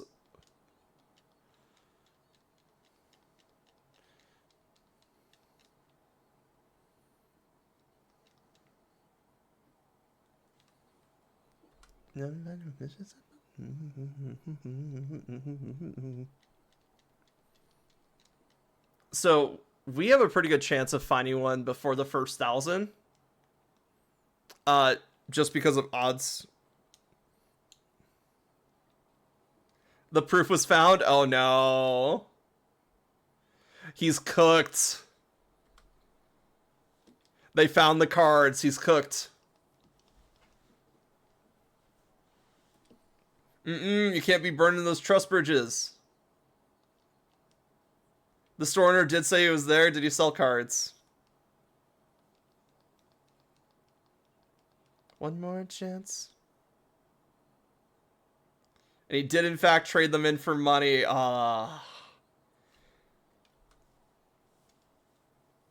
We found the evidence. He's cooked. 2 problems. Probably there. One of them already got sold, right?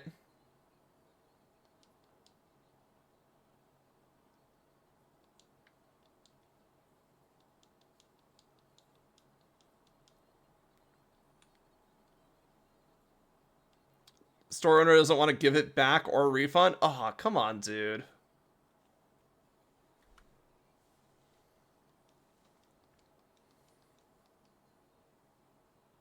And now he's suddenly lost the money. I bet he did. Right into his bank account.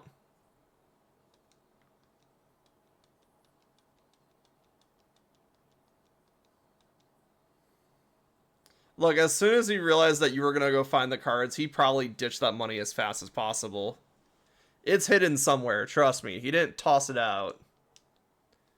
He's just going to wait till somebody's not looking and then run out and deposit it, probably. Yeah, I guess you'll save for the bundle. Unfortunately, I think that's what you gotta do now.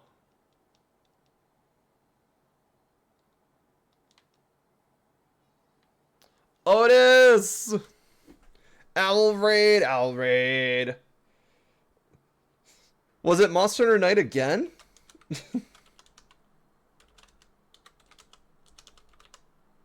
Let's see, what are you guys up to?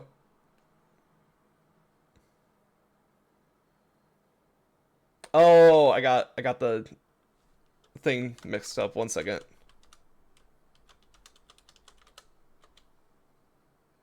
Yeah, it was Wild's Night. Let's go.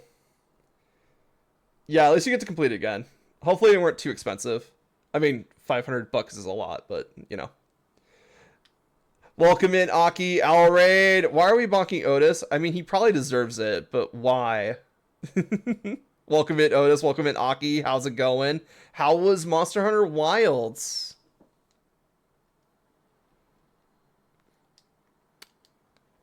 Well, welcome to the Madhouse, everybody. We are doing a funny little thing you can do in Pokemon Sword and Shield, which is shiny hunt inside of the gym.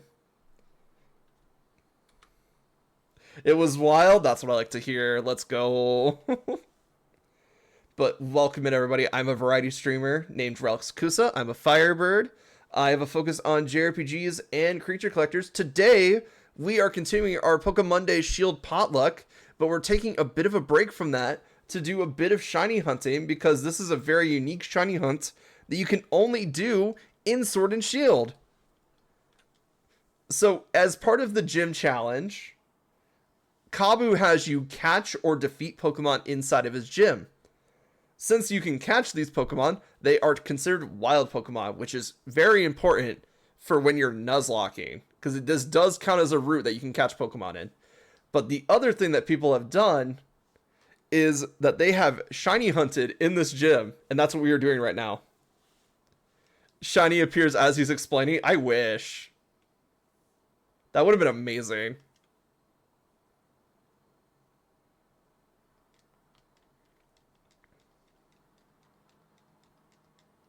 Unless I was not paying attention, I just missed one. I really hope that wasn't the case. That would have been an amazing clip, though. But if you guys need to get some rest, need to get some sleep, need to get some drinks, get some eats, go right ahead. I know Wilds is quite intense, and if you guys stick around, I hope you guys are ready for, like, I don't know, what was like the 50% is like 2,000 encounters. So yeah, buckle in. We're gonna be here for a while. You're waiting for me to zone out and run from a shiny from muscle memory of running. That is the bane of all shiny hunters' existence, is when you get the shiny, but then because you're so muscle memory tuned into just doing the thing, that you run from it. The only thing worse is when you accidentally knock it out. Because that was preventable.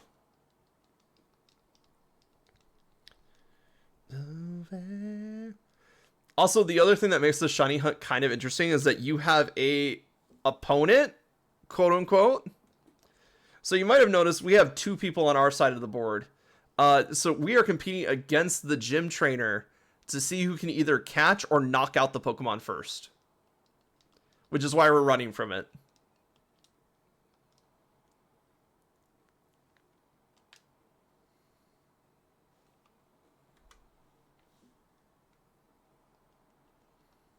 Because we don't want them knocking it out, and we don't want to capture a not shiny Pokemon. So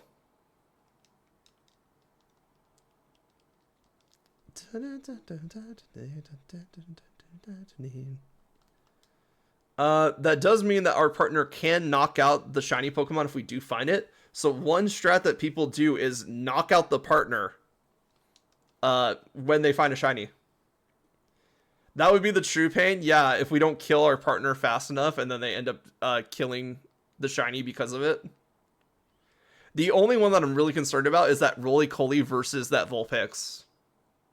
Because Rock is really good against fire. Friendly fire is justified and will be used. You are right, Aki. Welcome in, Aki. I know you came in on the raid. how also was oh, one second. I forgot something. How also was Monster Hunter Wilds?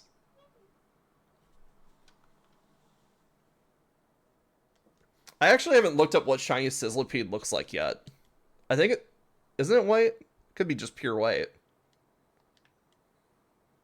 It was fun. That's good.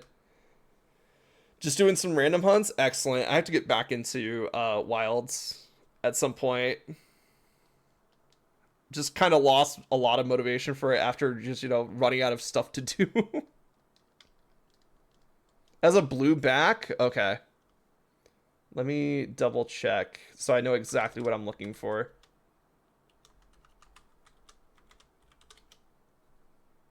Not Scolipede. Sizzlipede.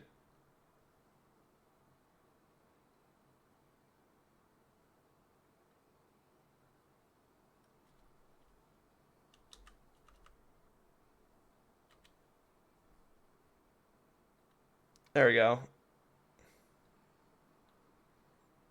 Oh yeah, you're right. Like, it's just the back. Yeah, the back of it's different, just slightly. Okay, that's gonna be hard to spot, but at least I know what I'm looking for. I feel like Scarlet Violet was Pokemon running out of ideas. Nah. Nah, they've been running out of ideas for a while. But it's okay, because occasionally when they run out of ideas, they come up with some really good ones. You're trying out the bow? Ooh, how do you like the bow? Personally, I think the bow is one of the better weapons in Wilds. The problem is that you kind of sit there while if you're up against something like Gormagala, he can just turn around and stomp you into the ground.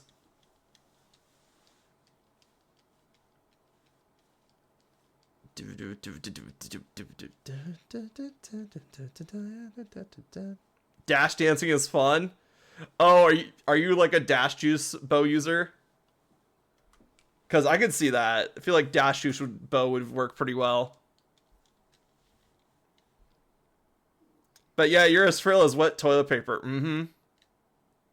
You gotta get good at the evasion. That's just how it goes. Gotta chug the juice. Exactly. It is nice that your like perfect evasion gives you enhanced stamina recovery for a bit. Moi, moi, moi, moi. That is it. Come and lap it up, pull. It's love, love, love, love. Got it sickening, come and lap it up, pull. Dear little girl, you hate on every word. Say more than you deserve. Punish honesty, come and lap it up, pull. Yeah, evade extender, invade. The two evasion skills in the game are really good for bow, obviously.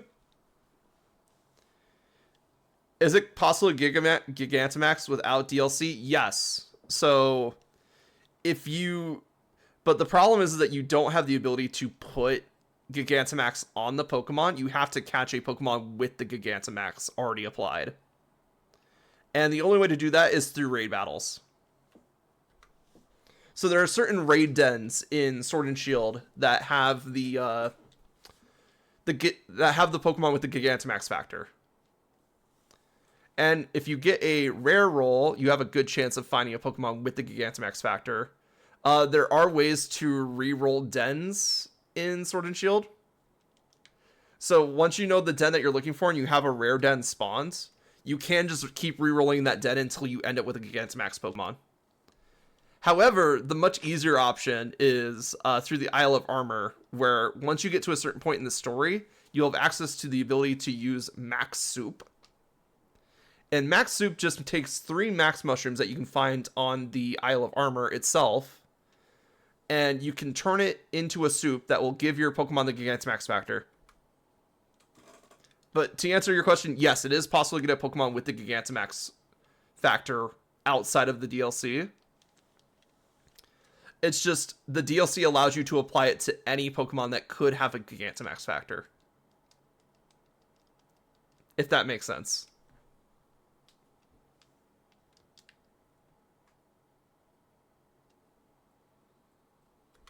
That pink-haired girl in the DLC pisses me off. You mean Clara? She's designed to piss you off. Like, you think her type is poison on purpose? I was gonna give her the mushrooms if she wanted to battle.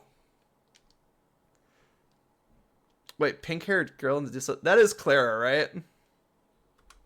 I'm not just throwing shade at Clara for no reason. Yes, Clara has.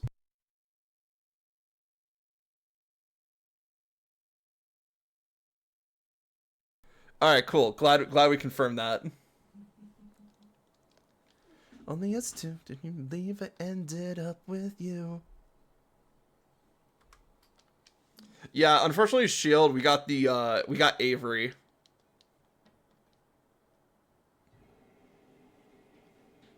I would much prefer Clara.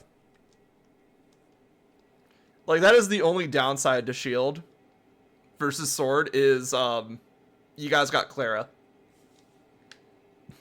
And Clara is clearly the better version of the two.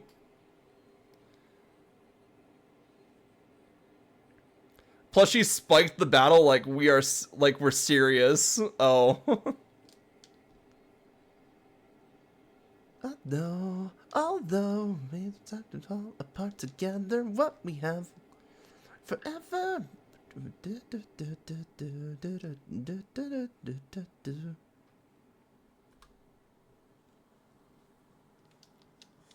Because honestly, I just find Avery annoying. And it is the old case of toxic behavior looks better on a girl. Because Avery and Clara basically act the same way, but from different points of view. So Avery acts like he's superior than you, which is where a lot of that comes from. A lot of that toxic personality traits. But Clara wants to undermine you because she realizes that you're better than her and wants to do everything to make you fall down a step, basically. Like, as long as you're a step behind her, she's fine.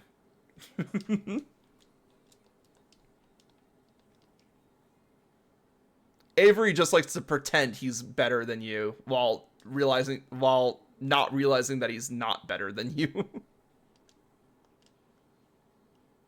I kept saying I wasn't supposed to be there. And they kept inviting me in. Oh, is it because you ran into the DLC too early? Oh, wait, no, right, because there's the whole misunderstanding with, like, you're not a dojo participant, but they still invite you in.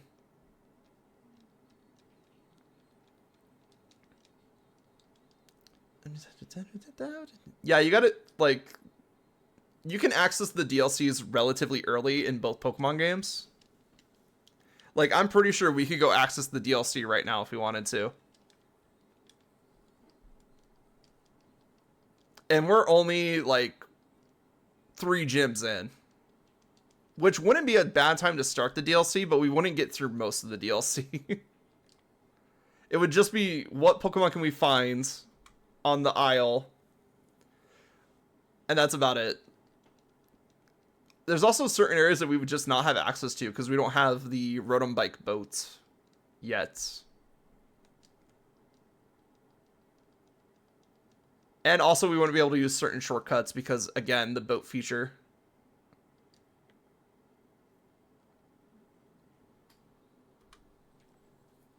I don't know if the DLC is supposed to start earlier. So the DLCs are designed to start whenever you interact with them.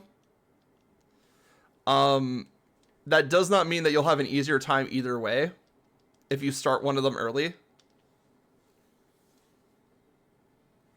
Yeah, because everyone's over leveled while Kubfu is at 20. Yeah, like I said, once you finish like the third gym, you can start doing the Isle of Armor. Crown Tundra is definitely supposed to be like later in the story. It's not like you do, you wanted to. It was really fun doing the DLCs after I beat the game because there was a clear like divide when between like main story content and then what happens after you beat the game. Because I think you evolve Kubfu at the end of the second arc. So that would be like after you beat the game. Oh, I know, you evolve Kubfu at the end of the first arc. That's right. So you evolve Kubfu, and then the second arc is about giving it its Gigantamax factor. And that takes place after you beat the game.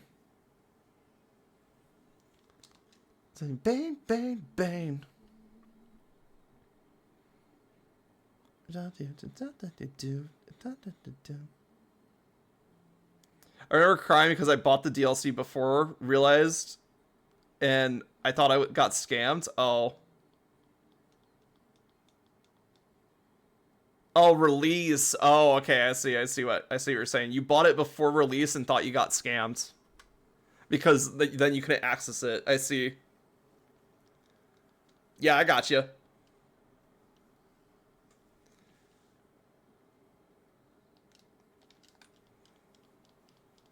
Yeah, I feel like a lot of people felt like that too. I think they did give you something for pre-ordering or like just getting the DLC, but I think it was like a Slowpoke shirt or something like that.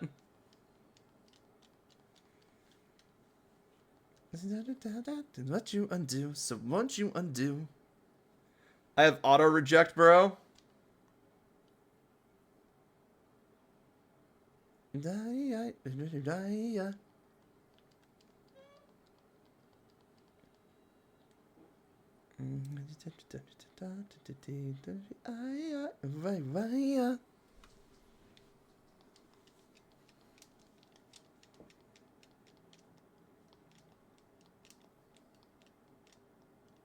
Honestly, I have to go back in Sword and Shield and get the Sword and Shield exclusive shinies like Galarian Rapidash at some point.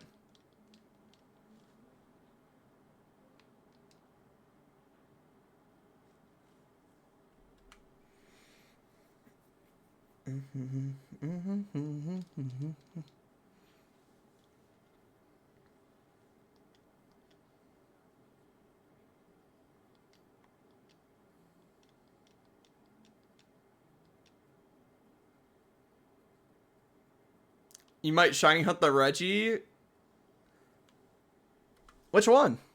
Because you can shiny hunt all of them. Fuck. Well, what's fuck?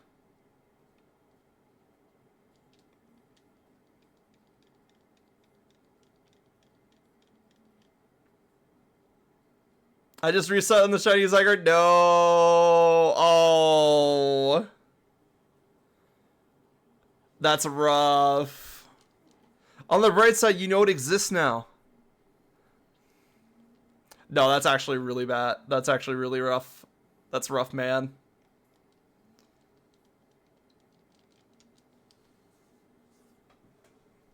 Which Zygarde was it? Was it the Dynamax Adventures Zygarde?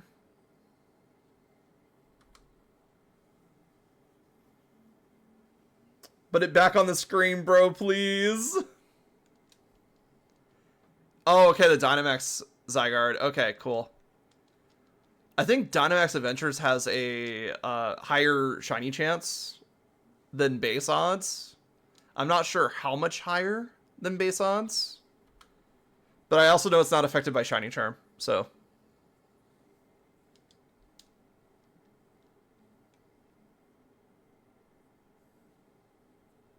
I have gotten some Dynamax Adventure Shinies. They're really fun. Not legendaries, but like just regular Pokemon.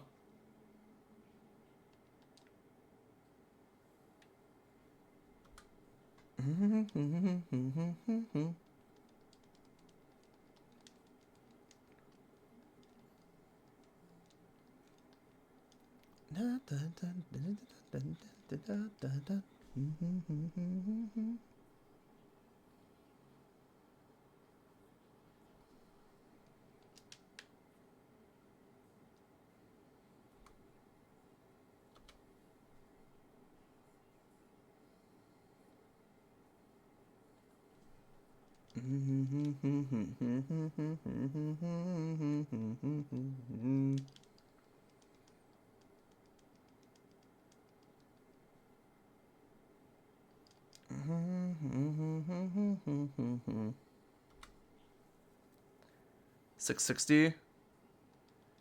Why are you still alive? Go touch grass or something. Wow. I can't believe that. Sock you.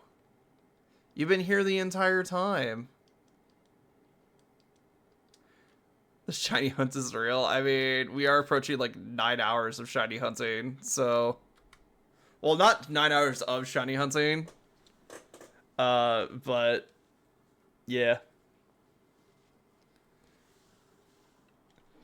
9.5. No, so the 9.5 is kind of misleading.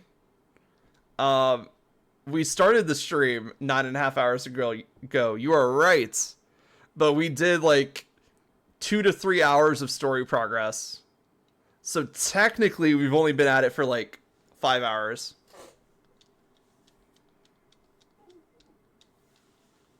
So, you know, just the normal amount of shiny hunting time.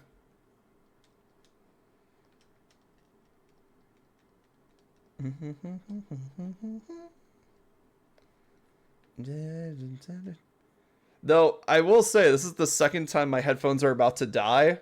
So, it might actually be, we might have been at this for a little bit long, guys.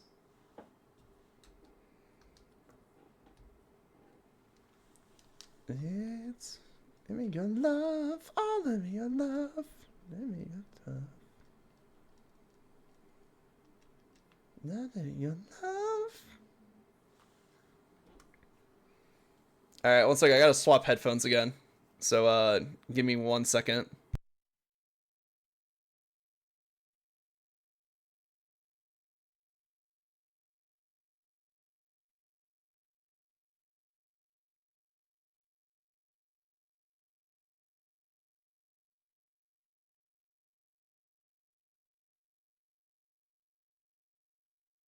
And we're back. Let's go.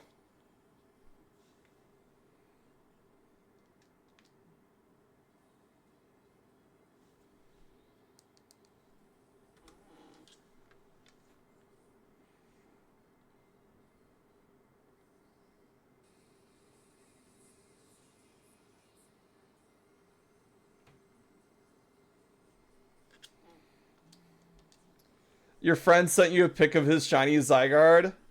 That's a great friend.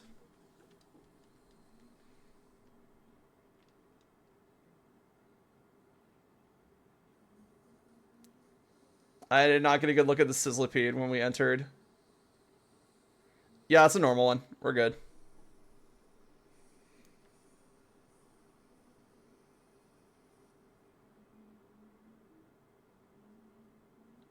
Sorry, I'm messing with some audio because it's a little loud on my end now.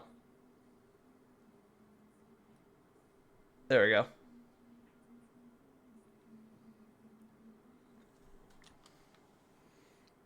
Let's move.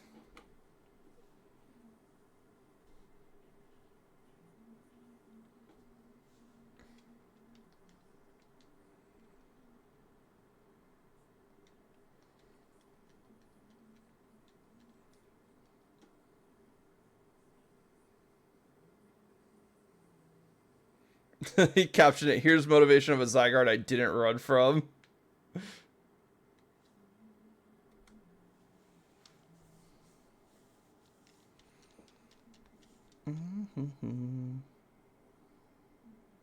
Plus, he says Zygarde as Zygarda. Zygarda. Your love, I'm your love. Your love, your love.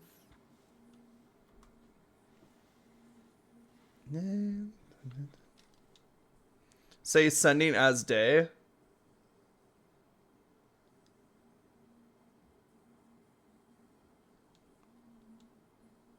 Zygarde day. Oh, okay.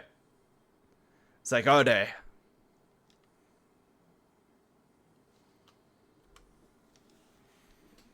Oh boy, funny numbers again.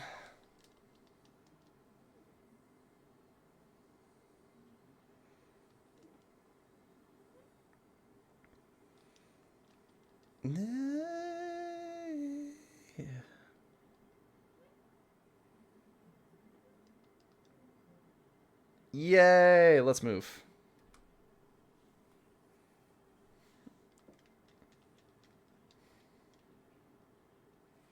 Oh boy. 700 today easily. Let's go. I definitely don't want to go on too much longer because it's already like midnight here, and I did not expect to go this long in general. You got your binder back, and guess what? $500. He gave me $20. Well, it's something at least.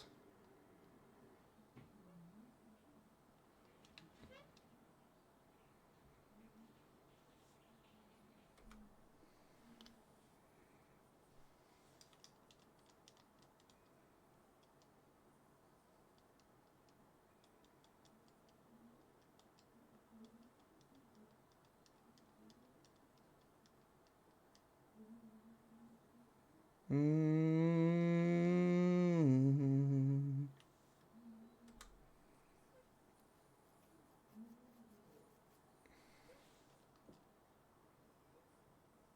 It's a little torn and crumbled, but 20 is a 20. Yeah.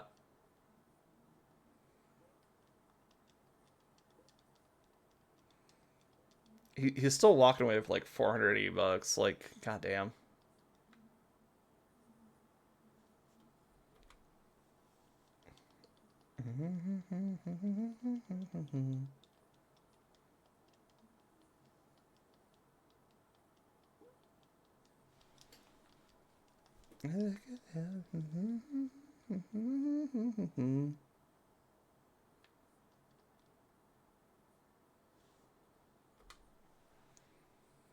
But yeah, but at least you got the book back.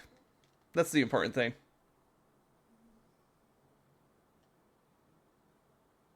Your dad has a base set card somewhere, you just can't find it. Well, kind of glad it wasn't part of your binder.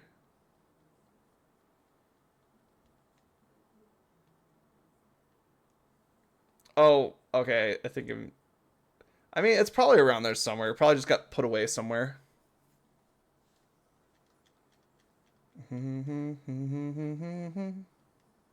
Oh, a pack? Okay.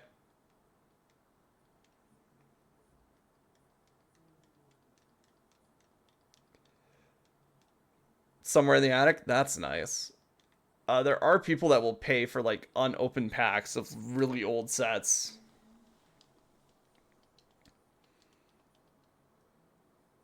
The fossil pack, I remember those. Again, showing my age, but I remember those. Oh right, I had the so my first card box was a Pokemon fossil card box. I'm pretty sure it had some fossil packs in there, but obviously we opened them and just started using the box to store things. But I remember because it like followed us for a couple houses and then it just disappeared into the ether. It's probably downstairs somewhere, to be completely honest. But like, I don't know why that just made me think of that because like, oh, it's so cool. Was your cards on the floor? Probably. I was like a child,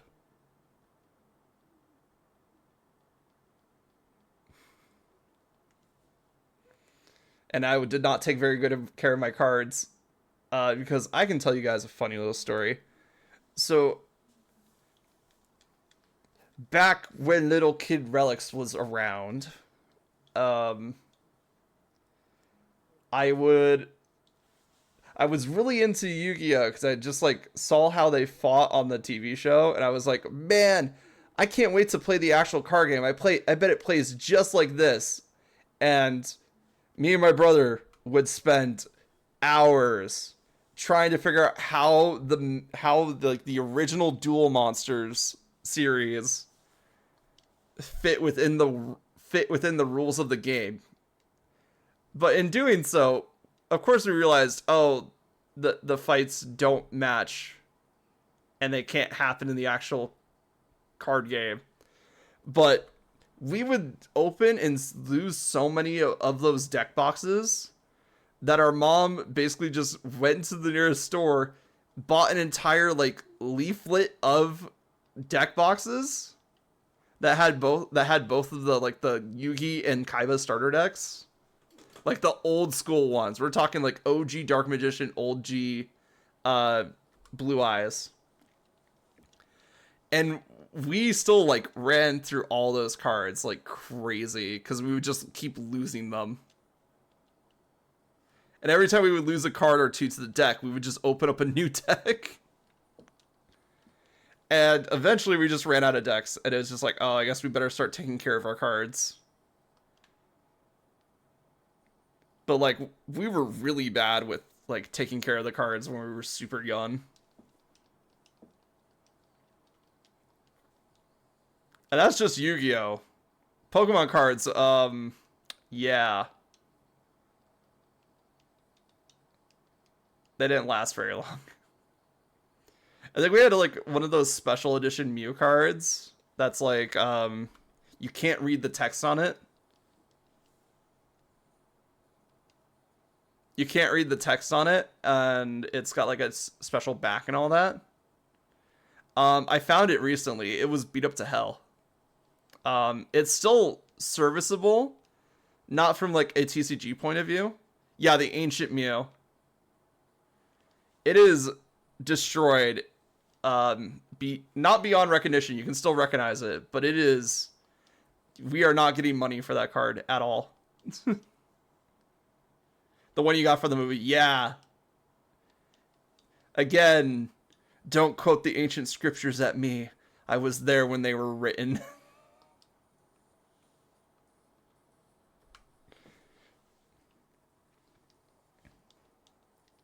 Yeah, we had like two of those. It was great.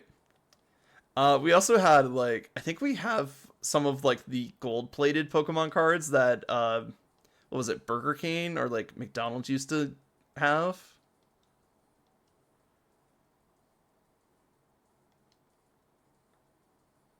Like, they're not solid gold, obviously, because they're like toys, but like, damn, that was a crazy thing to give a kid. Yeah. Now watch me do the time. Won't get back up? No way, no way, no way. It's bugging out. Bugging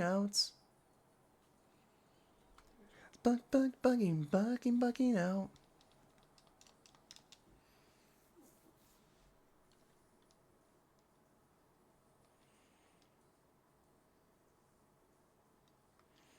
There's a lot of really fun like Burger King, McDonald's, TCG stuff out there. Like, I have a deck box in here that's like a Dialga.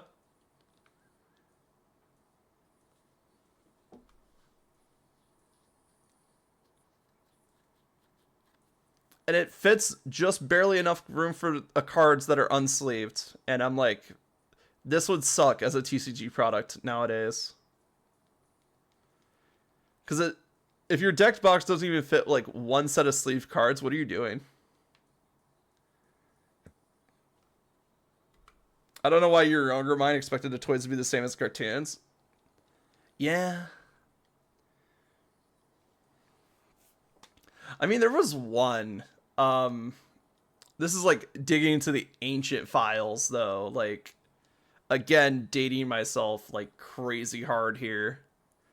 But Spy Kids, the original Spy Kids, OG Spy Kids, they had, I'm pretty sure this was McDonald's toy, but they had a series of McDonald's toys that you could combine together to make Ralph, which is like their little bug robot companion, that does like all this crazy shit. And all of the toys were like secret spy gadget stuff. It was really cool. The thumb guys taught me, still do. True, Boke, true. They're all thumbs. How do they do anything? No wonder they were terrible minions. They're all thumbs. For me, it was the Omnitrix. Oh, the Omnitrix Ben 10. Let's go. Like, I got, like, one of the, like, original toy Omnitrixes. The one that, like, pop up and you slam it down. Well, quote-unquote slam it down. Just press it down. I do like the fact that they call it out in the show. Like, you shouldn't just slam the thing, Ben Tennyson.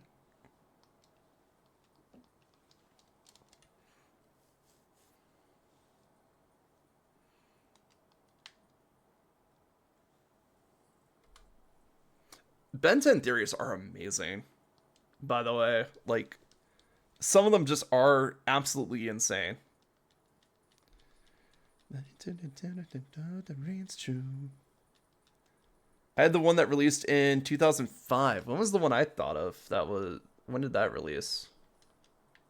I bought the video game one? Oh. The Ben 10 video games are super weird. Let's see. Omnitrix 2005. Yeah, this is the one I was thinking of.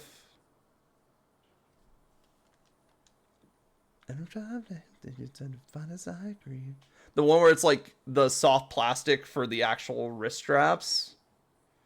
And like hot. Like it just made your arms super sweaty.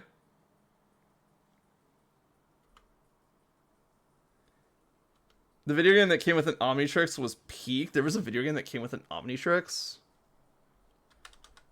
Ben 10 video game Omnitrix included.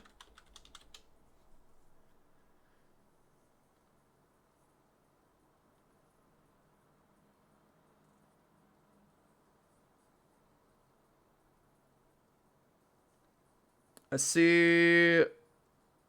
What the hell? Is it like some sort of like V-pad?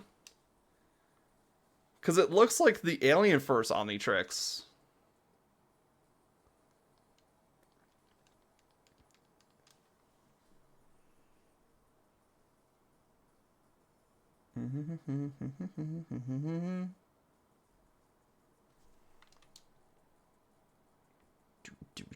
I can't escape this rain. I'm fine. Omniverse. Oh, yeah, the square version. Omniverse. I didn't realize the Omniverse game came with an Omnitrix. That's pretty cool, actually. Especially if it's the Omniverse Omnitrix. Like, the Omniverse Omnitrix is amazing. I'm so glad they didn't make stuffing like the Ultra Matrix as an actual accessory, because, oh boy, having like an entire gauntlet arm.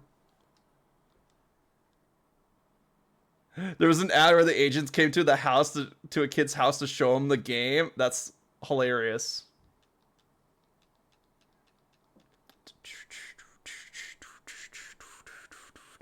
No, no, no, no.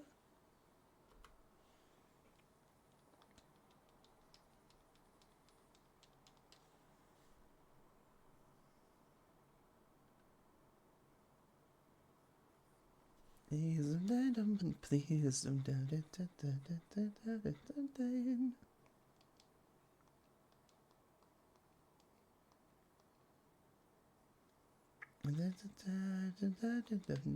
please don't.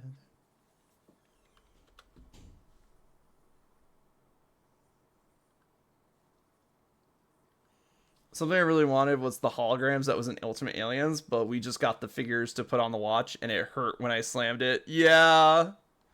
Yeah. First of all, don't slam your Omnitrixes. It will randomize the timeout feature. Second.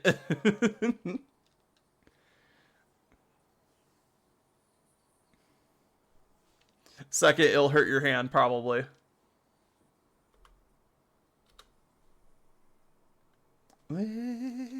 $700, let's go. This is all a numbers game. It's just how many numbers can you do in the fastest time possible.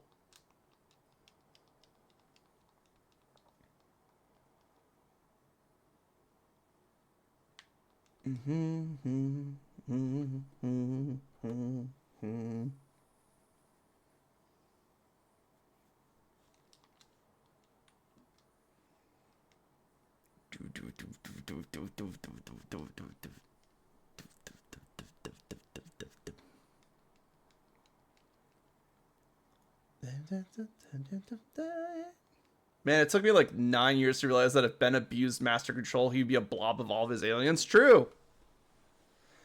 I watched a theory on it recently where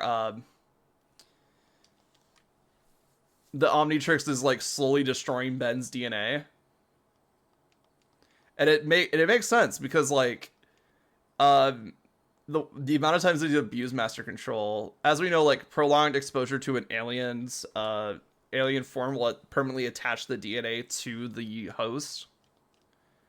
So like even if it times out, if that happens, Ben's not going to turn back into Ben. He's going to be whatever new alien was his DNA's got attached to. And so part of that theory was like, okay, so but the Omnitrix makes a backup of Ben's data, but that just means that he's copying Ben's data over and over again, which if you know what happens when you make a copy of a copy, eventually leads to like severe cell degradation.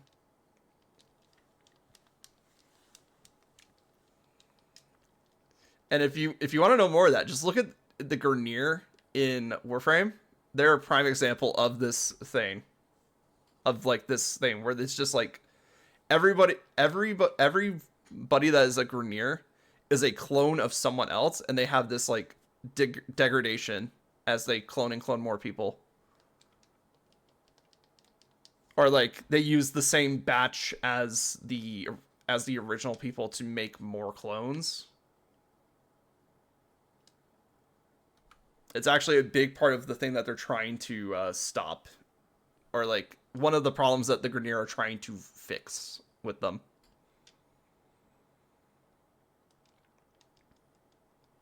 But yeah, if Ben just abused the fuck out of master control, he'd be a puddle on the ground of ooze. Have you watched Invincible? I have not. Unfortunately, I don't have a lot of time for like anime, Netflix especially. Like, first of all, it would require me to get a Netflix subscription. But I've heard interesting things about Invincible. I've seen some clips online. Obviously, I've seen most of the memes, like the whole look what they have to do to mimic a fraction of our power type thing. Omni-Man being on fucking power trip.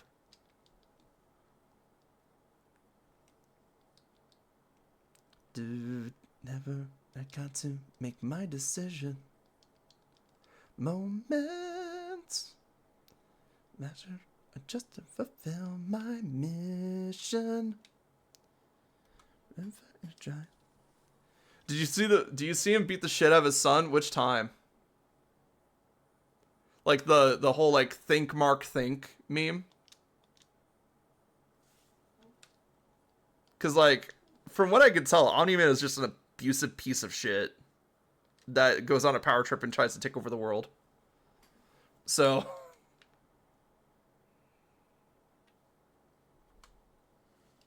yeah, I've seen that meme. It's been remixed a lot. Think, streamer, think.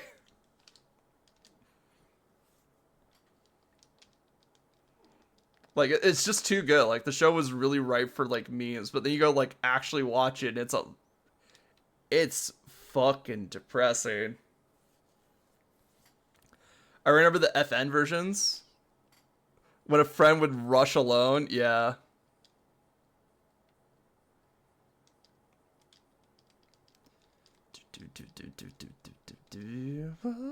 Creating new life.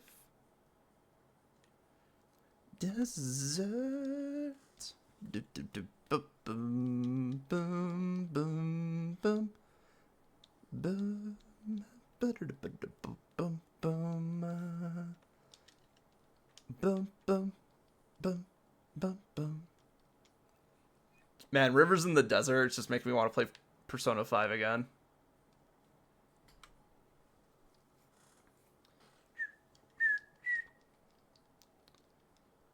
this furnace, in my world of conflict. Going. Bosses of greed and evil, yeah.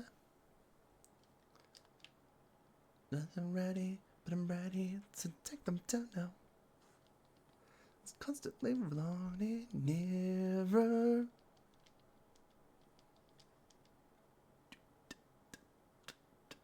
In a dry land. Alright, let's see. It's almost 1. So I gotta really think about wrapping this up soon.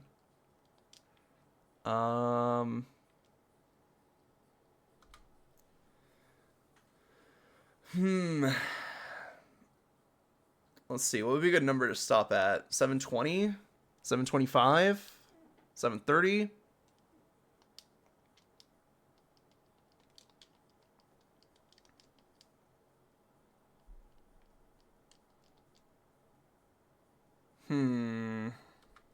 I don't know. I feel like 720 is too close because we're literally 2 away from it. 725 would be decent because then we have like 7 more runs.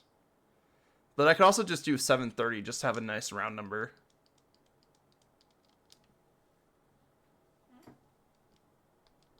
A place to refresh heart and mind.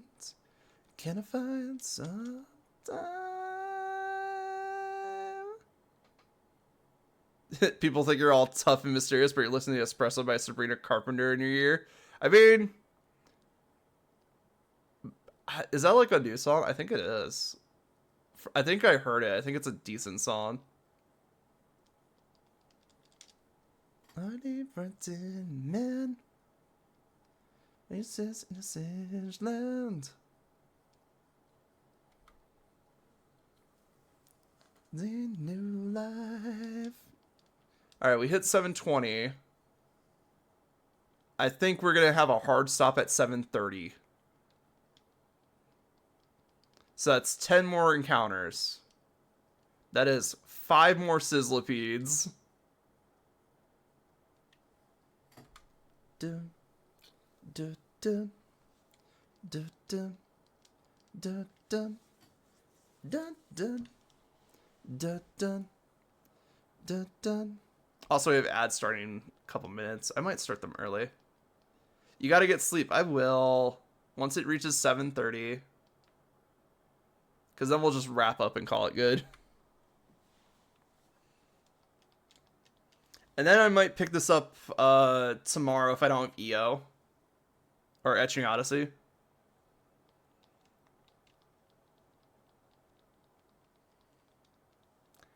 Because otherwise my Tuesday's just, you know, blank, empty.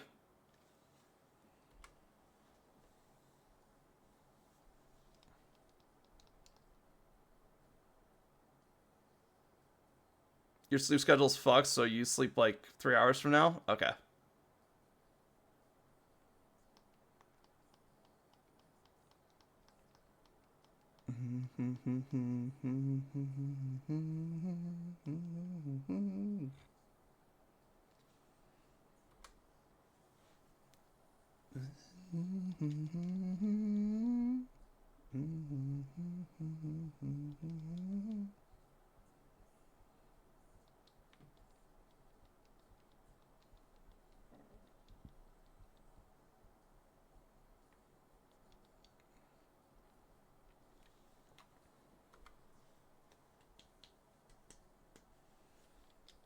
Love my heart.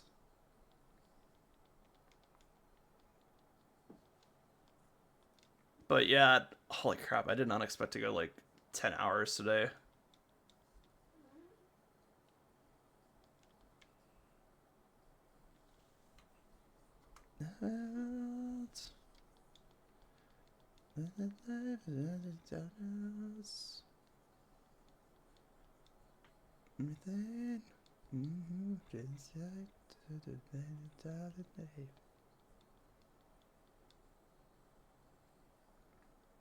My heart, ruler of my heart, ruler of my heart, ruler of my heart, ruler of my heart. Alright, we're really close to the last Sizzlipede.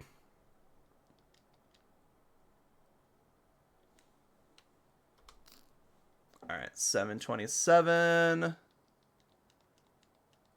Vulpix. 10 fucking hours or I was go to bed. No skills.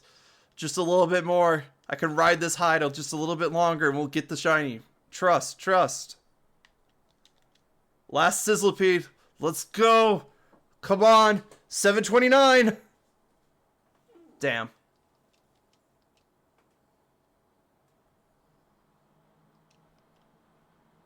I had a good feeling about 729.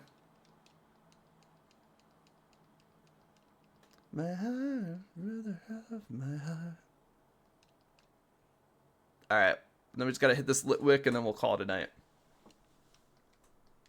Alright, that's the last Whitlick of the night.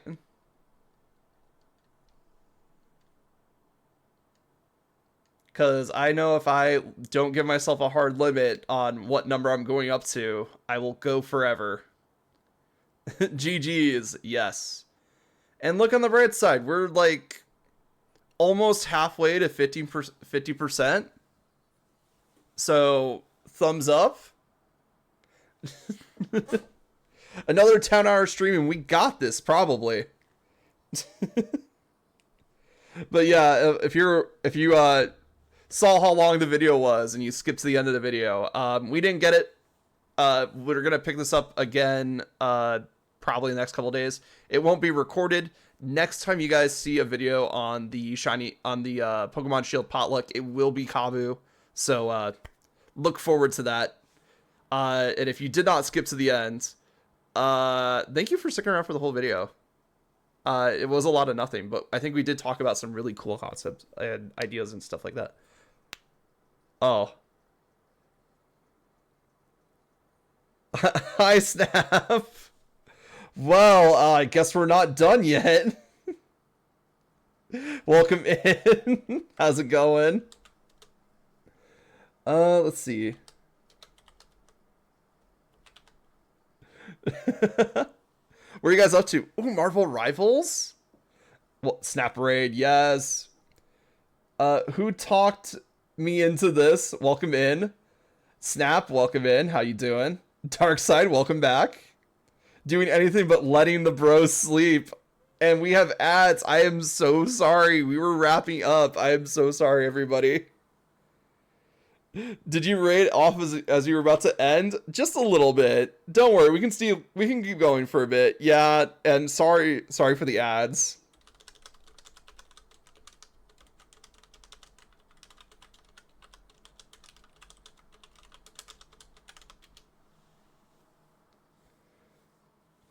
Yeah, okay. Well, I guess we'll just wait till after ads. You're playing Rivals but doing some studying? Nice.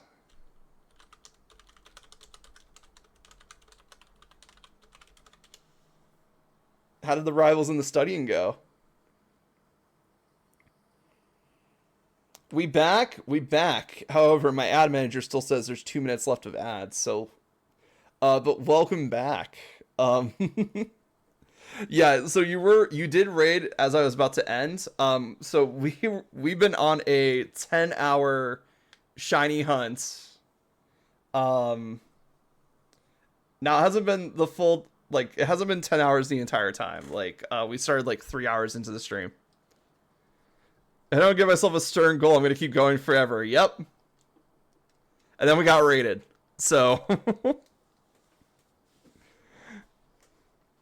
I guess we just go forever now. Sunny was pretty productive, not gonna lie, surprisingly. Excellent. Well, I'll be sure to give my intro once the ads are over, but welcome in, everybody. We're doing a Pokemon Monday Potluck challenge, so we are doing a challenge where we can only heal using Pokemon Camp. But as a little side event, we decided it would be fun to shiny hunt a Pokemon in Kabu's gym. Smash cut to like 7 hours later. How's the shiny hunt been going? Actually, not that bad. We just been chilling, chatting. We're up to like 700 of these fuckers now. All of them today, by the way. We're going for the Sizzlipede. But at this point, I'll take anything shiny from Kabu's gym. But glad to hear rivals and studying went well. Were they privy to like what topics you were studying? Like, what are you interested in?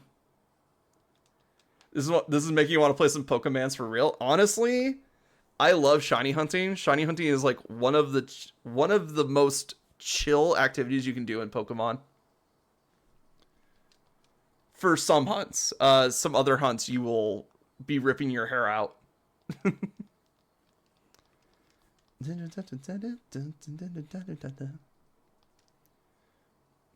Because really, we just put on some music.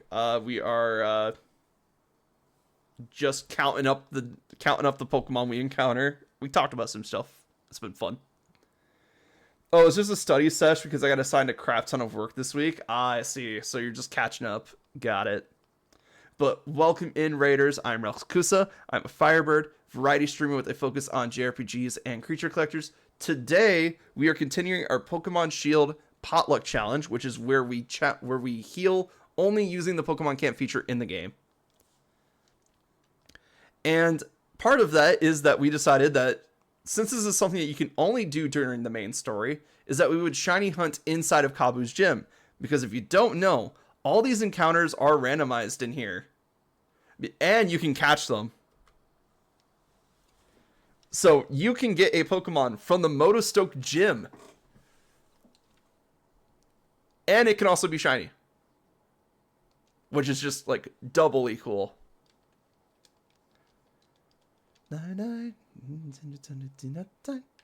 So we're going for the Sizzlipede. I'd have to shiny hunt a Sizzlipede in this game anyway. Because it's the only game that Sizzlipede shows up in. But the other two targets are also very high value targets for shinies. Like there's a shiny Litwick and there's a shiny Vulpix potential in this gym. So all really good targets no matter what you go for. And it's a very unique shiny hunt that you can only do in Sword and Shield. And part of it is that we have this little partner that is going to try and take out the Pokemon before us. So usually the option is that you take out your partner. When you find the shiny, you take out your partner first. Because that way they can't interrupt you.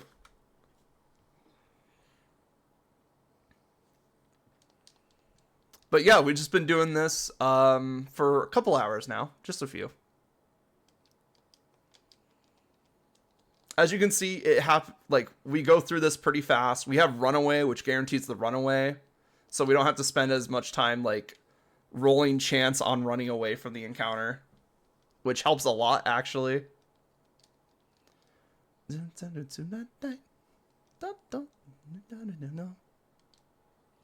But yes, if you guys need some sleep, need some eats, need some drinks, what have you, go right ahead. Thank you so much for sticking around for the raid. And if you're gonna stick around, we'll probably wrap up in about, I want to say like 20-ish minutes, 20 to 25-ish minutes, just because we have been going at this for a while. But if that is a deal breaker for you, no problem. I hope to see you around again some other time. I just realized I have to go put my laundry in the dryer. I started that forever ago. Whoops.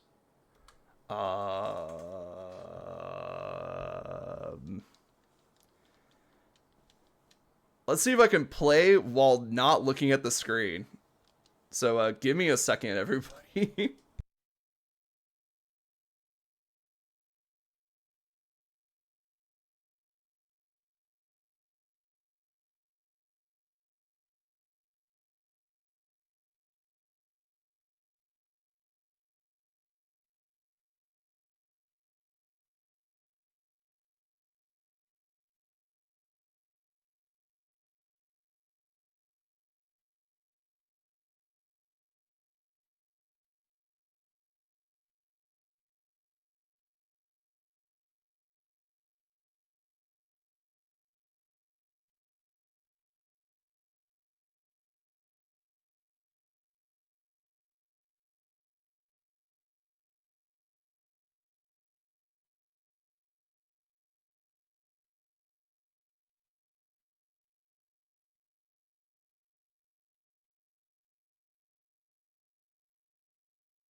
All right, so the answer to that question was no.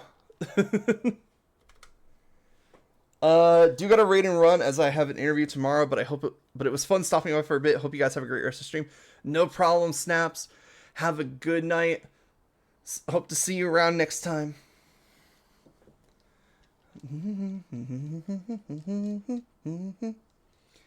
Let's see. We're close to 750.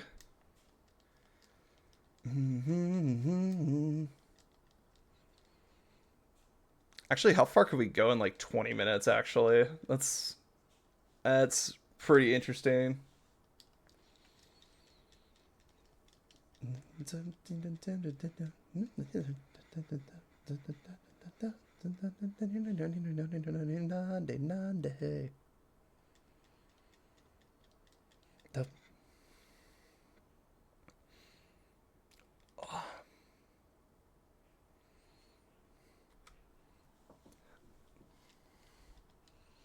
Welcome in. Has anybody tried a shiny hunt? Like, tell me some of your shiny hunting stories if you have done shiny hunts before.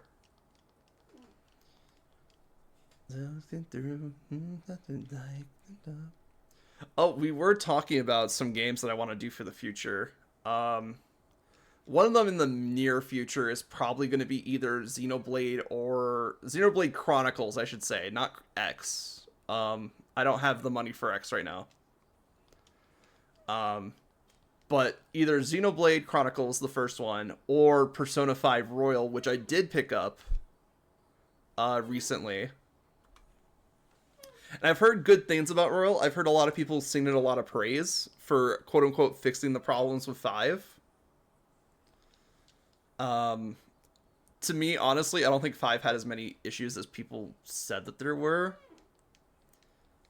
Like, I think the story was pretty okay. Especially, like, as someone who's played, like, a Shin Megami Tensei game. The story's pretty okay for 5, but apparently having a direct villain foil to the character is what was missing from Persona series. So, and other stuff, according to, stuff like, I know people sing praise about Kasumi, which is, like, the new Phantom Thief they added for Royal. And I've also heard Akechi enjoyers will like Royal. And I enjoyed Akechi. I loved my little fucked up little guy. So I'm excited to see that.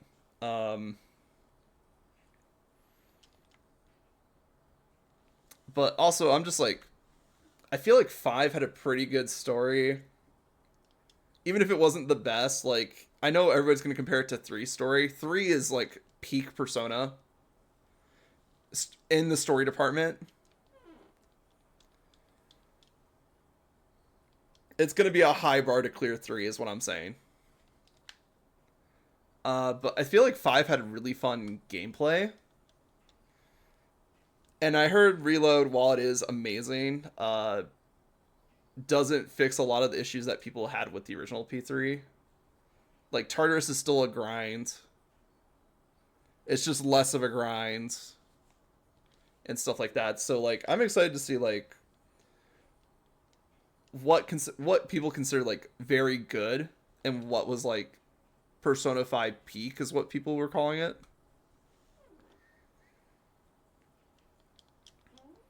But what I'm really excited about is that will give me an excuse to pick up Persona 5 Strikers again, which, you know, doesn't follow the Royal timeline. It follows the original timeline. Which is why you don't have, like, Kasumi in Strikers, and people are always confused when you say, oh, Persona 5 Strikers, and they're like, okay, where's Kasumi? And it's like, she didn't exist when this game came out.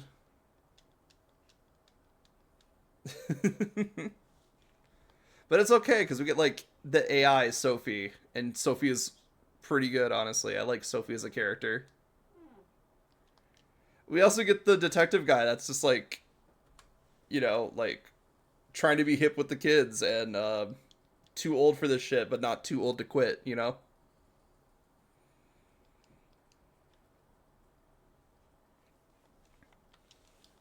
It's fun. I think Strikers is really fun. I have to beat it. So maybe we could do like Persona 5 Strikers. Or sorry, Persona 5 Royal, Persona 5 Strikers. And just know that like, oh yeah, some things are going to be different between Strikers and Royal. A life to lose your breath, it's hard to stand outside in the end. On a night I will still survive. The ride. But living a dream is pretty tough, I guess. Narrow sight, and I would sing more, but my voice is starting to give out. I can already feel it. So, on the bright side, it lasted longer than most of my other streams. So, whatever I'm doing to strengthen my voice is working. And also, let this be known that if you are a streamer, make sure you do vocal warm-ups before stream. They help. Revitel. They said in the end, all the pictures are more to life. The time. Burning red. Have you been drinking water? Yes, that is also another good thing. Drink water, preferably cold water. I feel like cold water helps out a lot more than warm water in these situations, but like just ice cold, not like frozen cold, you know?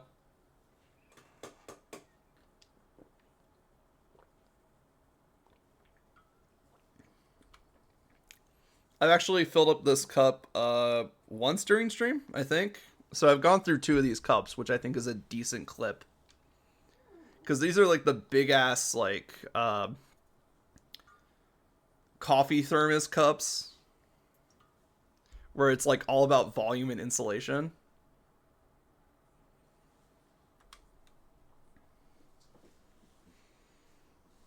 Oh, Fatal? I haven't heard this one. Is this new? 7 months ago. Okay, it's just new to me.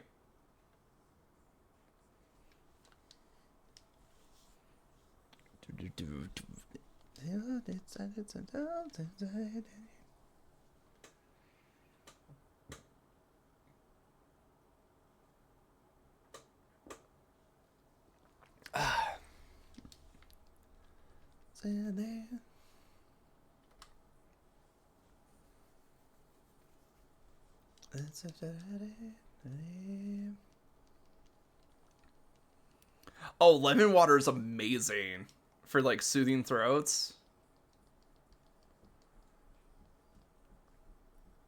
Like honestly, I should probably invest into like some lemon water for stream because that would be amazing. There's also like hot teas that are really good.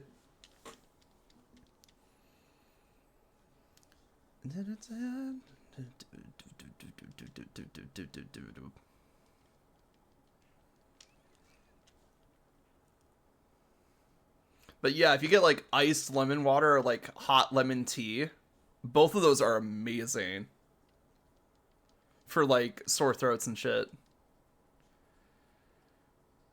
Invest into lemon water? You mean buy some lemons? I mean, that is one way. You could also invest in growing the lemons yourself. Do you ever think about that, Skellebrook? No, I'm getting tired, so I'm getting combative. I don't know what it is. I get tired, I'm like, okay, I gotta fight someone. Do you have the room for a lemon tree? In the backyard, probably. We have apple trees already back there, so...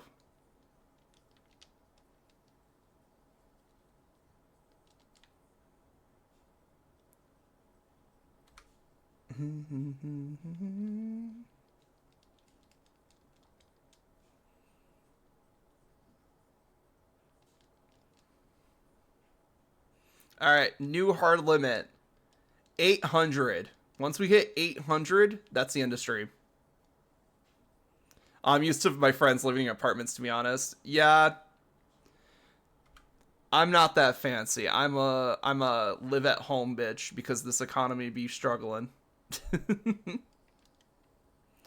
But I'm trying to get some more money so I can move out. So, working on getting some jobs. Do some art, do some games on the side. As in making games and making art. Hopefully get some money from that. It's fatal.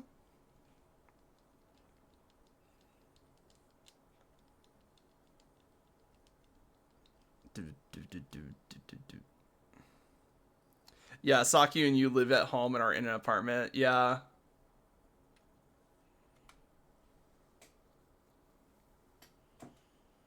I guess that's true. Like, I guess it's not just like house living.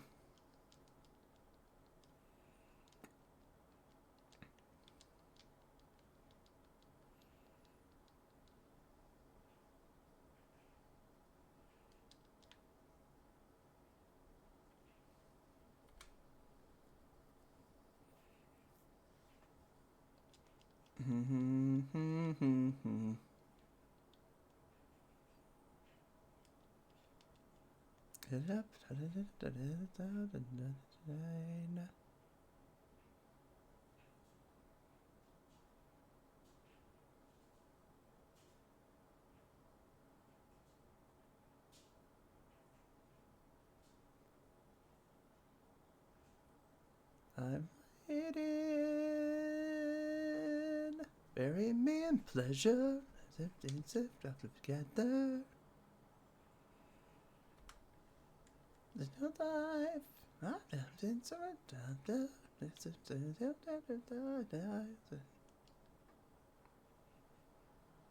Embark, will start. A hard embark, will start.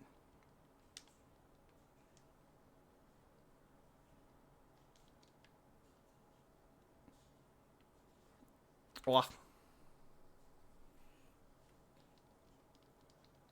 All right, what are we at? 775. Okay.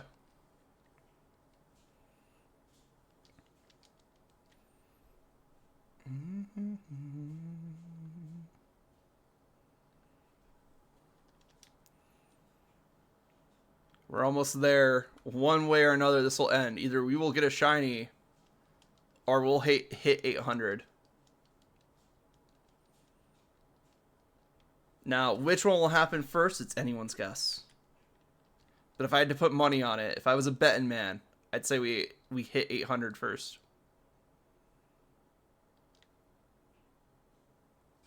And that's just because that's a sure bet here. Oh boy, 777, lucky number. Not lucky enough. No shiny Pokemon.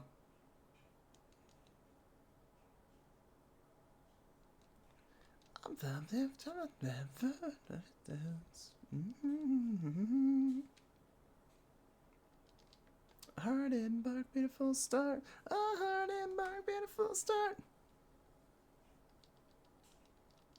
Lucky.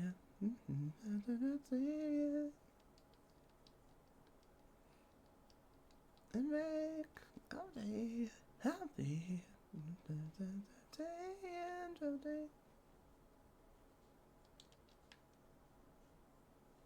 Hard embark, beautiful start.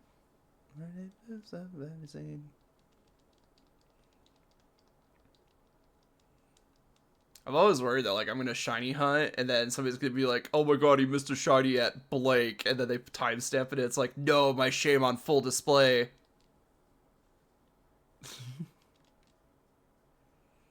Because like nothing's gonna change. Like you can point it out all you want, but it's not gonna change the fact that I already missed it.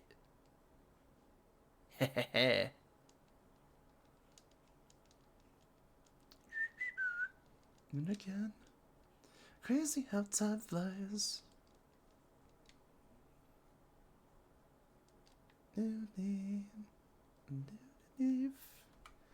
Tonight by accident.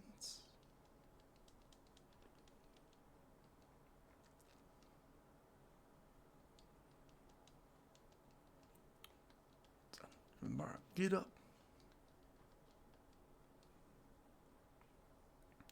Don't need time to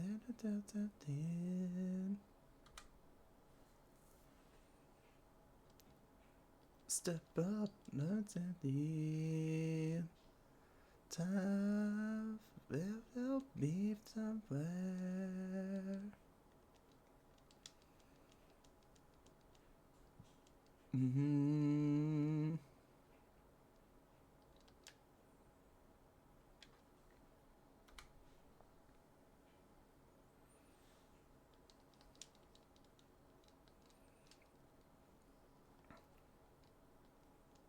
I just gotta power through and then I can go to bed. Don't worry, we'll probably be back at this tomorrow. Obviously, I'm not gonna stream as long as I did tomorrow today because I got stuff I gotta get done. Gotta do some stuff that I gotta check up on, but we'll at least be on for a couple hours in the night. Probably. Never come to have good up. Oh, don't have to, don't have to.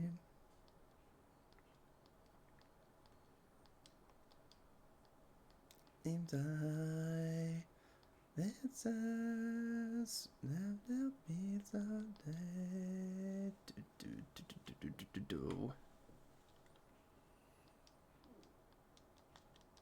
Aww. Those Pokemon are really cute, though. I really like Litwick. Litwick is a really cool Pokemon. I always love like the inanimate objects brought to life by ghost Pokemon. Like a lot of ghost Pokemon are just inanimate objects that were brought to life by ghosts. I guess not in the case of Banette though. Banette is I felt like I've built up a grudge, which then made me sentient to a person that abandoned me.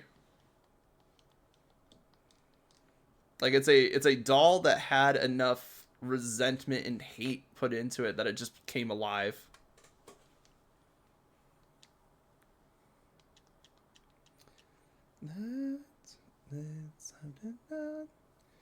And it's really funny because like if you look at Banette, they're like just the goofiest little goobers.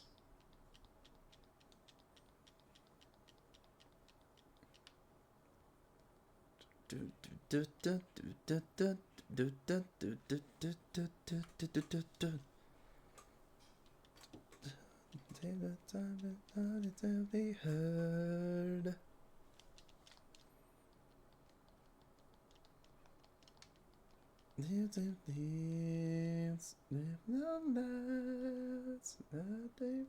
Behind.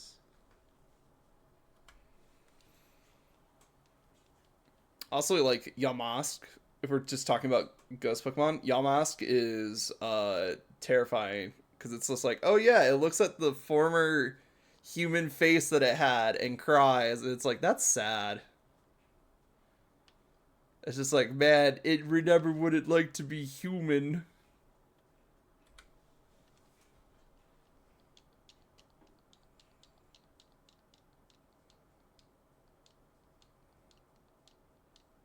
Oh yeah, there's like a Galarian version of Yamask that's like ruins based, right? And then evolves into Runerigus, something like that.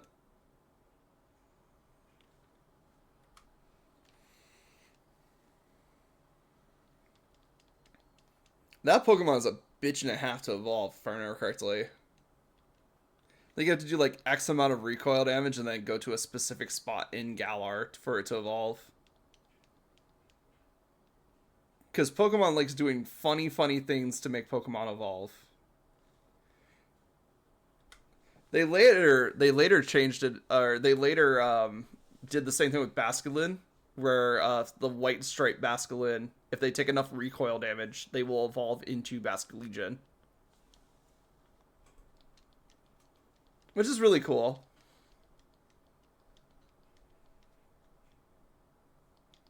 Like, I don't mind alternative evolution conditions. It's just some of them out there are just the most pain in the ass to do. Like, I also remember Ursaluna's, which isn't that bad when, like, on paper, it's not that bad.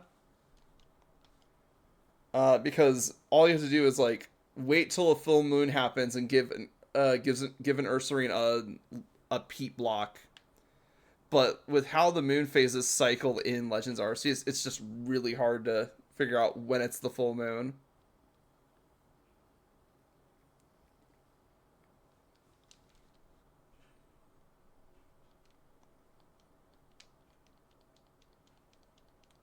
All right, 95. Let's go.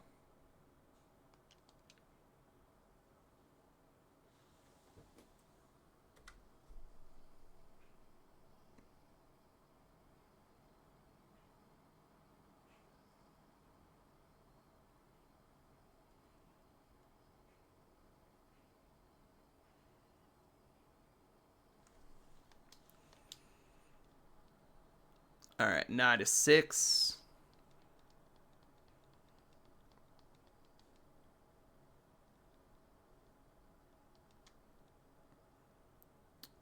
$97. We'll have 99 still for Sizzlipede, so maybe $7.99.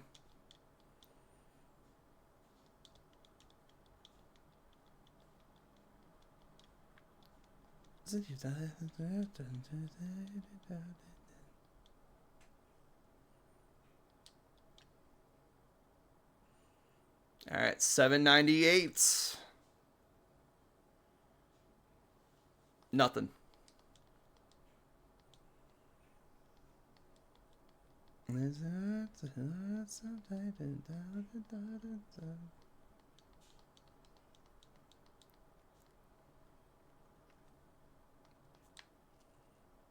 All right, $7.99. Is this the one? No. Okay. Well, we still got one more Vulpix before we wrap up for today, so let's go see if that Vulpix is shiny.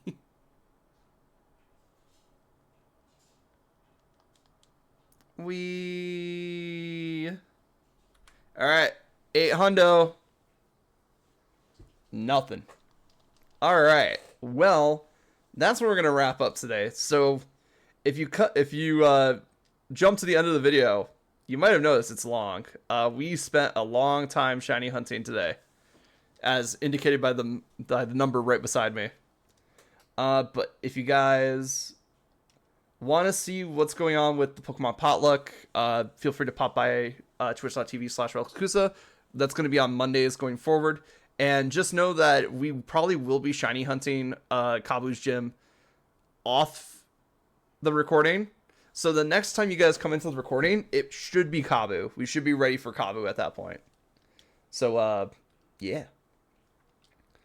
But until then, we will be continuing doing Potluck Mondays. So, like, Poke Monday and Potluck on Monday until we get the shiny. And then we'll continue on with the challenge. If you like what you're seeing and you want to see it live, come over to twitch.tv/RelixKusa. If you want updates on when I'm going live, that is Blue Sky at RelixKusa. And we got some other stuff in the works coming up, so be looking forward to that. And I'll see you guys next time.